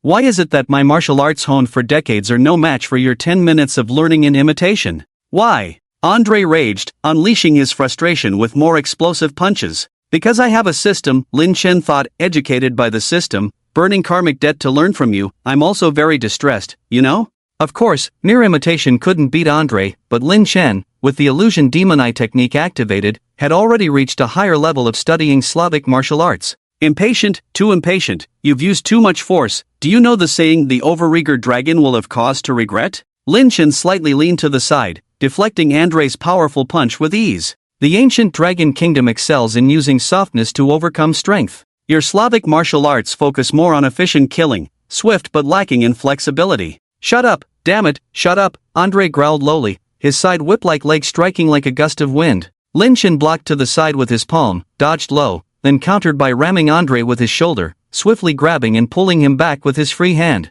His fists and elbows followed in rapid succession like a storm, leaving Andrei no room to fight back, only to retreat continuously. A cracking sound echoed as Andrei's chest bore indented and cracked fist marks, multiplying gradually. The body, saturated with nearly a century of malevolent energy, now resembled fragile porcelain covered in fine cracks. We have failed, Andrei, we have failed, John's face contorted with fear on Andrei's neck. As the one who mastered the basics of their immortality studies, he understood the situation of the purine body best, teetering on the brink of collapse. Shut up, years of effort cannot be in vain. Those who comply will rebel, those who resist will achieve immortality, Andrei roared angrily, forcibly gathering the power of the yin spirits he had devoured over the years, showing signs of refining impurities once again. Was he about to break through at this critical moment? It's truly remarkable to have discovered the path to immortality, Lin Chen couldn't help but marvel. It was rare for both of these foreigners to possess such potential in the scientific cultivation of immortality. Despite his admiration, Lin Chen couldn't allow Andrei to break through with his fists. The demonic blade Baruo appeared in his hand once more. Slash! Lin Chen roared, the chilling Baruo cleaving through the fused purine bodies of Andrei and John, causing their condensed malevolent energy bodies to shatter. In devouring technique, consume. These were all valuable treasures, far surpassing the malevolent energy collected over hundreds of years by the land censor. A roaring sound filled the air as Lin Chen's body seemed like a high-powered pump, directly engulfing and plundering the fragmented body parts of Andrei. No, my body! John was heartbroken. This was the root of their immortality, refined over a century. Thief, you thief! Now, John and Andrei were united in enmity, one frantically dodging and fleeing, the other cursing Lin Chen's thieving actions. When you experimented on the people of the Dragon Kingdom, did you call yourselves thieves? When you tortured their own souls, did you call yourselves thieves? Lin Chen intensified his absorption, causing the purine bodies to shatter even faster. Let's go all out. Seeing the purine body on the verge of complete rupture, John roared, and Andrei seemed to make a decision. Devour. Controlling the power of the yin spirits, Andrei turned around and made a last-ditch attack on Lin Chen, who was abruptly pulled into his bloated yin spirit body. Lin Chen felt as if he had entered a crowded, narrow corridor, with countless hands struggling to grab his body, wails piercing his ears like demonic voices. Come, become partners with them, become a part of the immortals. Andrei's laughter, accompanied by the mad cries of countless yin spirits, clouded Lin Chen's mind, his yin spirit trembling visibly, showing signs of depletion. This is troublesome, Lin Chen sighed helplessly, tapping his forehead. A shimmering green light radiated, a fresh green bamboo slip floating above his head, the pure Taoist true essence circulating. Lin Chen put away Baruo, drawing out the Thunderstrike wooden sword in return. Thunder is the nemesis of evil spirits. Supreme star, ever-changing, expelling evil, protecting life, wisdom and clarity, peace of mind, eternal soul, undying spirit. The pure heart mantra spread with a green light, a divine spell of the Tao, driving away evil and protecting souls. Aren't you a practitioner of evil arts? Andrei and old John were dumbfounded. Lin Chen exuded a sinful aura just now, appearing like a practitioner of dark arts. How did he suddenly transform into a Tao cultivator, radiating righteousness and refined essence of true Yuan? The bamboo slip was evidently an authentic treasure of the Tao. What evil arts? I am the 62nd generation descendant of the authentic Taoist lineage of Lao Junguan, Qing Xian. Lin Chen spoke firmly, and with a wave of his hand, lightning coiled around the thunderstruck wood sword, dispelling all evil. Within Andrei's body, the lingering yin spirits wailed in agony for a moment, like a drop of cold water in a hot pot or a charcoal in a snowstorm. No, come out quickly, roll out of my body. With such a ghostly presence suddenly appearing in his body, Andrei was almost scared to death. It's easy to invite a god in, but difficult to send one away. It was easy for Lin Chen to enter, but getting him out was another challenge. As the chanting of the pure heart mantra grew louder, under Lin Chen's pure Taoist true Yuan manipulation, a faintly glowing incomplete rune appeared on the thunderstruck wood sword.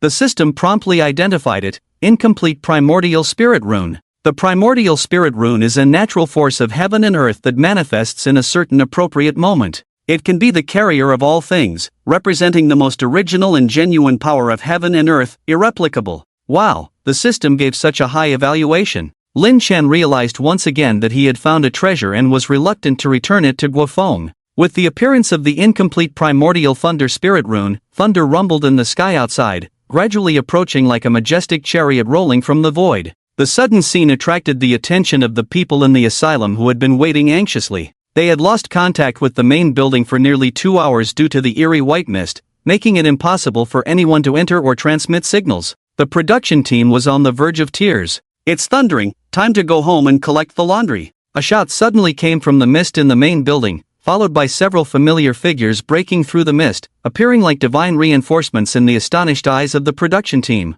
Thank God, you're out. The director in charge, Mao Xiong, almost collapsed to the ground, quickly counted and found 3 contestants unharmed, along with 2 staff members. That's good, the 3 important ones were safe. As for the others who didn't come out, if something happened, there was still insurance. With a loud rumble, just as Guofeng and a few others safely reached the courtyard, the thunderclouds brewing in the sky unleashed a purple thunderbolt, striking directly towards the office of the dean on the 3rd floor of the main building. Guofeng trembled in fear. He was familiar with that purple thunderbolt. He had accidentally sealed Lin Chen with it by the artificial lake, and he had taken a real hit. Inside the main building, drawn by the primordial thunder spirit rune, the thunderbolt struck Andre accurately. The power of the thunderbolt was terrifying. Andre had no time to react. His in-spirit body was like steel near the sun, instantly turning to ashes and scattering on the ground. Lin Chen was so scared that he trembled. A practitioner of the level of attaching a yin spirit was instantly defeated. How powerful would the complete primordial thunder spirit rune be? Lin Chen stood with a bamboo slip on his head, revealing his figure. He looked at the messy office and the mostly damaged windows, couldn't help but sigh. The thunderstruck wooden sword must not be taken by the enemy, it's too dangerous. Lin Chen intended to turn and leave but suddenly sensed something. Come out. Lin Chen frowned as he looked at the ashes scattered on the ground. You can't hide from the eyes of a master. A familiar voice came, and the figure of old John emerged from the ashes where Andre had fallen. At this moment, old John was dressed in white robes, similar to Andre, but his face was kind, his aura calm, with a hint of ethereal taste. Seeing old John's appearance, Lin Chen couldn't help but frown. Old John was now in a yin god state. Although not much inferior to Andre, his aura was pure, allowing him to cultivate freely, far from the mixed state of Andre. So, this is the immortal you've researched, right? Lin Chen stared at old John, vaguely guessing something. I am grateful for the opportunity given by the master. John Tang is deeply grateful. Old John bowed deeply in worship. Using external forces to kill Andre, taking the opportunity to refine the yin god, and be reborn in the fire. Is this something you had planned for a long time, or did you think of it later? Lin Chen ignored old John's worship. Those thoughts were not enough for Lin Chen to consider. Wasn't it just to elevate Lin Chen to a high position, making it difficult for Lin Chen to act against him? It was planned for a long time, but it was also a futile hope, old John answered truthfully. It seems you are the ultimate winner. Old John dared not deceive Lin Chen at this moment, only sincerity could prevent disaster. Old John saw through this mysterious young man, who alternated between evil and holy, not someone to be trifled with. Becoming an immortal is so difficult. Although the method I have studied is a shortcut, it is too chaotic, a minor path that cannot truly lead to immortality, old John said respectfully. In the ancient immortal methods of the Dragon Kingdom, I chose to achieve ghost immortality through the yin god. Although it is the lowest level of immortality in Dragon Kingdom legends, it transcends life and death. Lin Chen listened quietly to old John's explanation. Originally, old John and Andre had similar goals, but at the last moment when the temptation of immortality emerged, they fell out. As for Andre becoming a mixed yin god and old John becoming a vessel, it was also deliberately planned by old John. I imagine that by going against the heavens like this, we will inevitably incur divine punishment, be struck by lightning, but that is also an opportunity. When it came to intelligence, old John indeed outsmarted Andre by miles, and this old man could endure. Over the past century, Andre had tortured old John a lot in retaliation, and the pain and fear old John had shown before were not feigned. So, what will you offer in exchange for your life? Lin Chen looked coldly at old John. Although it was Andre who acted, you are the one who started it all. I want justice for those innocent Dragon Kingdom people who died in vain, who were tortured. No, respected sir, you misunderstand. Those people were either criminals deserving of death or soldiers from the Wa Kingdom. We did not harm the ordinary people of the Dragon Kingdom, old John hurriedly explained, considering that they were in Dragon Kingdom territory, trying to avoid unnecessary bloodshed to reduce the chances of being struck by lightning. Lin Chen was slightly surprised. Old John was playing it safe. No, we, the people of the Dragon Kingdom, even if they are unforgivable criminals, it is our own business. How can we let a foreigner intervene, especially using cruel methods to torture souls? Lin Chen emphasized firmly, there was no room for negotiation in this matter. Old John was quite a cunning man. Upon hearing Lin Chen's words, he instantly understood that he was going to be taken advantage of during this meal, but so be it.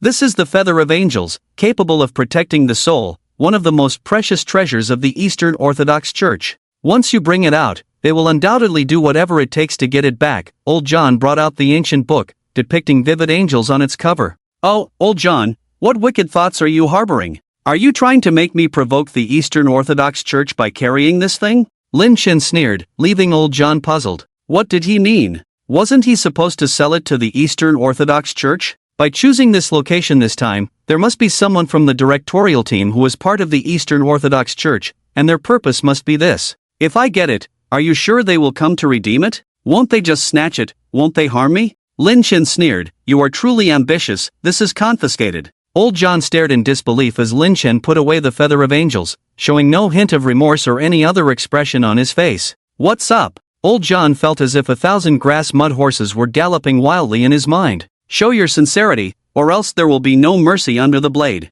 The demonic blade Borrow appeared out of thin air, its serrated blade shimmering with a cold light, resembling the fangs of a ferocious demon ready to devour. No, I am willing to offer the method to become immortal. This is the culmination of my life's work. Old John dug out a chest from the ruins of the office. Inside are research theoretical results, as well as all experimental data. Without these things, even I would not be able to fully replicate the art of immortality. Old John vowed earnestly, I have been practicing Orthodox Taoism, always pure and righteous. Such harmful things, do you still want to keep them? Lin Chen coldly looked at Old John, his eyes glowing with a purple light, as if he was about to tear Old John apart in the next moment. No, you are right, this thing is a curse, I will definitely get rid of it, get rid of it. Old John helplessly smiled, wondering why this old man was so stubborn. Well, then let's destroy it on the spot. Lin Chen waved his hand, and the windowsill that had just been struck by lightning still had flames flickering, which Lin Chen attracted to directly ignite the box. My research findings. Old John watched as the data was set ablaze, subconsciously wanting to salvage it. Ha! Lin Chen snorted, and Old John felt as if he had been struck by lightning. For an immortal like you, one is enough. Destroying these is also accumulating virtue for you, be more open-minded. In fact, Old John was well aware of what Lin Chen was saying, but that was the culmination of his life's work, something not easily let go of. Ah, you are right. Old John sighed dejectedly, turning to leave. Who said you could leave? Old John's figure trembled, turning back with a mournful face. Master, do you have any other orders? Don't act pitiful, otherwise, others might think I'm bullying an honest person. Lin Chen said disdainfully. Oh, isn't that what you're doing? Old John screamed madly in his heart. I'm not making it difficult for you either. Leave the things and go. Lin Chen hoisted Borrow on his shoulder, resembling a bandit or villain from a Japanese movie. Ha! Old John looked at Lin Chen in confusion. Still pretending? I see you value your life more than your wealth. Borrow's blade pressed against Old John's throat. Even though Old John was now in a spirit form, at this moment, he felt a chilling sensation from the depths of his soul, as if being stared at by an abyss, ready to be devoured at any moment. Oh, my mind, how could I forget about this? Old John suddenly slapped his forehead, as if an elderly person with dementia had just remembered something important. Sir, when a thunderbolt killed Andre just now, it accidentally formed this. As Old John spoke, he took out a bead the size of a longden, containing a trace of thunderous power. Thunder tribulation in God bead. The system said with interest, you are really lucky. This thing will be of great help to you in your future experiences of yin and yang, through wind, thunder, water, and fire. I just thought Old John was too scheming, so I wanted to trick him a bit, didn't expect to find something good. Lin Chen's face was cold, but he was already overjoyed inside. System. You should act like a person. If Old John knew what you were thinking, he would probably cough up 3 liters of blood. Old John dared not look into Lin Chen's eyes, afraid of angering this god of death, fearing he would make him take off his robe and shake it. Manhwa had a jobapi who crowed in the middle of the night, but compared to the person in front of him, that was nothing. As the white mist dispersed and the thunder and fire subsided, when the clear wind and bright moon appeared, the abandoned madhouse began to have the warmth of summer. In the courtyard of the madhouse, as the mist cleared and the power was restored, after confirming that the main building was safe, Guofeng led his team back in and brought out the other staff trapped in one of the rooms. Director Midev, please give us a satisfactory answer. Inside the temporary rest tent, Big Peach glared fiercely at the Bear Country film crew. Putting us in danger and not stopping it in time, this doesn't seem to be in the contract, right? Grain still maintained his noble demeanor, and, what you did was clearly selfish. Please don't deny it, we all know about the angel's feather. Midev looked somewhat indignant at Petrov. The angel's feather was the ultimate goal of their trip to Longwa, yet this fool Petrov had made it common knowledge. I will report this matter to the family and the Lord Shepherd. It is not convenient to tell you the details for now. Ignoring Midev's murderous gaze, Petrov chose to ignore it. Idiot. Midev cursed inwardly, then smiled and faced Grain and Maeda Momoko. These two, one was the heir who miraculously returned to the first sequence of the ancient family, and the other was a genius yin and yang master with high popularity in both Hua and Longwa, neither of whom he could afford to offend. I'm sorry, both of you, this is the responsibility of our directing team, Midev said sincerely. The members of the directing team, weren't you the one who wanted to take charge before? Why are you passing the blame so smoothly now? Also, we want to thank our friend from Longwa, Gua. Midev warmly held Guofeng's hand and said, in the words of Longwa, Gua, you are truly talented and promising. I will definitely tell your superiors that this time we really owe it to you. Guofeng disdainfully pulled his hand back. What are you talking about? Director Midev, you should have professional ethics. Guofeng responded straightforwardly, if it weren't for Lin Chen this time, they would probably have become food for Andre. And, don't say those useless things, if you want to show gratitude, show some sincerity, with such a big director, the ratings for this episode are so good, don't you think? Midev stared blankly at Guofeng. What's going on? Is this how the young generation of Longwa speaks? Aren't they afraid of making mistakes? They are openly asking for benefits. You are just a staff member, even though you helped, that was part of the pre-agreed cooperation, it's your duty. I'm saying this out of respect for you, young man, mind your status, don't ruin your future because of this. Midev implied that you are not qualified to negotiate with me. I'm just going through the motions and saying some polite words. You are not worthy to make demands of me.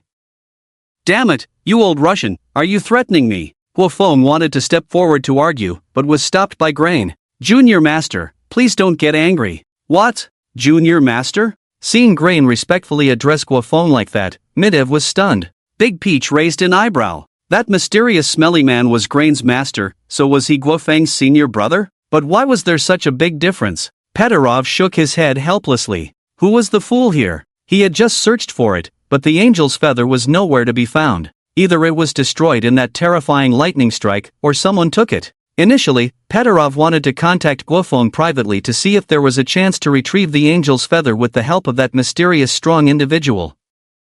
But now, Guofeng was in a tough spot. Oof. Being called by Grain like that, Guofeng's angry flame diminished a bit, looking disdainfully at Mydlov. Director Mydlov, regarding this matter and your disrespect towards my junior uncle, as the first heir of the Medici family, I will demand an explanation from your company and the people behind you, Grain said solemnly and politely. No, Mr. Grain, please let me explain. Grain stood by Guofeng's side, silent. Mydlov, realizing the situation, quickly turned to Guofeng, attempting to salvage the situation. Grain, let's go. Guofeng didn't give him a chance, smirked coldly, and turned to leave. Mydlov watched Guo Longwan, the crooked-mouthed war god, leave in a dashing manner, feeling drained of all his strength, sitting paralyzed on the ground. Half an hour later, at the artificial lake. Brother Yi, I finally understand why those novel protagonists always like to have a crooked mouth. Guofeng vividly recounted his experience in the madhouse to Lin Chen. It's so cool, that feeling of pretending to be crazy, it's really cool. Lin Chen shook his head helplessly. You can pretend to be crazy successfully, but it's all thanks to Grain. Thinking of this, Lin Chen took out the angel's feather. Grain, this is for you. Lin Chen waved his hand, and the angel's feather flew towards Grain out of thin air. Wow, Brother Yi, is this telekinesis? How did you do that? So amazing, so amazing. Guofeng's eyes sparkled as he looked at Lin Chen. He. Lin Chen's lips curled up. He gained a lot from the incident at the madhouse, advancing his Yin God cultivation further on the basis of possession. The original self had devoured most of Andre's pure Yin body, reaping countless grievances. Coupled with personally summoning the heavenly thunder, the harvest was greater than that of the Yin God. Currently, he was sleeping at the bottom of the lake, estimated to reach the 9th level of transcendence upon awakening. Master, this is a treasure of the Eastern Orthodox Church, too precious. Grain was amazed by the strength and generosity of his mysterious master. If this angel's feather were taken to the Eastern Orthodox Church, exchanging it for 10 times its weight in gold would be no problem. You gave a gift when you became a disciple. How can I not reciprocate? This is a reward for supporting your junior uncle, Lin Chen said with a smile. Brother Yi is generous. Guo Feng chuckled and patted Grain. Take it, Grain. If you can make use of it, great. If not, give it to your elders at home, and then give those damn Ruskies a good beating. Guo Feng grinned mischievously. Damn, now that I have a backer, who dares to bully me? Then, haven't I practiced in vain? All right. Grain didn't beat around the bush, simply accepting the angel's feather, already planning how to fleece the Eastern Orthodox Church. You may think today's events are exceptional and rare, but I want to tell you that such events will gradually increase in the future, and they may become even more dangerous, Lin Chen said, turning serious as he looked at Guo Feng and Grain. He had good acquaintances in this world, including Qing Song, and then there were Guo Feng and Grain, whom he was close to. I hope you can utilize all resources for cultivation. You don't have to dominate the world, but at the very least, you should have the power to protect yourselves. Yes, Brother Yi. Yes, Master. Continuing to explain some cultivation matters, Guo Feng and Glen each went back, while Lin Chen also returned to the bottom of the lake to tally up the gains of this time. Lin Chen awakened the system. Host, Lin Chen, race, Jiao, divine position, earth, merit, 30,000, sin debt, 73,100, cultivation, 9 levels of mortal body, primary cultivation technique, 9 layers of devouring art, partial completion of tranquil scripture, treasures, demon blade bora, thunder tribulation god bead, divine abilities, dharma eye, passive, basic poison cultivation, spells, purifying heart mantra, intermediate soul shock, god's dream invasion, god possession, master level Slavic martial arts, ghost servant, Lu Ruyan. With 30,000 merits, it seems that Andre has done a lot of evil. Besides the consumption of opening the illusion demon eye technique, there are still over 70,000 sin debts. Lin Chen is quite satisfied, especially since he has also mastered the Slavic martial arts to the master level. With his cultivation reaching the 9th level of the mortal body, the devouring art has also reached this level. Moreover, obtaining the thunder tribulation god bead, Lin Chen couldn't help but feel that he had hit the jackpot. At this point, Lin Chen's body is close to 10 meters long, completely shedding the appearance of the Indian third sister-in-law, covered in scales and sharp bone spurs. If he were to use a constricting and strangling technique like that of a python now, Lin Chen is confident that he could easily strangle large wild beasts like elephants and rhinoceroses. However, despite the bountiful harvest this time and his significant improvement, Lin Chen is facing an important problem: a shortage of food. Yes, in the vast artificial lake, there is no longer enough large food to fill Lin Chen's stomach. He can't possibly chase after a fish that is only 20 to 30 centimeters long with his nearly 10-meter-long body. He could ask Guo Feng to bring him food, but with many surveillance cameras around the artificial lake, if Guo Feng keeps throwing whole cows and sheep into the lake, he will likely be caught soon. Then, not long after, government authorities will send people to catch him. Looks like it's time to move again, Lin Chen ponders. Guo Feng mentioned before that the artificial lake is connected to a river, with the upper reaches being the city's largest water source protection area, the Black Dragon Pool Reservoir. Even if he grows to 100 meters, he can hide there without any problems. The recording of the Spirit Communication Battle program is completed and the post-production is finished, ready for broadcast. With the groundwork laid by the live broadcast, as soon as the program is launched, the number of views instantly reaches tens of millions, breaking 1 billion in just half a day. All viewers who have watched are amazed by the authenticity of this competition, especially from the second level to the final level. Some praised the special effects team for their excellent work. However, some quickly stepped forward to say that it was not a special effect, especially since the program crew actually captured the scene of the thunderstorm that night. The majestic power of the heavens burst before everyone's eyes, causing a stir among netizens from the Dragon Kingdom. Some metaphysical anchors or big V influencers quickly came out to ride the wave, saying that it was the work of evil spirits, a divine punishment. Well, that's not entirely wrong, Guo Feng smirked. This time, Guo Feng made a great contribution, and the station directly promoted him. However, all of this is not important. What's important is that his Thunderstrike wooden greatsword has awakened. After hearing Lin Chen's explanation, Guo Feng was practically drooling. A congenital spiritual symbol. Guo Feng once again strengthened his belief in diligent cultivation, all to personally wield the greatsword and summon the magnificent thunder. However, Glen's gains this time are also immeasurable. Following Lin Chen in cultivating the devouring art, Glen condensed the devouring true yuan, similar to necromancy, and no one in the entire Medici family could detect it. Not only did he regain the position of the first heir, but he also bound the upgraded Eye of the Undead. When he returned to the family, the reception he received was unimaginably grand, but Glenn paid no attention to these. That transcendent power beyond the mundane is what strong individuals pursue. As for family power? According to the master's words, just consider it as support and a stepping stone for one's own growth. Regarding the composure shown by Grain, the current head of the Medici family could hardly contain his joy. This journey to the Dragon Kingdom seemed like a miracle specially bestowed upon Grain. "My dear son, your growth makes me proud, fills me with joy." The dignified lady could not hide her delight as she stepped forward to embrace Grain. "Thank you, my mother," Grain said softly. "I have a gift for you, given to me by my mysterious master from the east." Oof. What kind of expert could a country like the Dragon Kingdom have? Sending some fake antiques and paintings? Christie raised her head proudly, looking disdainful. As the heir of an ancient family, casually acknowledging a Dragon Kingdom person as a teacher is quite reckless, isn't it? "Aunt, your words are very disrespectful." Grain was annoyed by Christie's comments about his master. He even ignored the magnificent tray being brought in by the butler. The tray, adorned with rubies, was carefully presented by the old butler. TCH, such trash, made it look so grand. Seeing Grain getting angry, Christie casually changed the subject, secretly pleased, showing no trace of the dignity of a noble family. "Grain, your mother comes from an equally ancient family, so don't embarrass her." Beside Christie, a middle-aged man who bore some resemblance to the current family head smiled and said, "My dear uncle, worrying about this, why not consider the consequences of Aunt's disrespectful remarks towards this treasure?" Grain had no fondness for his ambitious elder brother, his father. Ha, quite a bold statement. However, the laughter quickly ceased as the velvet covering was lifted, leaving the onlookers stunned, like ducks suddenly choked. This is. The dignified lady, hailing from an ancient family, naturally recognized this treasure that the Eastern Orthodox Church had treasured for nearly a century. The angel's feather, a treasure lost by the Eastern Orthodox Church for almost 100 years.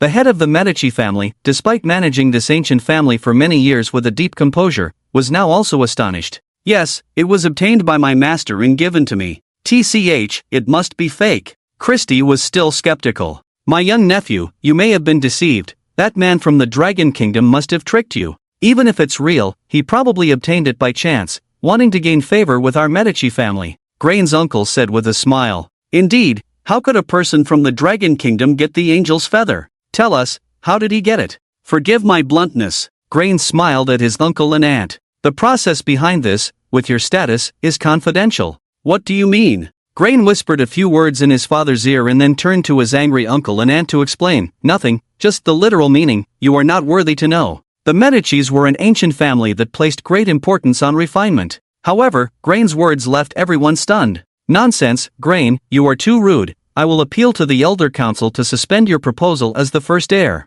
Grain's uncle said angrily, while other members of the family whispered among themselves. "Enough, you indeed do not have the authority to know about this matter." Grain's father suddenly spoke, like a lion king in his territory, and the others instantly fell silent, not daring to oppose. "Grain, you have done well. Come with me to meet the elders." "Yes, father." Grain raised a corner of his mouth, calmly following his father towards the forbidden area of the family estate. "The young master is right, the corners of your mouth should be upturned like that. Smiling makes it more enjoyable." Feeling the gaze of those behind him, filled with surprise or anger, unable to do anything to him, Glenn felt so good in his heart. While the weather in the capital was as clear and sunny as Glenn's mood, the city where Lin Chen was located was in the midst of the rainy season. "Brother Yi, are you really leaving here?" By the artificial lake, Guofeng, dressed in a black raincoat, almost blended into the thick night. If anyone encountered him, they would likely be frightened. "Why are you dressed like a butcher in a rainy night?" Lin Chen emerged from the water.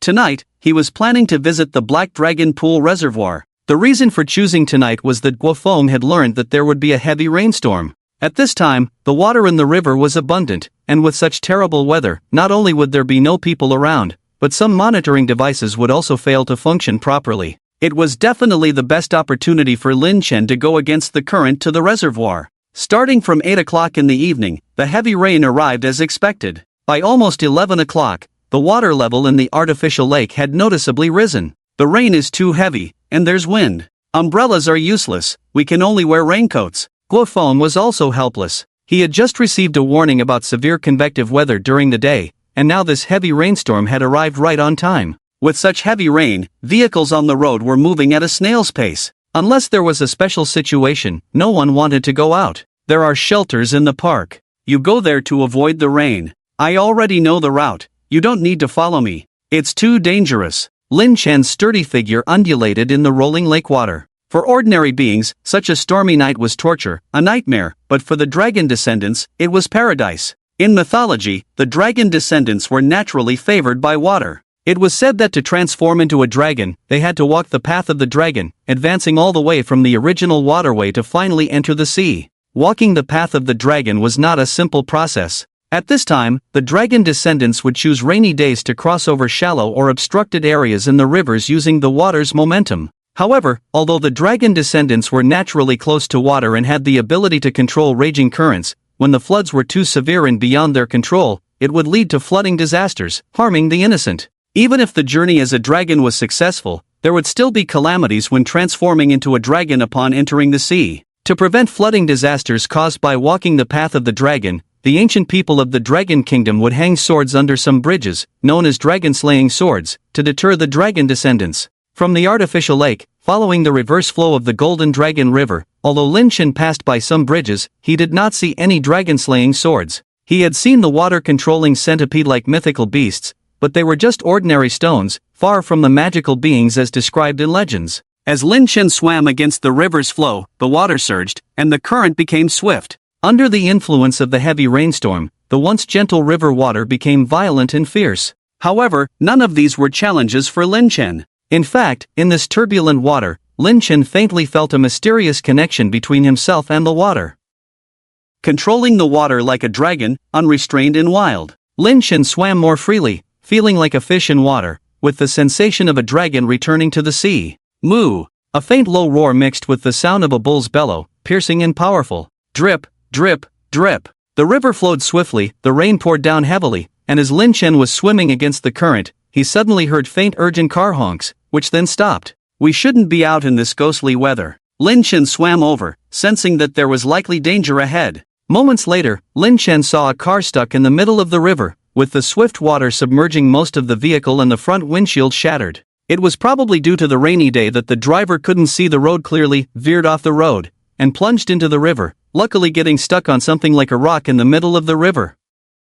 The Golden Dragon River was a small river in the urban area, and the riverbed was not deep. Normally, it would probably be considered lucky if the water reached above the car doors, and most adults could wade through it. However, in the current heavy rain, the water in the river is more than 1.5 meters deep, and the flood is swift, with no place to step on. If the people in the car dare to get out, even if they weigh 300 caddies, they will be washed away in no time, and no one can stop it. I said not to go home, stay overnight in the old house first. It's too dangerous to drive back in this heavy rain. You insist on coming back. On top of the sedan, the man held his 7 or 8-year-old daughter in his arms, shielding her from the wind and rain while angrily reprimanding her. Now the phone can't get through. If we are not careful, the three of us will all be done for. A person in a skirt on the roof of the car, holding a bag over her head to block the rain, was equally angry. Do you think I want to? In your old hometown, how can we sleep on that hard bed, without even an air conditioner, still using mosquito nets? I can't stand it.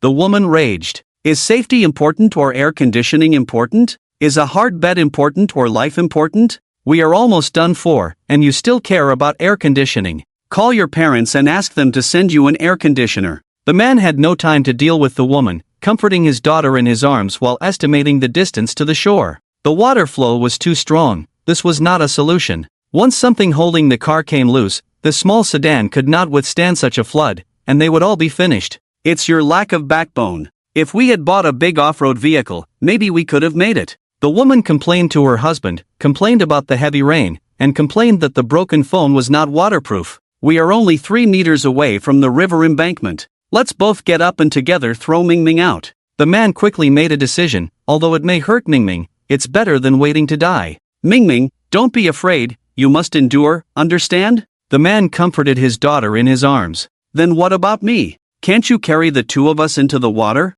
The 3 of us together, it should be fine. The woman asked back, seemingly cleverly suggesting a solution. Are you out of your mind? Do you think the 3 of us together weigh as much as a car? The man was speechless at the woman's proposal, wondering what kind of lunatic was in such a hurry to die. You just don't want to take risks, I get it now. You can swim, You want to eventually leave me behind, right? The woman seemed to have figured something out and started making a scene on the car roof. You're crazy, don't move around. We don't know if the thing holding the car is secure, it could come loose at any moment. The man quickly stopped her, their lives were hanging by a thread at this moment. I don't care, if we die, we all die together, our family will be neatly together. The woman stopped making a scene, but her tantrum didn't stop at all. Lin Chen was not far away, listening to the quarrel between the husband and wife. He roughly understood what had happened. Originally, the family of 3 was going back to the old house to celebrate the husband's parents' birthday. They happened to encounter a heavy rain. The man, for safety reasons, was planning to stay overnight in the old house or wait for the rain to stop before leaving.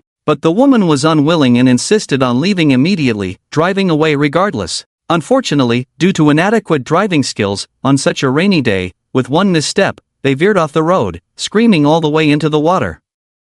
Fortunately, only the man was injured protecting his daughter, with a broken hand. Unfortunately, the car rushed into the swift river and traveled more than 10 meters before getting stuck. I've seen shrews and fools, but the combination of the two is truly a first for me. I really want to give her a good beating. Lin Chen sighed, somewhat helpless. Just as he was thinking about how to save this family of 3, a strange thought suddenly popped into his mind. Stop quarreling. Lin Chen physically reinforced the stuck car, and his Yin spirit directly left his body, like a god descending, suddenly appearing in front of the family of 3. Ghost! The woman screamed and hastily stepped back, almost knocking down her husband and child. Lin Chen, you're the ghost here. Have you ever seen such a handsome and righteous ghost? Are you kidding? Her husband, Sun Gang, was also stunned. It was pouring rain late at night, and suddenly a man in green clothes appeared, dressed like an ancient person. Ha! In such heavy rain, the man was not wet at all. Sun Gang was amazed to find that despite the heavy rain, the man remained dry, as if there was an invisible barrier around him, keeping the rain away. Was he encountering a deity? Oh, it's a deity has come to save us. The little girl, Chen Chen, brightened up, more innocent and beautiful than the terrified reactions of the 2 adults. Good girl, Lin Chen responded with a smile, then turned to Sun Gang with a serious expression. Sun Gang, I am the earth god passing through this place. However, my divine power is limited and I can only save 2 people. You decide who to save. Save. The woman tried to speak but Lin Chen covered her mouth directly. Time is running out, don't waste it. Lin Chen looked at Sun Gang. Such a choice, between life and death, truly tested human nature. Save Chen Chen first, save my daughter. Sun Gang answered decisively. 1 person left, who do you save? Sun Gang looked at his wife's sorrowful expression in the rain, sighed involuntarily. I haven't given her a good life in this lifetime, it's my debt to her, save her, so we owe each other nothing from now on. You have a conscience. The woman visibly relaxed, full of joy, completely ignoring the man's pale face. Alright, now it's my turn to ask you the same question. Lin Chen looked at the woman, smiling as he asked, who do you want to save? When the same question was posed to the woman, Sun Gang's pale face showed a hint of anticipation but also confusion. He didn't understand why the Earth God, who had already promised to save someone and had him make a choice, needed to ask again. He looked at Lin Chen, full of doubt and confusion, wondering what the Earth God was up to. This question has already been asked, and my husband has made his choice to save me and our daughter. The woman didn't answer, but with a hint of impatience, she frowned and looked at her husband. Why ask for a choice when you can just save or leave? Apart from a slight internal struggle, the woman's heart was mostly filled with complaints at this moment. However, facing Lin Chen's seemingly insightful eyes, the woman obediently remained silent. I don't think his answer was sincere, I want to hear your thoughts. Lin Chen teased, making them choose, a sudden whim to test human nature, a rather twisted sense of amusement. But Lin Chen wanted to try it out, after all, in the movies he had seen before, the old deities always liked to test human nature and seek out truth, goodness, and beauty. Save me and my daughter. The woman almost didn't think about it, and after speaking, she looked at the man again. Sun Gang, over the years, I have given birth to your children, which should settle our debts.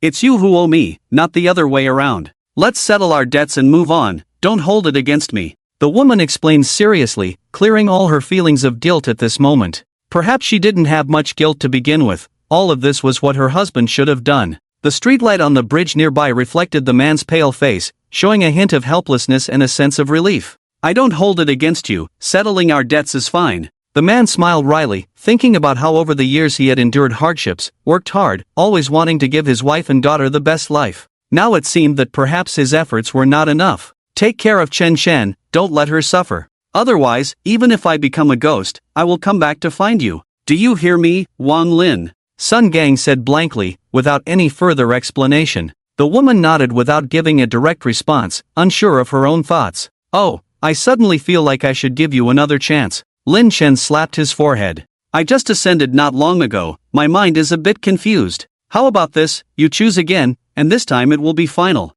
Both the woman and the man were stunned, looking at each other in disbelief. How can you do this? You're being inconsistent, this is unreasonable. The woman was the first to challenge Lin Chen, accusing him of being inconsistent, her heart filled with fear. In contrast to Wang Lin's excitement, Sun Gang's surprise faded quickly. Honey, please, you have to stick to your choice, our daughter still needs me to take care of her. Wang Lin held Sun Gang's arm, afraid that Sun Gang would be angry at her earlier choice, being inconsistent. You don't have to do this. Sun Gang pushed away Wang Lin's hand with disgust. I've made my decision, and I won't change it. You really won't change it? Lin Chen asked with a smile, while Wang Lin nervously looked at Sun Gang. No, I won't change it. Sun Gang hugged his daughter tightly, lowered his head to kiss her hair, a drop of water fell from his face, whether it was rain or tears, no one knew. Meng Meng, be a good girl, grow up well, daddy loves you. The 7 or 8-year-old girl, already sensible, was in tears at that moment. Immortal uncle, please save my dad too, can you? Please. Meng Meng doesn't want to be without her dad. The girl turned to Lin Chen in a panic, crying as she held her father's hand. Click, a sound came from the car's chassis, and the body shook slightly. Meng Meng, be good, we're running out of time. Wang Lin paled in fright. Immortal, please save us. Please, Earth God, save them both. Sun Gang knelt on the car roof, praying to Lin Chen. Just as Sun Gang was sincerely praying, a faint resonance came from the Earth God card in Lin Chen's in God, an increase in the power of faith, transformed into a special force through the Earth God position. Is this divine power? Lin Chen curiously looked at the pure golden divine power, sensing Sun Gang's true feelings at the moment, knowing that Sun Gang sincerely prayed for this choice. Good. He safely brought the tearful Meng Meng and the joyful Wang Lin to the shore. We're saved, hooray, we're saved.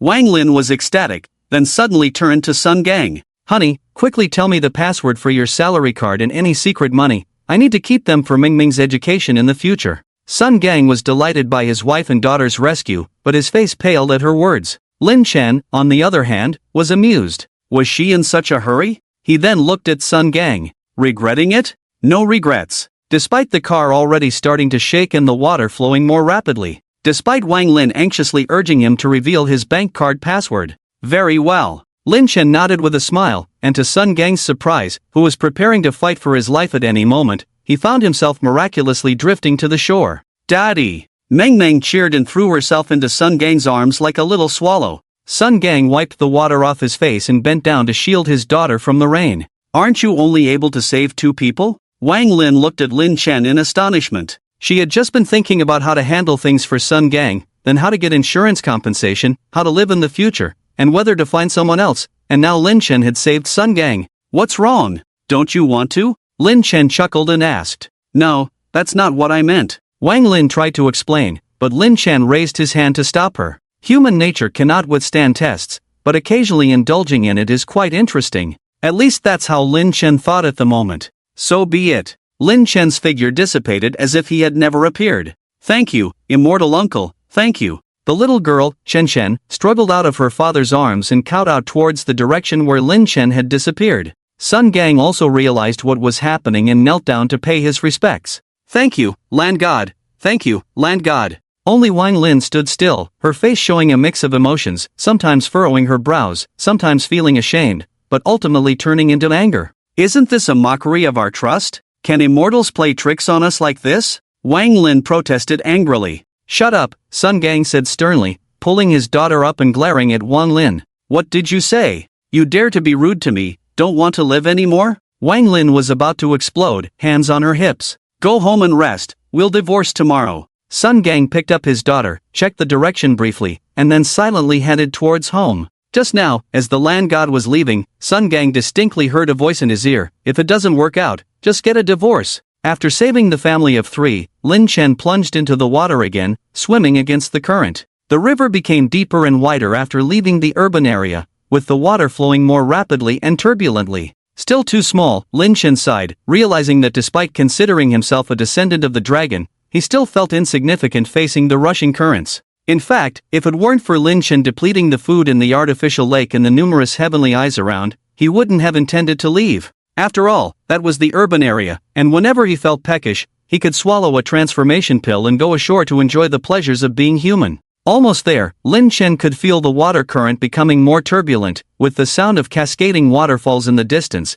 indicating that the reservoir had opened its floodgates. Indeed, not long after, Lin Chen arrived at a dam. 2 floodgates were already open, releasing roaring torrents that fiercely poured onto the river surface in front of the dam. The rainfall this time is really heavy, even the Black Dragon Pool reservoir has opened its floodgates. Approaching cautiously, Lin Chen knew that beyond the dam lay the unfamiliar Black Dragon Pool reservoir. To enter, he had 2 options: either take the land route, go ashore, and then enter the reservoir through the mountain forest path next to the dam, or enter through the 2 floodgate openings. The former was simpler, but with such a large reservoir, it would undoubtedly be heavily monitored and patrolled for national security and to prevent sabotage by enemies. Moreover, due to today's heavy rain, constant monitoring of the reservoir dam was necessary, as Guofeng had warned. Left with no choice, Lin Chen approached the floodgate openings. Observing the rushing water, he couldn't help but feel the brutal reality of the situation. Afraid? Then go back and sleep. Damn it! The system mocked at this critical moment, its disdainful attitude provoking Lin Chen. Look down on me? I'm a dragon now, a man destined to become a true dragon. Even a small carp dares to leap over the dragon gate, so why can't I break through a floodgate? Despite his bold words, as Lin Chen reached the exit of the floodgate, he couldn't help but feel nervous. Should he wait for the rain to ease up? No, the dam system was watching, and he couldn't afford to lose face. The powerful water column roared like a dragon, striking the water's surface like a heavy hammer. Damn it, here goes nothing. With no time to overthink, Lin Chen roared and charged into the powerful floodwater. However, his inexperienced dragon's roar was drowned out by the thunderous water. Bang! Lin Chen was thrown back into the water before reaching a quarter of the water column. Damn it! Lin Chen steadied himself, feeling a bit incredulous. Right now, Laozi is a dragon. A 10-meter dragon is still a dragon. Born close to water, how could he be bullied by water? Rise again. The floodgate seemed like an invisible giant hand, tirelessly slapping Lin Chen, the little dragon who dared to enter the Black Dragon Pool through it, time and time again. The roaring sound of the water falling was like a huge and brazen mockery. 1 time, 2 times, 3 times. Initially, Lin Chen kept counting each time, roaring as he rushed up, but gradually he fell silent, only moving forward, his eyes still filled with anger, even more intense. Despite being repeatedly smashed down by the strong water column, Lin Chen persisted in swimming upstream again. Even though the black scales on his body had begun to loosen and crack, he paid no attention. Bang! The last time he was knocked down by the water column, Lin Chen had swum nearly 2/3 of the distance against the current, but there was still a gap. This time, Lin Chen had almost completely lost his strength. His body felt as if his bones were dislocated, most of the scales on his body shattered, blood oozing from the gaps in the scales, covered in scars. His 10-meter-long body was deeply pressed into the riverbed by the current. So tired. Lin Chen murmured, his 10-meter-long dragon body floating like a huge seaweed downstream. Laozi always says that water benefits all things without contention, being the most gentle existence, but this is not gentle at all. Lin Chen looked up weakly, watching the roaring water column. Water benefits all things without contention, is detested by the masses, therefore it is close to the way. The highest good is like water, originating from this, teaching people to learn from water's ability to adapt to circumstances, to learn from water's skill in benefiting all things without contention. Dragon controlling water, dragon controlling water. Lin Chen even began to doubt if he was a true dragon. How could he truly control water? How could he rush up to the floodgate? Lin Chen fell into deep contemplation. Splash! A distant sound of a big fish leaping out of the water came, as if a large stone had shattered Lin Chen's thoughts. A sudden enlightenment emerged. He recalled watching a documentary in his past life, scenes of fish swimming upstream, encountering small waterfalls on their way, yet they continued to leap up time and time again, just like carp leaping over the dragon gate. Relying solely on brute force is not enough. There are forces between heaven and earth that are too powerful to resist. One must learn to adapt to circumstances, learn to control them. Control, although it also implies defense and resistance, it is more about mastery, governance, and manipulation. The highest use is softness to overcome hardness, borrowing strength to strike with strength. It is also a form of control. I seem to understand now. Lin Chen's eyes, once lifeless, began to shine brightly, his mind excited. The fatigue and pain in his body seemed to lessen.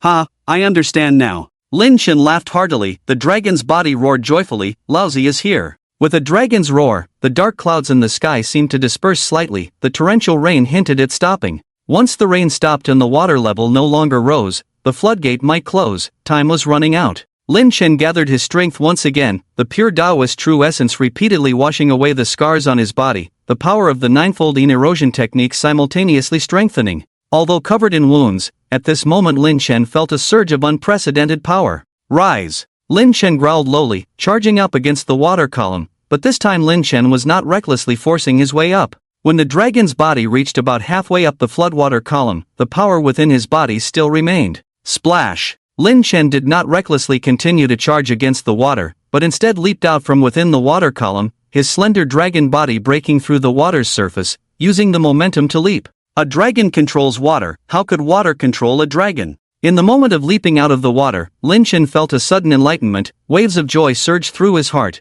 as if he had shed a heavy burden. The shattered black scales fell off him in that moment, like black stars falling. The dragon's body with 4 limbs treaded through the water, the rushing floodwaters no longer a barrier. At this moment, an inexplicable force emerged from Lin Chen's dragon body. Ding! Congratulations to the host for awakening the dragon bloodline power, water manipulation. Ha, water manipulation, the bloodline power of water manipulation, so water manipulation is a power, ha ha ha. Lin Chen laughed heartily, feeling as if he had cleared away the dark clouds to see the blue sky. Water manipulation. Lin Chen's dragon body trembled, and the newly comprehended power of water manipulation naturally surfaced, making Lin Chen feel light all over. Splash! Lin Chen dove into the water column again, but this time, the surging floodwaters were no longer as unfriendly to Lin Chen as before. This time, Lin Chen could feel the water's affinity for him, sensing his own place in the rushing currents. Whoosh! Lin Chen emerged from the water again, having realized that the power of water manipulation cannot be sustained indefinitely. Water manipulation is real, but one must also respect the power of water despite being able to manipulate it. Water can carry a boat but also capsize it, so using it here is not inappropriate. Lin Chen's dragon body leaped out of the water again, with the water supporting him, giving him a feeling of soaring through the clouds. System, water manipulation power allows the dragon descendants to have better control over water. Before transforming into a dragon, dragons can briefly soar through the air with the help of water manipulation. Lin Chen's eyes lit up. This meant that once he fully mastered the power of water manipulation, he could fly on the water's surface using this power, even briefly flying in heavy rain. He could fly. In Lin Chen's mind, an image instantly appeared, a giant dragon soaring between the sky and water, its majestic and sinuous figure making Lin Chen's dragon blood boil with excitement. Roar! A dragon's roar pierced through the storm, louder and more powerful than before, carrying a hint of dragon's chant. In the black dragon pool reservoir, a pair of car-sized dim yellow eyes opened in the dark water and gradually became alert. They looked towards the direction of the dam, showing a hint of surprise after a moment of doubt. With a surge of water flow, the owner of these eyes, a black-shelled old turtle about 6 meters long, with sturdy limbs, sharp claws, 2 bony short horns on its head, and white whiskers on its chin like a beard, appeared seemingly clumsy but swiftly swam towards the dam underwater. Meanwhile, there was movement in other parts of the black dragon pool. A crab the size of a car scuttled towards the dam underwater, with other aquatic creatures retreating, not daring to obstruct its path. A red-scaled python over 10 meters long emerged with a muffled roar from an underwater cave, its eyes filled with excitement as it swam towards the dam. Back at the floodgate of the black dragon pool reservoir, Lin Chen roared and leaped up again, repeating this 3 times. With the power of water manipulation, he plunged into the floodgate. In that moment, the frustration of being repeatedly knocked down to the bottom of the water was finally released, and Lin Chen roared again, filled with a sense of exhilaration. Roar! A low bellow responded, deeper and more penetrating than Lin Chen's roar.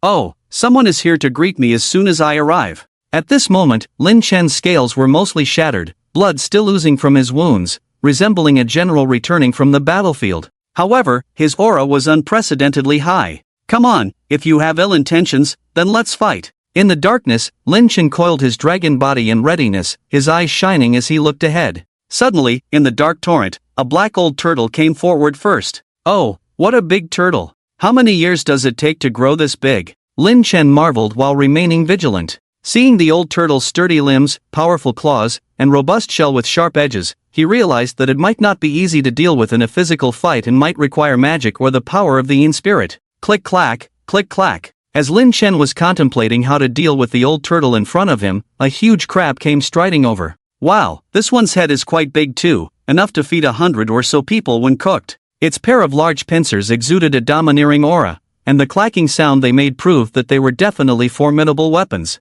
Hiss! Another red-scaled giant python appeared, its eyes full of scrutiny, and after a moment, a hint of surprise appeared in its upright pupils. The large python then coiled near Lin Chen, its tail end raised and swaying rhythmically. Oh, it turned out to be a female, and she seemed quite interested in him. Lin Chen couldn't help but shrink his body. The gaze of this red-scaled python was unsettling. Could it be eyeing him for a meal? Watching the three aquatic beasts approaching, unable to distinguish friend from foe, good from evil, Lin Chen scanned the surroundings. I am Qing Xian, of the Jiao clan. I came from the artificial lake downstream in the urban area, seeking a place to settle. Lin Chen spoke first with his soulful voice. Did you come up here against the current from the floodgate outlet? The old turtle spoke first, his eyes showing surprise and admiration. Oh, pardon me, the old turtle chuckled. I am Yuan Ling, and I have been in this black dragon pool since birth. Speaking of which, I also have some dragon bloodline, so we could be considered somewhat related. The old turtle's voice was amiable.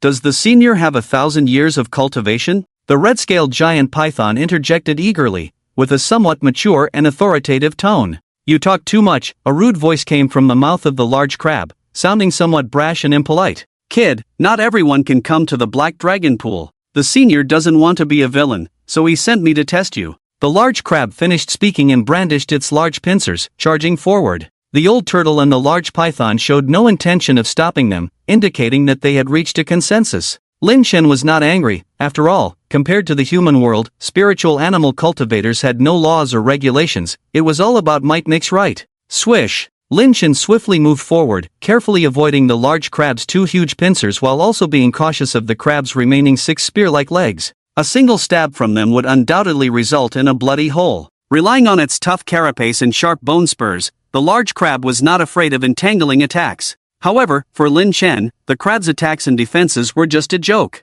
In his past life, Lin Chen had eaten plenty of Chinese mitten crabs, and their 8 pieces were no joke. It wasn't that the large crab wasn't formidable, it was just a matter of luck, encountering it. Lin Chen displayed his water manipulation technique, transforming into a nimble surgical blade, specifically targeting the crab's joints from behind, seizing the opportunity. Anyone who had eaten crabs knew that once you grabbed the crab's back shell, those large pincers were basically useless. Old Xia roared in anger repeatedly, but facing Lin Chen, he had strength but nowhere to exert it. The old turtle nodded frequently, showing approval of Lin Chen's strength. The red-scaled giant python's eyes were filled with amazement, admiring Lin Chen's powerful figure and authentic dragon bloodline. Old Xia, are you still fighting? A divine dragon's tail whipped old Xia, causing him to stumble. Lin Chen left the battlefield, focusing on the large crab. Let me fight you. Before old Xia could respond, the red-scaled giant python, Hongyu, let out a long howl and pounced. Lin Chen didn't dare underestimate the over 10 meters long red-scaled giant python.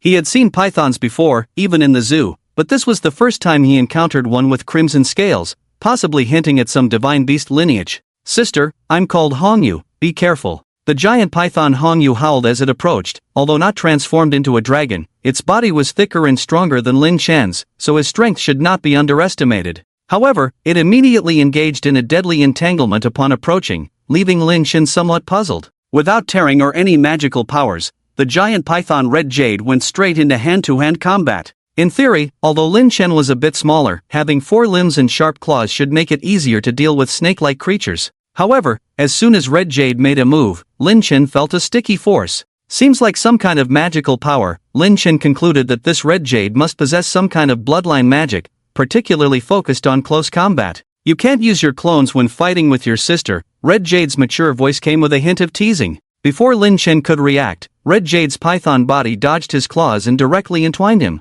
Still a bit short, Lin Chen lamented that his dragon body was not fully matured, with limbs slightly lacking in length, otherwise Red Jade wouldn't have been able to evade so easily. But it's not just you who knows how to fight. With the erosioning technique, Lin Chen's body was flexible and strong, further enhanced by being washed by the water pillar at the floodgate, like being tempered, making his body even stronger than before. In an instant, the mud and sand rolled underwater as the two massive creatures entwined and fought, relying solely on the most primitive power to struggle against each other. The flesh of the giant python Red Jade was indeed strong. Lin Chen couldn't help but admire. but he was no pushover either. Roar! A dragon's roar echoed, as Lin Chen's dragon body suddenly exerted force, causing Red Jade's massive python body to tighten abruptly. Ah! Red Jade let out a painful cry. You're so strong, and your body is so robust, Red Jade exclaimed. Naturally, Lin Chen said proudly, but he couldn't shake the feeling that something was off. Red Jade's eyes stared intensely at Lin Chen, and that gaze felt a bit intrusive. Combined with their entwined bodies, an ambiguous atmosphere began to spread.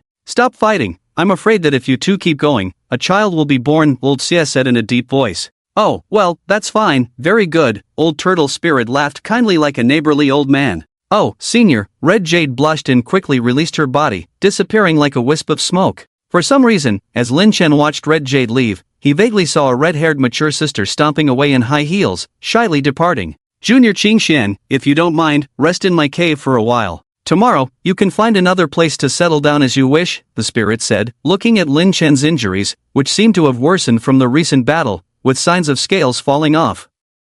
Thank you for your kind offer, I will gladly accept, Lin Chen replied. At the bottom of the black dragon pool, Lin Chen followed the old turtle spirit to its dwelling. It was a deep pit at the bottom of the reservoir, with towering stone walls and a wide, flat stone bed below, clean and spacious. This old turtle is indeed a kind soul. Lin Chen didn't sense any malice or resentment from the old turtle, although Red Jade had some, but most of it seemed to come from Old Xie, who probably had taken several lives. Animals like them practiced instinctively, without the guidance of Lingji, so harming others was inevitable, but the old turtle remained peaceful, which was why Lin Chen didn't refuse its invitation. Senior, let's stick with that title. Lin Chen settled down beside the old turtle. After observing carefully, the old turtle did indeed have the bloodline of a dragon, somewhat resembling the dominant dragon turtle depicted on the stone stele. The patterns on its jet-black carapace were clear and emitted a mysterious aura. Feel free, Junior Qingxian, the old turtle nodded kindly, perhaps feeling a sense of kinship with Lin Chen due to their shared dragon bloodline.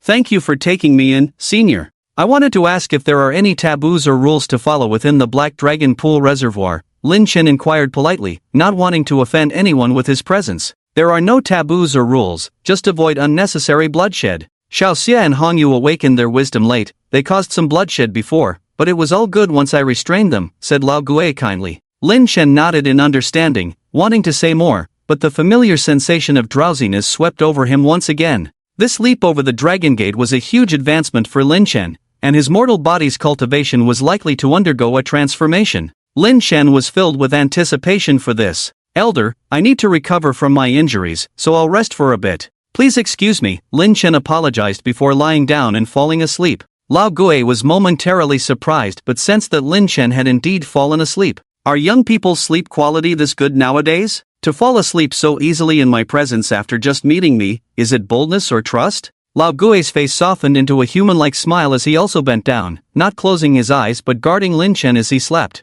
The final sealing by Qing San Lao Dao further shattered Lin Chen's dragon fate, successfully elevating his life essence to that of a dragon. This advancement spared him hundreds, if not thousands, of years of arduous cultivation. Through the experiences in the madhouse and the recent trials, Lin Chen underwent another transformation. The broken scales on Lin Chen's body began to shed, replaced by new, stronger scales with a noble black jade-like texture. His body now exceeded 10 meters, slightly larger than Hongyu, with robust and elongated limbs, sharp and sturdy claws. His previously bald head now sported two small horn-like protrusions, smaller than Lao Gui's, giving Lin Chen the appearance of a true dragon, an adult Jiao. As the blazing sun once again illuminated the earth, dispelling the storm clouds, Lin Chen awoke in the Black Dragon Pond Reservoir. Ah, Lin Chen stretched like a cat, his dragon spine cracking as he yawned. Awake? Lao Gui's kind voice came. You've been asleep for 3 days. A young human came by during this time, called out for night brother, and then left. That was my friend.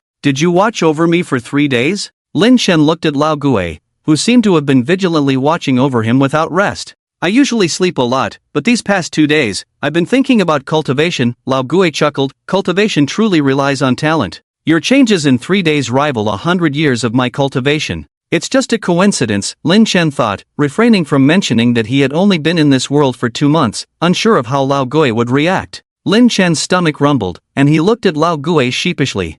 Go find some food. I need a nap, Lao Gui nodded, settling down and soon drifting off to sleep. Lin Chen walked away, searching for food while activating the system. Host, Lin Chen. Race, Jiao. Divine position, Earth. Merit, 31,000. Sin, 73100. Cultivation, first transformation. Primary cultivation techniques, 9 layers of devouring. Tranquil scripture partial mastery. Treasures, Demon Blade Bora. Thunder Tribulation God Pearl. Divine abilities, Divine Eye. Passive, basic poison mastery. Basic water control. Spells, Purifying Heart Mantra, Intermediate Soul Shock, God's Dream Invasion, God Possession, Master Level Slavic Martial Arts.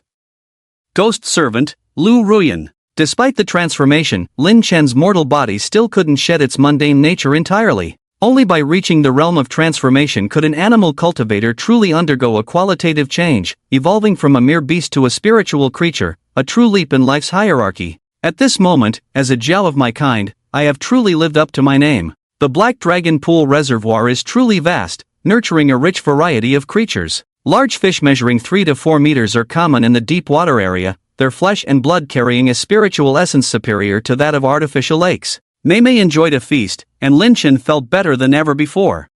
How can you be so greedy for flesh and blood? Eating like this, even if the Black Dragon Pool Reservoir is huge, you will empty it. Lin Chen was indulging when he suddenly heard a familiar voice approaching. It was Lao Xia. So you were at the artificial lake in the city area, running out of food. That's why you came here, right? At first, Lin Chen was a bit annoyed. Why was he being questioned for just eating something? But being hit on a sore spot by Lao Xia, he felt somewhat embarrassed. What? Is it not allowed to eat here in the Black Dragon Pool Reservoir? Lin Chen looked at Lao Xia, who waved his pincers. It's not that it's not allowed. It's not allowed to kill excessively and eat excessively. Slaughtering creatures, being greedy for flesh and blood, will inevitably attract resentment and karmic debts, and lack compassion. If one accumulates too many debts, when the time of retribution comes, heaven and earth will surely punish. Lin Chen thought this guy was rough and overbearing, but how come he also had a hint of compassion? However, regarding karmic debts and resentments, Lin Chen thought, bring it on, the more, the better. Ha, little brother, Lao Xia is not wrong, the mature sister's voice came, making Lin Chen feel a bit awkward,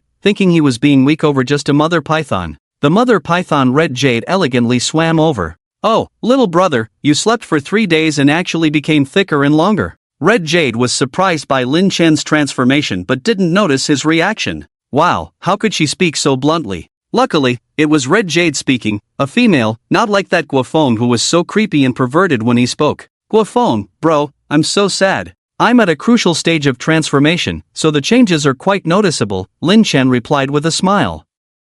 It seems I need to pay more attention in the future and consume less blood food. Honestly, Lin Chen was immune to resentment and karmic debts. With his cultivation improving and his body growing, he might actually end up eating all the big fish in the Black Dragon Pool Reservoir. It looks like he really needs to plan ahead. Exactly, blood food is just a supplement. The main focus should be on absorbing the essence of the sun, moon, and the spiritual energy of heaven and earth. That is the true path of our cultivation, Lao Xia said solemnly, making Lin Chen admire him, as this big crab was indeed extraordinary. Alright, Lao Xia, he's here for the first time, he doesn't know all these things, Red Jade chimed in, but Lin Chen was curious about Lao Xia's mention of absorbing the essence of the sun and moon. In the past, Lin Chen only devoured flesh, cultivated karmic debts, and practiced the erosion technique. He had hardly ever absorbed the essence of the sun and moon. Both of you, I don't quite understand. How does one absorb the essence of the sun and moon? Lin Chen's question left Lao Xia and Red Jade wide-eyed, looking at him as if he were a monster.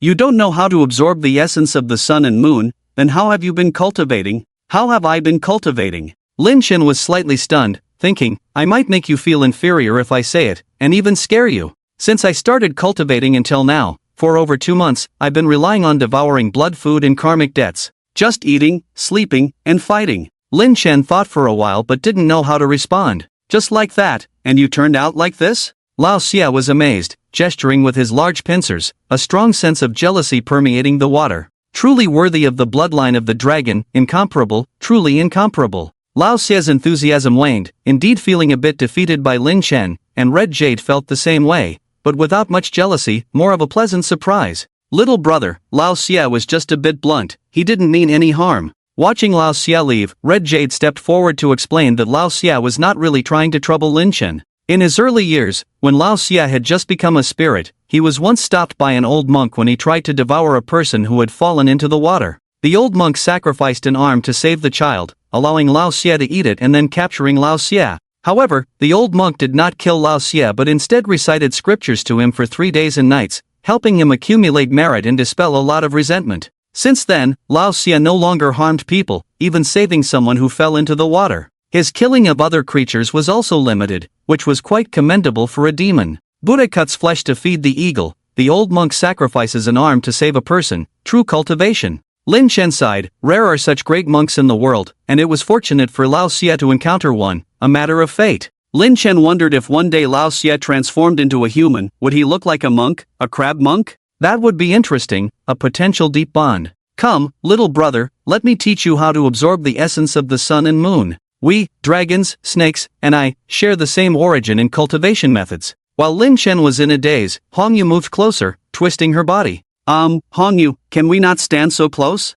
I feel a bit hot. Lin Chen helplessly said, but as Hongyu approached, his body involuntarily moved closer. System, oh, men. It is said that creatures like dragons, serpents, and pythons value happiness greatly, hence there are many strange beings in legends with dragon bloodlines, such as the old turtle spirit. Under Hongyu's careful guidance, Lin Chen learned to absorb the essence of the sun and moon. This was the foundation taught by the old turtle spirit to Lao Xie and Hongyu. Over the long years of cultivation, they each transformed according to their own characteristics. The technique Hongyu taught Lin Chen, called the giant python devouring heaven method, involved absorbing the essence of the sun and moon at dawn and midnight to refine their bloodline and supernatural powers, laying the groundwork for the cultivation of extraordinary beings. Unlike humans with innate Tao bodies, cultivation for extraordinary beings was arduous. Although absorbing the essence of the sun and moon was slow, it had no drawbacks. With perseverance, once they transformed, their demonic power would be pure, their bodies pristine, and closer to the laws of heaven and earth. Currently, the spiritual energy of the world was recovering. Elder human cultivators, having reached high realms long ago, could advance rapidly in abundant spiritual energy, breaking through quickly in their cultivation. Due to the abundant spiritual energy, the descendants of humans had increasingly better aptitude with each generation. Eventually, humans would witness a surge in the number of cultivators. At that time, combining cultivation with technology, the difficulty of cultivation for extraordinary beings would increase. Although extraordinary old cultivators would rise, Lin Chen knew that self-reliance was the most reliable. Even with the system's assistance, he had to grow quickly. As Lin Chen diligently cultivated, far away in the city's television station, Guofeng was having tea in Sun Guofu's office. Xiaogua, it's been a while since the Spirit Communication Battle program ended. Does Mr. Qingxian have any time? Sun Guofu had been eager to meet Lin Chen. Since Lin Chen's last promise, there had been no news, making Sun Guofu anxious. This was the third consecutive day Sun Guofu invited Guofeng for tea and a chat, unable to contain his impatience any longer. Station Chief, Mr. Qingxian is in seclusion. If you have urgent matters, why not tell me? Perhaps I can offer some advice. Guofeng was also helpless. Since that night when Lin Chen went to the Black Dragon Pool Reservoir, he had gone there several times, but the reservoir was so vast that unless Lin Chen appeared on his own, Guofeng couldn't just use a boat and sonar to search for him. Xiaogua, this matter, I can tell you. Well, the implication was that at this point, he could only tell Guofeng first. My daughter has encountered some trouble, Sun Guofu said helplessly. His daughter, Sun Rui, had just graduated from university and had not yet found a formal job. With nothing to do for the time being, she and a few friends formed a band and performed live singing in the city square at night. But one day, after Sun Rui returned home at night, she fell into a deep sleep. During the day, he was awake for less than 3 hours. After the hospital found nothing wrong, he had no choice but to seek help from a gentleman he knew before. The conclusion was that his daughter's soul had been taken away by a ghost. Sun Guofu was shocked and quickly asked the gentleman for help with a remedy. The gentleman indeed had some skills. After a soul-calling ritual last night, Sun Rui gradually recovered. However, just when things seemed to be improving for 3 to 5 days, another problem arose. The night before last, Sun Guofu and his wife suddenly heard a man singing opera in their daughter's room in the middle of the night. Initially, Sun Guofu thought his daughter was listening to opera, but after knocking on the door, he found his daughter in a deep sleep again. Singing opera? A man's voice? Guofeng stared with curiosity in his eyes. Although he was already on the path of cultivation and had encountered some supernatural events, his curiosity remained undiminished. Yes, it's that kind of eerie singing. The gentleman I consulted said that the ghost had taken my daughter's soul before. Unexpectedly, after the soul calling, it actually came knocking on our door. Sun Guofu helplessly said, this ghost is powerful, The gentleman is no match for it, so he went to seek help and asked me to wait. But how can I wait? It's my daughter's life at stake. Sun Guofu spoke with a touch of bitterness, shedding tears of helplessness. She was his only daughter. Chief's son. Just as Guofeng furrowed his brow and Sun Guofu looked distressed, Lin Chen's voice suddenly sounded in their ears. Lin Chen had managed to send a new pendant to Guofeng, and his spiritual avatar had arrived, catching all of Sun Guofu's heartache. Upon hearing Sun Guofu mention the male voice singing opera in his daughter's room, Lin Chen was slightly taken aback. Could it be that coincidental? Mr. Xingxian, you're here. Sun Guofu was overjoyed, as if he had seen a savior and was on the verge of tears. Chief's son, please calm down. Take Guofeng to see Ling Ai first, I'll check the situation. With Lin Chen's words, Sun Guofu relaxed and without further ado, he took Guofeng back home. Sun Guofu lived in a small villa, a bit old but a standalone courtyard with a good environment, offering tranquility amidst the hustle and bustle of the city, which was quite nice. Only Sun Guofu's wife, Lin Yu, was at home with their daughter. The maid had resigned after being frightened by the opera singing in the middle of the night, leaving only the elderly couple to care for their daughter, which was quite pitiful. Lao Sun, you're back. Did Mr. Lu find someone to help? Sun Guofu's wife, Lin Yu, thought that Mr. Lu, who had helped before, had brought someone to assist and hurried to greet him. However, upon seeing Sun Guofu respectfully letting Guofeng in, she furrowed her brows in an instant. No, Mr. Lu is currently unable to help. He said he needs to personally go to Longhushan to invite a master, and it will take some time for him to return. Sun Guofu was also helpless. Although it was somewhat unconventional to seek help from others at this time, his daughter's life was the most important. Who? Xiaoguo? Lin Yu looked at Sun Guofu and then at Guofeng. Sun Guofu had not shared much about his work at the office with Lin Yu, only mentioning it occasionally, so Lin Yu's impression of Guofeng was just a good intern from her husband's workplace. No, it's a master, a true master. Sun Guofu was quite excited to have Lin Chen's help. With such a master's intervention, his daughter was likely to be saved. What master? Although our daughter's condition is not good now, you can't act recklessly. You said it's not Xiaoguo, but a master. Where is this master? Perhaps the stress of her daughter's situation in recent days had taken a toll on Lin Yu, and she was starting to lose her composure. Don't speak out of turn. Mr. Xingxian is a true master. Sun Guofu quickly intervened, fearing that his wife's words might offend Lin Chen. Xingxian? Is it the voice you heard during the TV show recording last time? Lin Yu frowned and turned to Guofeng. Xiaoguo, Lao Sun said you are a capable and ambitious intern, but deceiving Lao Sun in this matter will land you in legal trouble. Hearing Lin Yu's words, Guofeng was stunned. What's going on? How did he deceive, and why would he face a lawsuit? You're talking nonsense, Sun Guofu quickly intervened, pulling Lin Yu away. You old fool, you must have been deceived by some technological trickery. Despite being the director of a TV station, you still fall for this? Lin Yu pointed angrily at Sun Guofu. Instead of seeking Mr. Lu, you believe a greenhorn intern. Have you lost your mind? Sun Guofu had told Lin Yu about the first day of recording the psychic program, where Lin Chen communicated with him. At that time, Lin Yu didn't believe it, thinking Sun Guofu had been fooled. Unexpectedly, the anger from before was instantly reignited today. Madam Lin, please don't blame Director Sun. Lin Chen's voice suddenly sounded, catching Lin Yu off guard in her anger, and she turned to look at Guofeng. Alright, here we go again.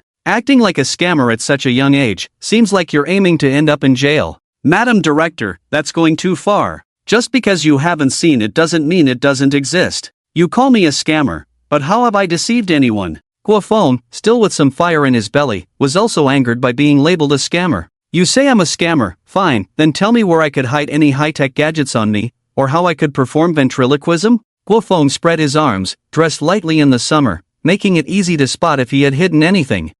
Scammers like you, daring to come here, must have made thorough preparations, feeling invincible. Lin Yu's main stance was simply disbelief. No matter what you said, she wouldn't believe it. Lin Chen was also helpless. There was no need to say more in this situation. Since that's the case, Director Sun, we'll take our leave. We'll talk if fate allows. Lin Chen spoke, and Guofeng was already impatient, not willing to endure this humiliation, turning to leave. Fate? I think it's more like a premeditated plan, right? The usual trick of scammers. Lao Sun, don't be deceived. They are just playing hard to get. Lin Yu sneered, feeling pleased with herself for seeing through the scammer's tricks. Smack! Before Lin Yu could finish her sentence, Sun Guofu slapped her across the face. Everyone was stunned, including Lin Chen, who was remotely controlling Guofeng at the Heilongtan Reservoir. You hit me? You hit me? Lin Yu stared blankly at Sun Guofu, realizing that despite his family's status, his eyes were filled with rage at that moment. Lin Yu, do I know better if you're a scammer or not?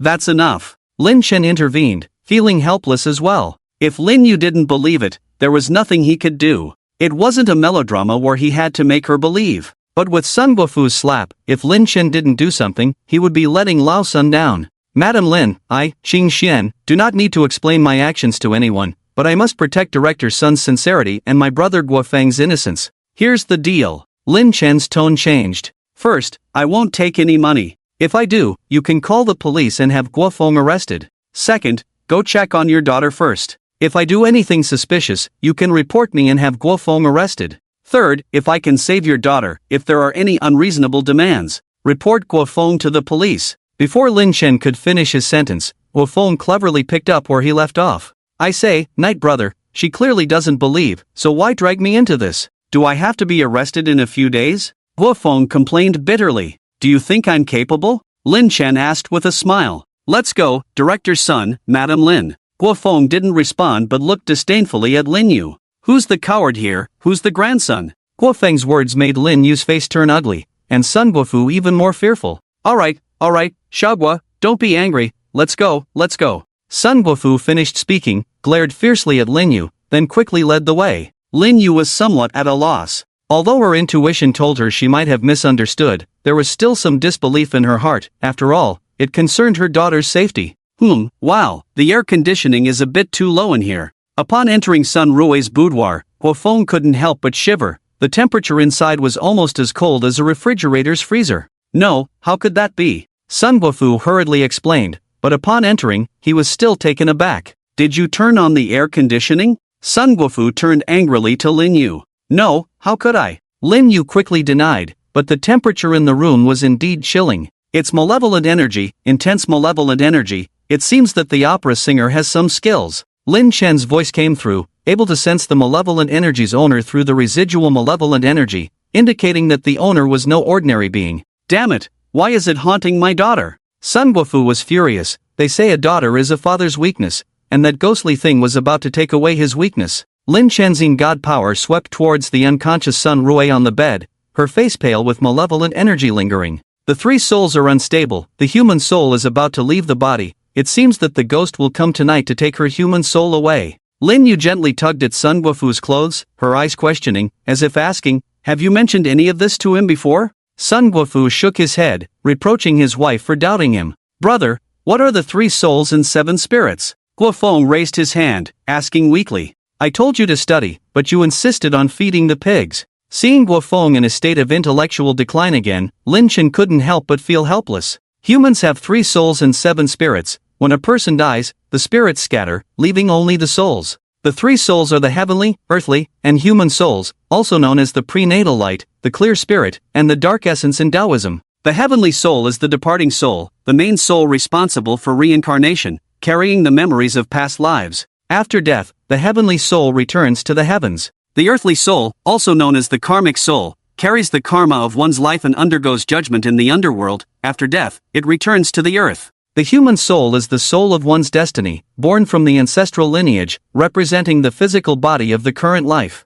After death, the human soul returns to the ancestral grave, receiving offerings from descendants and influencing them through the feng shui of the grave. It can withstand the power of feng shui and fire offerings, and it also governs the health and growth of the human body. After death, if the heavenly soul has grievances, resentment, or other reasons, and the human soul does not return to the grave and the earthly soul does not enter the underworld, they become ghosts. Ghosts are also considered to have returned, meaning they are people who have died and come back. The cultivation of the Yin gods in Taoism aims to stabilize the 3 souls, ensuring their permanence and preventing the loss of the spirits. Seeing Guofeng looking like a diligent student, Sun Guofu and Lin Yu appeared worldly wise, making Lin Chen feel a little proud, enjoying the feeling of being a mentor. Mr. Xinxian, what should we do now? Is there any way to protect my daughter's human soul? Sun Guofu looked at his daughter sleeping soundly, his heart aching. Yes, Guofeng. Yes. Upon hearing Lin Chen's call, Guofeng replied loudly. Seal the Shinting acupoint with the fiery pure yang.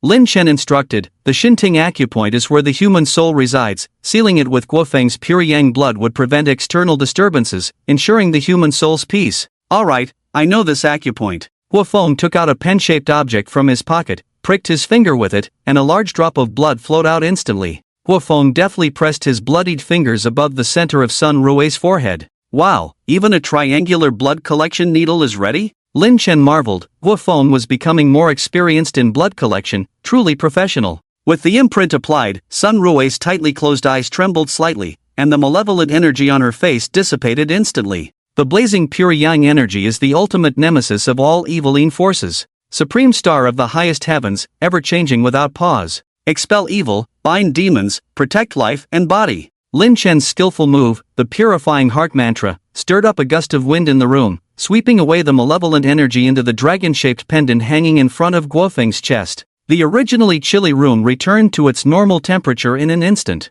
Fantastic, fantastic. Watching his daughter's pale face regain its rosy hue, Lin Yu was overjoyed. But the next moment, she was at a loss because with Lin Chen's command, Guofeng had already clapped his hands, lifted his foot, and walked out decisively. Mr. Xingxian, Mr. Xingxian. Sun Guofu hurriedly caught up and grabbed Guofeng. Please help my daughter, help resolve that calamity, otherwise my daughter will still be in danger. Lin Yu followed behind Sun Guofu, her face filled with hope. Elder son, we have helped up to this point, which should be considered as repaying your sincerity. We have done all we can, isn't that right? Lin Chen did not make things difficult. Everyone has a temper, and Lin Chen did not consider himself a great person. To be able to help up to this point was already a great act of compassion from Lin Chen. Yes, you are right. Sun Guofu had difficulties to express, but since the words had been said, he could only try to salvage the situation. You can't do this, it's heartless to turn a blind eye to someone in need. Lin Yu, who was hiding behind Sun Guofu, exclaimed excitedly. I admit I misspoke earlier, I was impulsive, but in this situation, being cautious to avoid deception is not wrong, right? But my daughter is innocent, you can't just ignore her like this. Oh, you admit your mistake, but it doesn't seem like a sincere apology. I think you are not wrong. We are wrong for meddling unnecessarily. Guofeng showed no mercy, speaking with a cold smile. My brother said, we are not after money, nor are we here to make things difficult for you. Helping to stabilize your daughter's situation is already a favor to elder son. What's with this moral high ground? What are you saying? With your abilities, shouldn't you help the weak and uphold justice? Are you really living up to your skills by acting this way? Lin Yu retorted with a stiff neck. You're right, we have worked hard to accumulate the power we have, and we have already helped you without holding grudges. Are you still insatiable? Guofeng countered in the same manner, leaving Lin Yu speechless and unable to argue further, but Lin Chen interrupted. Stop talking nonsense and go back to your practice.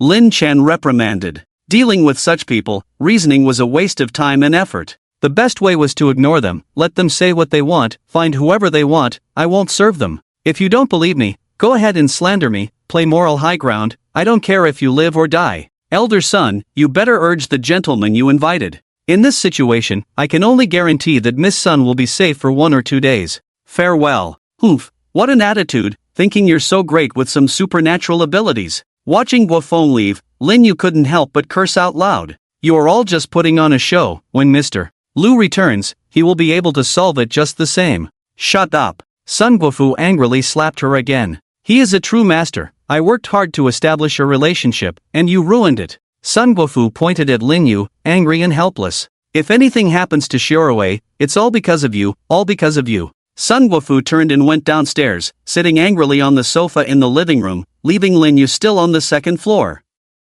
She covered her face with one hand, staring blankly at her rosy-faced daughter. Could it really be my fault? But they are being too petty, lacking the magnanimity and demeanor of a true master. Do they really need to be so nitpicky with me just because I'm a woman? Lin Chen and Guofeng, who had already left, never imagined that they were not just dealing with an ungrateful woman, but also a courageous female boxer. Fortunately, they left in time, otherwise, even with Lin Chen's skills honed over 2 lifetimes, he wouldn't have been able to withstand that punch. Brother Yi, are we really going to ignore this? Guofeng suddenly asked on the way back. What's wrong? Do you want to go back and save her? Lin Chen asked with a smile. That woman might not even appreciate it, Guofeng said, taken aback by Lin Chen's words. To be honest, I don't care about that woman's gratitude. I just feel that I have the ability, and it would be a shame not to save that girl. Guofeng scratched his head. It's not that I have a savior complex, but I can't bring myself to fight a battle I know I can't win. Sacrificing my life to save someone is not worth it.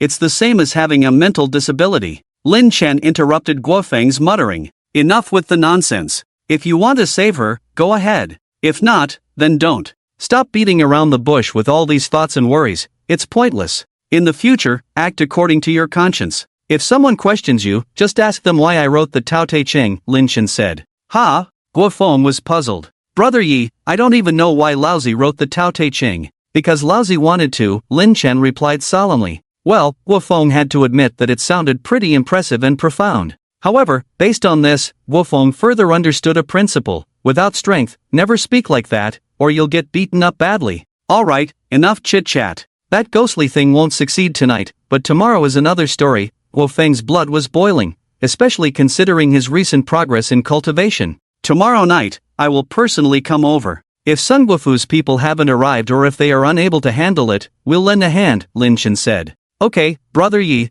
Guofeng readily agreed. Lin Chen felt somewhat helpless. This young disciple still had a bit of that youthful chivalrous spirit, but he was also adaptable, so Lin Chen wasn't worried about him being taken advantage of. So, let's wait and see tomorrow if that theatrical ghost is the person the Emperor of Smoke is looking for. Midnight, Sun's villa. Although still in a coma, Ling Ai's physical condition is not bad. The method used by that Mr. Xin Xian was very appropriate. Beside Sun Rui's bed, an old man in a Taoist robe withdrew his 2 fingers from Ling Ai's wrist. Thank you, Master Miao. Thank you, Mr. Lu, for coming to the rescue, Sun Guofu sighed. He hadn't made a mistake after all, Mr. Lu had gone to the mountain gate seeking help and had actually brought his master here, rushing over in the dead of night. Master, Mr. Lu, are you saying that person is not a fraud? Lin Yu asked, still somewhat unwilling to believe. Madam Lin, you are mistaken, gravely mistaken, Master Miao said helplessly. The expert mentioned by Master Sun is indeed extraordinary.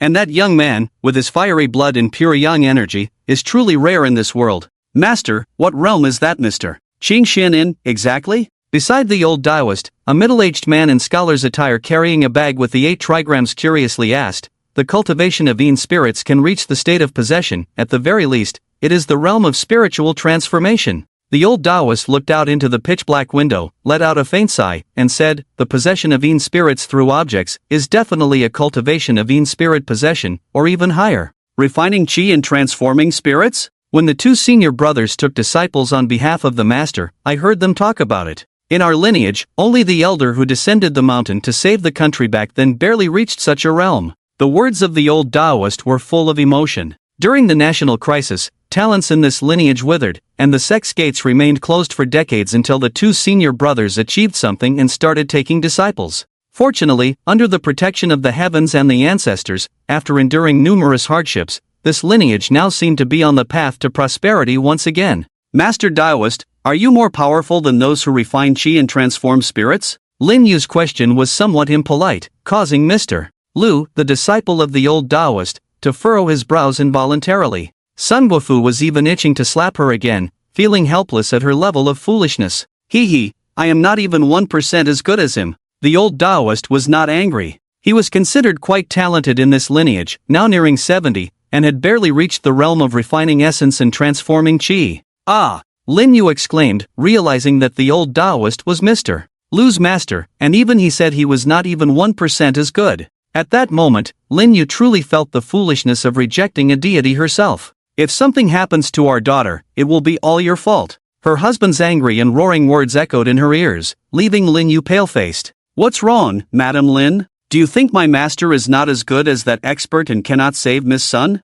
Seeing Lin Yu's reaction, Mr. Lu was displeased. It was understandable, he had rushed non-stop to save someone, enduring hardships along the way, and here she was, not speaking a few polite words but questioning the prowess of his master. Master Taoist, please don't mind Mr. Lu. My wife is worried about our daughter, things are a bit abnormal here. Sun Guofu said with a smile, tapping his head. Lin Yu was about to retort but was silenced by Sun Guofu's fierce gaze.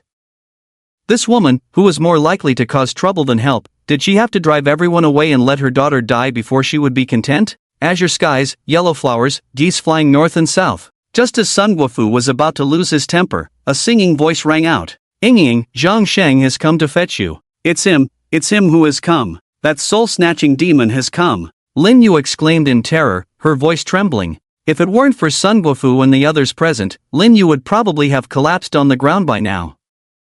Master, Mr. Lu took out an old peachwood sword and some talismans from his bag, handing them to the old Taoist, and also drew out a peachwood sword and a bagua mirror for himself. What about us, what should we do? Seeing Mr. Lu and the old Taoist fully armed, Lin Yu asked in fear. Mr. Lu gave Lin Yu a disdainful look and casually threw out a talisman. Hide to the side, don't move or speak, don't get in the way, otherwise, you'll bear the consequences. Sun Guofu expressed his gratitude with a fist salute, then pulled Lin Yu to a corner of the room. The two of them held talismans, huddling in the corner, nervously watching the vigilant old Taoist and Mr. Lu by Sun Rui's bedside. A chilling wind rose, malevolent energy surged, and outside the pitch-black window, green ghostly fires lit up one by one. Ying, Zhang Sheng has come to fetch you. The recitation-like voice came from outside the window. When everyone looked over, they saw a figure dressed like a young actor who had appeared out of nowhere in the window, adorned with a crown-like face, wearing a blue robe, a scholar's headpiece, a delicate jade at the waist, holding a landscape fan, truly resembling a talented character from a play.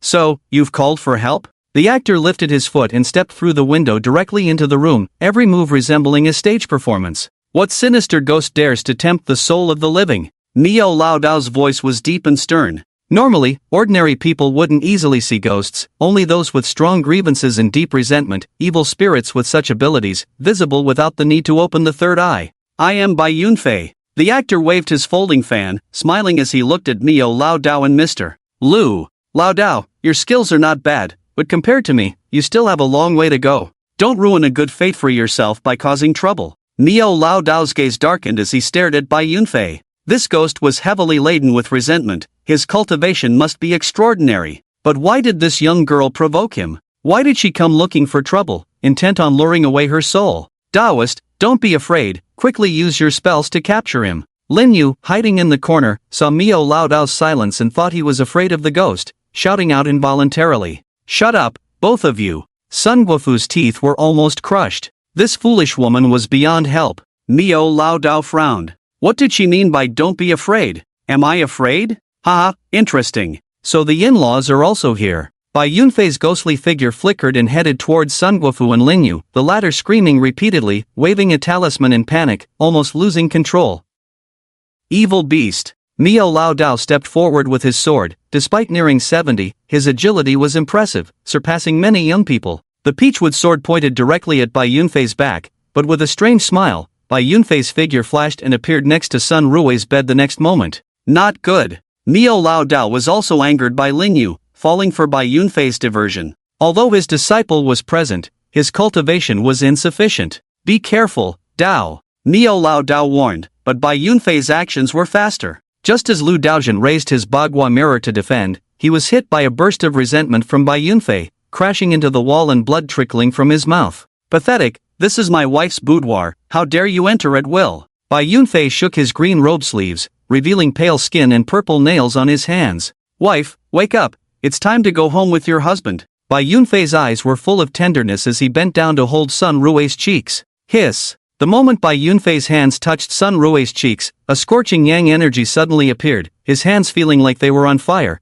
emitting a puff of blue smoke, small red blisters instantly forming on his pale hands. Ah! Bai Yunfei howled in pain, his handsome face contorting, eyes shrinking, and covered in a white mist, looking eerie and terrifying. Pure yang blaze? Bai Yunfei noticed a crimson mark on Sun Rui's forehead, the unbearable heat of pure yang energy emanating from it, preventing him from extracting her soul. Who dares to interfere? Bai Yunfei glared at Miao Lao Dao and Sun Guofu, his robe billowing, his body tainted with sin, a bloodline appearing at his neck. Originally dressed in white and blue, Bai Yunfei's clothes were now stained with blood starting from the collar. Evil beast, covered in blood, face the eternal damnation, wake up. Miao Lao Dao roared, swinging his wooden sword, 3 yellow talismans flying towards Bai Yunfei. Crash! Bai Yunfei opened his folding fan with a crash, blocking them in front of him. Boom! 3 talismans exploded, and Bai Yunfei was pushed back 3 steps by the force, looking at the broken and scorched folding fan in his hand with a hint of surprise on his face. Not bad, not bad. Your cultivation as an old Taoist is not bad. Bai Yunfei clapped his hands with the broken fan. Today, dressed in literary attire, it is really not suitable for fighting. Tomorrow, I will come again. Bai Yunfei's gaze shifted from Miaoyu, the old Taoist, to Sun Guofu and Lin Yu. Old Taishan, at tomorrow's hour, this son-in-law will come to welcome the bride. If there is any obstruction again, there will be no mercy. Bai Yunfei struck out with a palm of evil energy straight towards Miaoyu's chest. Miaoyu coldly snorted and swung his sword vertically. Bang! Miaoyu felt like his wooden sword was striking a stone pillar. Slay demons, bind evil, kill 1,000 ghosts. The old Taoist made a quick decision, bit his tongue, sprayed blood on the wooden sword, and managed to shatter the evil energy of the palm. But in the blink of an eye, Bai Yunfei had already disappeared, leaving behind the lingering evil energy. Puff! Not long after Bai Yunfei left, Miaoyu spat out another mouthful of old blood, his face visibly paler. This demon is approaching the level of a bloodthirsty ghost. Miaoyu staggered a step. Master! Lu Daojin quickly went forward to support the old Taoist. It's nothing serious, just a minor internal injury. Miaoyu looked bitter and then turned to Sun Guofu. Leader's son, this demon is only temporarily subdued. The old Taoist is useless and probably not his match. You should consider other plans, or else tomorrow night, even if we risk our lives, we may not be able to protect Miss Ling Yuan. Upon hearing Miaoyu's words, Sun Guofu's face turned pale, and he sat weakly on the ground. Consider other plans? What other plans? Sun Guofu really didn't know what to do, feeling like he had reached the end of the road. After arranging rooms for Miaoyu and Lu Daojin to rest, Sun Guofu sat in the living room, smoking one cigarette after another. Think of a solution. What's the use of just smoking? Lin Yu waved away the smoke. Did your eye not see that I haven't figured out a solution? If you can't speak, then shut up. You offended Mr. Qingxian earlier, and now you've upset Master Miaoyu and Mr. Lu. How can Xiao Rui have a mother like you? I was just worried that Master Miaoyu would be frightened by that demon and leave us behind. Lin Yu's words further infuriated Sun Guofu, who grabbed the ashtray and slammed it on the ground. Lin Yu, I warn you, from now on, if you say one more word, get out of this house. Then you won't have to worry about becoming the mother-in-law of that demon. Lin Yu was startled, looking at the enraged Sun Guofu. She dared not speak, especially when she heard about becoming the mother-in-law of that demon. Lin Yu was on the verge of tears. Or, shall we go ask Mr. Qingxian for help? Lin Yu gritted her teeth. Ha! How dare you mention Mr. Qingxian? What did you say back then? Sun Guofu looked at Lin Yu as if she were a fool, unable to understand how his wife could shamelessly suggest seeking Mr. Qingxuan's help again. I'll go beg him, I'll go beg Xiaoguo, I'll apologize, I'll kneel down for Xiao Rui's sake. Lin Yu seemed to have made a decision. Guofu, tomorrow, early in the morning, we'll go find Xiaoguo, I'll beg for his forgiveness. Sun Guofu looked at his wife for a long time, then sighed heavily in resignation. At the city TV station, Guo Feng's breakfast was piled high on his desk, all meat dishes. Eating so much early in the morning, it was probably only Guo Feng, which was closely related to his entry into cultivation. Fortunately, after Sun Guofu promoted him, he was given a separate office. Although not spacious, it provided enough private space.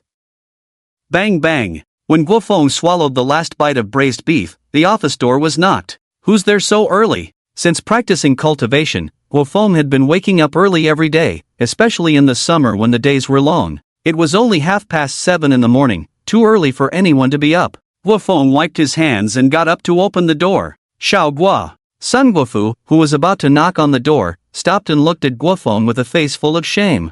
Master Tai? Guo Feng frowned when he saw Lin Yu behind Sun Guofu. Master Tai, isn't it a bit too much to bring Madame Lin to bother me so early in the morning? Are you planning to dismiss me? Guo Feng said impatiently. No, Xiao Guo, you've misunderstood. Sun Guofu quickly waved his hands, looking helpless. Yes, it's me, I've come to apologize. Lin Yu stepped forward quickly to explain. Well, this is strange. Did the sun rise from the west? Guo Feng smiled and turned back to his seat as Sun Guofu and his wife hurried in. Xiao Guo, I was blind and offended Mr. Qingxian, offended you. I was short-sighted, I was wrong, please forgive me and save our daughter, Xiao Rui. Lin Yu finally couldn't hold back, her heart filled with regret and fear, tears streaming down her face uncontrollably. What? Wasn't what we did yesterday effective? Guo Feng frowned, considering a possibility. That's not it, Xiao Guo, sigh. Sun Guofu recounted what happened last night with a mournful face. Guo Feng's eyes widened as he listened.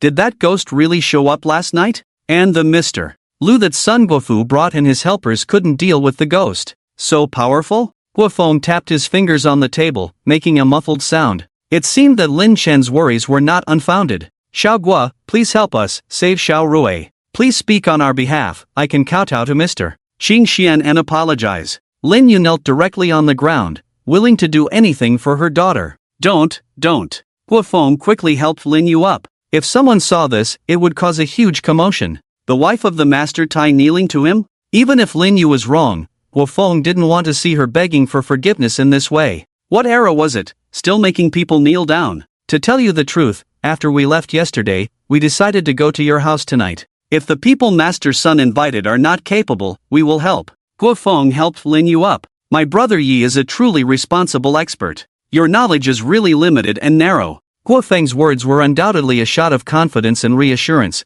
making Lin Yu see her own ugliness. Oh, wife, do you know how thoroughly you've realized your mistake? Sun Guofu sighed, never expecting that Lin Yu's words would lead Lin Shan and Guo Feng to help them. What a broad-mindedness it was. I'm really not a good person. Lin Yu's regretful tears flowed like water, making Guo Feng also feel helpless and regretful. If only he had known earlier. By the way, where did Mr. Lu find the old Taoist? From what you said, this Taoist seems quite capable. Guo Feng curiously looked at Sun Guofu. You came to us, do they have any objections? As they say, colleagues can be enemies. Guo Feng didn't want to cause trouble for Lin Chen again. No, it was Taoist Miao who asked us to find him. Old Taoist is a senior practitioner of the Laojun Guan, truly an extraordinary expert. Sun Guofu praised Taoist Miao with a thumbs up. Laojun Guan? Wasn't that a coincidence? Wasn't Yi Gu from the same lineage as Laojun Guan? Previously, Yi Gu had entrusted him to handle Senior Qing Song's remains and belongings properly, which he had dutifully kept at home, planning to find an opportunity to send them to Laojun Guan. Unexpectedly, he encountered this here. Source text. What? Xiao Gua, you know them? Sun Guofu's heart skipped a beat when he saw Guo Feng's performance. Could these two have a grudge against the old Jun Guan? Not only do I know them, we are very familiar. Guo Feng laughed heartily, thinking to himself, do I need to show off the fact that my night brother is their elder to you? Previously, Night Brother mentioned that back then, the old Jun Guan had disciples from 4 generations. The disciples from the top 3 generations went down the mountain to resist the Japanese invasion and face the national crisis, leaving only 2 Taoist disciples from the lowest generation. Guo Feng had specifically investigated this later on. This Taoist named Miao Yu was at most from the 4th generation, referred to as the Guanqing generation. Sun Guofu was puzzled by Guo Feng's laughter, but it seemed like they were friends rather than enemies, which was good. When Lin Chen finished his cultivation and contacted Guo Feng, he was pleasantly surprised by 2 pieces of news brought by Guo Feng. First, it was confirmed that the ghost singing opera was indeed by Yunfei, the lover that Lu Daojun was looking for. Second, he didn't expect to encounter disciples from the old Jun Guan lineage. Due to Taoist Qing Song, Lin Chen naturally felt close to the old Jun Guan lineage. Moreover, based on Sun Guofu's words, both Miao Yu and Lu Daojun had good personalities and styles, indicating a promising future for the old Jun Guan lineage, which made Lin Chen very happy. Prepare yourself and come with me tonight to teach a lesson to my disciple. The 62nd generation of the old Jun Guan, Qing, was followed by Xian, Miao, and Dao generations, known as the Qing Xian Miao Dao. Lin Chen couldn't help but feel that by choosing this name, he seemed to have an inevitable connection with the old Jun Guan lineage. In the evening, at Sun Guofu's villa living room. Director's son, is the master you mentioned coming soon? Lu Daojun was a bit displeased. Although his master didn't care about such matters, he was curious about this master who was taking so long to arrive. Mr. Lu, he will be here soon. Sun Guofu wiped his sweat. The Qing Xian master said he would come at night, but there was no specific time, yet Mr. Lu was urging him. He really has a big attitude. Lu Daojun became increasingly dissatisfied. If it were just him, it would be fine, but having his master waiting as well was too much. Nowadays in the Longhua Taoist sect, apart from the ancestors who were in seclusion and some older senior brothers, his master, Taoist Miao Yu, was highly respected. Lu Daojun had traveled far and wide for many years, but he had never heard of a figure like the Qing Xian master who could make his master wait. Who's in such a hurry? Before Lu Daojun could finish his sentence, a somewhat arrogant voice was heard. Even before seeing the person, they could hear the voice. In the blink of an eye, Guo Feng swaggered in. Are you the Qing Xian master? Lu Daojun frowned, looking this young man with a strange outfit up and down. He was dressed in tight sportswear, wearing a tactical vest with various bottles inside. The most exaggerated part was the black cloth-wrapped thing on the young man's back, which looked like a sword. Taoist Miao Yu also frowned slightly. If this oddly dressed young man in front of them was the so-called Qing Xian master, then it was truly a case of a hero emerging in his youth. No, I'm his brother. Guo Feng smiled at Lu Daojun, then glanced at Miao Yu sitting there, looking pleased but with an inexplicable expression in his eyes. Lu Daojun and Miao Yu looked at each other, both puzzled. Why could they see kindness in this young man's eyes? It felt as if an elder was looking at their own grandchildren, which was truly bizarre.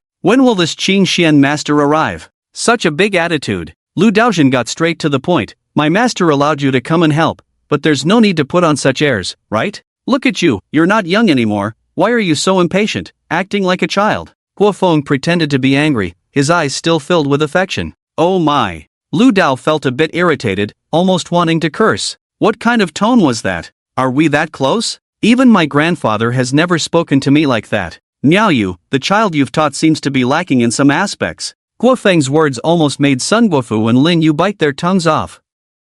They thought Guo Feng had gone mad. Was he considering himself as Miao Yu's senior? Kid, what did you say? Lu Dao stared at Guo Feng with wide eyes, ready to confront him at any moment. Young man, mind your words, don't go too far. Miao Yu frowned at Guo Feng, on the verge of losing his temper. Alright, Guo Feng, stop messing around. Just as Sun Guofu was worried the situation might get out of control, a familiar voice suddenly intervened, like a savior appearing. Miao Yu and Lu Dao turned to see a young man in green descending from the second floor. When did he arrive? How did he come down from the second floor? Sun Guofu, his wife, and Lu Dao were all puzzled. In order to confront Bai Yunfei, they had deliberately closed all windows upstairs and sealed them with yellow talismans. Yet this person had silently entered. I just went to check on Sun Rui, made some arrangements, no need to worry. Lin Chen walked over with a smile. Miao Yu looked in astonishment at this mysterious visitor in green robes and golden threads, exuding a transcendent aura unique to Taoists, with a hint of incense. What made Miao Yu even more uncomfortable was the kind and caring look in the visitor's eyes, stronger than even the eccentric Guo Feng.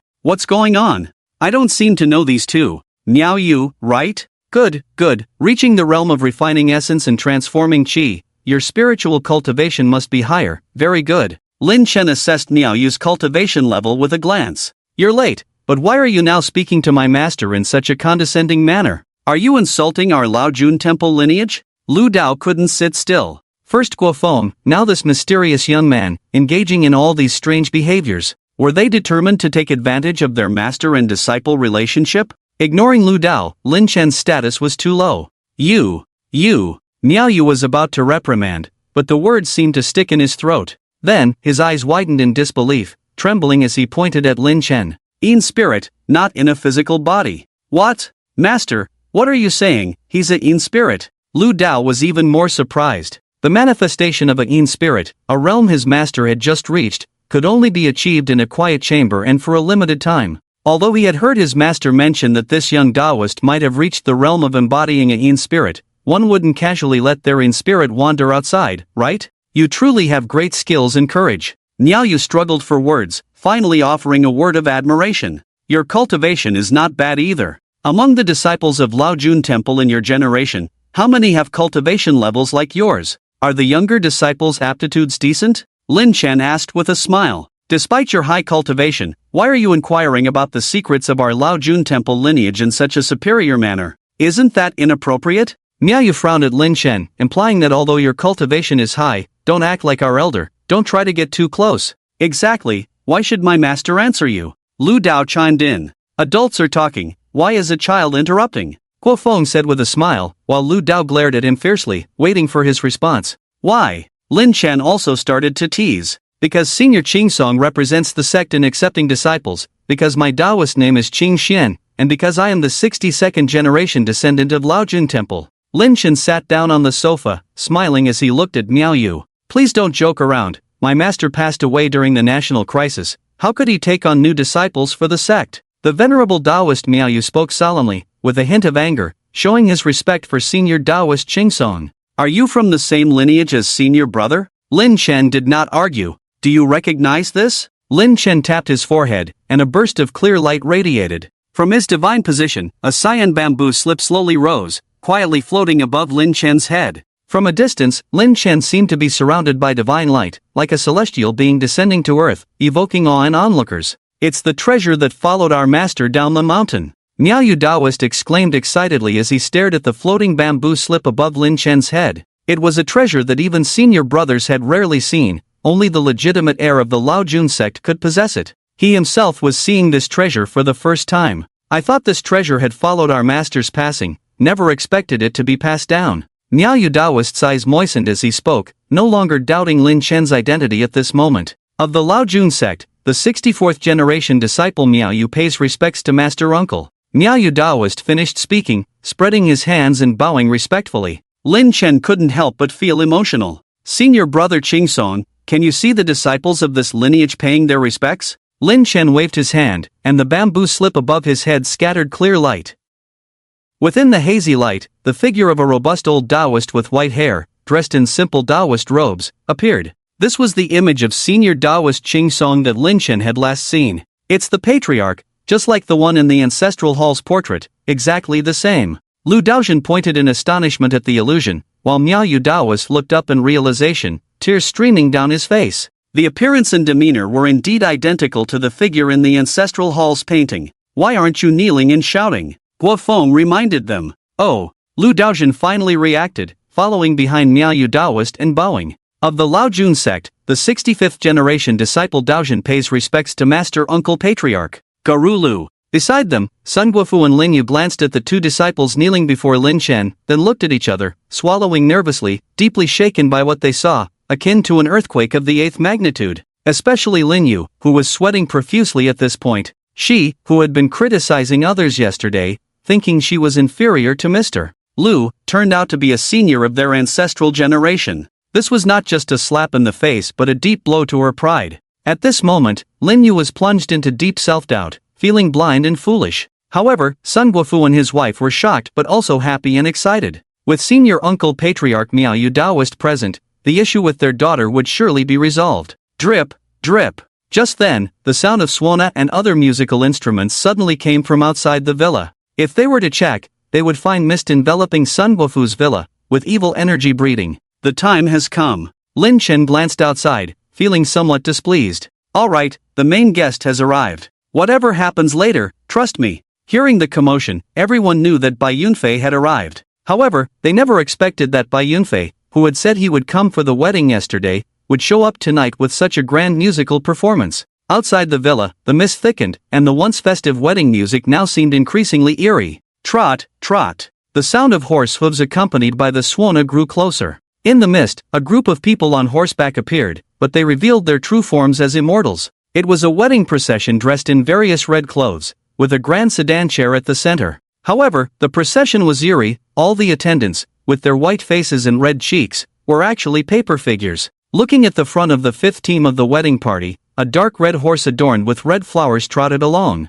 On the horse was Bai Yunfei, dressed as a martial artist, with a red sash across his chest and carrying 2 flower spears on his back. Inside the villa, the sound of the wedding procession suona was getting closer and closer. Sun Guofu and Lin Yu, supported by Lin Chen and others, were now pale and trembling with fear. After all, they were all ordinary people who had never seen such a scene before. It looks quite impressive. Lin Chen looked out at the mist outside the window and couldn't help but sneer. Miao Yu, I will hide their presence first. Guo Feng will cooperate with you to deal with Bai Yunfei. Lin Chen arranged, leaving Miao Yu momentarily puzzled. Master Uncle, aren't you going to take action? I won't need to. Lin Chen smiled proudly. Miao Yu and the others were slightly stunned, then looked at him with admiration. Do your best, but try not to get hurt. Self-preservation is the priority. Treat it as a military exercise. Whatever happens next, don't worry too much. Lin Chen continued to instruct. Miao Yu nodded in agreement, but seemed hesitant, as if he had something to ask.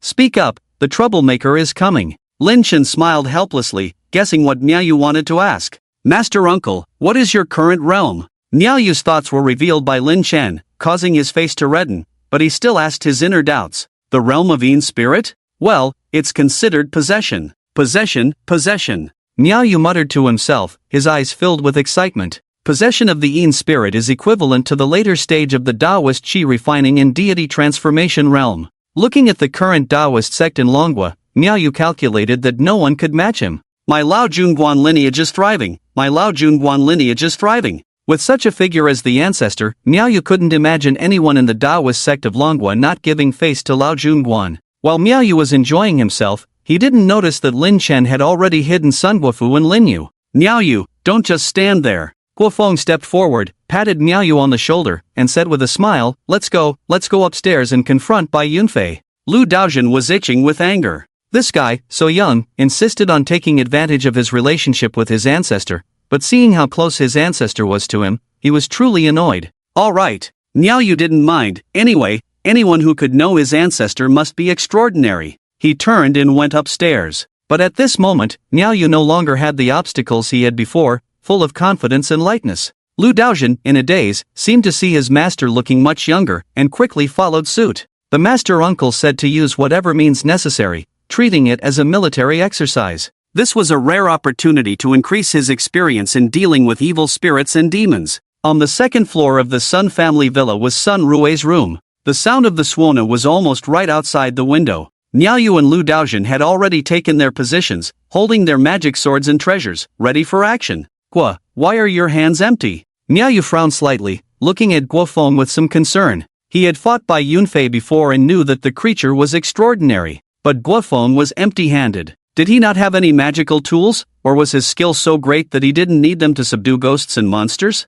Miao Yu pondered, leaning towards the former. How about using this first? Lu Daojun seemed to understand his master's intention and casually pulled out a worn-out wooden sword from his bag, handing it to Guofeng. This is what I use for sword practice on ordinary days. Although it's worn out, it's made of good quality yang wood. Oh, Guofeng tapped the wooden sword handed to him by Lu Daojun, then looked at the magic swords in the hands of Miao Yu and Lu Daojun. Why don't you use mine then? The mysterious old Taoist observed Guofeng's reaction, thinking that Guofeng was dissatisfied with the weapon given by Lu Daojun and decided to give his own sword to him for self-defense since the young man had a close relationship with their senior martial uncle. Hey, I can't use your weapon. I have this one. Yours is stronger. Don't mind me, Guofeng refused with a smile, then pulled out a stick-like object wrapped in black cloth from behind. Ha! My master's sword is made of 500-year-old sunlit peach wood, refined with Taoist secret techniques and true blessings. Someone once offered millions to buy it. Lu Daojun proudly dismissed Guofeng's mention of a slightly stronger weapon than theirs.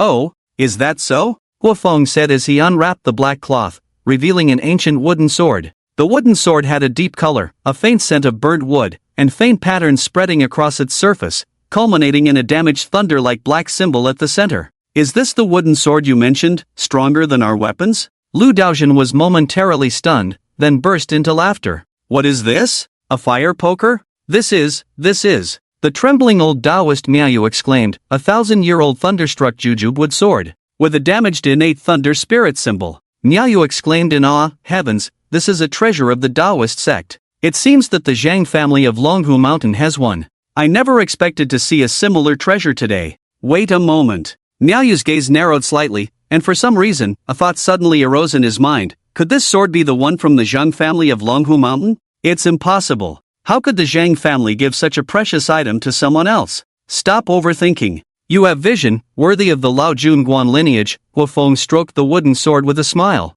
Given by Brother Yi. Miao Yu suddenly realized, nodding in understanding. So it was given by the senior martial uncle, which made sense. However, he couldn't help but feel a little bitter. That's our senior martial uncle. How could he casually give away our family's belongings? Don't worry. Guofeng seemed to sense Miao Yu's thoughts. Brother Yi said that when I am strong enough, he will accept me as a junior disciple on behalf of the sect. We are all family. When I reach the realm of immortality, I will pass it on to you. Miao Yu tightly gripped the sword in his hand, feeling an urge to curse. Damn it, waiting for you to reach the realm of immortality to pass it on to me? I'm almost 70 years old, practiced for over 50 years, and have reached the stage of refining essence into chi. Are you a genius or some reincarnated great being? As Miao Yu pondered, the sounds of celebration and music had reached Sun Rui's chamber. I've said it before, no other man is allowed in my wife's chamber. How dare you trespass again? Bai Yunfei, dressed as a martial artist, stepped into the chamber. Oh, are you here to perform? Guofeng, intrigued by Bai Yunfei's attire, also became interested, smiling as if watching a show. Who are you? Bai Yunfei noticed Guofeng, whom he hadn't seen the night before. Could he be a hired helper? When Bai Yunfei's gaze fixed on the wooden sword in Guofeng's hand, he inexplicably felt a hint of threat. His disciple, Guofeng smirked, brandishing the thunderstruck wooden sword and charging forward to strike, causing Miao Yu and Lu Daojun's eyes to widen in alarm. Lu Daojun, what kind of martial arts is this? Is it the chaotic wind sword technique? Miao Yu, be careful, my ancestors. That sword is not meant to be used like that. Don't ruin it. Bai Yunfei, seeing Guofeng charge at him without a word, was also taken aback. Is he so reckless? Good, come on. Bai Yunfei regained his composure and prepared to fight back. It's been years since I've fought anyone. I'm feeling a bit itchy. White Cloud Fei appeared to be an actor in a theatrical troupe, proficient in martial arts and also a skilled thief. Seeing Guofeng charging towards him, he felt a sense of excitement. Drawing his twin guns, he met Guofeng head-on, but as soon as they clashed, White Cloud Fei was taken aback. What kind of swordsmanship was this? Shaolin or Wodong sword? Guofeng's attacks were chaotic and unorthodox, completely throwing off White Cloud Fei, whose background was in traditional martial arts. This swordplay was too unconventional. Caught off guard, White Cloud Fei was struck in the chest by Guofeng's wooden sword. Ack! The moment the wooden sword touched his body, a burst of scorching energy erupted, sending White Cloud Fei flying. Impressive. Is he really this strong? Did I underestimate him? Is this kid pretending to be weak? Lu Daojun was astonished, realizing that the one who was sent flying like this last night was him. Idiot! White Cloud Fei, looking at the slightly burnt mark on his chest, felt a surge of anger and regret for his carelessness. What kind of nonsense swordsmanship was this, just random hacking and slashing? Despite his renowned reputation in the martial world, he had been taken advantage of by such reckless attacks. White Cloud Fei twirled his twin guns and aimed at Guofeng. Exterminate evil, swiftly as the law commands. Lu Daojun seized the opportunity to unleash a powerful spell, causing a yellow talisman to explode into a fireball heading straight for White Cloud Fei. The venerable Taoist also cast 3 consecutive bursts of fire. Enraged, White Cloud Fei couldn't afford to engage with Guofeng anymore and instead shattered the talisman fire with his guns. Farewell, evil. A phrase in a foreign language was heard, followed by a test tube filled with red liquid being thrown towards him, seemingly without any magical aura. Shatter! White Cloud Fei shouted, accurately striking the glass vial with his spear. With a crack, the test tube shattered, splashing pure yang blood all over his face. Like being splashed with sulfuric acid, a puff of smoke rose from White Cloud Fei's handsome face. Ah! Roaring like a demon, the pure yang blood was the bane of all evil spirits, and the direct assault intensified the pain. Damn, it's you! Remembering the pure yang blood mark on Sun Rue's forehead from last night, White Cloud Fei's anger surged exponentially. However, Miyu and Lu Daojun didn't give White Cloud Fei a chance. The talismans kept raining down, and just as he tried to confront them, Guofeng persistently attacked, occasionally throwing blood vials. Damn it! White Cloud Fei wiped his face with his palm, and the terrifying burns caused by the pure yang blood disappeared instantly, restoring his handsome face. This battle turned out to be more intense and frustrating than he had anticipated. I intended to meet my senior sister in the dressing room, but now I'm entangled by you ants, truly annoying. White Cloud Fei, furious yet amused, clapped his hands and began to complain in a theatrical voice, then turned and pulled the large red flower.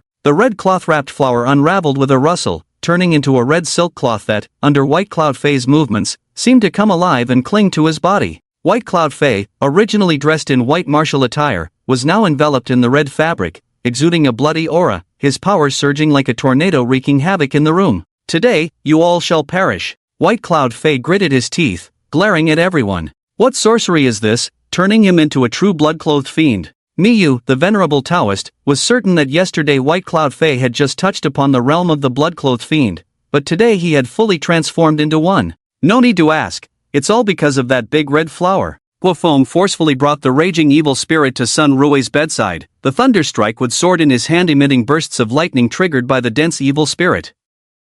What is this? Bai Yunfei stared at the wooden sword in Guofeng's hand, his eyes filled with wariness, especially towards the faint electric light, which posed the greatest threat to him. Burning fire stick, a gift from my brother, Guofeng chuckled. Miao Lao Dao was speechless. A burning fire stick? Who would trade a fortune for a burning fire stick? Whose burning fire stick bore natural thunder patterns? If you have one at home, give it to me. Courting death. Bai Yunfei clearly understood that Guofeng was playing with him, so he immediately flew into a rage, his twin guns in hand merging into a bright red long spear thrusting towards Guofeng's chest. Don't move! Guofeng roared, and Bai Yunfei's blood-red long spear instantly stopped, as if frozen in place. At the same time, Miao Lao Dao and Lu Daojun were equally stunned, watching Guofeng in disbelief. Instead of dodging Bai Yunfei's blood-red long spear, Guofeng stood in front of Sun Rue, who was lying on the bed. Villain, what are you up to? Bai Yunfei truly cared about Sun Rue, or rather, he cared about her soul. Self-preservation, don't you like this young lady? Guofeng grinned at Bai Yunfei. Look, We've fought, but we can't beat you. How about this, you take this young lady and leave, we call a truce. Guofeng said earnestly, of course, you can disagree, but if I fight to the death, although this magic sword may not kill you, it can still severely wound you. By then, you won't be able to marry or pay respects to the heavens and earth. Hearing Guofeng's words, Bai Yunfei raised an eyebrow, somewhat skeptical. If you know you're no match, why did you come to stop me from marrying tonight? Bai Yunfei coldly pointed his blood spear at Guofeng. Hey, take the money and eliminate the disaster for others. We martial artists must keep our promises, right? Guofeng waved his hand, displaying the demeanor of a hero of the martial world, which made Bai Yunfei raise an eyebrow. After all, he had also been a part of the martial world in the past, and Guofeng's behavior seemed quite fitting. We've fought, we've put in effort, we can't just throw our lives away, right? Guofeng said with a smile, leaving Miao Yu and Lu Daojin staring at each other in astonishment, admiring Guofeng's ability to speak nonsense with a straight face. Bai Yunfei nodded at his words, now believing Guofeng. After all, having been part of the martial world in the past, he understood the mindset of martial artists well. Most people wanted both wealth and reputation. The parents of this young lady have already been sent away by us, so you don't need to worry. As long as you promise and ensure our safety, we will leave now. You can rest assured and have someone dress the young lady in bridal attire, cover her head, then carry her home in a sedan chair. We wish you 100 years of happiness, how about that? Guofeng now put Sun Rui down, raised his hand in a salute, a gesture that left Bai Yunfei dumbfounded. As the saying goes, don't hit a smiling face with your hand. Guofeng's current attitude was impeccable. Since my death, I haven't heard any auspicious words, and what you said is true. When I marry senior sister, of course, I must give her a phoenix coronet and a red veil. You are indeed sincere. Bai Yunfei put away his blood-red long spear, but his red attire remained unchanged. Very well, you may leave. Bai Yunfei's murderous aura had already dissipated. Ha? Is that it? Miao Yu Lao Dao and Lu Daojin looked at each other in confusion. They had just been fighting fiercely, and Bai Yunfei had suffered quite a bit. Why was he now letting them go so generously? Alright, fair enough. I imagine you were quite a prominent figure back in the day, admirable. Guofeng clasped his hands together with a snap. 100 years of happiness, we bid farewell. White Cloud Face solemnly clasped his fists, thinking to himself that in this era, there was such a bold young man, which made him somewhat nostalgic for the days when he roamed the rivers and lakes, following the opera troupe around the world. Watching Guofeng holding Miao Yu and Lu Daojin, White Cloud Fei returned to his original white attire, his bright red outfit turning back into a silk red flower, his aura quickly dissipating. Shroud cloth, whose blood have you stained? White Cloud Fei muttered to himself, then turned to look at Sun Rui lying on the bed. Senior sister, as the saying goes, lovers will eventually be united. After more than 100 years apart, we can finally get married. White Cloud Fei looked at Sun Rui, his pale complexion quickly fading, his eyes filled with sincerity.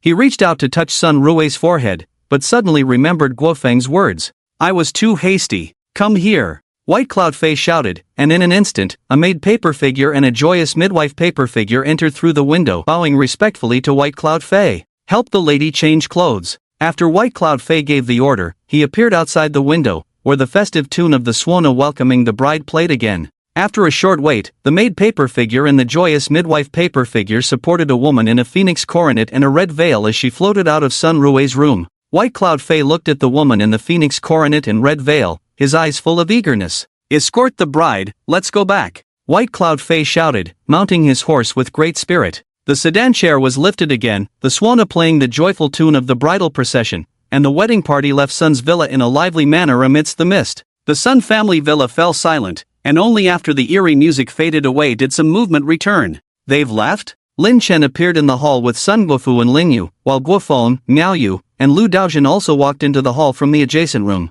Guofeng went to the window to look around. They've left. Looks like they're in a good mood. Guofeng smiled and turned back to the center of the hall. Can their mood be good? You've practically handed them over on a silver platter. Miao Yu and Lu Daojin looked at each other, unsure of how to explain to Sun Guofu and his wife. Sir, has the ghost left? Sun Guofu looked expectantly at Lin Chen. Yes, they've left. Lin Chen responded after sensing for a moment. Sir, what about my daughter? Lin Yu's voice trembled as she asked. She's been taken away. Guofeng replied with a grin. What? Sun Guofu and Lin Yu were dumbfounded, then burst into tears. Guofeng, stop joking. They really left. There were no little ghosts by the wall. Lin Chen couldn't help but laugh and cry, unsure if Guofeng was being unintentional or deliberately scaring Sun Guofu and his wife. Upon hearing Lin Chen's words, Sun Guofu was the first to react. Miao Yu, Lu Daojian, and Lin Yu looked at each other. Let's go, follow me upstairs. Led by Lin Chen, everyone went upstairs and returned to Sun Rui's room. Under everyone's gaze, Lin Chen walked to Sun Rui's bedside, gently touched her forehead, and a hint of yin energy emerged, causing a fleeting purple mark on Sun Rui's forehead. Her eyes moved, little Rui's eyes moved. Lin Yu exclaimed in joy, and Sun Guofu also noticed that his daughter seemed to be waking up, so the couple hurried over. After a moment, Sun Rui's eyelids trembled a few times, slowly opening her eyes. Mom, Dad? What are you doing here? Who are they? Sun Rui was shocked and pale. Anyone would be terrified to see 4 strange men standing in their room in the middle of the night. It's okay, it's okay. You were possessed and slept for several days, thanks to these experts. Lin Yu quickly explained. Although Sun Rui knew about being possessed a few days ago, she was now somewhat clear-headed and recognized the familiar Mr. Lu. Wow. Sun Rui burst into tears, recounting her terrifying experience. Mom, Dad, it was so scary. I dreamt that I was in a very dark place, filled with many monsters and demons. There was a white-faced opera singer who insisted on marrying me. It was terrifying.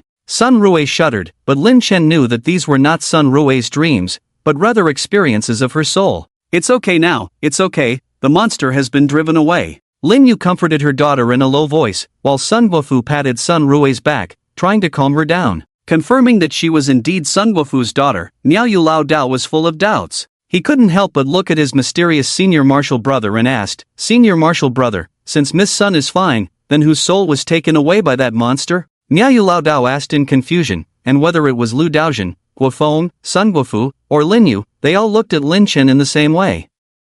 Yes, Sun Rui's soul was still there, and she was awake, so who was the bride taken away in a sedan chair? Yes, Brother Yi, you only told me to say those things, but didn't tell me what it was all about. Guofeng scratched his head. Lin Chen had instructed him on some things before he came, just telling him to be prepared and not to reveal his hand, but without giving a reason. Now that everyone was asking, Guofeng was feeling extremely anxious. However, Miao Yu and Lu Daojian, upon hearing Guofeng's words, suddenly realized that the things Guofeng had said before, along with his exaggerated performance, were all instructed by Lin Chen. They were now even more curious about the intentions of this mysterious senior in the sect.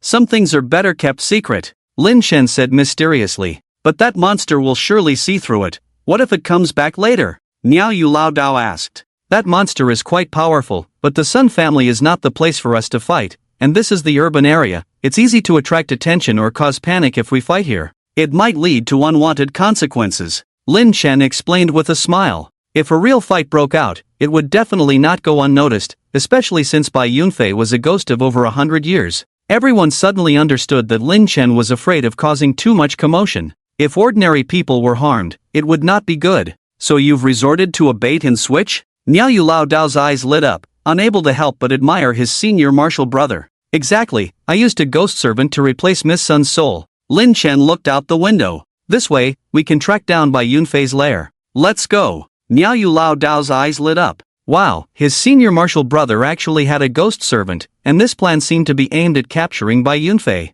How confident he was. Senior martial brother not only has great cultivation, but also great wisdom and strategy, truly admirable. Miao Yu Lao Dao praised generously, surprised that even at nearly 70 years old, after over 50 years of cultivation, he was still highly respected in the sect, and now he had moments of being like a junior disciple. Lu Daojian looked in amazement at his usually serious master, who now seemed like a fanboy. But after some thought, Lu Daojian understood. This was a master at the late stage of chi refinement and nascent soul, who even kept a ghost servant. With such strength and methods, having such a senior master and uncle, he would be able to walk sideways in the future, more or less. Thinking this, Lu Daojian felt content. Senior martial brother, let's hurry and go eliminate that monster. I'm afraid if we delay, Bai Yunfei might discover your ghost servant and in a fit of anger, destroy it. Miao Yu Lao Dao also knew about keeping ghost servants, as the Daoist sect had ways to raise troops and horses. He believed that his senior martial brother's methods should be similar. The ghost servants were fine dealing with the situation on one side,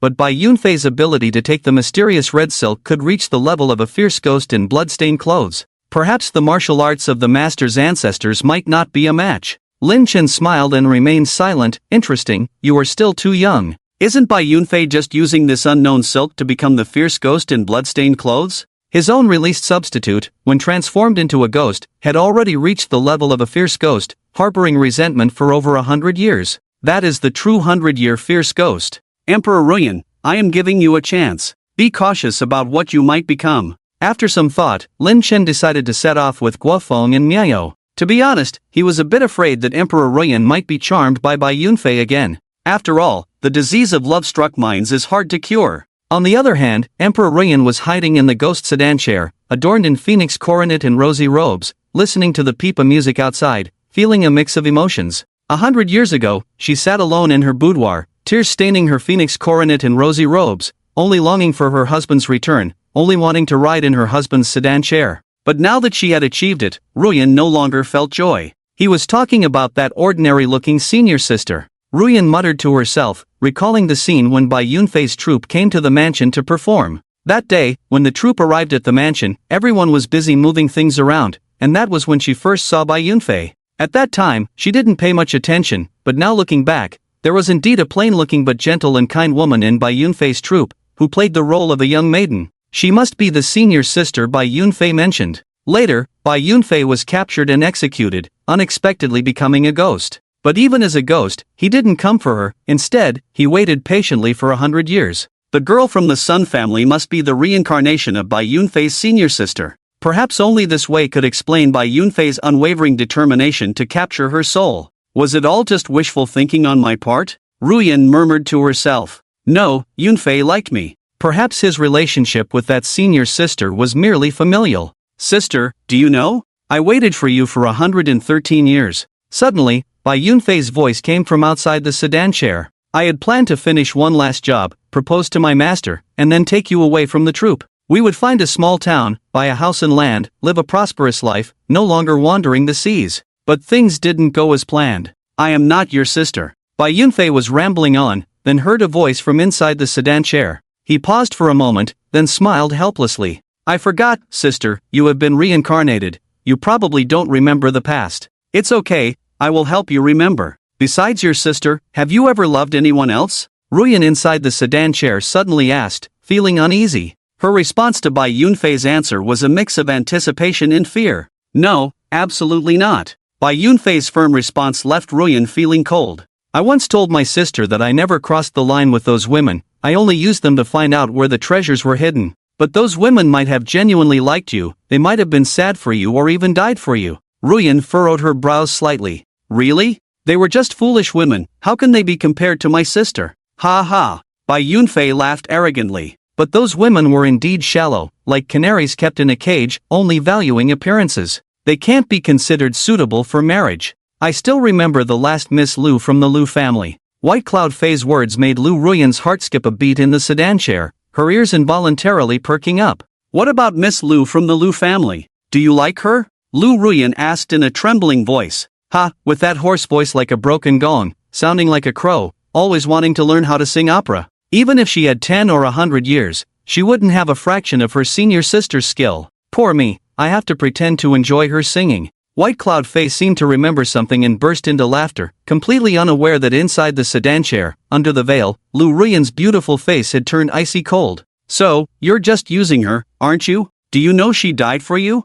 Lu Ruyan suppressed her anger. I don't care, she deserved to die, I only care. White Cloud Fei stopped mid-sentence, suddenly coming to his senses. Wait, you're not my senior sister. White Cloud Fei leaped back, guns flying out from behind him, pointing at the sedan chair. Who are you? Come out! White Cloud Fei shouted. Who is she? You scoundrel, she is the person you forgot, the person whose dignity you trampled, the one who waited for you in agony, and died for you. An angry voice rang out, and in a flash, White Cloud Fei saw a figure in green approaching, with the sound of car engines roaring behind him. It was none other than Lin Chen, accompanied by Guofeng, Miao Yu, and Lu Daojin, chasing after them. Lin Chen arrived gracefully, with Lu Ruyan present. He could easily locate White Cloud Fei and his group.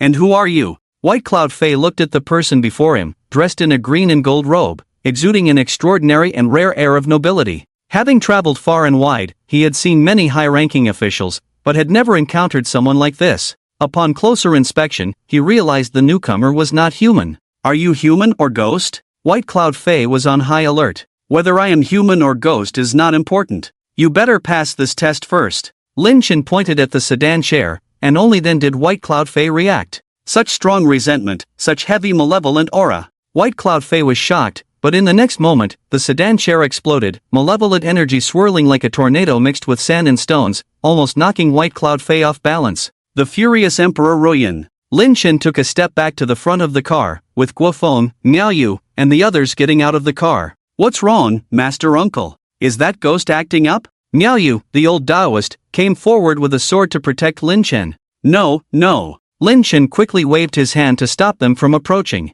It's my ghost servant getting angry, about to go berserk. Don't get close, it wouldn't be good if you got hurt.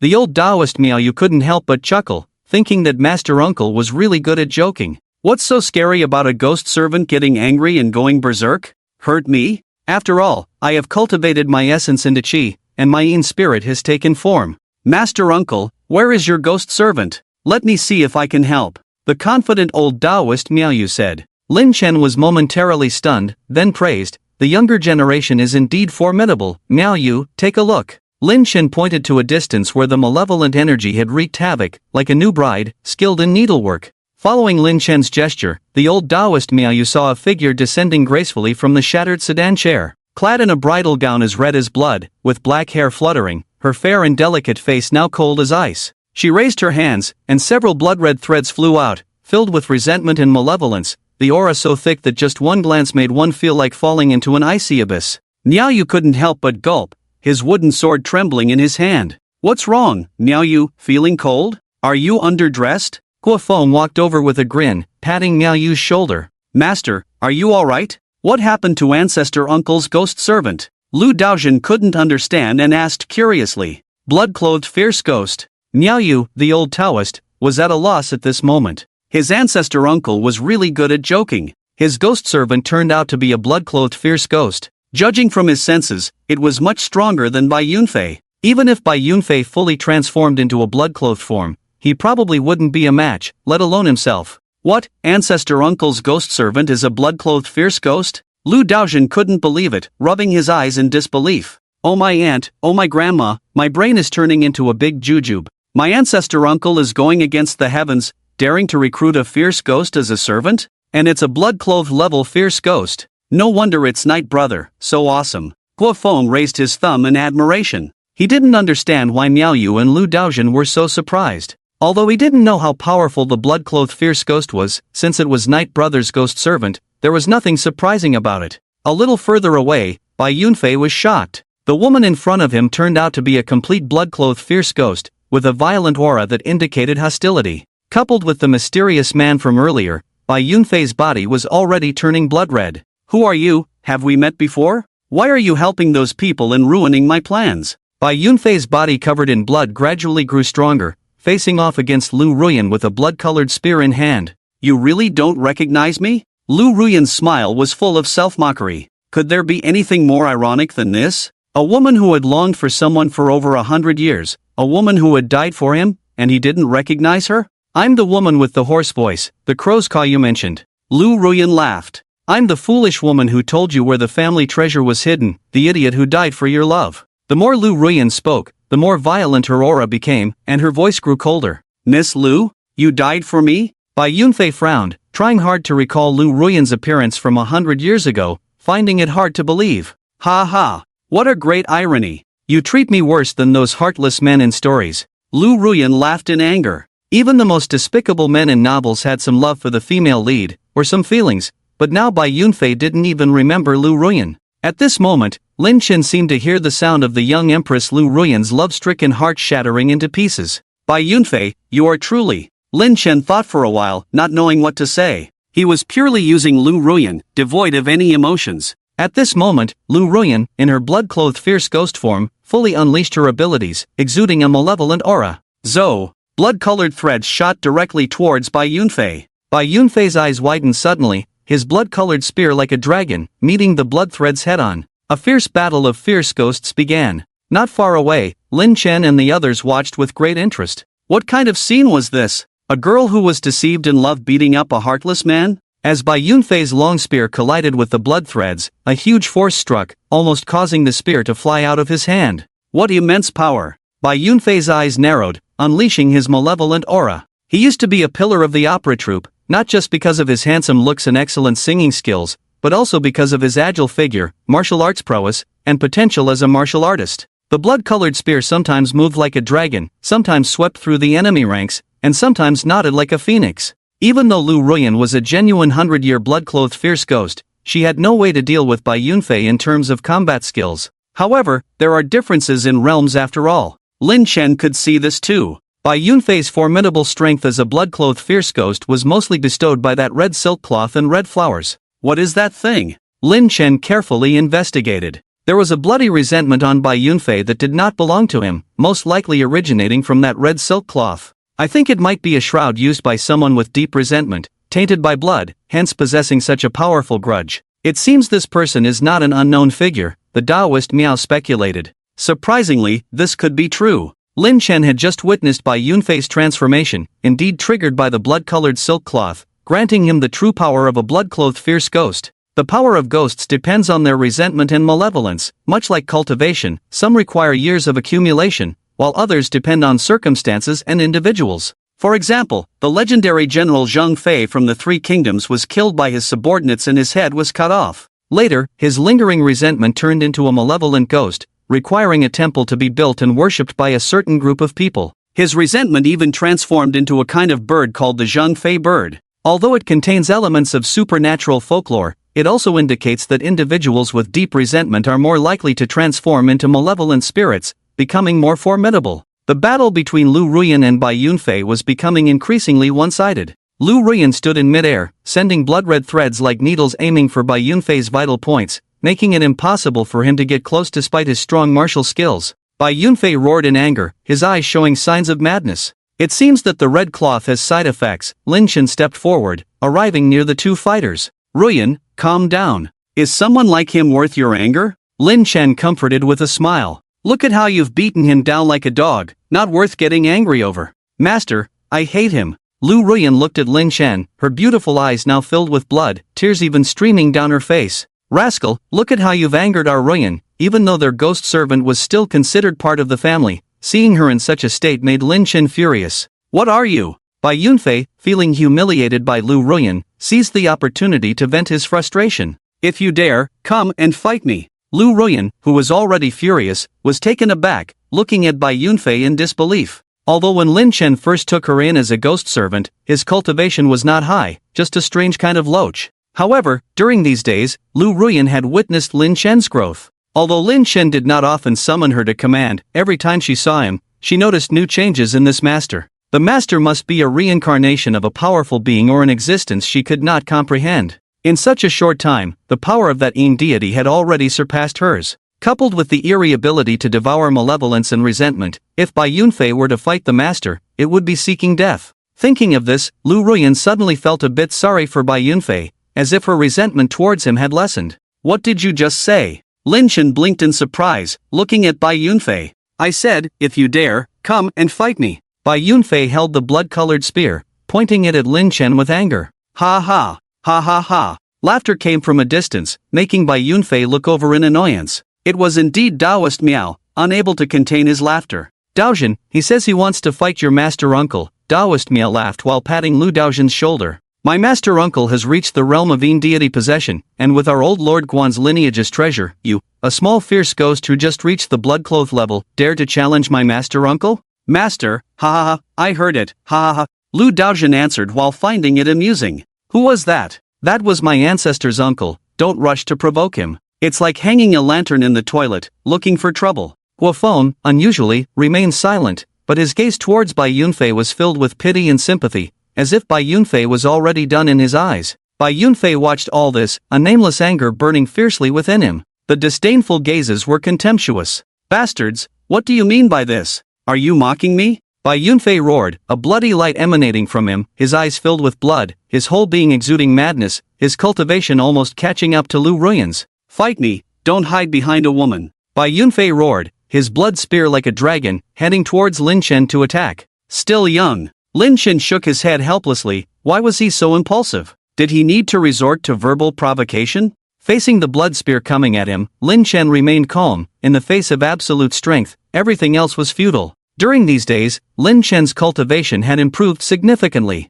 Bai Yunfei, filled with anger, made a move, but the spear that should have pierced the enemy's throat was inexplicably deflected by the opponent's single hand, redirecting the furious attack aside. Bai Yunfei pressed on, the long spear falling like a torrential rain, but the man in green remained composed, as if nothing could touch him. Your Zhao family spear technique is lacking, not authentic. Lin Chen dodged Bai Yunfei's blood spear while commenting. The Zhao family spear technique is passed down from the valiant General Zhao Zilong. The spear should be as fast as a dragon and lightning, indicating greater speed and power, while the dragon roaming the world also represents agile footwork. You fall short. Senior is so knowledgeable about everything. Lu Ruyan's eyes were full of admiration. Nearby, Miao Yu and others were equally impressed. Ancestor Senior is truly extraordinary, Miao Yu Daoist exclaimed in amazement. Feeling the admiration and astonishment of the crowd, Lin Chen closed the illusion demon eye technique with a hint of embarrassment. However, the system prompted that Lin Chen had achieved the mastery level of the Zhao family spear technique. As Lin Chen understood it, the illusion demon eye technique would analyze the opponent's martial arts techniques, assimilate them, and provide him with a higher level of improvement, as if standing on their shoulders.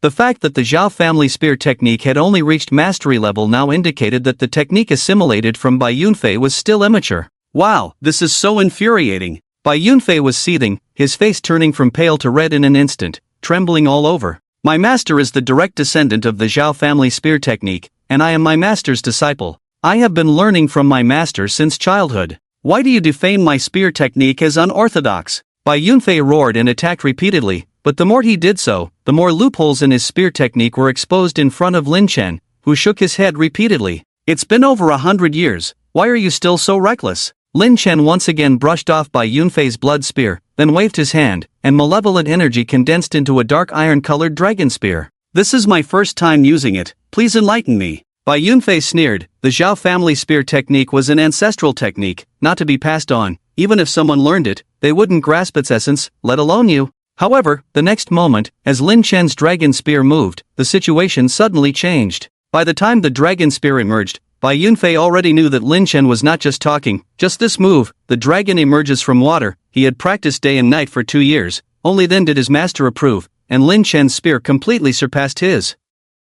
Bai Yunfei raised his spear to meet the attack, the two of them engaging in a fierce battle, their twin spears like a black and a red dragon fighting each other. Ancestor Senior's skills are truly remarkable. Miao Yu Daoist watched in astonishment, never expecting that Ancestor Senior was not only highly cultivated but also excelled in martial arts. Moreover, with his over 50 years of experience, it was clear that Master Uncle's marksmanship was superior to that of Bai Yunfei. Some people watch with insight, while others watch for the spectacle. Guo Feng belonged to the latter category, so he simply sat on the hood of Lu Daojian's Land Rover, enjoying the show. When Lu Daojian saw Guo Feng leap up and sit on his hood with a thud, he couldn't help but shiver. Easy there, my goodness, that's my car. But then he thought, the sword technique carried by this future junior master uncle was much more valuable than his car, so let it be. Looking back at the scene, the momentum of the battle between the two sides was constantly changing. At first, Bai Yunfei could still contend with Lin Chen, but in the blink of an eye, he was already being suppressed by Lin Chen.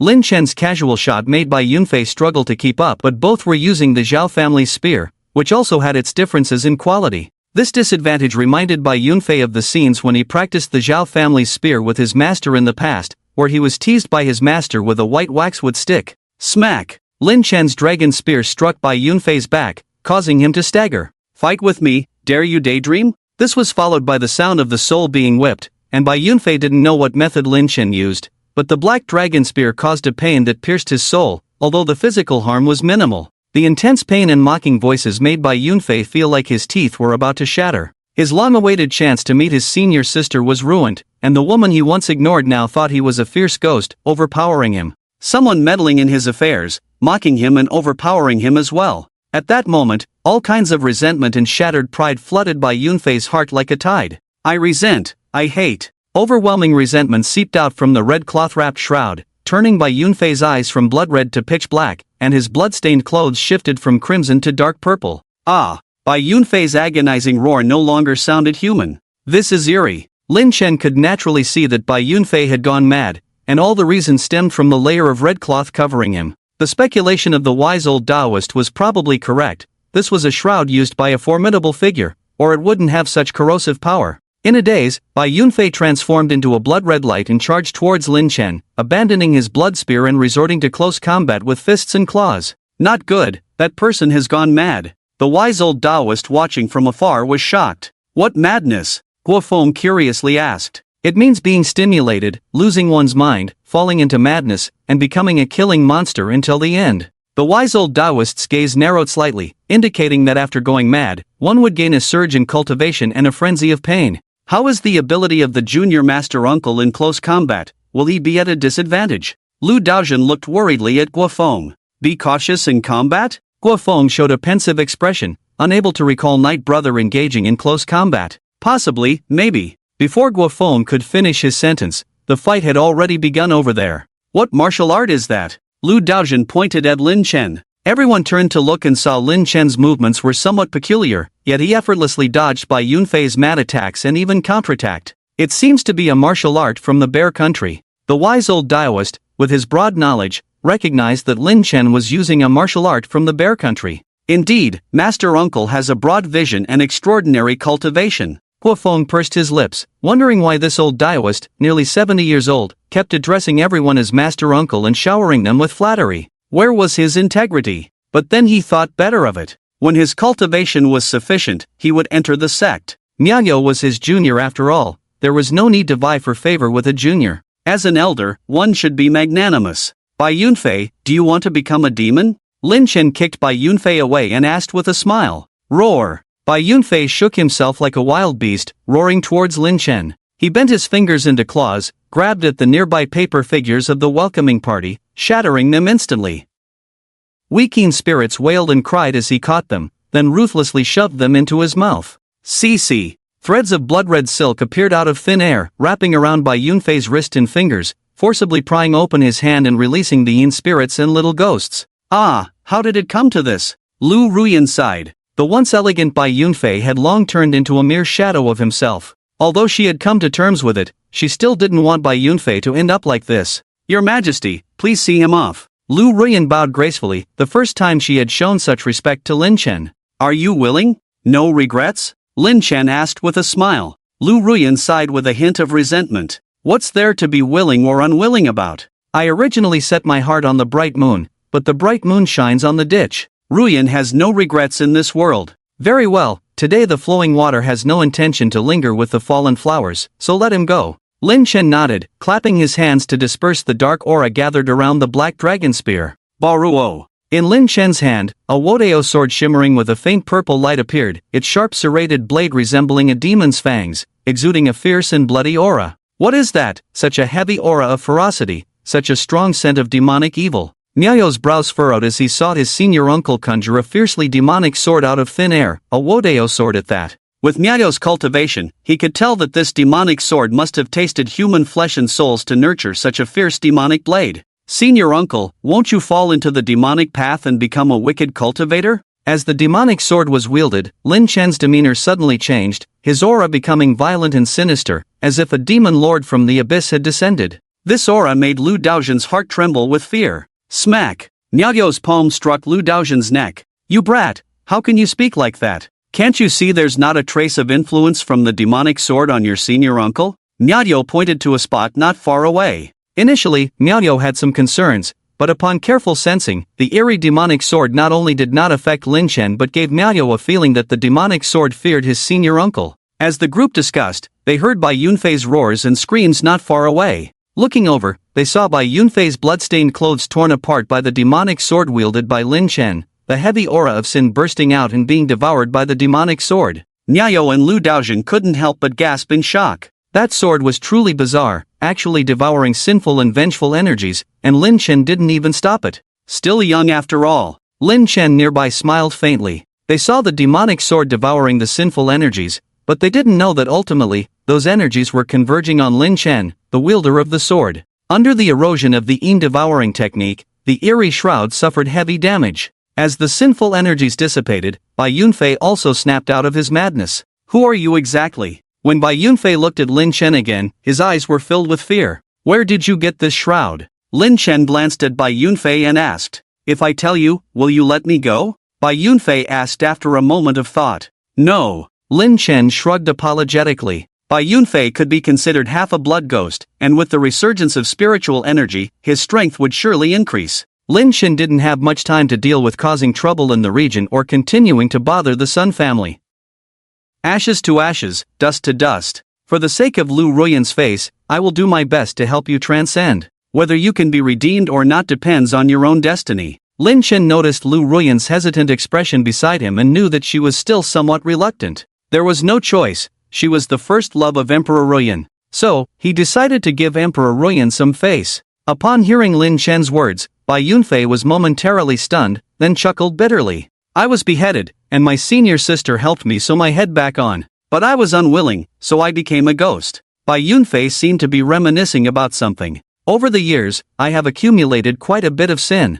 I'm afraid I won't have many chances to be redeemed. You're quite interesting. While others seek redemption, you are giving up on yourself. Lin Chen shook his head with a smile. Endure a bit and see if my method works. Lin Chen finished speaking and directly swung the demonic blade, Bo Ruo. With a tearing sound, the thick blood on Bai Yunfei's body shattered into pieces and scattered on the ground. Where did you get this thing? Lin Chen casually asked as he wielded the blade. Over 10 years ago, to avoid heavenly thunder, I escaped to an unowned empty tomb and obtained it there. Before Bai Yunfei could finish speaking, Lin Chen's demonic blade had already torn a gash on his body, directly devouring Bai Yunfei's own original sin and resentment. What kind of blade is this? Bai Yunfei, disregarding the pain deep in his soul, was both surprised and delighted. The demonic blade unexpectedly absorbed all his sin and resentment, causing his realm to rapidly decline, but his ghostly aura unexpectedly became much cleaner. Bai Yunfei, thank you. Bai Yunfei knelt down with a bang. As a lonely ghost for many years,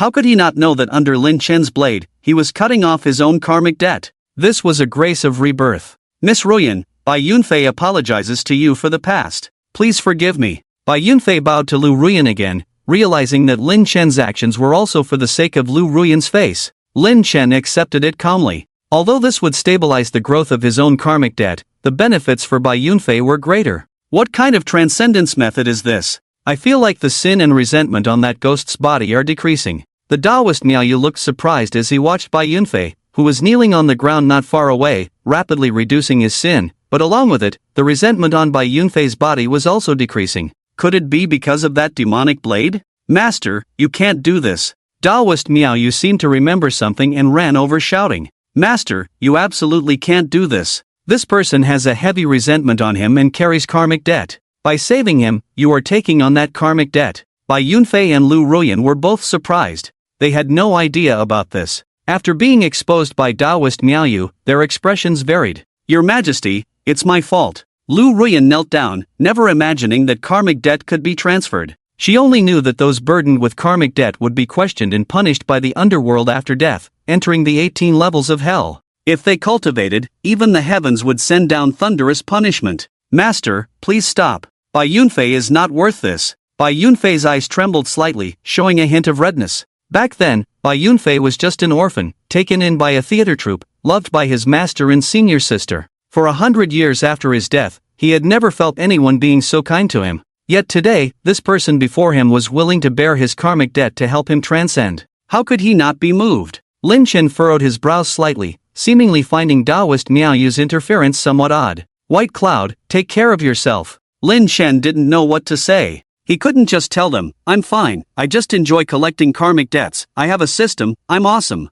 However, in Miao, Liu Ruyan, and Bai Yunfei's eyes, Lin Chen's words were filled with a sense of compassion for the world, instantly elevating their admiration and worship for him to another level. Master Uncle, merciful. Miao respectfully bowed to Lin Chen, her admiration shining in her eyes. Merciful Master, Liu Ruyan is willing to follow you forever, serving by your side. If there is any regret, I will never be reincarnated. Liu Ruyan knelt down gracefully, her oath carrying a strong determination, showing her sincerity. You are a good person, I will repay this kindness in the next life. Bai Yunfei knelt heavily on the ground, knocking his head 3 times. Silly child, silly child. Lin Chen recalled some TV dramas or novels he had seen, where some elderly and respected figures liked to say these 2 words, probably to show kindness, so he decided to imitate them. As these words fell, tears of blood flowed from Bai Yunfei's eyes. Ghosts do not shed tears like humans, theirs are tears of blood. It was evident that Bai Yunfei was filled with deep regret. Miao, recite the Liberation Sutra with me. Lin Chen put away the demon sword in Liu Ruyen, as reciting the sutra later might harm Liu Ruyen, who was a fierce ghost. Lin Chen's aura gradually changed, exuding a transcendent and pure Taoist energy, the most refined Taoist true essence. Niao quickly bowed and joined Lin Chen in reciting the Liberation Sutra. The Liberation Sutra was the supreme and profound method of the Taoist sect. Under the recitation of Lin Chen and Miao, it became more solemn, and Lu Daoxuan quickly joined in. Perhaps Lin Chen absorbed by Yunfei's resentment, grudges, and karmic debts, or perhaps it was by Yunfei's fortune. After reciting the Liberation Sutra 3 times, Bai Yunfei respectfully bowed to Lin Chen and the others, turning into scattered white light that dispersed between heaven and earth. 3 in the morning, Sun Guofu's villa. Sun Ruwei had been exhausted these past few days and had already fallen asleep.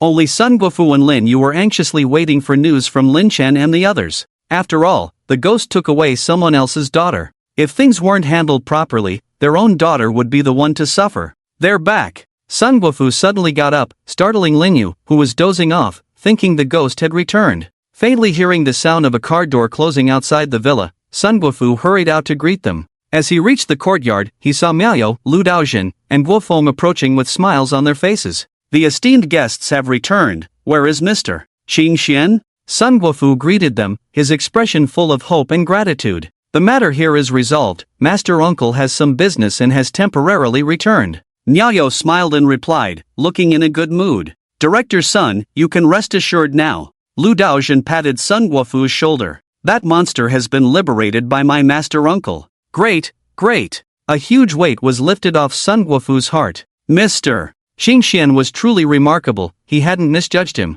Come, everyone, come inside and rest. Inside the Sun family villa, as they enthusiastically discussed Lin Chen's exorcism of the ghost tonight, in the battlefield where Lin Chen had fought Bai Yunfei in the outskirts, 2 naked little boys suddenly appeared out of thin air. They were Wang Kuei's 2 ghost sons. To evade pursuit, Wang Kuei had to return to his hometown for a while. This area was in the outskirts, with few surveillance cameras and low population density. Moreover, the villagers in the hometown were either studying or working, so there were few people around, reducing the risk of exposure. That evening, Wang Kuei was at home studying the soul-nurturing banner when he suddenly felt an unusual evil aura outside the village, accompanied by faint roaring sounds, indicating a possible battle between individuals or supernatural beings. Normally, Wang Kuei, being cautious by nature, would not venture out, especially considering the commotion that suggested a serious fight where someone could get hurt. However, curiosity got the better of him. Encouraged by 2 mischievous spirits, Wang Kuei decided to take a peek from a distance.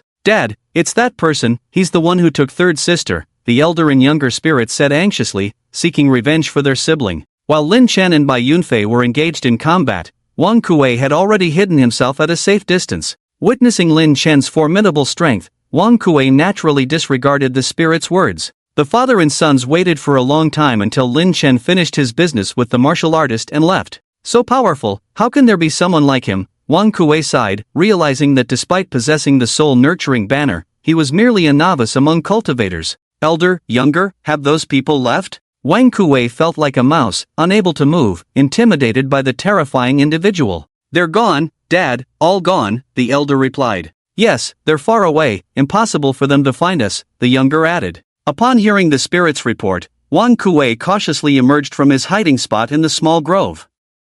So much evil aura, he remarked as he reached the battleground where Lin Chen had fought, sensing the lingering malevolent energy. Despite his amazement, he quickly took out the soul-nurturing banner and planted it in the ground, then sat down to cultivate the ghostly techniques it provided. The 2 spirits also wandered around, absorbing some residual pure evil energy. Dad, look what I found, the elder spirit exclaimed, holding a piece of tattered red cloth. The cloth exuded a strong bloody scent. Despite being in pieces, it carried a dense aura of resentment. Dad, I found one too, the younger spirit presented a smaller piece. Wang Kuei carefully examined the fragments, then looked at his 2 naked spirits, a bright idea forming in his mind. Although the items were of little use to him, they were valuable to his 2 spirits. Very good, very good. Keep them, when we get home, Dad will make each of you a loincloth. Wang Kuei reassured the spirits with a smile before resuming his cultivation. After dealing with Bai Yunfei, Lin Chen returned directly to the Black Dragon Pool Reservoir. This battle had yielded significant gains, not only acquiring around 50 to 60,000 sins but also about 10,000 merits, and most importantly, the loyalty of Lu Ruyan. As a fierce ghost, Lu Rian possessed only evil aura and resentment. Having refrained from harming others over the years, she had no sins on her, providing her with greater room for growth. A fierce ghost servant at her level was currently acceptable, even capable of standing on her own. However, with the accelerated recovery of spiritual energy, fierce ghost servants would soon be abundant, but a fierce ghost servant with immediate growth potential was different. Despite spending most of his previous life working in a lackluster state-owned enterprise, Lin Chen still harbored impulses and passion. The revival of spiritual energy heralds a grand era approaching. By then, all considerations of human relations, ethics, and laws will have to step aside, only strength will reign supreme, Lin Chen muttered to himself in the darkness. These days, Lin Chen also found a foothold at the Black Dragon Pool Reservoir. Lao Guiyuan Ling was naturally kind to him. Hong Yu and Lao Xia would not make things difficult for him either. Lin Chen also found a place to stay, a huge rock in the central area of the Black Dragon Pool Reservoir. The surface of the rock was smooth, covered with moss, without any mud. Lin Chen nestled there, as dawn was approaching. The moment the sun leaped out of the horizon was the best time to use the swallowing spirit technique. Swallowing spirit was derived from Lin Chen's own transformation based on his dragon body, after Professor Hong Yu taught him the python breathing technique. Here it comes. Lin Chen's mind stirred. He looked up at the sky through the dark underwater space, a glimmer of dawn breaking through the darkness, about to illuminate the earth. At this moment, not only Lin Chen, but also Lao Guiyuan Ling, the giant python Hong Yu, and Lao Xia were all ready to absorb the sun's spiritual energy. With the rising sun, its great light shone. Lin Chen floated up in the water, facing the sun, ready to absorb. A scorching breath seemed to come from a distant space, and Lin Chen opened his mouth wide to swallow it down. Although the dragon was a water creature and skilled in water manipulation, it was also adept in handling flames. The scorching spiritual power of the sun condensed in Lin Chen's abdomen, a great help in tempering his body. Lin Chen didn't know how others used the spiritual energy of the sun and moon, but he had his own ideas. The sun nurtured true fire. In Lin Chen's impression, dragons could breathe fire and water, mastering the use of both elements. The true fire of the sun was definitely the most powerful flame in the world. The moonlight nurtured true water. The yin power of the moon, similar to water, was used to enhance Lin Chen's water manipulation, a perfect match. While Lin Chen was practicing absorbing the sun's spiritual power, a special force crossed space and descended upon him. The faint golden force with a hint of sandalwood fragrance was not unfamiliar to Lin Chen, having seen it on Petra before. It was the power of faith, also known as the incense power of wishes. Interesting, someone is actually worshipping me. Lin Chen couldn't help but smile. In his past life, he had seen many people praying to gods and Buddhas, never expecting that one day someone would worship him. It must be because of the position of the local deity. Lin Chen's spirit, through the position of the local deity, carefully sensed the pass through that strand of incense power of wishes. Thank you, divine beings, for saving me and my family. I also know your names. Fortunately, I have some skills in art and work in advertising. I made a portrait of you to express my gratitude. If this offends you, please forgive me. Lin Chen heard a familiar voice. Surprisingly, it was that Sun Gang whom he had saved that night.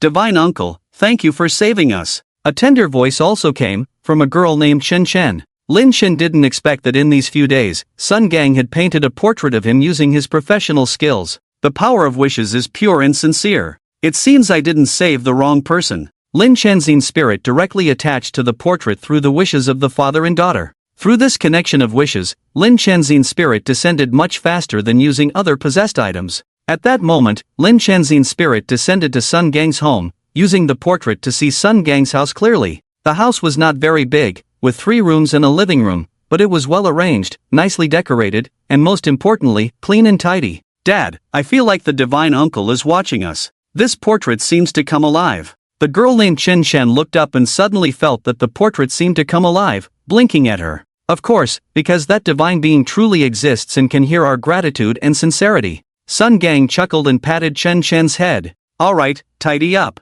I'll take you to your tutoring class. Sun Gang indulged. Dad, when will Mom come back? Chen Chen suddenly asked, and Sun Gang's face twitched slightly. What, missing Mom? Sun Gang was also helpless. Since that night he came back, his wife Wang Lin stopped talking to him, then the next day she packed up and left, without even arguing with Sun Gang. He didn't know if she was completely disappointed in him or feeling guilty. Not really, Mom doesn't do anything at home, occasionally cooks but it's not tasty.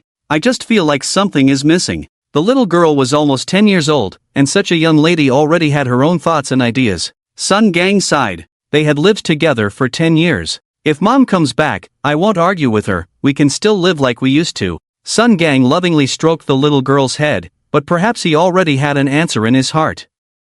Even if that wife came back, most likely it would be to deliver divorce papers. As the incense on the ancestral altar was about to extinguish, Sun Gang left the house with his daughter at ease. As Sun Gang and his daughter left, Lin Chen's figure stepped out of the painting, his shadowy figure appearing directly in Sun Gang's home. Not rich, but quite warm. There's no resentment or grudges in this house. Lin Chen strolled around, surprised that Wang Lin wasn't there. He didn't expect Sun Gang, a grown man, to keep the house so tidy with his daughter. Click! The sound of the door opening in the living room. Probably Sun Gang returning to fetch something he forgot. Lin Chen wasn't in a hurry. As a spirit, as long as he didn't want to be seen, even if a person had the divine eye, they couldn't see him. However, after a moment, Lin Chen realized it wasn't Sun Gang who returned, but Wang Lin. At that moment, Wang Lin and another young woman were sitting in the living room, looking at the clean and tidy house, her brows furrowed. Just a useless man who only knows how to clean and tidy up. I wasted my youth following you. Wang Lin sneered.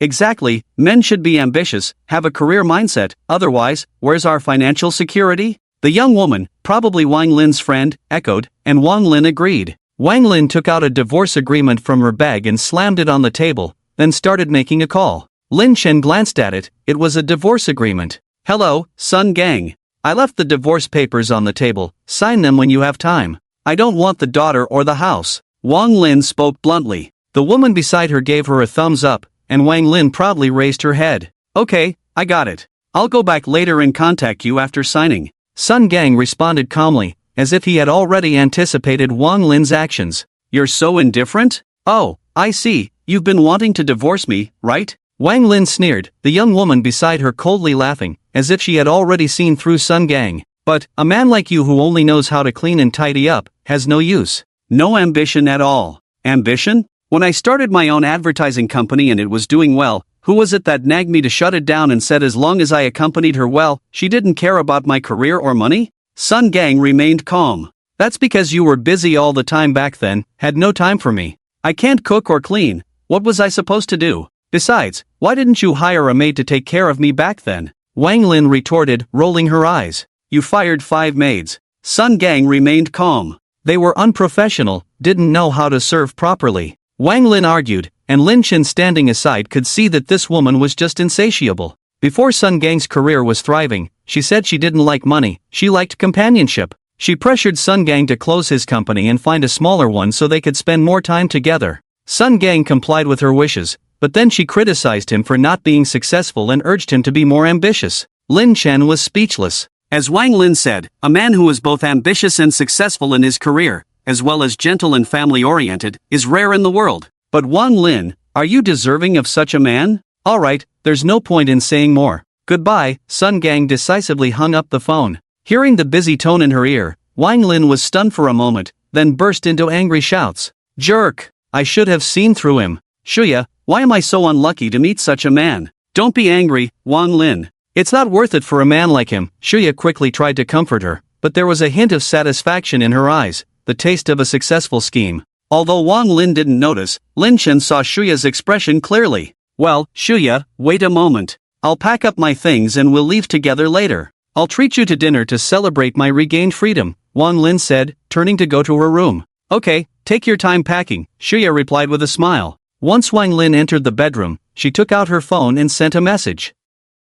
Oh, Wang Lin, you really don't know how to cherish a man like this. I've advised her several times, but she just won't turn back. I almost lost my temper with her. Lin Chen laughed as he read the message Shuya sent to Sun Gang. Thank you, Shuya, but you don't need to get involved in this matter. Don't let her vent her anger on you, Sun Gang replied calmly. How could I? I'm Chen Chen's godmother. I can't just stand by and watch you two fight. It's unfair to Chen Chen. Shuya was definitely a clever woman, and Lin Chen couldn't help but admire her. No, even if I start a new business now, I won't let Chen Chen suffer. I'll take her with me wherever I go, Sun Gang replied firmly. Look at you, talking nonsense again. You're busy, I don't have much to do lately. I'll help pick up Chen Chen from her tutoring class when it's over. I've done it a few times before, and the teacher even mistook me for Chen Chen's mother. Smiley face, Shuya replied. Don't bother, if necessary, let Wang Lin go. She doesn't like me, but she should at least consider our daughter, right? Sun Gang continued to reply. Oh, right, Lin Lin has a bad temper and is getting angry. If you tell her to pick up Chen Chen, they'll probably end up arguing again. Forget it, let me, the godmother, handle it. Shuya's actions left Lin Chen stunned. Alright then. Thank you, Shuya, for your trouble, Sun Gang replied apologetically. Shuya replied with a mischievous expression before closing her phone. She listened to Wang Lin in the room, packing things and complaining about Sun Gang, her lips involuntarily curling up. Shuya poured herself a glass of water, then stood up and looked around as if she were the mistress of the house. Lin Lin, oh Lin Lin, do you know how hard it is to find a man like Sun Gang in this day and age? Shuya stood in front of a family portrait, looking at the photo of Wang Lin and couldn't help but smile. From the living room to the kitchen, if you didn't tie his hands and feet, how outstanding he would be. Lin Chen stood aside listening to Shuya's soft murmurs and raised an eyebrow. You know, the saying about guarding against fire, theft, and girlfriends is quite true. But then again, Wang Lin deserves it. With a friend like that, she brought it upon herself.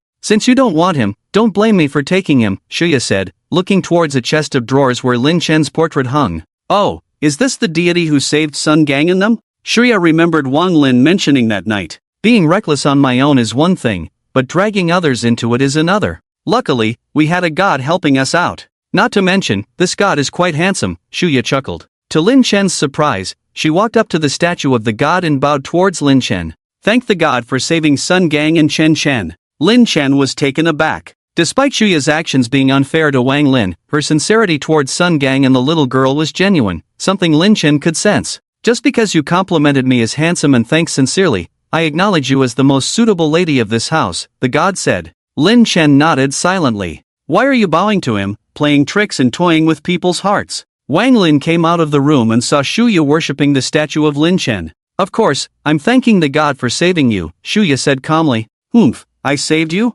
Bah, Wang Lin spat towards the statue of Lin Chen from a distance. Oh, don't disrespect the gods, there will be consequences, Shuya hurriedly stopped Wang Lin. Humph, my consequence is marrying a useless man. Let's go, Wang Lin coldly snorted, grabbing her suitcase to leave. Go? Where do you think you're going? Lin Chen was displeased. You don't have to worship me, but spitting at me? I can't tolerate that. I've saved you, haven't I? Lin Chen initially felt some pity for Wang Lin, but now he found her pitiful nature despicable. This is a lesson for you, Lin Chen sneered and slapped Wang Lin's face with a cold wind. Just as Wang Lin was about to leave, she suddenly felt a cool breeze, shivering involuntarily. Moments later, Shuya's voice of shock was heard. Lin Lin, why are your eyes, nose, and mouth crooked? Watching Wang Lin leave in terror, Lin Chen felt no guilt. I saved your life. You don't have to worship me, but insulting my statue, I didn't kill you, just disciplined you a bit, making your eyes and nose crooked. That's merciful enough, right? After returning to his true form, Lin Chen continued his day of cultivation. With the Sun family's matters settled, Lin Chen remotely arranged for Guofeng to deliver the remains of Qing Song Lao Dao, along with some personal items, to Miaoyu at Lao Junguan. At midnight, Miaoyu Lao Dao stayed at a hotel. Master, when will the ancestors' remains arrive? Lu Daoxin kept pacing by the window or door, making Miaoyu Lao Dao annoyed. Can you sit quietly for a while? You're making me dizzy, Miaoyu Lao Dao said helplessly. Although he was also anxious, his 50 years of cultivation experience allowed him to remain calm. Master, those are the ancestors' remains. I'm anxious, Lu Daoxin said. Lin Chen had arranged for Guofeng to bring Qing Song Lao Dao's remains, which held significant meaning for Miaoyu and Lu Daoxin, as he was their lineage's ancestor. As the knocking sound came, Lu Daoxin rushed to the door. Miaoyu Lao Dao also stood up eagerly. Ancestor uncle. Lu Daoxin's voice was heard, and outside were Lin Chen and Guofeng. Come in. Lin Chen arrived with Guofeng and Qing Song Lao Dao's remains. After nearly 100 years of wandering, his cheap senior brother should return home. Inside the room, Guofeng placed the box containing Qing Song Lao Dao's remains and other items on the table. Miaoyu, tomorrow you and Daoxin will return to the temple to properly place the senior brother's remains. There was nothing more to explain. Lao Junguan had a dedicated ancestral hall to honor their ancestors and the predecessors of the sect. Master uncle, aren't you coming back with me? Miaoyu was puzzled. Lin Chen's seniority now made him the highest in Lao Junguan. Even in the main sect of Longhu Mountain, only one or two nearly 100-year-old prodigies could sit on par with him. If Lin Chen returns to the Lao Jun temple, it will elevate the reputation of the temple to new heights. I encountered some issues in my cultivation, my true self is in seclusion, so I cannot go there for now, Lin Chen explained. Regarding my presence, you only need to inform the core of the temple, no need to say more, consider it as a trump card. Miao Yu Lao Dao and Lu Daojin exchanged glances, a trump card? Lin Chen signaled to Guofeng, who promptly transformed into a lecturer, starting to educate Miao Yu and Lu Daojin about the revival of spiritual energy. This is unbelievable, so you mean we can really cultivate immortality? Lu Daojin widened his eyes, wondering why he hadn't heard about this earlier. However, compared to Lu Daojin's surprise, Miao Yu Lao Dao appeared calmer and somewhat hesitant. Miao Yu, do you have something to say? Lin Chen looked at Miao Yu Lao Dao. Master Uncle, I actually know a bit about what you mentioned, Miao Yu said hesitantly, seeming embarrassed. Oh? Lin Chen and Guofeng looked curiously at Miao Yu, while Lu Daojin's eyes widened even more. Master, why didn't you tell me about this before? Lu Daojin's eyes held a hint of resentment. This matter was discussed during a secret meeting of the Dragon Kingdom Religious Association. Due to a confidentiality agreement, it couldn't be disclosed, Miao Yu Lao Dao explained helplessly. Then why mention it now? Guofeng asked, puzzled. Because it will be officially announced by the end of the year, along with national documents and other things, Miao Yu Lao Dao continued somewhat sheepishly. About 7 years ago, the Dragon Kingdom Religious Association held a secret meeting. Based on recent research, it was proven that the revival of spiritual energy has begun. They requested all religions to select talented young individuals within 7 years, with arrangements to start next spring. Well, the official Dragon Kingdom had already started researching the revival of spiritual energy 7 years ago. According to Miao Yu, the Dragon Kingdom already had a plan in place. Wait a minute. Guofeng suddenly raised his hand, drawing everyone's attention. The topic of spiritual energy revival was popular on the internet a few years ago but faded away.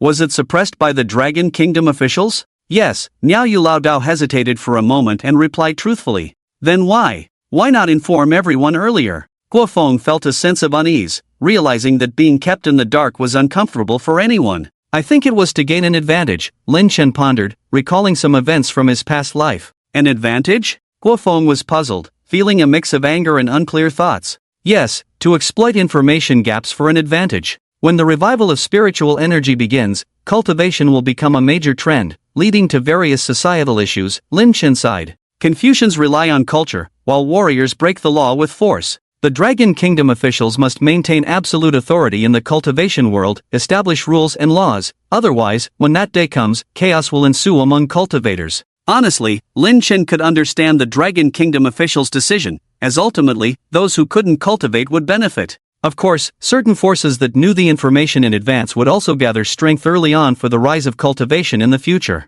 Master Uncle, your insight is truly remarkable, Miao Yu Lao Dao praised. However, even with prior knowledge, it's insufficient in front of Master Uncle. Miao Yu Lao Dao's words stirred Guofeng and Lu Daojin. As far as I know, currently in the Dragon Kingdom, the most powerful are just 4 individuals. In terms of cultivation realm, all of them have reached the level of possessing Yin God. Possessing Yin God? That's 1 level lower than Lin Chen's current Yin God cultivation. So, when Lin Chen mentioned to Lao Junguan about his bottom line, it was indeed sufficient and necessary. Don't underestimate it. Lin Chen shook his head. In the Dragon Kingdom, and even in this world, there are many hermits and experts. Their cultivation cannot be measured by the current realm. As long as there is enough spiritual energy, they can continuously break through realms. These are not baseless words. Apart from other things, isn't the old turtle spirit in the Black Dragon Pool Reservoir an example? And I think, perhaps the foreigners have known early on, maybe they call it differently, but the meaning is the same. Thinking of the spiritual battle of the Old Russian, and Petrov's performance, most likely the Old Russian side is taking this opportunity to find reserve talents. The more Lin Chen delved into it, the more shocked he felt. He didn't know why, but he always felt that the revival of spiritual energy might not be a good thing. But in the end, strength would still be the deciding factor. No matter how turbulent the future may be, only absolute strength can protect oneself and one's loved ones. After the old Taoist Miao revealed the secret of the spiritual energy revival, everyone fell into silence. Daojin, this time you arrange things and come back with me to practice. After a long time, old Taoist Miao looked at Lu Daojin. Ha! Lu Daojin was stunned, apparently still not reacting. Your master wants to focus on nurturing you. Guofeng patted Lu Daojin's shoulder, awakening him as if from a dream, but he seemed hesitant. What's wrong? Reluctant? Old Taoist Miao seemed to see through the thoughts of his disciple. A little, but the disciple also understands that those are all external things. Lu Daojian indeed had real skills, so he was quite famous in the circle and was sought after by some high-ranking officials, often treated as an honored guest. I used to think those high-ranking officials were very powerful, but after this incident, I realized that if the patriarch took action, these people wouldn't know how they died. Lin Chen was truly speechless. The logic was so logical, but you better not say that, making me seem like a demon of the dark path. I always feel like I'm not praising myself. As long as you understand, giving up those things is also part of your cultivation. Old Taoist Miao stroked his beard, looking pleased. Guofeng, if you have nothing to do, you can also go and study for a while. Lin Chen suddenly said. Ha? Why, Night Brother? Guofeng scratched his head, looking reluctant. Why don't you have a clue in your mind? Lin Chen didn't mince words and gave him a slap on the neck. I told you to study, but you insist on raising pigs. You don't understand cultivation knowledge, and you don't know some martial arts. I've heard from Miao that you're using the thunder strike with sword as an axe to chop people. Speaking of this, Lin Chen was also helpless. That thing was a thunder strike with sword that was thousands of years old, with innate thunder spirit runes. Even if it was incomplete, it could summon heavenly thunder to destroy that Andre. Miao, I leave Guofeng to you. Arrange the spells and martial arts of our Lao Junguan for him. Originally, Lin Chen was considering Guofeng's feelings, but now it seemed better to just arrange it directly. If you're unwilling, you don't have to go. Guofeng looked pained. Actually, he had no objections to Lin Chen's arrangement, he was just worried about how to explain his work to his family. Guofeng could foresee that in the future, he wouldn't have to worry about food and drink, but work was a matter of dignity, not for himself but for his parents. Miao, you have some status in the religious association, right? Lin Chen saw through Guofeng's thoughts. It's okay, a member of the Dragon Kingdom Religious Association, representing the local religious field. Miao Lao Dao spoke quite humbly, earning a glance from Lin Chen.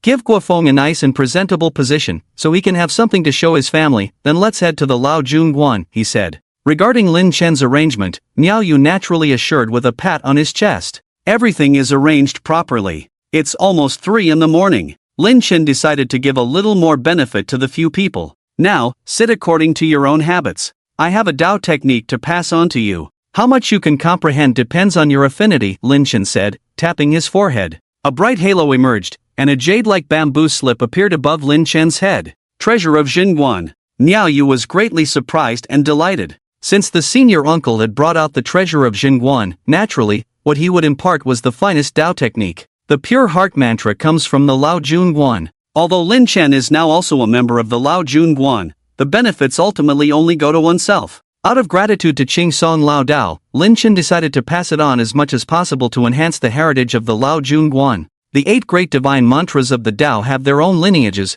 but the lineages also vary in quality. For example, what you read from ordinary books or learn online, without lineage, is just words without true methods, while these true methods can be self-realized or passed down. The mysterious bamboo slip was of an unknown type of spiritual bamboo, appearing like jade carvings but actually made of real bamboo. With the activation of Lin Chen's spirit, the bamboo slip emitted a clear light that enveloped Guofeng, Miao Yu, and Lu Daojian, and the sound of chanting scriptures echoed in their hearts. The pure heart mantra, when recited frequently, can stabilize the 3 souls and 7 spirits, calm the mind, enhance understanding, and eliminate external demonic thoughts. This bamboo slip is also an ancient object, its origin unknown, possibly from the hands of a great celestial master of the Dragon Kingdom's Dao. Originally, Qing Song Lao Dao's cultivation was insufficient, and his Daoist true essence was not enough to fully activate, which turned out to be a boon for Lin Chen. The so-called transmission of methods is not so complicated. Lin Chen activated the spirituality of the bamboo slip with his spirit, immersed himself in recitation, and as others listened, they felt their souls calm, as if a piece of jade bamboo was swaying in their spiritual minds, protecting their hearts and minds. After about an hour, Lin Chen stopped the transmission. Miao Yu Lao Dao, Lu Daojian, and Guofeng each fell into a state of tranquility. Lin Chen nodded, apparently the transmission this time was effective, and they all gained something. Although the spiritual energy is reviving now, the concentration of spiritual energy in the world is far from abundant, so this advancement is only in their realms. However, the realm is like a water tank, and the cultivation is the water. As long as the spiritual energy is sufficient, their cultivation will quickly advance. Lin Chen was not worried about this. Seeing that the 3 were still in contemplation and wouldn't wake up for a while, and having completed what needed to be explained, Lin Chen returned to his true form and went back to the Black Dragon Pool Reservoir, awaiting the dawn and the start of a new day of cultivation. The Black Dragon Pool Reservoir is vast, with abundant water sources, backed by a large green mountain, located in the eastern part of the central Dragon Kingdom. According to the words of the old turtle spirit, the Black Dragon Pool Reservoir is located above the water veins of the Huai River in the Dragon Kingdom.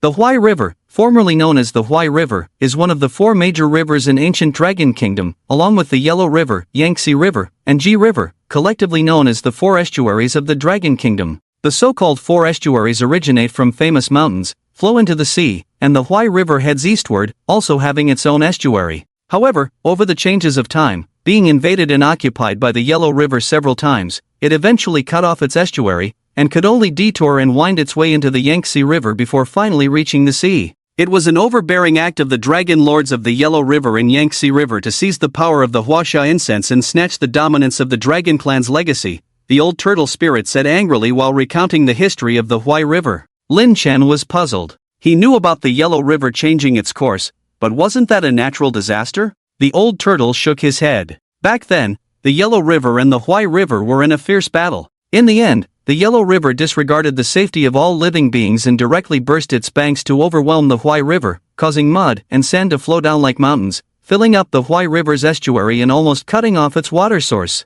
In order to preserve the Huai River, the Dragon Lord of the Huai River had to compromise with the Dragon Lord of the Yangtze River, reopening the river channel and merging with the Yangtze River. With the fall of the Dragon Lord of the Huai River, the Huai River merged into the Yangtze River. The more the old turtle spoke, the angrier he became, regretting that he had not cultivated enough to have the opportunity to follow the Dragon Lord of the Huai River in the great battle against the Dragon Lords of the Yellow River and the Yangtze River. However, Lin Chen felt that in terms of the size of the rivers, there was really no need for such a battle. Elder, how many dragon clans participated in that battle, and how many shrimp soldiers and crab generals? Lin Chen curiously asked, listening to the old turtle's impassioned recounting. What? The old turtle stared at Lin Chen with his bright eyes. It is said that the Heavenly Emperor cut off the connection to the spiritual realm, and the spiritual energy of the world had long been cut off, only showing signs of recovery about 10 years ago. 3 or 4 old dragons and senior 1,000-year-old cultivators were enough.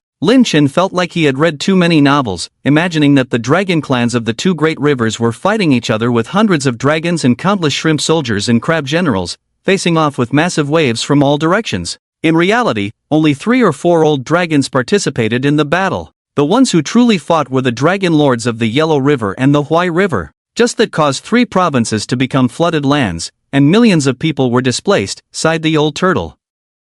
Later, punishment came down from the heavens. The Dragon Lord of the Yellow River was suppressed in his original riverbed, and it was unknown when he would resurface. The Dragon Lord of the Huai River sacrificed himself to open up a new path, merging with the Yangtze River, bringing peace. The Dragon Lord of the Yangtze River is formidable, Lin Chen exclaimed after hearing these secrets. It seemed that the Dragon Lord of the Yangtze River did not do much, yet in the end, he strengthened his power. With the Yellow River Dragon Lord suppressed, the faith of the people in the river formed a powerful force, estimated to give the Yangtze River 6 points of power. So, Qingxian, you will surely transform into a dragon in the great era of spiritual revival. Even if you don't want to, you will be swept up in this mighty tide, the old turtle said, his eyes shining with wisdom. Although not skilled in combat, the old turtle was knowledgeable, calm-minded, exceptionally wise, and most importantly, had insightful eyes. Elder, please give me your guidance, I will listen attentively, Lin Chen respectfully said to the old turtle. You must accumulate strength and plan before taking action, the old turtle advised, a stable suggestion and the key to gaining an advantage in times of chaos, somewhat similar to the saying build high walls, store abundant food, and delay claiming kingship. Do not underestimate these 9 words, they were the 9-word mantra that the old Zhu family used to establish the Ming dynasty. Lin Chen thanked him, but even though the spiritual energy had revived, the world still belonged to humanity. If those few old dragons dared to cause trouble today, they would be immediately targeted and neutralized. It would take the revival of the spiritual energy of heaven and earth to the mythical level where great cultivators could move mountains and seas to ignore the technological power of current human civilization. With a calm mind and free from Guofeng's daily disturbances, Lin Chen began a disciplined life of cultivation. Every day, he absorbed the essence of the sun and moon to temper his body, then devoured flesh, blood, and resentment, occasionally listening to Sun Gang and the little girl Chen Chen praying in front of his statue. During this time, Lin Chen also used the transformation pill to visit the night market a few times under the cover of darkness. Before Guofeng left, he exposed the matter of the mass grave under the artificial lake through the diving club. The Dragon Kingdom authorities intervened and cleared the remains from the mass grave. The video of the exposure spread on the internet, sparking a series of reactions both domestically and internationally. With the cooperation of Glenn from abroad, the whole world was condemning the country. It is worth noting that before such a major trend, there are some shameless internet trolls who are after money rather than dignity, trying to divert attention and minimize the impact of this matter. As a result, a series of incidents related to the construction of exclusive schools and nursing homes in Longwa were quietly suppressed by those with ulterior motives. Some people really seem to forget their roots, but Lin Chen believes that at the national level, ordinary people don't need to worry too much. Nowadays, Longwa is powerful and thriving, with wise and clear-minded leaders who would not be blind to the schemes of these internet trolls. However, some things are far from being as smooth as imagined. Just a month later, Guofeng, who should have been undergoing further training at Laojun Temple, appeared at the Black Dragon Pool Reservoir. "Brother Knight, the internet trolls have arrived. I suspect they are here both openly and secretly." Guofeng expressed his concerns. Guofeng learned from Lao Sun at the TV station that someone from the internet trolls had arrived, coming in the guise of an investor. However, their real purpose was to inquire about the artificial lake. They wanted to invest a large sum of money to start a business and demanded that the matter of the artificial lake be suppressed, allowing them to take a trip to the bottom of the lake with their people. Secondly, through their connections, they found out about Guofeng and wanted to meet him. These were all on the surface. However, behind the scenes, through some connections, it was discovered that several yin-yang masters from the internet trolls had secretly arrived in Longwa, and their destination was here. "Brother Knight, I think these internet trolls are targeting you." Guofeng voiced his concerns. "Why do you think they are targeting me?" Lin Chen was curious about how Guofeng had come to this conclusion.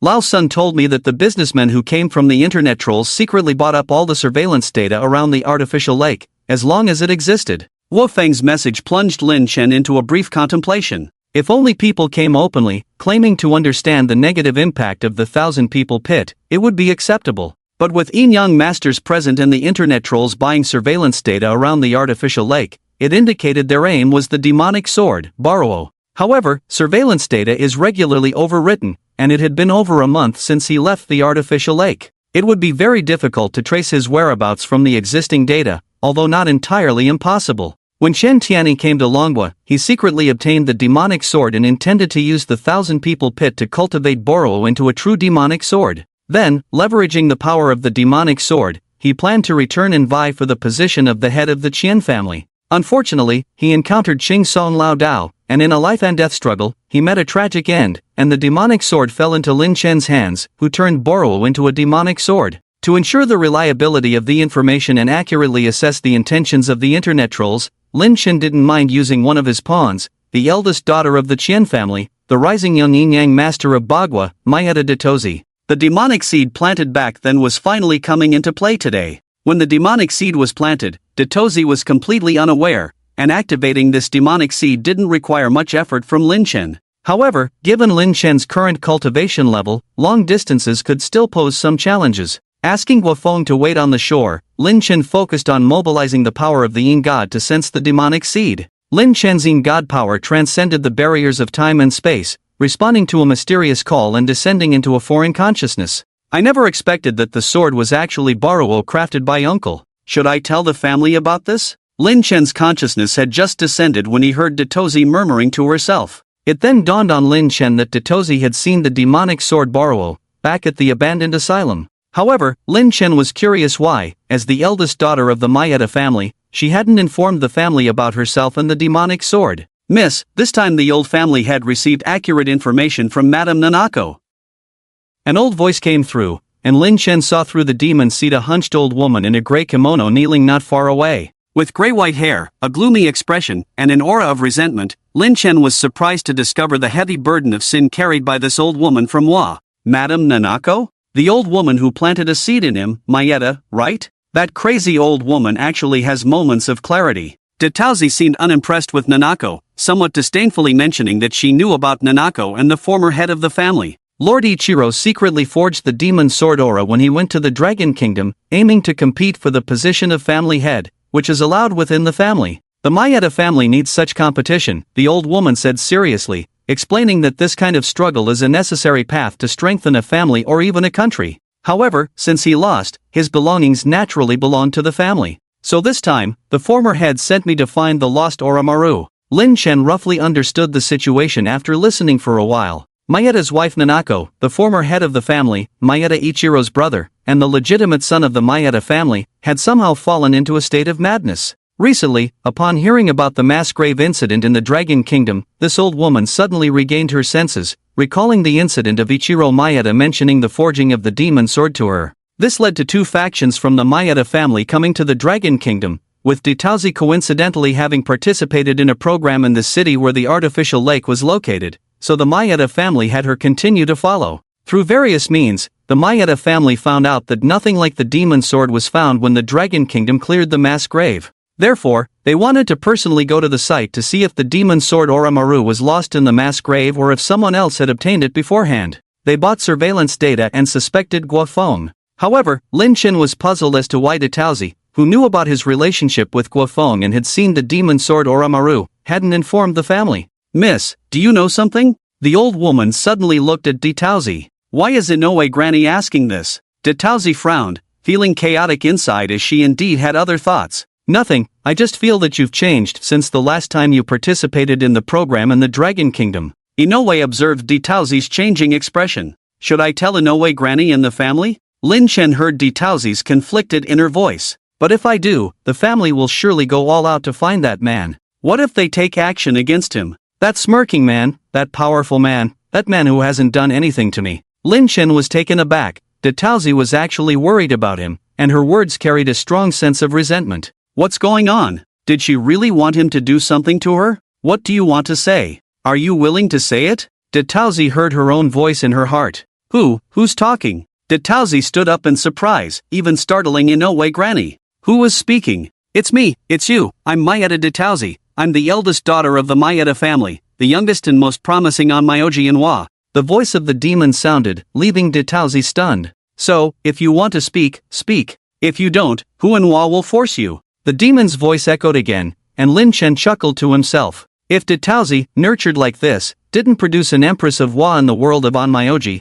it would be a waste of the debts he had incurred. Thinking about it, the joy of being reborn increased with the prospect of nurturing an empress who would dominate the world of Onmyoji Inwa. Miss, what's wrong with you? Inoue Granny became even more puzzled. It's nothing. There's no need to ask unnecessary questions. The task assigned by father must be completed satisfactorily, Deitauzi replied calmly. However, to the elderly woman at the well, the demeanor of the young lady before her now seemed vastly different from before. The previous young lady was proud, friendly, and adorable. Yet in this moment, there was an icy elegance and lofty pride, more befitting of the Miss Maeda family, but the sudden change made the elderly woman suspicious. Yes. After a moment of daze, the elderly woman respectfully replied and turned to leave. Why did I speak like that? After the elderly woman left, Deitauzi suddenly felt dazed. The scene from earlier still lingered in her mind, a strange sensation as if there was another person within her, taking over her being. What's happening to me? Why is there another me?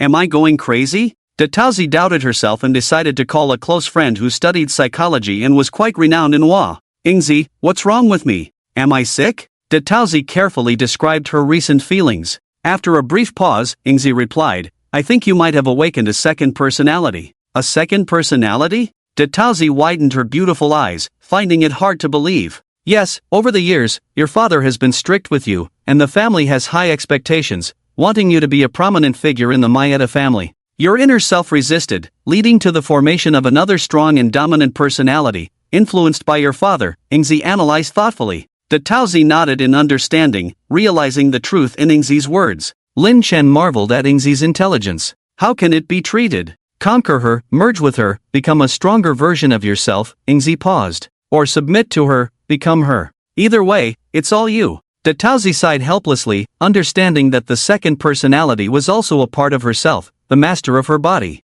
Lin Chen chuckled, pleased with the progress of influencing Deitauzi, a small step towards nurturing the Empress of Wa's Yin-Yang masters and a significant advancement in the realm of Yin-Yang practitioners in Wa. With Deitauzi settled, Lin Chen obtained the information he desired. If Xia Bega wants to contact you, don't refuse. Take what's due and set the traps when necessary. After contemplating, Lin Chen thought that Xia Bega's approach might not be a bad thing. Those Yin-Yang masters were like gifts to him. As he advanced his cultivation, both negative energy and merits were beneficial. What about your situation? Guo Feng hesitated. Don't worry, you can talk about it, but how you say it, to what extent, and how to make Xia Bega stumble, that's up to you. Lin Chen took charge. Remember, be prepared for anything. Upon hearing Lin Chen's determined and confident words filled with killing intent, Guo Feng's initially anxious heart suddenly calmed down. His intelligence swiftly returned, devising several ways to trip Xia Bega in his mind. After bidding farewell to Lin Chen, Guo Feng returned to the television station.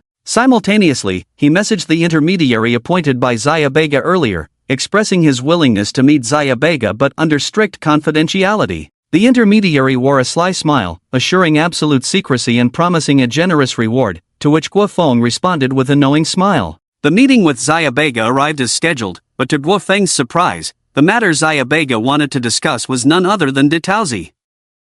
Although Guo Feng and De Taozi did not have a deep relationship, they had met during the recording of the Spirit Battle program.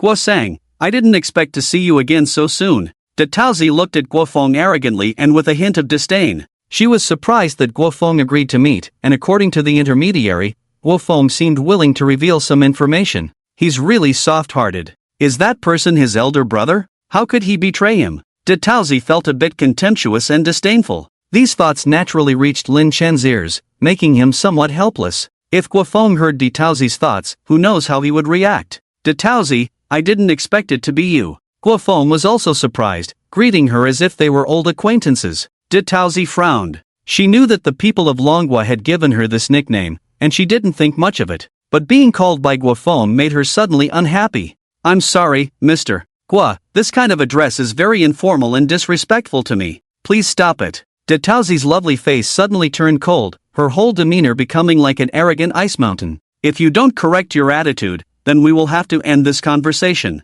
Guo Feng was at a loss for words, not knowing how to respond. What's going on? How did things turn sour so quickly? Weren't you the ones who invited me for a chat? Well, alright then. If that's the case, there's nothing more to discuss. Goodbye. Guo Feng also didn't want to stay, getting up to leave. De Taozi remained proud, showing no intention of stopping him. The two parties involved in the conversation were about to leave, leaving the intermediary who arranged the meeting and the old woman from the Inoue family dumbfounded. Why were these two not following the script? The intermediary and the old woman exchanged a glance, then each took their respective bosses to persuade them. Brother, what are you doing? Xiao Bagaga has that kind of character. We can't let money make us feel guilty. The intermediary who introduced Guo Feng was someone he knew from before, a junior leader in the investment department named Sun Ming, a smooth and worldly person. Brother Sun, these guys are too shameless. I don't want their money. Guo Feng, full of pride, made Sun Ming smile bitterly, thinking to himself, you came here just to get Xiao Bagaga's money, why act so high and mighty now?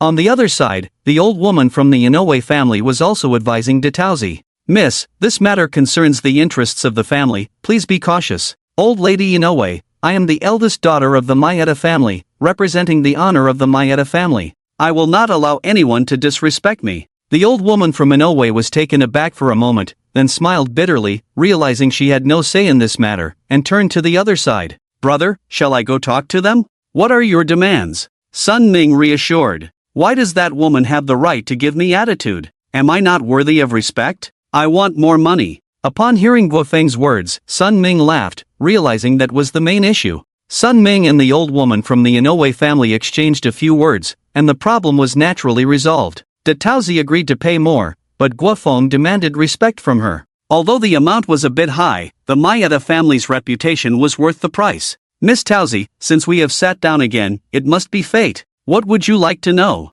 Guo Feng was polite and gentlemanly at this moment. I hope the original video material of the 1,000-person pit disappears from this world, and I want to ensure that there will be no other videos or copies here. De Taozi raised her delicate finger and said, that can be arranged, but, Guo Feng responded politely with a smile, this is compromising my patriotic feelings. You know how important this is to the people of Longhua. More money is needed. De Taozi looked disdainful, full of contempt for Guo Feng's words. Is this what they call patriotism? Good, this is a reward for your patriotism. Ka. De Taozi deliberately emphasized the word patriotism, dripping with sarcasm. Secondly, when you were diving into the underwater mine, did you see anything or take anything, like a samurai sword? Hiss. Guo Feng rubbed his temples. I'm sorry, Miss Taozi, the tragic situation inside the mine that day left an indelible psychological shadow on me, so I can't quite remember. Guofeng seemed distressed. Ha! Detauzi coldly looked at Guofeng. Is it that if I pay you more, you'll feel better? Guofeng looked at Detauzi in surprise. Miss Tauzi, are you perhaps a remarkable doctor? Just a few words from you have eased my headache. Bah, shameless. This time it wasn't Tauzi, but the old lady Inoue who couldn't help but curse. Even Sun Ming was too powerless to comment. Are you the real-life version of Pay for Peace? However, Guofeng was not pleased this time. Damn it, Sun Bro, what's with this attitude? Little old lady cursed at me. Guofeng suddenly stood up, about to leave. I won't take this humiliation anymore. Sun Ming was almost in tears. Brother, who is really being humiliated here, why are you not playing by the rules? But just then, Detauzi spoke. Inoue Granny, do not be rude. Detauzi said coldly, this concerns the interests of the family, you must restrain yourself. Matters and people that can be settled with money, if they make you lose your composure, that is disrespectful to the upbringing of our Maeda family. Inoue Granny was taken aback for a moment. These words sounded familiar, but coming from the stern-faced Detauzi, they carried a different kind of authority. Miss, I understand. Inoue Granny bowed gratefully and respectfully, then looked proudly at Guofeng. The Maeda family indeed lacks no money. Mr. Guofeng, I'm terribly sorry. Allow me to settle the insult to you with payment. Detauzi's words sounded too proud, but Guofeng had received guidance from Lin Chen before, so these things didn't bother him. After all, there were people like you who cried when things got tough. Miss Tauzi, I am very pleased with your understanding. Guofeng nodded in satisfaction. If you are willing to double my reward, I don't mind sharing all my experiences in the artificial lake mine with you. I guarantee with my integrity that everything I saw and heard is true. But I need the money now. Guofeng took out a piece of paper and placed it on the table. This is the account number of a Swiss bank, please. Guofeng had asked Gren to set up an international account for him before coming, which was convenient and also had shares of the Gren family, so he wasn't afraid of money being withheld. Don't push your luck. Inoue Granny frowned at Guofeng, starting to get angry. Stay calm. Guofeng waved his hand. I think you must be looking for something, like the samurai sword Miss Tauzi mentioned earlier. Upon hearing Guofeng's words, Inoue Granny, who was initially angry, instantly approached Guofeng, squinting her eyes slightly and asked coldly, do you know about that sword? Don't get too close, I'm not interested in old grannies. Guofeng said disdainfully, then dodged to the side. Inoue Granny was first surprised, then chuckled coldly. Very well, very well. I didn't expect the young people of Longwei to be so outstanding. Guofeng awkwardly smiled, but deep down, he felt a bit uneasy. This old lady was no ordinary person. When she got angry earlier, Guofeng sensed a dangerous aura. In the past month, Guofeng had made some progress in his practice at Laojun Temple, but facing Inoue Granny, he felt a sense of fear, which was quite embarrassing for Night Brother. Of course, now stop beating around the bush with me, just tell me if you want to know. Guofeng silently recited the pure heart mantra, and the pressure brought by the old woman was quickly diluted. Alright, money is not an issue, but what if the information is incorrect? Detauzi's gaze was piercing as she stared at Guofeng, like a mother leopard eyeing her prey. I guarantee the accuracy of the information, but once I leave this place, I will not be responsible. Guofeng looked unwaveringly into Detauzi's lovely big eyes. How about it? Time seemed to stand still as Guofeng and Detauzi locked eyes, sparks seeming to fly between them, a true clash of wills. Good. After a long while, Detauzi averted her gaze and waved towards the old woman by the well. The old woman shot Guofeng a fierce look. If looks could kill, Guofeng would have died a dozen times over by now. It had to be said that Xiaoba's efficiency was quite high. In less than 5 minutes, Guofeng received a call from Gren.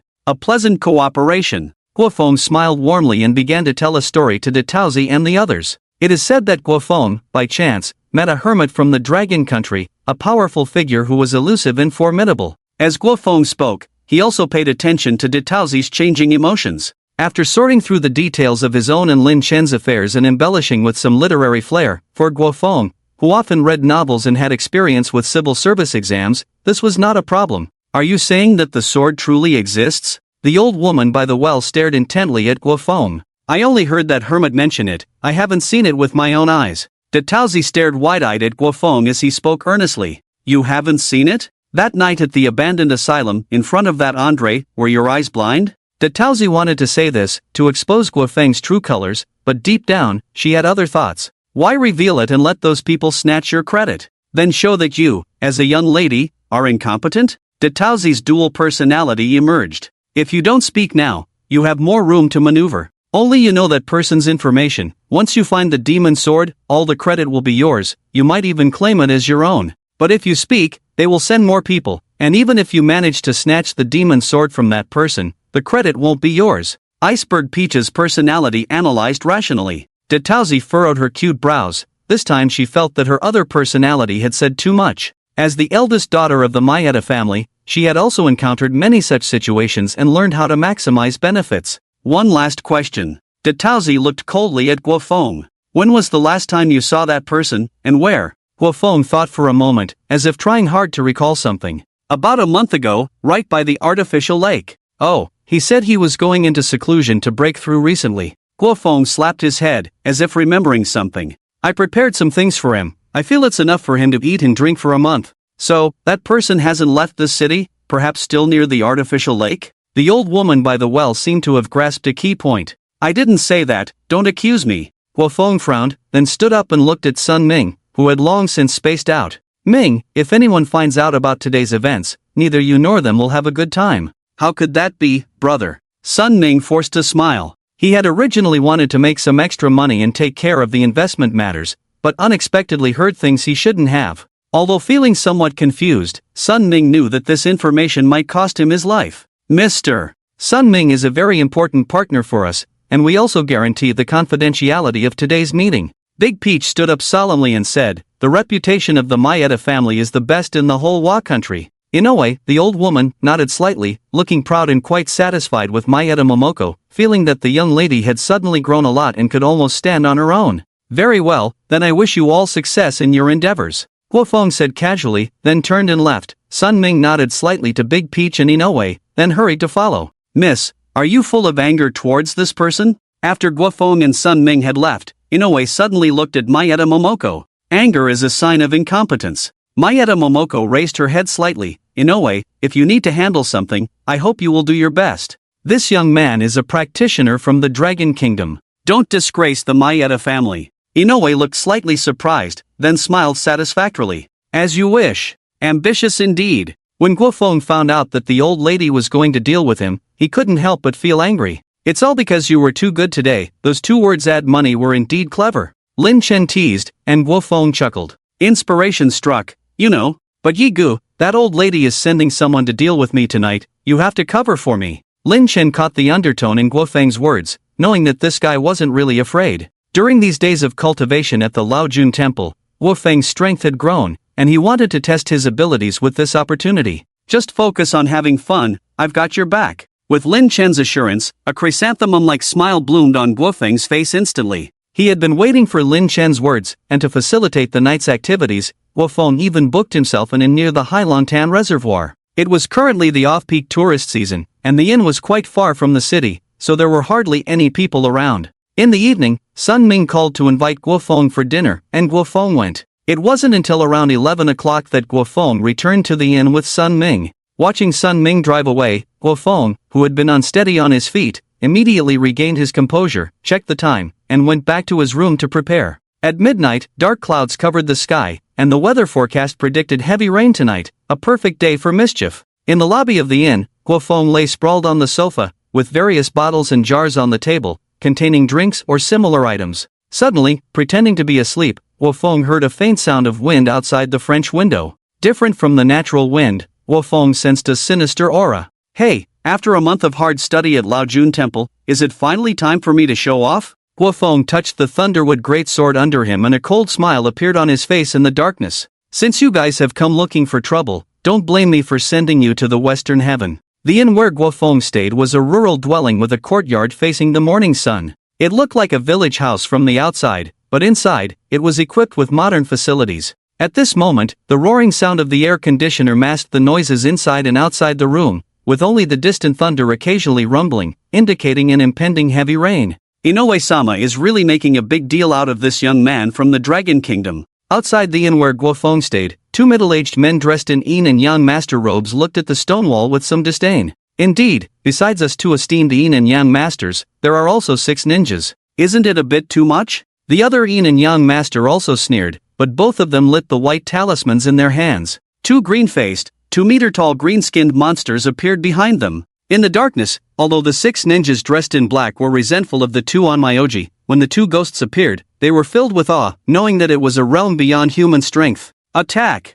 The 2 onmyoji gave orders, and the 6 ninjas swiftly moved, pairing up and agilely leaping over the stone wall into the courtyard. At that moment, Guofeng, who was lying on the sofa, suddenly stood up. The 6 black-clad ninjas had already stormed into the hall, their steel knives gleaming in their hands. Guofeng's expression turned cold as he saw them, abandoning the idea of using Thunderstrike wooden sword against the enemies. That would be a waste. Luckily, I have this. To the astonishment of the 6 ninjas, Guofeng pulled out a hand crossbow about 20 centimeters long from behind him. Fine steel swallow crossbow, with 9 arrow cartridges. Exquisitely crafted by the Taoist martial arsenal, permitted for possession by practitioners within the Dragon Kingdom's security laws. Guofeng chuckled, raised his hand, and with a puff, shot a 15-centimeter feathered arrow. Without waiting to see if the shot hit its target, Guofeng swiftly dodged, pulled the string, loaded another arrow, and shot again. It's a hand crossbow, Bagua. A ninja in the dark wailed, not knowing where the arrow hit, but the vigorous cry disappointed Guofeng.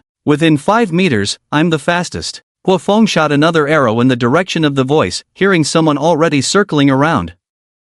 Guofeng swiftly shot the arrow and turned around to release it. Ah! Another cry rang out. Within 5 meters, I'm accurate and fast. In this manner, Guofeng consecutively shot 9 arrows, then stepped onto the second floor and quickly changed the arrow cartridges. Despicable Dragon Kingdom people, using hand crossbows. Guofeng's round of hand crossbow shots directly injured 4 ninjas, 2 of them hit in the chest and on the verge of death, while the other 2, though not life-threatening, had greatly reduced mobility. Hey, Bagua, our Dragon Kingdom ancestors were playing with hand crossbows 2,000 years ago. Don't accuse me of bullying. The practitioners of the Dragon Kingdom were not fools. They knew that the most terrifying and difficult to deal with in this world was human nature, but the most fragile aspect of humans was their physical bodies. However, with the current revival of spiritual energy still in its early stages, few could cultivate their bodies to resist hot weapons or bows and crossbows. The swallow crossbow was compact and lightweight, specially provided to Guofeng through connections, mainly to prevent any mishaps involving this young man and to avoid trouble with the senior masters.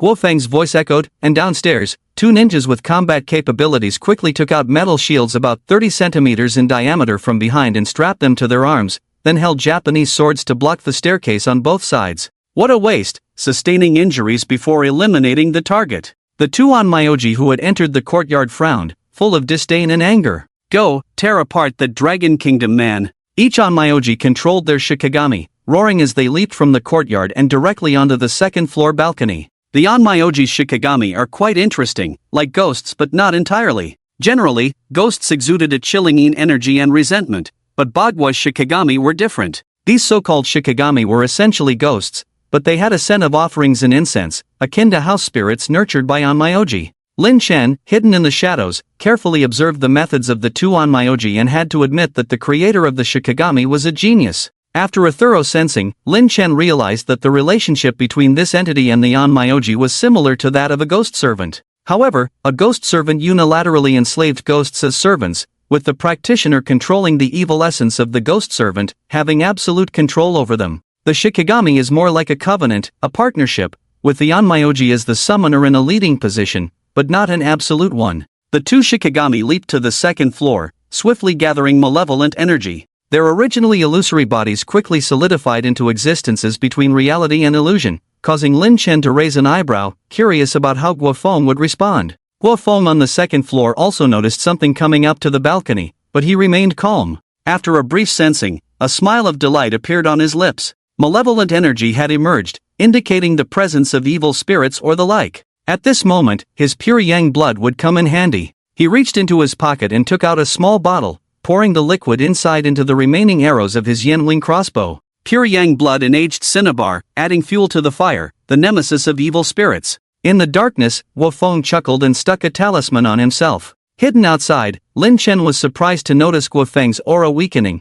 as if he had deliberately used a method to diminish his presence, reducing his visibility, likely a kind of invisibility spell. In the dark environment, coupled with the invisibility spell, it seemed that Guofeng had truly grasped the essence of stealth. Lin Chen felt somewhat relieved. It appeared that tonight he only needed to set up the formation properly. The 2 Qingpi shikigami arrogantly charged into the second floor, perhaps seeing Guofeng as a mere mortal, unworthy of attention, easily crushed. In the Maeda family of Wa country, they enjoyed blood offerings and became the family Shikigami, yet they could not freely hunt humans, only having autonomy in such actions. The essence and soul of humans are the most delicious. The two Shikigami tacitly understood each other, having already discussed how to divide this dragon kingdom even considering whether to wait until the remaining two ninjas were also eliminated, so they could have more blood offerings to enjoy. Thinking of this, the two Chinkpi-gue Shikigami roared with excitement. However, as they charged into the second floor, they did not see terrified people or hear piercing screams.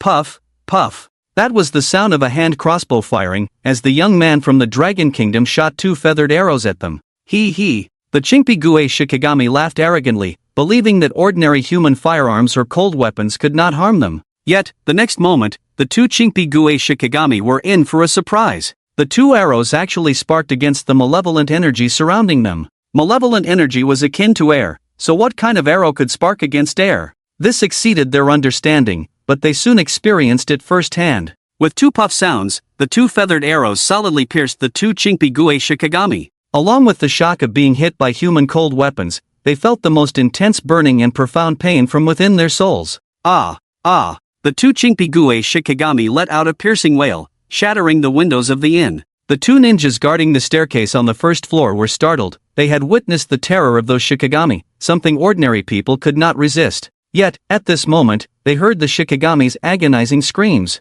The two intact ninjas looked at each other in panic, seeing the fear in each other's eyes. Koizumi, we. One ninja gestured with two fingers to indicate fleeing, but just as his teammate Koizumi was about to respond, another piercing wail echoed from upstairs. The bodies, condensed from malevolent energy and grudges, were struck by arrows tainted with pure yang blood and aged cinnabar, causing a sensation akin to dropping a drop of cold water into a scalding hot oil pan. The two Chinkpi-gue Shikigami wailed in agony, releasing their pain. Guo Feng's arrows were not fatal, but they brought extreme suffering. I will tear you apart. The Shikigami roared in the language of Wa, angrily pulling out the arrows forcefully from its body, its blood-red eyes indicating its rage. Xiaobaga, come on.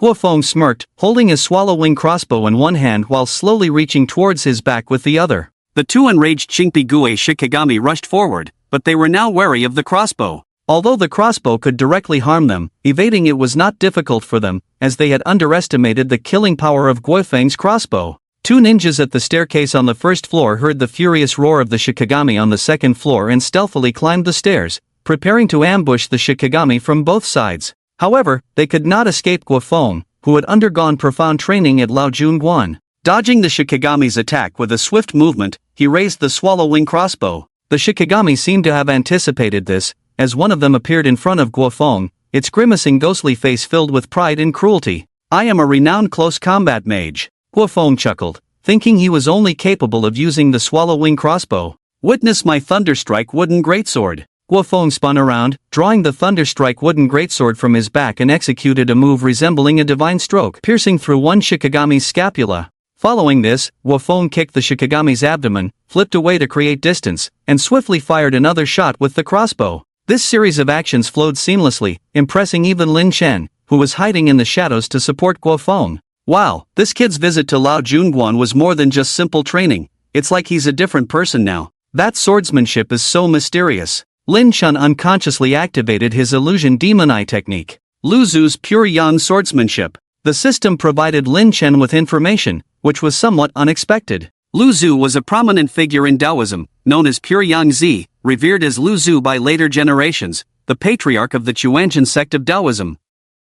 Lu Zu carried the yin-yang male-female treasure swords, wielding the pure yang swordsmanship to vanquish demons and monsters, instilling fear in all evil beings. Unfortunately, Guo Feng had only scratched the surface of this art in the past month. According to the system's prompt, Lin Chen's proficiency in pure yang swordsmanship was only at a basic level, indicating that Guo Feng's skill was also at an introductory stage. It seems that after dealing with these matters, Guo Feng will have to continue his training at Laojun. Although Guo Feng's pure yang swordsmanship was at a basic level, it was more than sufficient to handle these Shikigami, especially with Guo Feng's cunning nature, often launching attacks as elusive as a gazelle's horns, leaving no trace behind. The Shikigami of Xiaobaga were unaware that besides the pure yang blood-stained crossbow, Guo Feng also possessed the natural nemesis of demonic entities, the Thunderstrike wooden greatsword. Boom! Distant thunder rumbled in the black night sky, giving the feeling of an impending storm on the hillside where the inn was located. Zila! In the dark room on the second floor of the inn, sporadic electric arcs flickered, with occasional flashes of Guofeng's figure.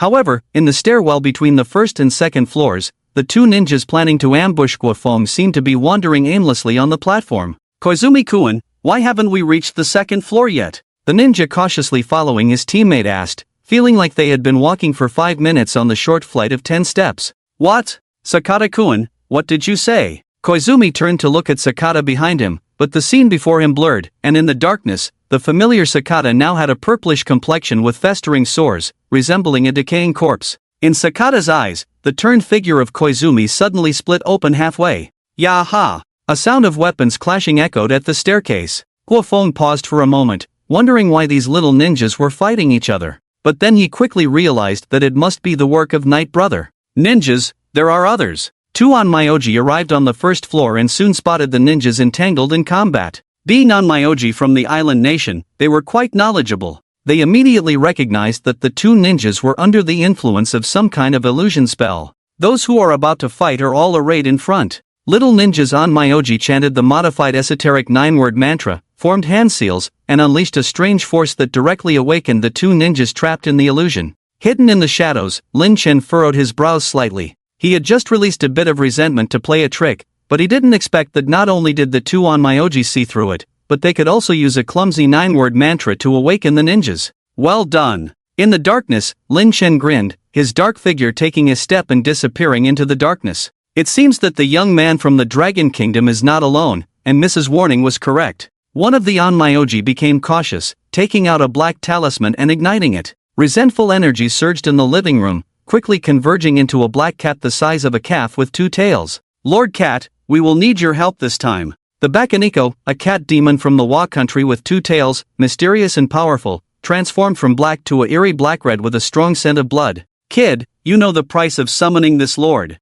The 2 long tails of the Bakaniko, like long whips with thorns, pierced into the bodies of the 2 ninjas previously dealt with by the swallow-wing crossbow before anyone could react. With a gurgling sound, the 2 bodies quickly withered. The Bakaniko's eyes gleamed crimson in the darkness as it turned its head, looking at the other 2 injured ninjas. Such a delicacy, human flesh and soul. The 2 injured ninjas were filled with despair. Lord Cat, please restrain yourself. The Onmyoji who summoned the Bakaniko frowned at the cat demon. Are you commanding a great demon about to ascend to the rank of lord? The Bakaniko's eyes glowed with a strange light, staring intently at the Onmyoji who summoned it. I dare not, but please, Lord Cat, abide by our generation's-old rules of offering. TCH, not eating live humans? Just kill them first, then eat, right? The Bakaniko smirked but didn't continue. Instead, it looked towards the direction of the second floor. Can I devour the young man from the Dragon Kingdom upstairs? When the Bakaniko mentioned Guofeng on the second floor,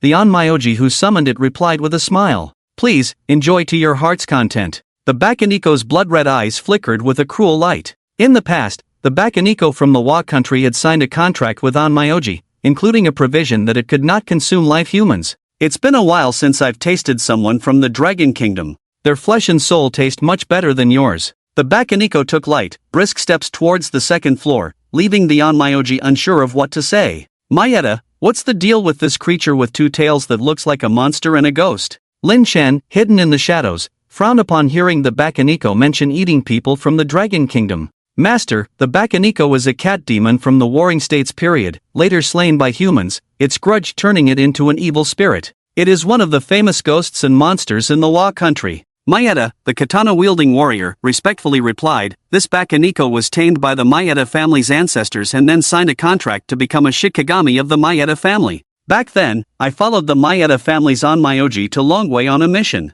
I probably ate the noble people of Longwei at that time. Mayeta Ichiro responded humbly. Famous ghosts? Lin Chen sneered disdainfully, cruel and violent, with immense resentment and evil aura, but mixed in a messy way. When the cat swayed back to the second floor, Guofeng was catching his breath. With his current cultivation, being able to deal with 2 Chinkpi ghost Shikigami on his own was already quite good. Lin Chen smacked his lips, indicating that the taste of those 2 Chinkpi Shikigami was just average, and now he was looking forward to that cat again. Young man, you're quite good. A mocking voice came from the darkness at the staircase, and Lin Chen knew it was the cat, but what surprised him was that the cat was speaking authentic Longwa language. Cat, I've only seen you in Island Country manga before, didn't expect to see a real one. By the way, Aren't you a monster from Xiaobajie? How come you can speak Longwa language? Guofeng smiled as he looked at the cat. No. I'm actually a monster from Longwa, but I couldn't stand being chased by an old Taoist, so I followed a big monk to Wa country.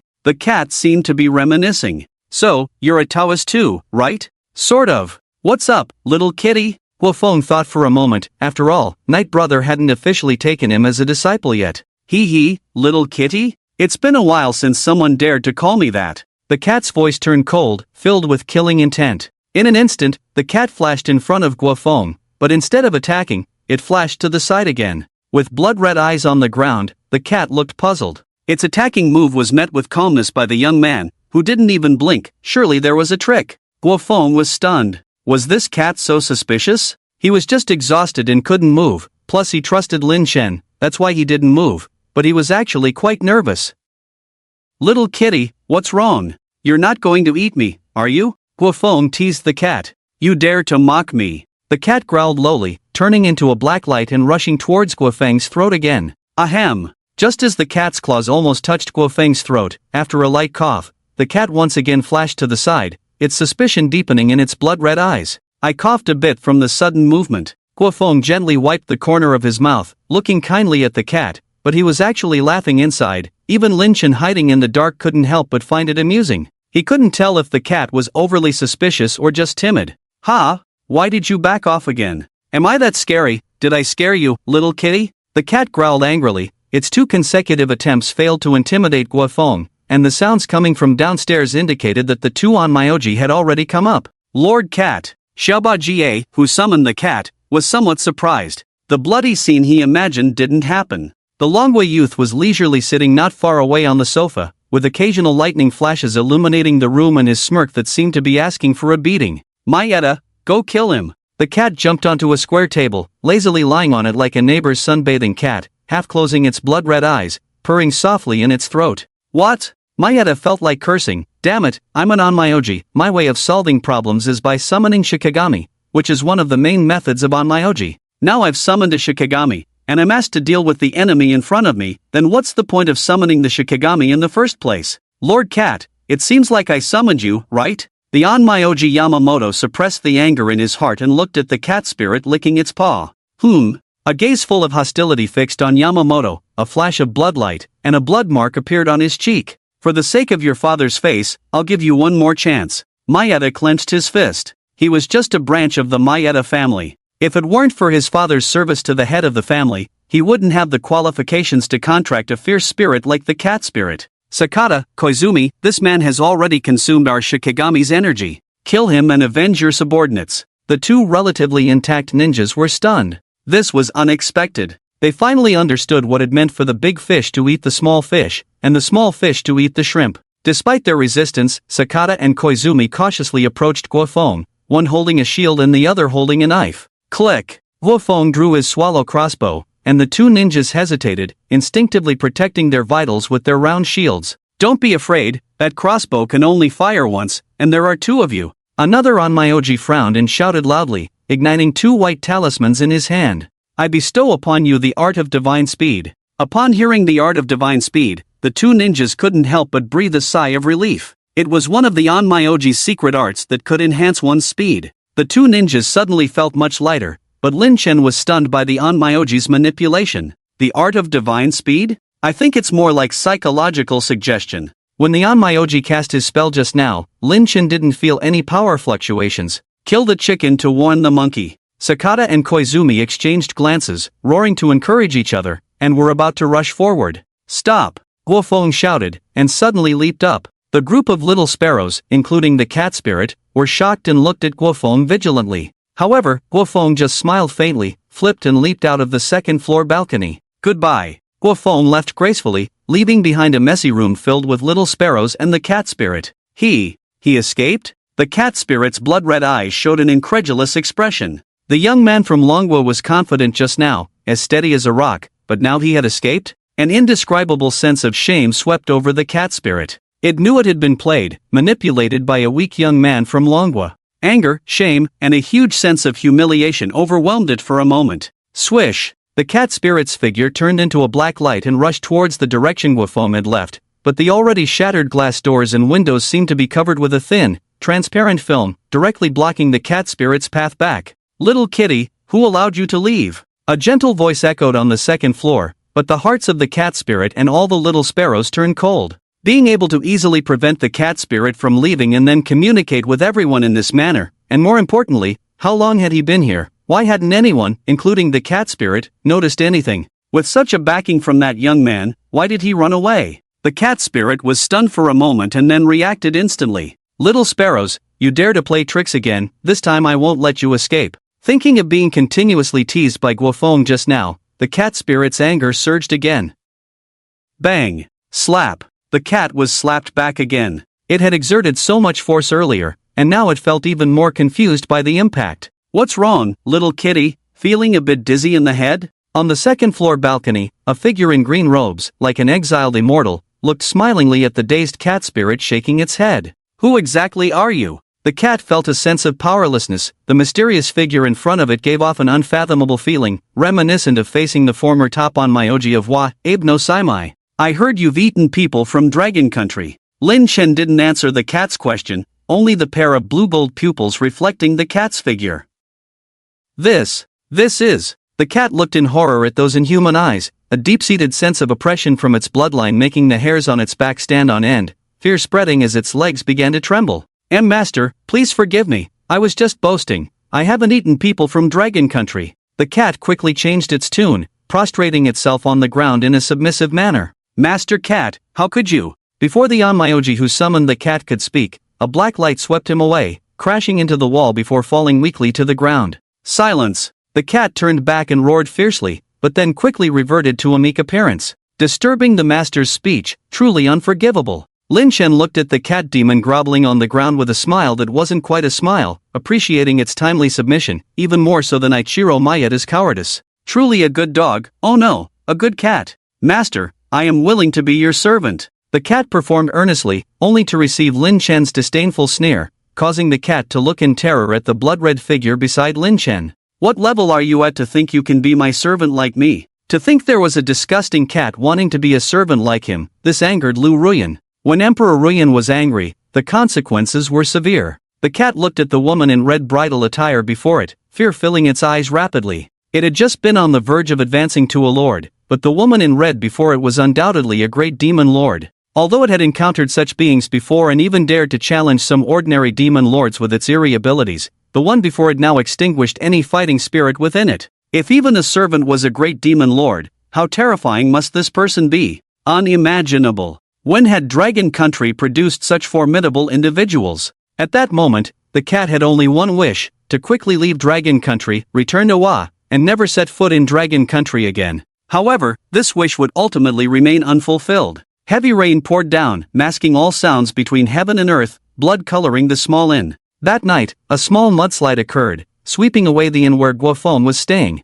Guofeng, awakened by thirst in the middle of the night, narrowly escaped, and no one else was injured at the scene, leaving the inn's owner relieved. Black Dragon Pool Reservoir. Lin Chen lay at the bottom of the water, his body now as black as ink, his long dragon body covered in scales and bone spurs, resembling a demonic dragon fallen into the abyss. Host, Lin Chen, race, Jiao, divine position, earth, merit, 42,000, sin, 173100, cultivation, first transformation, primary cultivation techniques, devouring art, in progress, tranquil scripture partially mastered, treasures, demon blade bora, thunder tribulation god pearl, divine abilities, divine eye, basic poison mastery, basic water control, spells, purifying heart mantra, intermediate soul shock, god's dream invasion, god possession, master level Slavic martial arts, Jiao. Family spear mastery, pure yang swordsmanship partially mastered, demon servant, Lu Ruyan. This time, Lin Chen devoured the cat and two green skin ghost Shikigami, reaping a bountiful harvest, especially the massive sin energy contained within the cat. Lin Chen was also fortunate, as this cat was no ordinary small demon but a well-known entity even in Wa, considered an old ghost. After the spiritual energy revived, the ghosts accelerated their cultivation. The cat had long been able to break through to the lord-level realm of the great ghost, but this cat was somewhat ambitious. It wanted to advance quickly, rushing straight to the middle to later stages of the great ghost realm. So, it accumulated a large amount of evil energy, which directly led to Lin Chen's main cultivation technique, the erosion technique, advancing. Elder, what's wrong with Qing Xian? The giant python Hong Yu had originally intended to improve relations with Lin Chen, but upon seeing Lin Chen in a deep slumber, couldn't help but mutter. The dense evil energy surrounding him almost rendered the surrounding space into an abyss. Such a strong evil energy. The old turtle Yuan Ling looked at Lin Chen's transformation and couldn't help but exclaim. This dense evil energy was truly frightening. Snakes and crows were cold-blooded animals, and Lin Chen's body was filled with evil energy, as cold as frost, making Yuan Ling and Hong Yu hesitant to approach too closely. How many evil deeds has this Qing Xian done? Old Xie was also alarmed, seeing Lin Chen's evil energy-filled body. Elder, did we make a mistake in taking him in? The large crab was deeply shocked by Lin Chen's abnormality, looking somewhat apprehensively at the old turtle Yuan Ling. Old Xie, can you open your eyes a bit wider? Although Qing Xian is full of evil energy, look, is there any resentment? This clearly did not come from wanton slaughter of the innocent. Hong Yu defended Lin Chen somewhat angrily. Indeed, Qing Xian's evil energy is not acquired through indiscriminate killing. Perhaps it is related to the cultivation technique he practices, or maybe there are other opportunities involved. To be honest, the old turtle had lived for nearly 1,000 years and had never seen such a situation before. Elder, could it be that Qing Xian is possessed by a demonic force due to his cultivation? Hong Yu suddenly thought of a possibility and nervously looked at the old turtle. This question stumped the old turtle. Yuan Ling pondered, although I have lived for a long time, I have hardly left the Black Dragon Pool. Many things I know are from wandering cultivators or other spirits. Well, it shouldn't be. After some thought, the old turtle Yuan Ling said cautiously, look at Qing Xian, although the evil energy is condensed, his face is calm, showing no signs of being possessed or going mad. Hong Yu carefully observed and indeed found it to be true. Why don't we protect Qing Xian here and wait for him to wake up before asking him directly? Hong Yu and old Xie nodded, following Yuan Ling to protect Lin Chen, staying by his side for 3 days and 3 nights. During these 3 days and nights, these 3 spirits, each having lived for hundreds or even thousands of years, refreshed their understanding of cultivation through Lin Chen's transformation. This is so frustrating. Hong Yu pouted. As a rare species among the snakes, it took 500 years to achieve its current appearance and cultivation level. However, Lin Chen had only slept for 3 days and 3 nights, and his body had grown to nearly 20 meters, with an even deeper and more profound cultivation aura. He was now almost on par with the old turtle Yuan Ling, or even more vigorous. Old Xie scratched his head with his large pincers, thinking that he couldn't mess with Lin Chen in the future. Before the advancement, he could make himself dizzy, but now with even greater cultivation, he was afraid he might get into trouble. Among them, only the old turtle Yuan Ling had a look of deep satisfaction, as he had the bloodline of the dragon and was the closest living being to Lin Chen here. The dragon bloodline displayed by Lin Chen was very pure, and he was likely to witness the birth of a true dragon, which was the true essence of the dragon's power. Thank you for protecting me. After Lin Chen woke up, he looked gratefully at the 3 in front of him. Although the spiritual energy of the world had been restored, there were still very few intelligent cultivators, especially among the rare species of spirits. So, these 3 were rare companions for Lin Chen. Younger brother Qing Xian, what realm are you in now? Sister is so envious. Lin Chen's dragon body was now about 18 meters long, covered in black scales like black jade. The bulging dragon horns on his head were more prominent, his limbs had become stronger, but he only had 4 clawed fingers. His robust body exuded a fierce, brutal, and dark aura. If it weren't for the 3 old turtle men being familiar with Lin Chen, they would have probably avoided him from a distance long ago. This clearly looks like the appearance a demon dragon or a cursed dragon should have. It should be considered as the second layer of shedding mortality. Lin Chen pondered for a moment. This time during his slumber, his true form as a Jiao dragon grew once again, reaching the second layer of shedding mortality in cultivation. His eroding yin technique also advanced, evolving into the devouring demon art. The devouring demon art was an upgraded version of the eroding yin technique, still heavily rooted in the demonic style, indicating that he was taking the cursed dragon path to the extreme. Lin Chen suppressed all the cursed energy within him, slightly shrinking his figure. This was a small ability he gained from this period of cultivation during his slumber, a skill mastered at the shedding mortality realm, controlling the physical body. By starting to control his physical body, being able to enlarge or shrink at will, his control would improve with cultivation advancement. According to Lin Chen's estimation, if he could break through to a higher realm, reaching the level of an innate or even transcending to a true dragon, he might truly achieve the legendary ability to change his size at will. Upon hearing Lin Chen's response, the 3 venerable old cultivators, the spirits in the Black Dragon Pool reservoir, lost their interest in continuing the conversation, feeling quite disheartened. Don't be discouraged. With the revival of the spiritual energy of heaven and earth, it is the best time for our cultivation, the old turtle spirit comforted, noticing the concerns of Hongyu and old Xia. The elder is right. You have all been cultivating for years, and now, as long as the spiritual energy of heaven and earth is abundant, your progress will be very rapid, Lin Chen reassured, finally easing the worries of Hongyu and old Xia. After seeing off the three, Lin Chen began to assess his own changes. The improvement in his figure was related to his cultivation level and his true form as a Jiao dragon, crucial for his future achievements. The enhancement of his true form was related to the fallen dragon destiny of his innate, which Qing Song Lao Dao had exhausted all efforts to shatter for him, resulting in the true form of the Jiao dragon. Despite having his system, if he hadn't taken this step, even if Lin Chen reached the innate realm, he would have merely appeared as a mutated eel-like dragon. There are shackles on destiny. Lin Chen sighed helplessly. He probably needed to undergo another sealing ceremony to shatter the fallen dragon destiny and truly transform into a dragon. But who in the world could perform another sealing ceremony for him?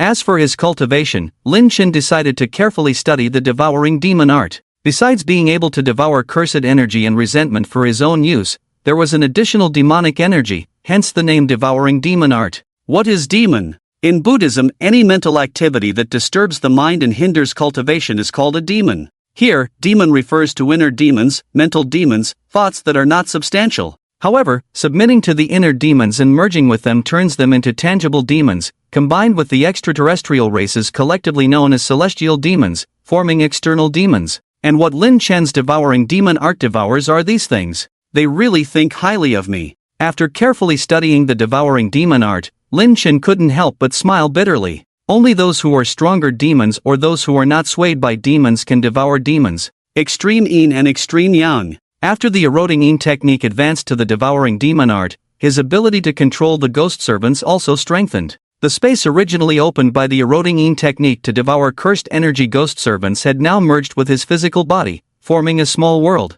Within it, the cultivation of the fierce ghost Lu Ruyan seemed to be improving. During these 3 days of Lin Chen's slumber and advancement, Guofeng once again received an invitation from De Taozi, but this time without Sun Ming as the intermediary or the old crone from the well. Miss Taozi, what made you think of me? Guofeng arranged to meet by the artificial lake, where a cool breeze dispersed the summer heat. Mr. Guofeng, I want to know about that night. De Taozi looked at Guofeng earnestly. Guofeng was momentarily stunned, then looked at De Taozi with some amusement. You sent someone to kill me, and now you're asking me what happened that night. Do you lack brain cells? Have you absorbed all the nutrients? Which night? Miss Tao, forgive me for being blunt, but if there's nothing else, I have other matters to attend to. Guofeng shrugged and turned to leave. Beanbag on the bridge. Miss Tao called out to Guofeng, fidgeting with her clothes like a coy young woman. What's going on? Guofeng was taken aback by seeing Miss Tao act this way for the first time. Is she unwell? That night, he helped you out, right? Watching Miss Tao ask this question with a hint of coyness, Guofeng suddenly realized that Miss Tao's spring had arrived. She was interested in Night Brother? Under Guofeng's scrutinizing gaze, Miss Tao actually blushed. It seemed she couldn't escape. It's no wonder though, Night Brother, in human form, was indeed charming. His mesmerizing eyes were truly lethal to women. Ahem. Guofeng pretended to cough. Miss Tao, please be mindful of your status. You two are impossible. Why? Miss Tao instinctively retorted, adding a tone of denial, but then she realized her loss of composure. Miss Tao, different paths cannot converge. You don't want to make things difficult for him, right? Guofeng felt it necessary to intercept this wave of bad luck for Night Brother. It's better to forget each other than to endure together. With hands behind his back, facing the cool breeze from the artificial lake, Guofeng exuded a somewhat lonely and solitary Jianghu scene.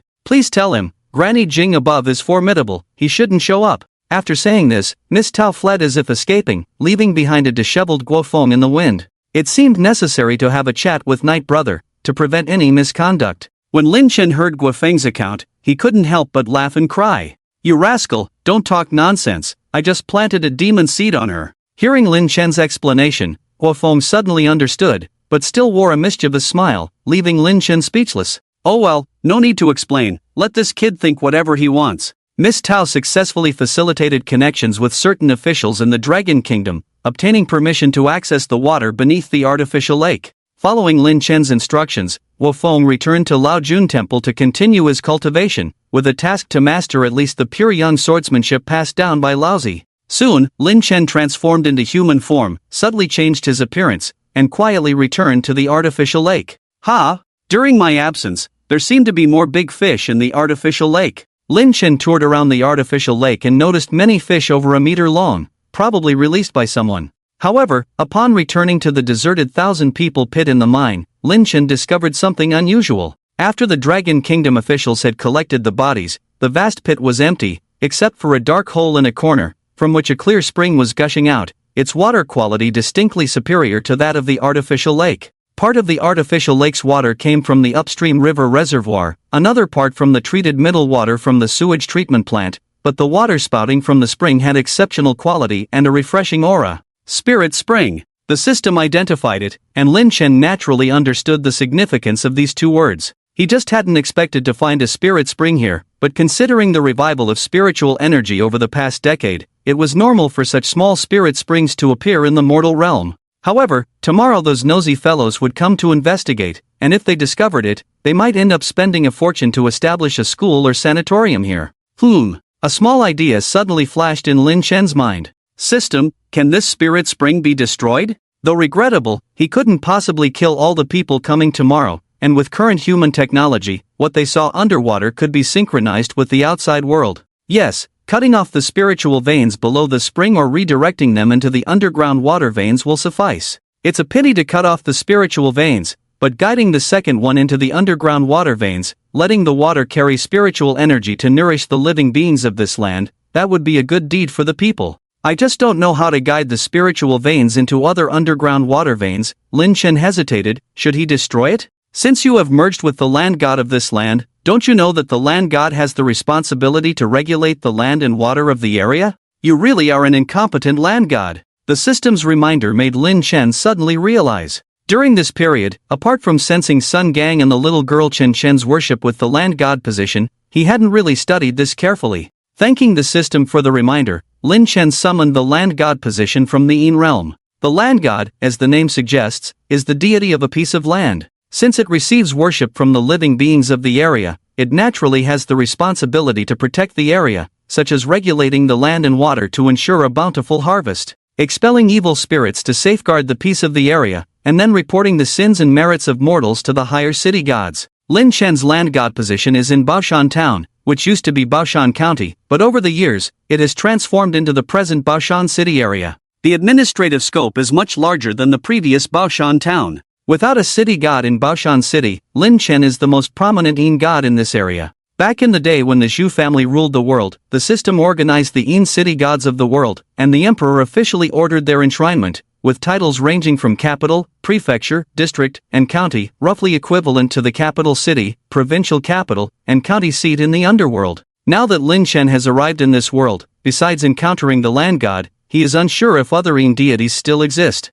However, the two worlds are parallel, so the divine beings in mythological systems and folk deities should be quite similar. There is a way, but my divine power is limited now. It seems I need to gather some incense power. Thinking about this, Lin Chen was not in a hurry. After all, Xiao Bagua would arrive tomorrow, and even if he discovered this spiritual spring, it would take time to coordinate and negotiate. Lin Chen had plenty of time to collect incense power. As for how to do it, he would naturally do good deeds and rely on dreams. This was something Lin Chen was familiar with, as he had first encountered the spell of the Yin god entering dreams. Due to the revival of spiritual energy, supernatural events across the Blue Star were on the rise. There were more and more sightings of ghosts or mysterious creatures, even in densely populated cities. Midnight approached, and Xian Min just left the bar. Her friends dropped her off at the entrance of the alley where her rented house was and drove away. This place is a mess. The streetlights are broken again. Xian Min, with drunken eyes, rented a house in the urban village to save money.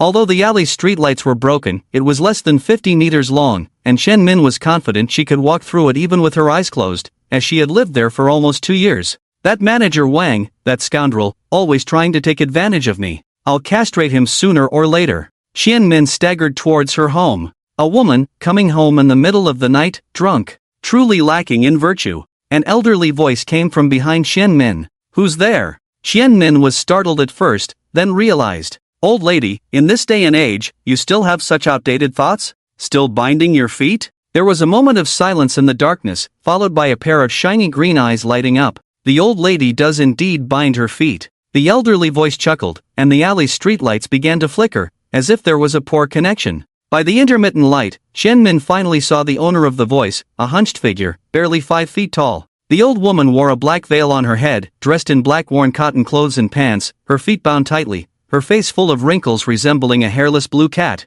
You're crazy. Shen-min frowned, wondering why this old woman was dressed so thickly in the middle of summer. Hissing, why was the wind in the alley so cold? Before she could finish speaking, a gust of cold wind rose in the alley, causing Shen-min, dressed in a work skirt, to shiver involuntarily. As she spoke, a cold light reflected under the street lamp, and Shen-min finally saw that the old woman was holding a pair of black scissors with white blades. You insult me, you damned little harlot. My son has only been gone for a few days, and you're out all night looking for men. The old woman's eyes suddenly turned a shiny green, her chicken-skin face becoming even more sinister. You women who don't keep to your place, I've seen so many of you, and today I can finally come out. Watch me stab you to death. The old woman howled like a cat and pounced towards Shen-min, who hurriedly threw the small bag in her hand. However, to her horror, she realized that the old woman seemed like a three-dimensional shadow, completely ignoring the thrown bag. Ghost.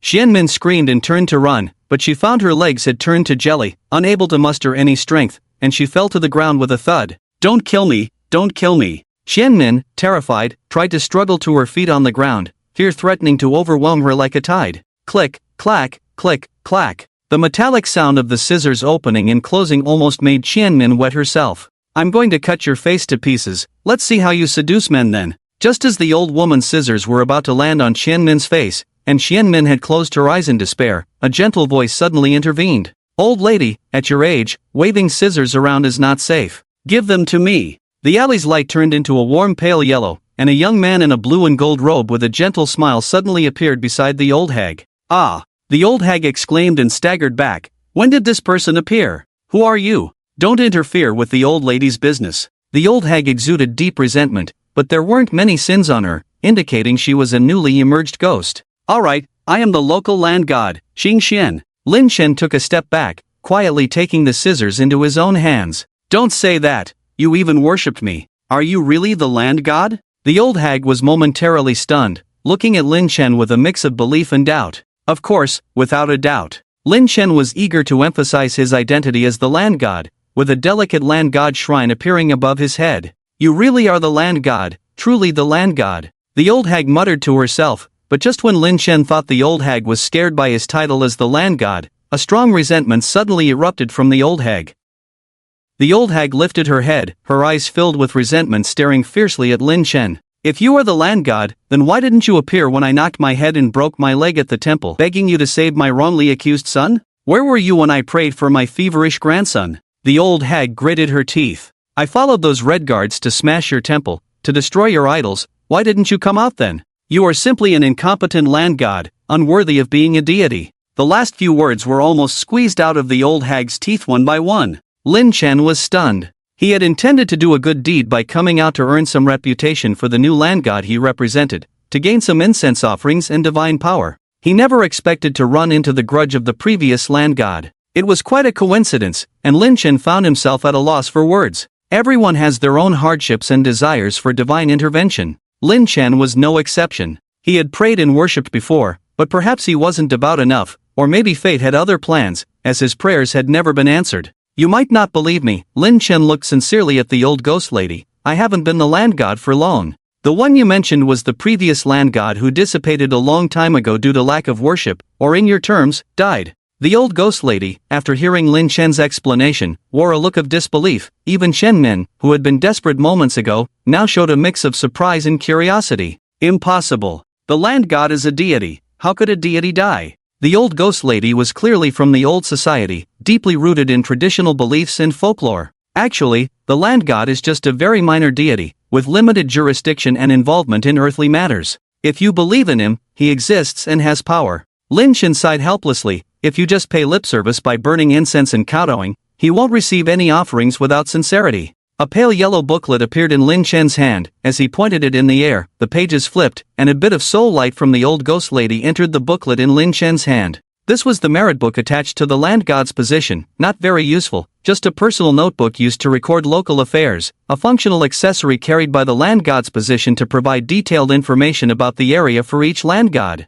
Your name is Zhang Guilan, let me see. Lin Chen examined it seriously, young widow, raising 2 sons alone, hard-working, fond of gossiping, petty theft, never worshipped gods. Your son got into a fight, accidentally killed someone, faced capital punishment, you sought justice at the land temple but in vain. The person your son killed seeks revenge, afflicting your grandson with a high fever. You came to seek divine help but in vain, and then you desecrated the land temple. As Lin Chen recited some of the old ghost lady's past deeds, her eyes turned green, and her face followed suit. Zhang Guilan, I initially pitied you, but now I see you have your faults. Lin Chen closed the merit book and shook his head. Forget it. Since you haven't harmed anyone yet, I won't pursue this further. I will help you transcend, and if you are fortunate enough to reach the underworld, you will face the judgment of the dark laws there. Lin Chen raised his hand, absorbing the resentment and grievances from Zhang Guilan, then with his right index finger enveloped in golden light, he touched her forehead. Zhang Guilan's soul trembled, eventually turning into specks of light with a sigh. Being a responsible land god is truly not easy.